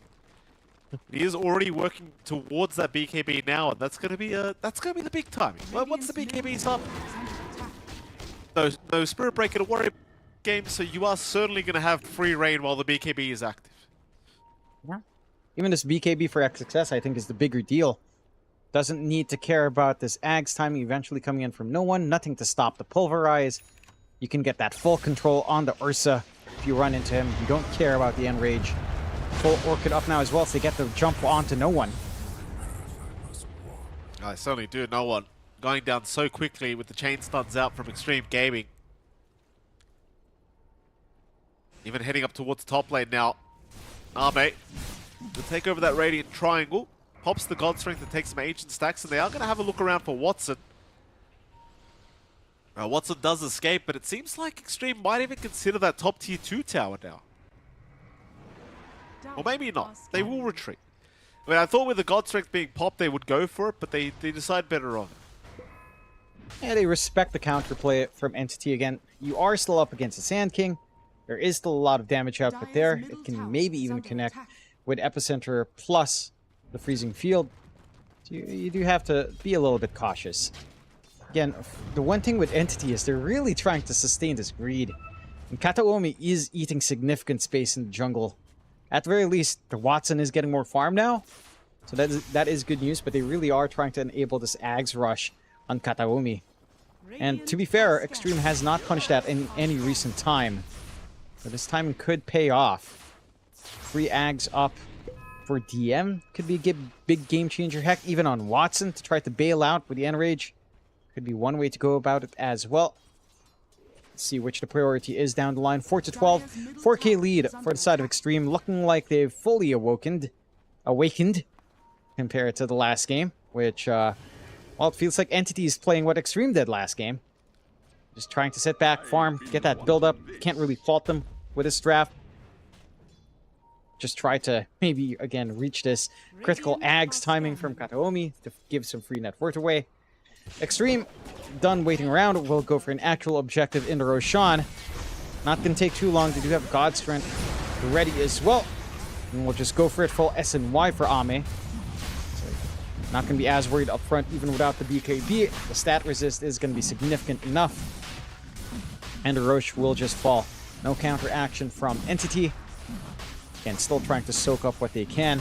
I really am concerned for Entity as the game goes on, though. Like, once XM hits his BKB, easy connections with XXS, have a lot of gap closing potential here on the side of Extreme. And they just don't have solutions for debuff immunity here on the side of Entity whatsoever. Like, once BKBs are popped, you have a full 9 seconds where you can't stop that. One lane. Moving in, XM trying to go on to no one with this Orchid out. They have stunned him up as well. Arme trying to get the damage in time, but no one. Still okay to dissimulate. Instead, they'll move on to DM and Fishman. They found both of them. And no one narrowly able to get away, but there's still just no kind of play here from Entity. Every fight seemingly working Extreme's way. So they are going back towards the bottom tier 2 tower. No God Strength up, but I don't think Arme really needs to pop it. In fact, he won't even commit for it. He's just back to the jungle, back to the farm game. We are still only 19 minutes into this game too. You know, as active as they have been. So there is still plenty of space for Arme to just continue the farm. And, I mean, Entity, you just... What else do you do? You're stuck hitting creeps and maybe hoping for a Roshan play once the Aegis does expire, of course, of XM. But that's still a long time away. Extreme Gaming now going to smoke up, running through the river into the Radiant Triangle, where they'll run into Fishman. Fishman already breaking the smoke. Will have to die for it. But at least it wasn't once. Yeah. Does manage to TP out as well. I'm not going to play too greedy in clearing out the camp. So they will get that spacing out. Still, Tormentor spawns. Tormentor to be taken by Extreme. Will manage to snag that away from the side of Entity. Who is the lucky lad for these shards? SinQ does manage to bail out. It is SinQ as well. So a little bit more softening up with the Boomerang. And to be fair, the Boomerang plus the Astral Spirit forward does provide a lot of nuking potential here for Extreme to play with. Again, sure, this farming game, I mean, look at this graph. Outside of Ame, everyone's sort of within striking range of each other, which is kind of hilarious. You have 4 heroes from Entity equally farmed, which normally is a good thing, but it does feel like you want an actual net worth advantage here for Watson to play with, just as Ame has. And not going to be finding that, but it is showing, again, you're only about 200 gold away from Kataomi, having an Ags to give out. And at that timing, we need to see Entity do something. We need to see that investment kick in. We already have the 1 Ags up on no one. Could look to reimburse him, I suppose, if that is the way they'll go here for Kataomi. Ags flying in. Looks like no one is going to be the recipient of it, perhaps. Yeah, just a refund. Okay. Well, they do give they get the Tormentor. DY going to pick up his shards now on the Order Titan. Gleipnir almost completed on Sin-Q. Has the Maelstrom up now, just about 100 gold away from the full Gleipnir. We do see the smoke up, a 3-man smoke from Entity. Ame was the closest target to them, but they won't see him yet. But there is a lot of vision around this area for Extreme Gaming, but it will get dewatered as XM still going to jump in onto Kataomi, but he's been stunned up immediately. XM still able to just zip out of there though, and he does still have the secondary life with the Aegis, but he's out of mana. XM will die the first time. Extreme Gaming, looks like they want to commit for this. XXS, he'll move in with his BKB onto DM. Still, they are going into the storm, and XM is down. Extreme Gaming, they do not want to fight any longer. Though it looks like they might have to lose XXS on top of this, and they will. However, even no one trying to jump Ame, but Ame trying to fight back, but is forced to run as he could not burst down no one in time. So XM giving away 2 lives on the Storm Spirit, and just a very aggressive jump in on the Arc. It does cost his team quite a few lives. That is questionable at best for Extreme.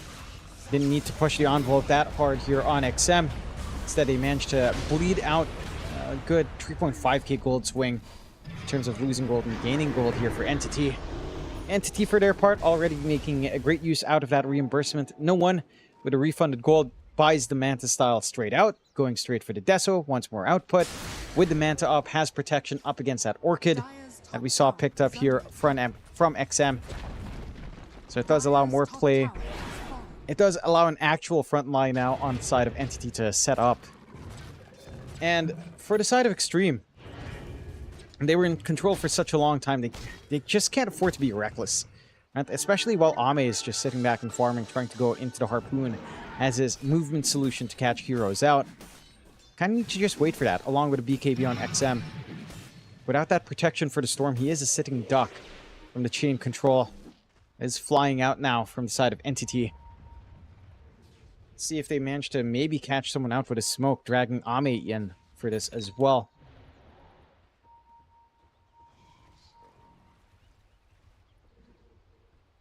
Oh, it's going to be a big 4-man smoke here from Extreme Gaming. Stupendous. In the Radiant Triangle they'll go. It seems like they have spotted out the Ursa. Well, Watson, how are you going to avoid the smoke rotation that was incoming? Void infusion. So far, the smoke amounting to nothing for Extreme.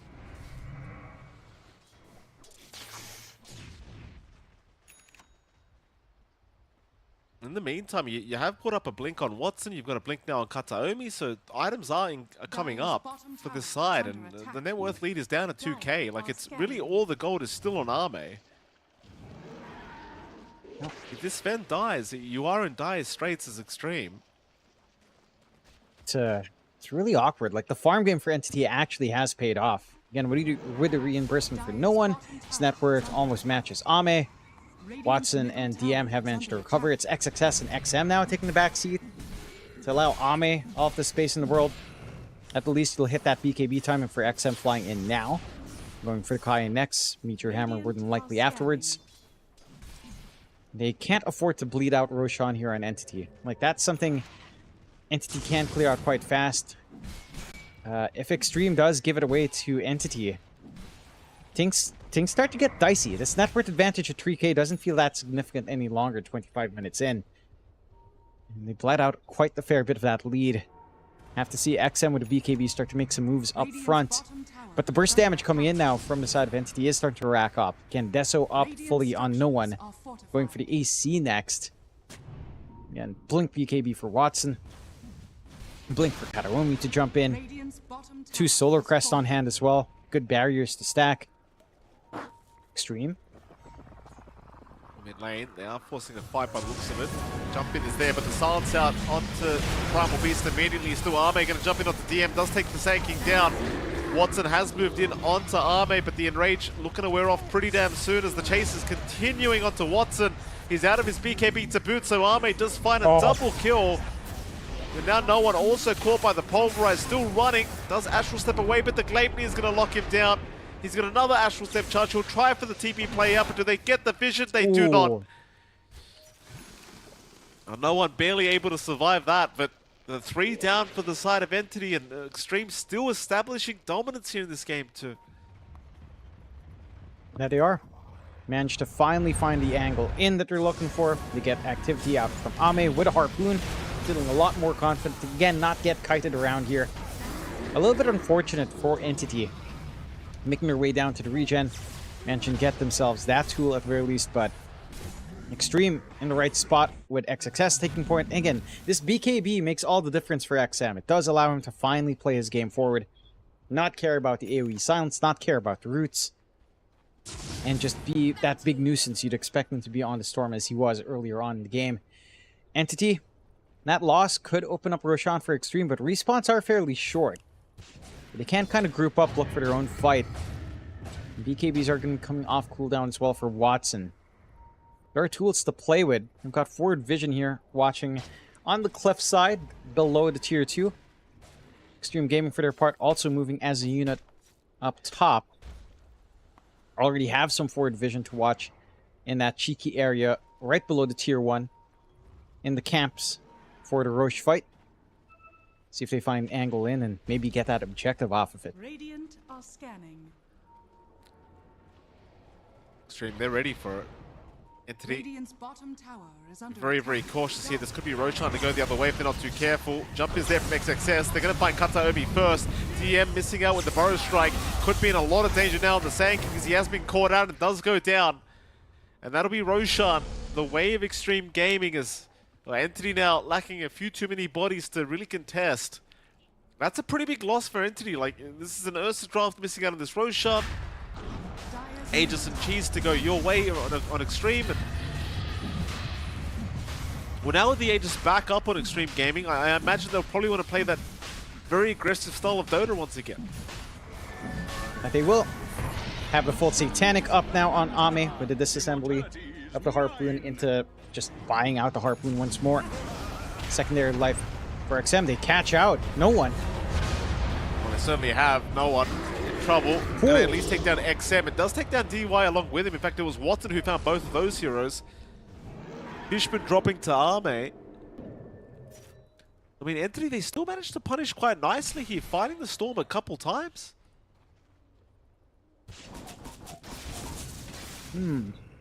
Rather awkward timing for Extreme. Amp damage rune running on no one. Good movement across the gate.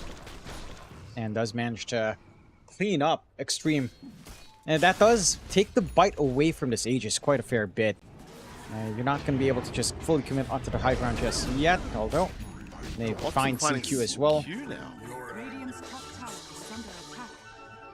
Yeah, considering they just won a team fight and they took Roshan, I mean, a couple of bodies being thrown back the other way.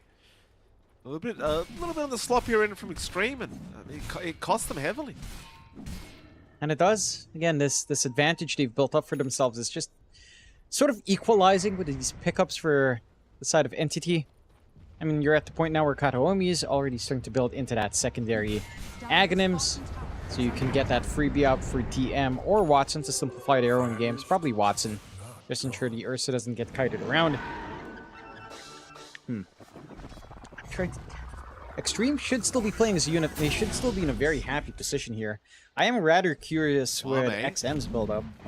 The jump is there from no one. He's ended up finding himself an Elder Titan, but he's going to survive with the Pavis for now, so no one, the actual one in danger, is he's going to try and dissimulate out. Watson, he's going to go for a mad fight with Arme, but he's losing the fight. He needs to get out. No one is the first one to drop as they continue to chase down Watson.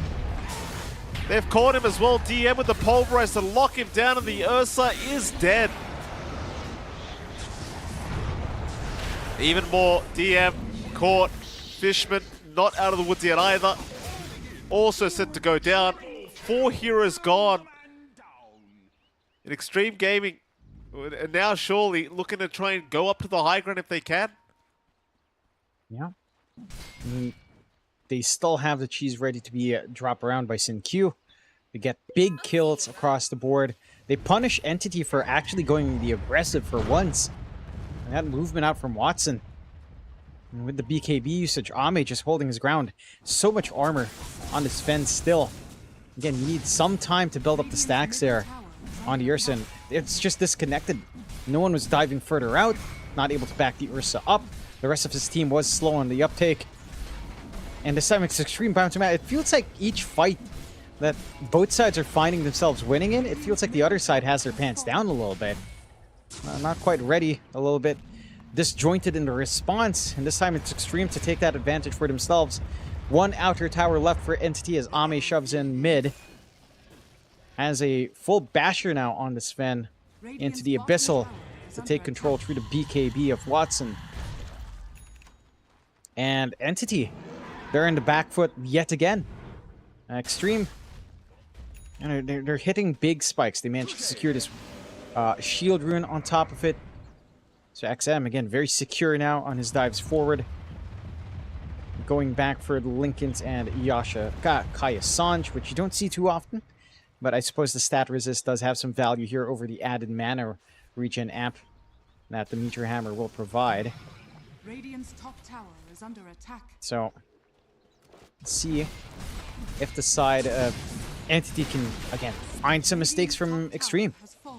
No outer towers left. Map is shrinking, but it shouldn't stop them. And again, the secondary Ags timing from Kataomi might play a big part. Having a bailout for Watson, or having more utility out from DM, that Sandstorm, can make a bit of a difference. This'll come in handy. Watson down in the bottom lane needs to be a little bit cautious. Gonna run into DM. They'll meet up by the ancient camp. Nobody spotted them out, so they'll go ahead and swipe a Tormentor for themselves and immediately TP back towards their base. And Arme is just absolutely huge on this Sven. 28k net worth almost.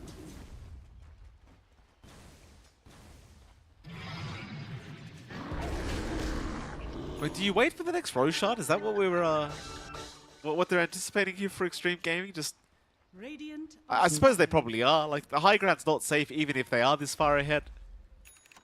Probably about the next Roshan before they try to even attempt high ground, as per always. Yeah, high ground's always a risk. You have to kind of respect some turn potential from DM. Has the full Shivas up. A little bit tankier, harder to burst, and that spell damage amp can be quite devastating with a jump in from no one. It's an understandable stall from Extreme. No rush. Again, you're giving some room out to the side of Entity to get this farm game up. 900 gold for Kataomi to get Ags number 2. Well, it remains to be seen if that'll be enough to really turn the tides here for the side of Entity. You've got a Lincoln's coming out for no one to protect up against the Orchid. That is just going to add more layers of protection with a Manta. Maybe even prevent the Pulverize as well. And there it is. So again, just trying to make this game as complicated as possible for either side. Still a minute 50 until let's see that Roche respawn. Finally getting the Blink Gold up for DM. So some initiation angles now to follow through from no one. More opportunities for Entity. Is holding on to the gold for buyback. Not getting too greedy here on DM, although he is spotted out. Looks like they are going to catch the Sand King. DM. He's got the Yule Scepter to play with, but the Gleipnir is going to lock him down. A strike away, but DM almost certainly just dead. Only dude just buy a bit of time for himself, but that's about it. Now a minute till we find out when Roshan is going to spawn up. Top lane, they do find themselves a Crystal Maiden here, so Fishman does get jumped with the Pulverize of XXS, but it is just XXS. So nothing else going to come out of it. Just a bit of harass. They did manage to snipe the courier of XM. That is the site of Vice down for 2.5 minutes. A pretty big opening for Entity to find, despite the sacrifice of DM. And again, they get the secondary Ags up on Kataomi. Just feeding it over onto Watson. So just that protection for the Ursa on hand. The Enrage, at the least, again, pinning down Watson might be a little bit tougher for Extreme. Fortunately, no Octarine to worry about with a lower cooldown. So the Ursa still has windows where it is vulnerable and susceptible. Roche going to take a look shortly when that respawn timer is. Again, rather unfortunate for XM that the courier got sniped. Not going to be able to try to threaten now to jump in. However, do trade that for XXS getting his Ags timing up. That break option on the Primal Beast is going to feel fantastic up against this Ursa. If he can't Fury Swipe, well, he can't really do anything in the middle of these fights. Oh, Extreme. They're smoked up again. Army will meet up with his team. They are running right towards the left side of the map. Entity are currently around the area. They'll leave an Aether Remnant behind. Watson still thinking about going back for the Ancient Camp. Does think better of it. Backs his way out immediately.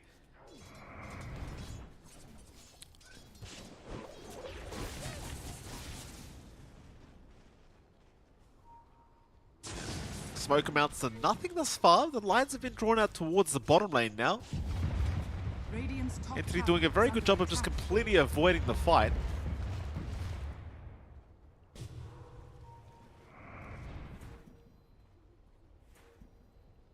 Roshan still about 2 minutes away as well, so it's a longer timer. It's going to allow Entity a decent chance of getting some farm going on their side of things and trying to give themselves a really good chance at forcing this this Roshan fight. I mean, maybe even decide just not to fight this one out, but I feel like you kind of have to try and encounter this Roshan play that it will be coming at some point.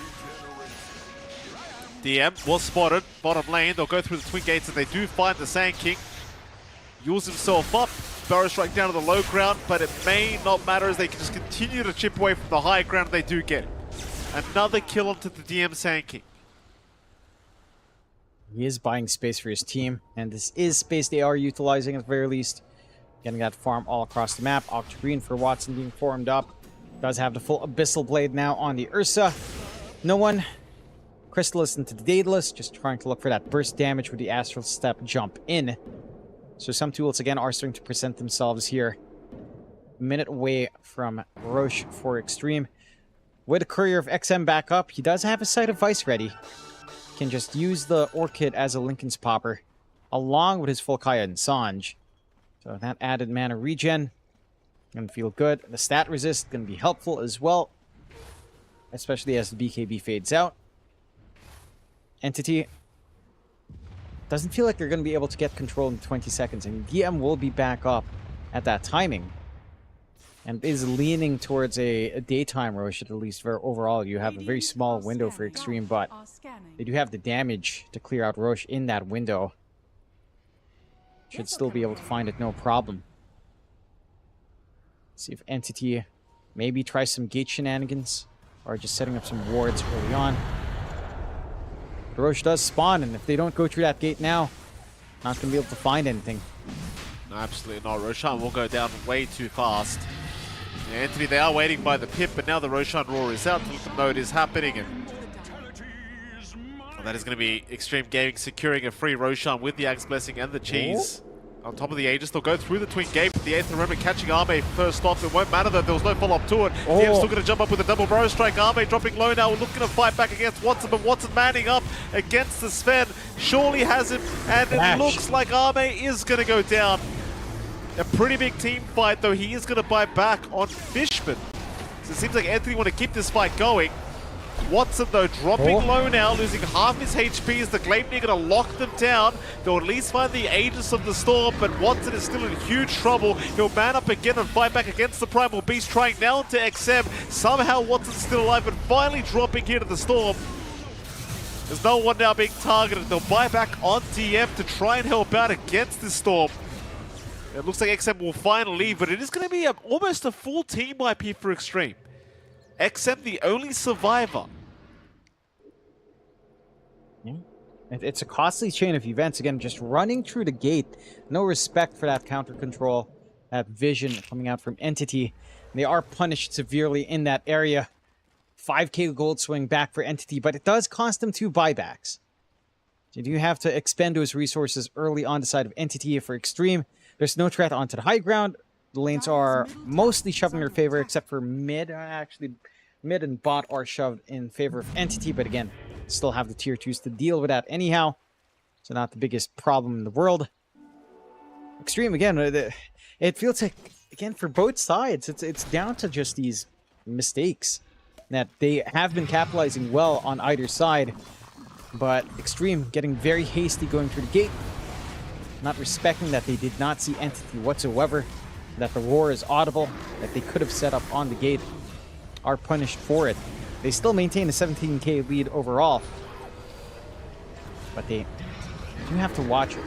Again, these swings are massive and how far ahead you are, and the damage is there from Entity.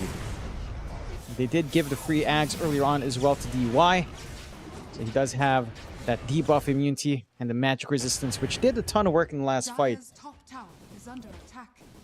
Side of Entity for their part, again, the damage is still there, still scaling up. Love this butterfly pickup for Ame though. It will just remove a lot of the output from Watson, as you know, no one's gone for Bloodtorn. There's no MKB on this Ursa. There's no room for it, even if he did go for it now with the Ocarina being queued up. See if they can find something off the smoke for Extreme. Without the Aegis, they will rely on those 2 diebacks to come in. Like if they kill off DM, could open up the high ground completely without the threat of the team fight of the Sand King. Well, speaking of DM, he's just currently hiding in his base at the moment, so not giving away the opening that Extreme would love to have.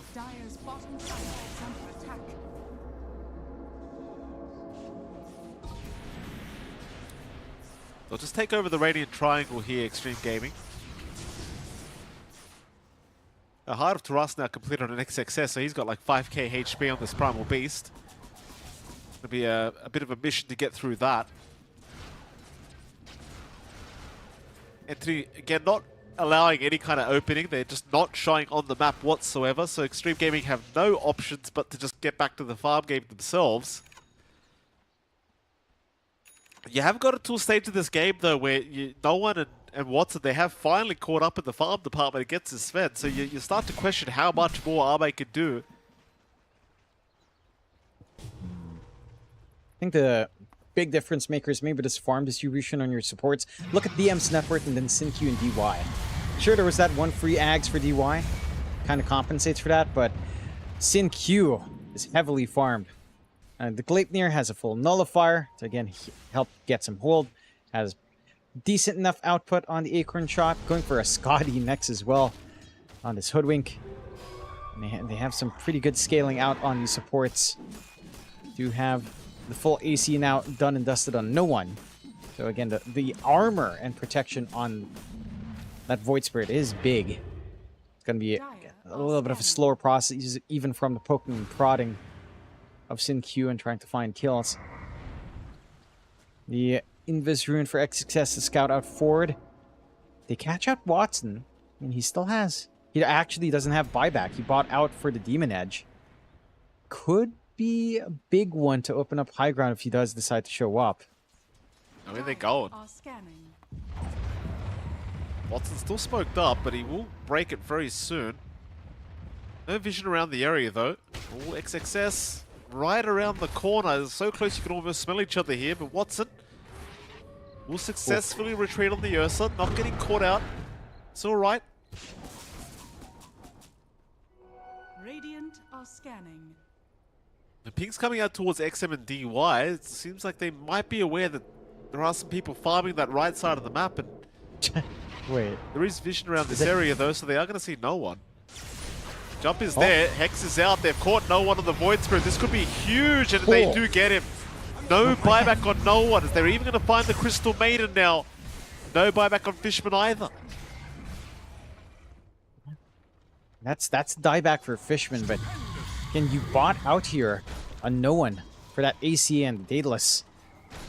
That's the opening for Extreme. This high ground can get ripped to shreds. And did XM really go for it? I think XM actually went for Kaya Yasha? Or Sanjin Yasha again. As he is queuing up the Yasha.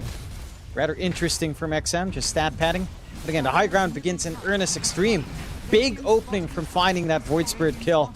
And Entity, they can't do anything. That's a lot of their damage output. That's their front line initiation with the AoE silence. No way to stop this. Absolutely not. Extreme Gaming almost up to the Megas now, going for the final lane of Barracks. Entity still have no answers here with 2 heroes down. The DM is going to buy out a BKB. They're going to try one last time by the looks of it to try and salvage this game too. Jump is there. Watson, he'll jump right in onto the Sped. They have done a fair bit of damage so far. In fact, they'll go onto XXS instead. XXS unable to get away.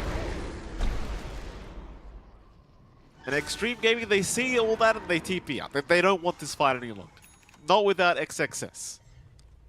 Not to do not want. Mike, XM is actually going for Kaya Yasha after Kaya Sanj. Does the spell amp stack? No. I don't believe... spell amp sources do not stack from Kaya. I don't think. Just like Yasha bonuses don't stack and Sanj bonuses don't stack. If I recall right. It must be the mana regen amp then, perhaps? Yasha Kai doesn't have mana regen amp, does it? It's only Sanj and Kai, I think. And Meteor Hammer, no? Oh, no, there is. Alright, I don't know if that stacks. That sounds like an oversight, but mayhaps? Would be interesting to see now. I mean, he's already got 80 mana per second. Okay, yeah. Okay, yeah, okay. That's... That cannot be intentional. Are scanning. But, great on XM. He's going to have a fantastic time zipping around. Oh, yeah, absolutely. The thing is, well, if the spell amp did stack, like that's a ridiculous amount of damage, him just zipping around. And you can't stop him from doing it either because he's got this crazy mana regen now. Well, Entity, they've grouped up. There's going to be a 4-man smoke though from Extreme Gaming as they are running through the top lane. Entity, they'll hang around the mid lane instead, push out the creep wave there and try to force Extreme to come back. Dire's middle tower is under attack.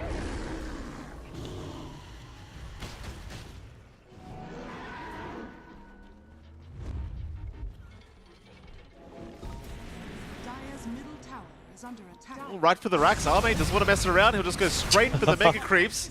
DM.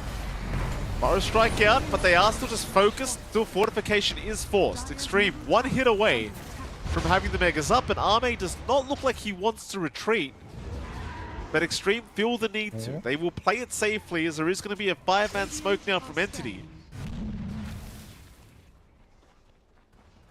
And yet, indeed, Arme has TP'd out, so they are giving up on that push. They'll just accept the fact that they'll have to wait another day. So Entity are still smoked up. They're still running through the mid lane, still trying to get towards Extreme Gaming, but it seems like they are running the wrong way now. They are. They could try to shove out. They have to repair bot. Massive creep wave ripping through the random buildings now, at least providing some protection for the tier 3. DM is there to at least clean up.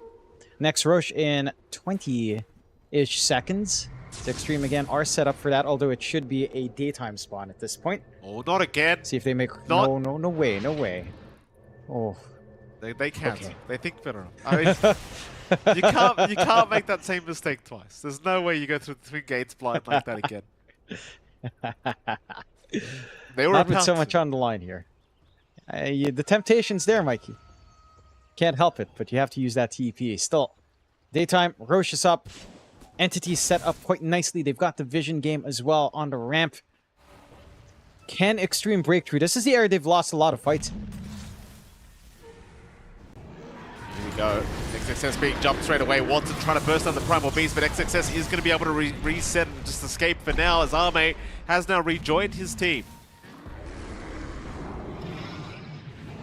The Entity, seeing that they could not burst down XXS, they will leave the area immediately. Roshan is available though, so they are kind of allowing Roshan to go freely the way of Extreme Gaming if they don't come back. Though Extreme don't actually believe Entity left the area. They're still quite afraid that they're hanging around. Yeah. Hugging the Lotus Pool. Giving some chance for Entity to, again, reposition right by the ramp, right by the outpost area. Again, they still have this vision. BKB, Ame is still ready, but he has to be fast. We ran right into the vision. Ame being held down, already half his HP gone, but he'll pop the Godric to try to fight back now. They are still focusing down the Sven with the Satanic. Going to allow the reset. They've got Watson, they've got Karaomi. There's no buyback on the Ursa. There's no even find DM. Buyback's being committed here by no one.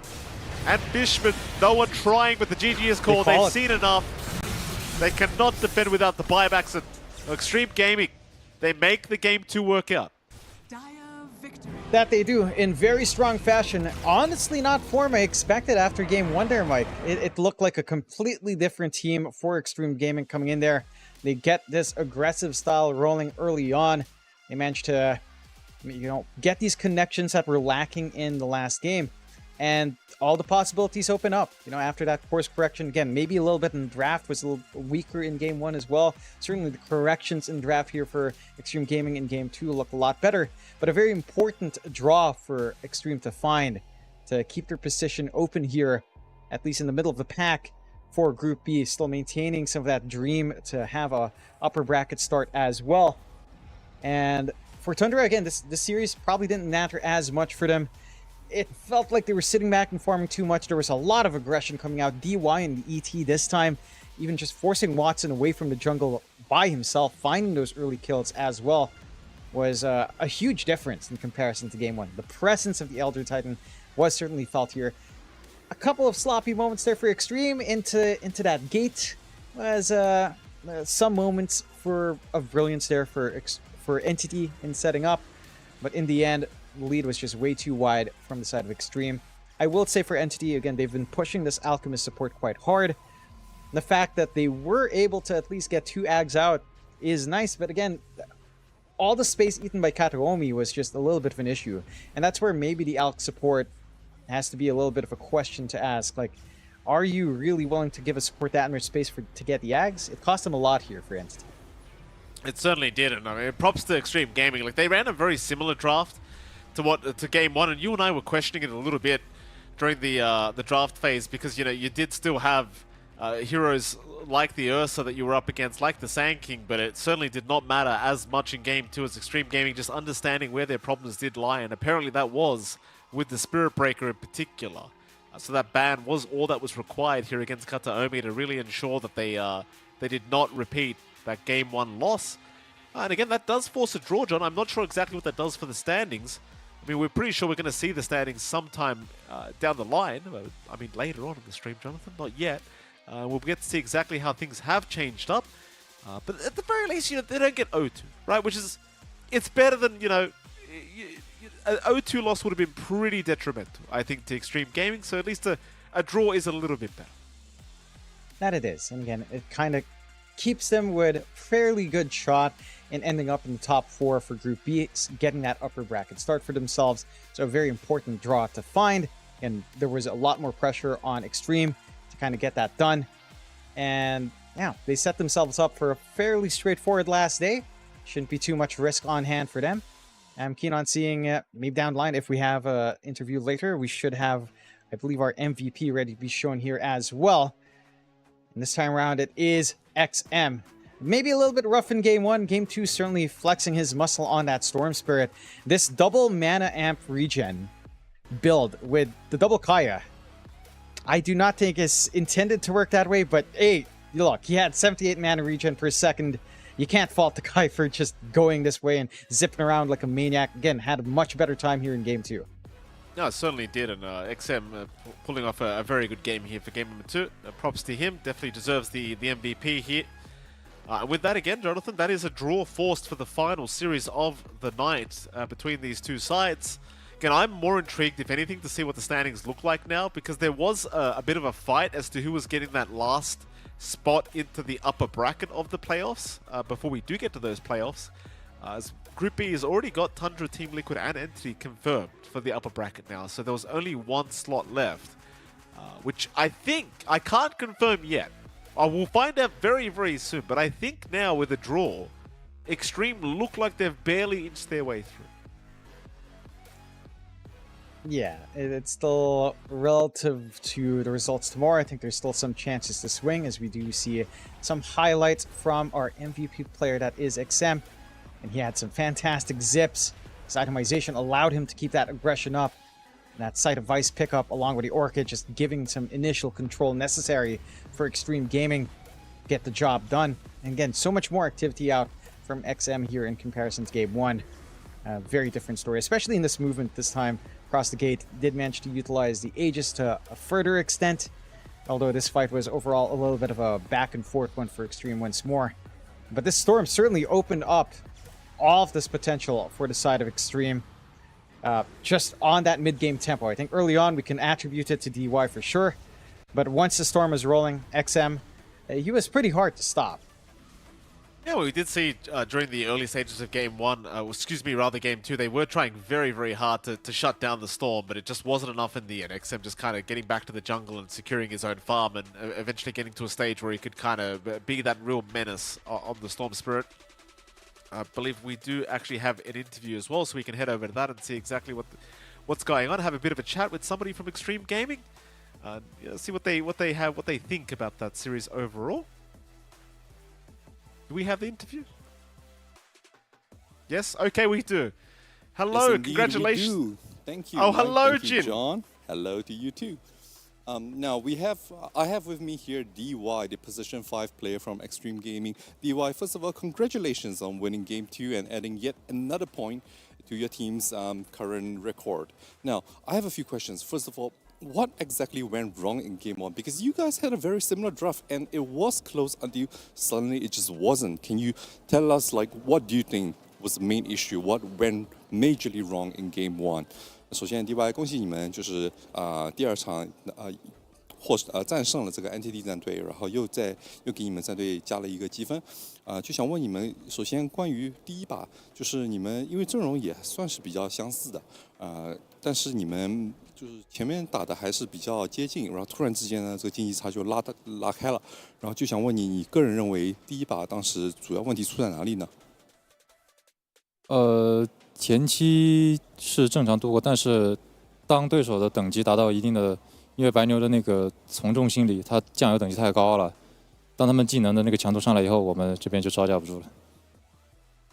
So what happened in game 1 was that it was mostly around the Spirit Breaker, even though the early game we were pretty close. But, you know, Spirit Breaker's his innate, it provides bonus experience to whoever that's lowest level on the team. And pretty much it caused a major level disadvantage to us. And we basically suddenly found ourselves unable to fight them anymore once the level gap got too wide. Now, second question. In the second game, we saw Entity picking a support alchemist, you know, farming aghanims and all for his cause. Now, this used to be kind of a meme pick, at least in pubs. So I want to know, is this actually legit? Are we going to see more support alchemists in pro games? 第二个问题呢，就想问，在 NTD 第2场里面，他们选了一个辅助炼金，然后辅助炼金呢，通常就是在路人局里面算是一个比较毒瘤的一种打法，就是你就整天去刷野去刷 A 仗而已。就想问你，你是否在这个职业赛里面真的有这个辅助炼金一席之位呢？就想听听你的意见。当你的核心位置对于 A 仗这个道具的需求度很高的时候，不妨可以试试，我觉得是挺有想法的。if your draft has, if your cores are heroes that are really, really hungry for the Aghanim Scepter, where the Aghanim Scepter pretty much can change the entire pace of the game for them, it is a serious consideration. It is a very unique playstyle which can be considered for a pro game. That is DY's answer to us. Now, final question. As the position 5 player supporting Ame himself, you're probably the best judge as to, whether Ame is back in form, back to the prime Ame that we've seen before. Can you tell us your evaluation of Ame? Is he truly back?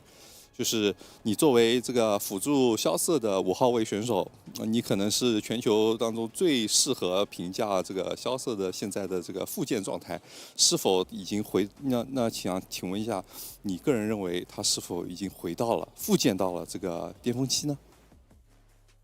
我觉得关于这个问题的答案，看过比赛的观众心里都有一个自己的答案吧，应该不用我来讲。I believe anyone who's watching those games will have an answer of their own just based on Ame's performance. So I don't think I need to give an answer to you guys. I think everyone will be able to see for themselves. Thank you very much, DY, for taking this interview, and best of luck in the tournament in the future. And I'll take it back to the cast.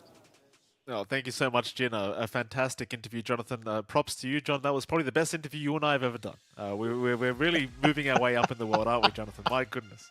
Thank you, Jin. That was it feels nice to sit back and just watch an interview being done for once. I was ready with questions for once in my life as well, John. That was the worst part. I had no idea we were going to ask no questions. How great's that? It's a fantastic time, of course. Jin does a fantastic job. And we got some very interesting answers, of course, from DY. And of course, we've got our standings coming out now as well, as we can take a look at the updated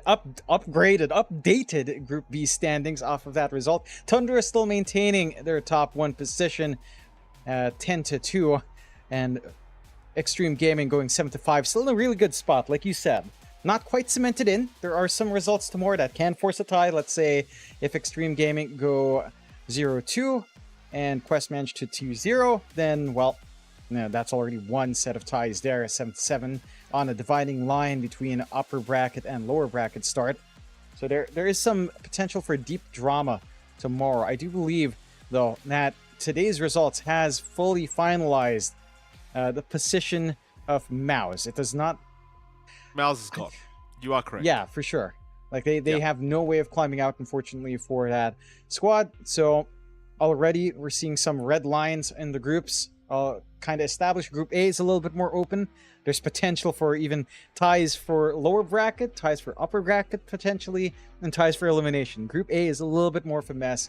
Group B a little bit more clear cut. So the last day of groups tomorrow, Mike, it's going to be an exciting time. It's hard to believe, again, from play-ins into the groups, we're already approaching the playoffs slowly but surely. Those trophies will start to get crushed up and claimed soon enough.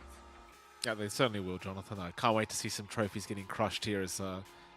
With that, though, Jonathan, that is it for today. We have no more Dota going on, unless the mainstream's still happening, which, I mean, I haven't got it up, sadly, John. Oh, I'll bring it up and confirm. Is the mainstream still got some Dota 2 going on? There's an ad running. I don't know, Jonathan. Anyway, you know what? If you did want to check out the mainstream, there might be some more Dota 2 happening. Otherwise, it is MLP Dota. It's John X Fire. It's been a pleasure. We'll catch you all again tomorrow.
impossible, now we can't lose. Even though we outside, still get it in. You want the ground, get in line, there's too many men. Stop me, can't nobody stop me. Lately I've been on my own, can't nobody stop me. All this tough talking for the birds, now I'm furious. This will never end, so I'll never need a period. So we gotta fly high. If you ever had a dream, put your hands in the sky. Yeah, cause we never going down. When it's all said and done, we gon' still be around.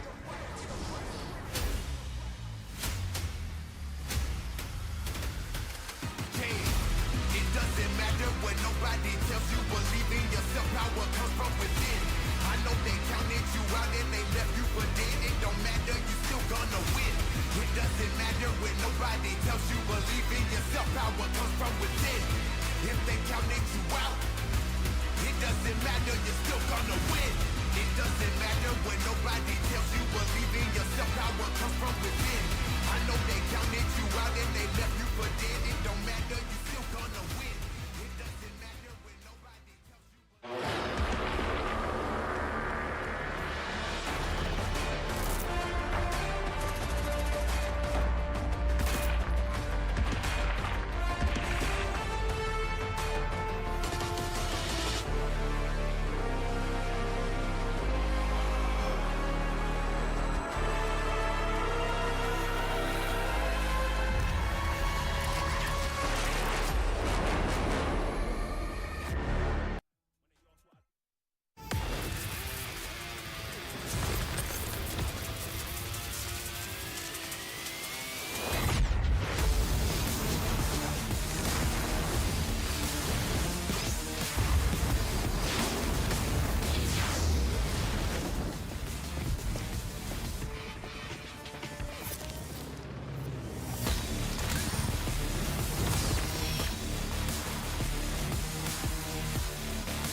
Honor 200 series, the best portrait phone AI empowered.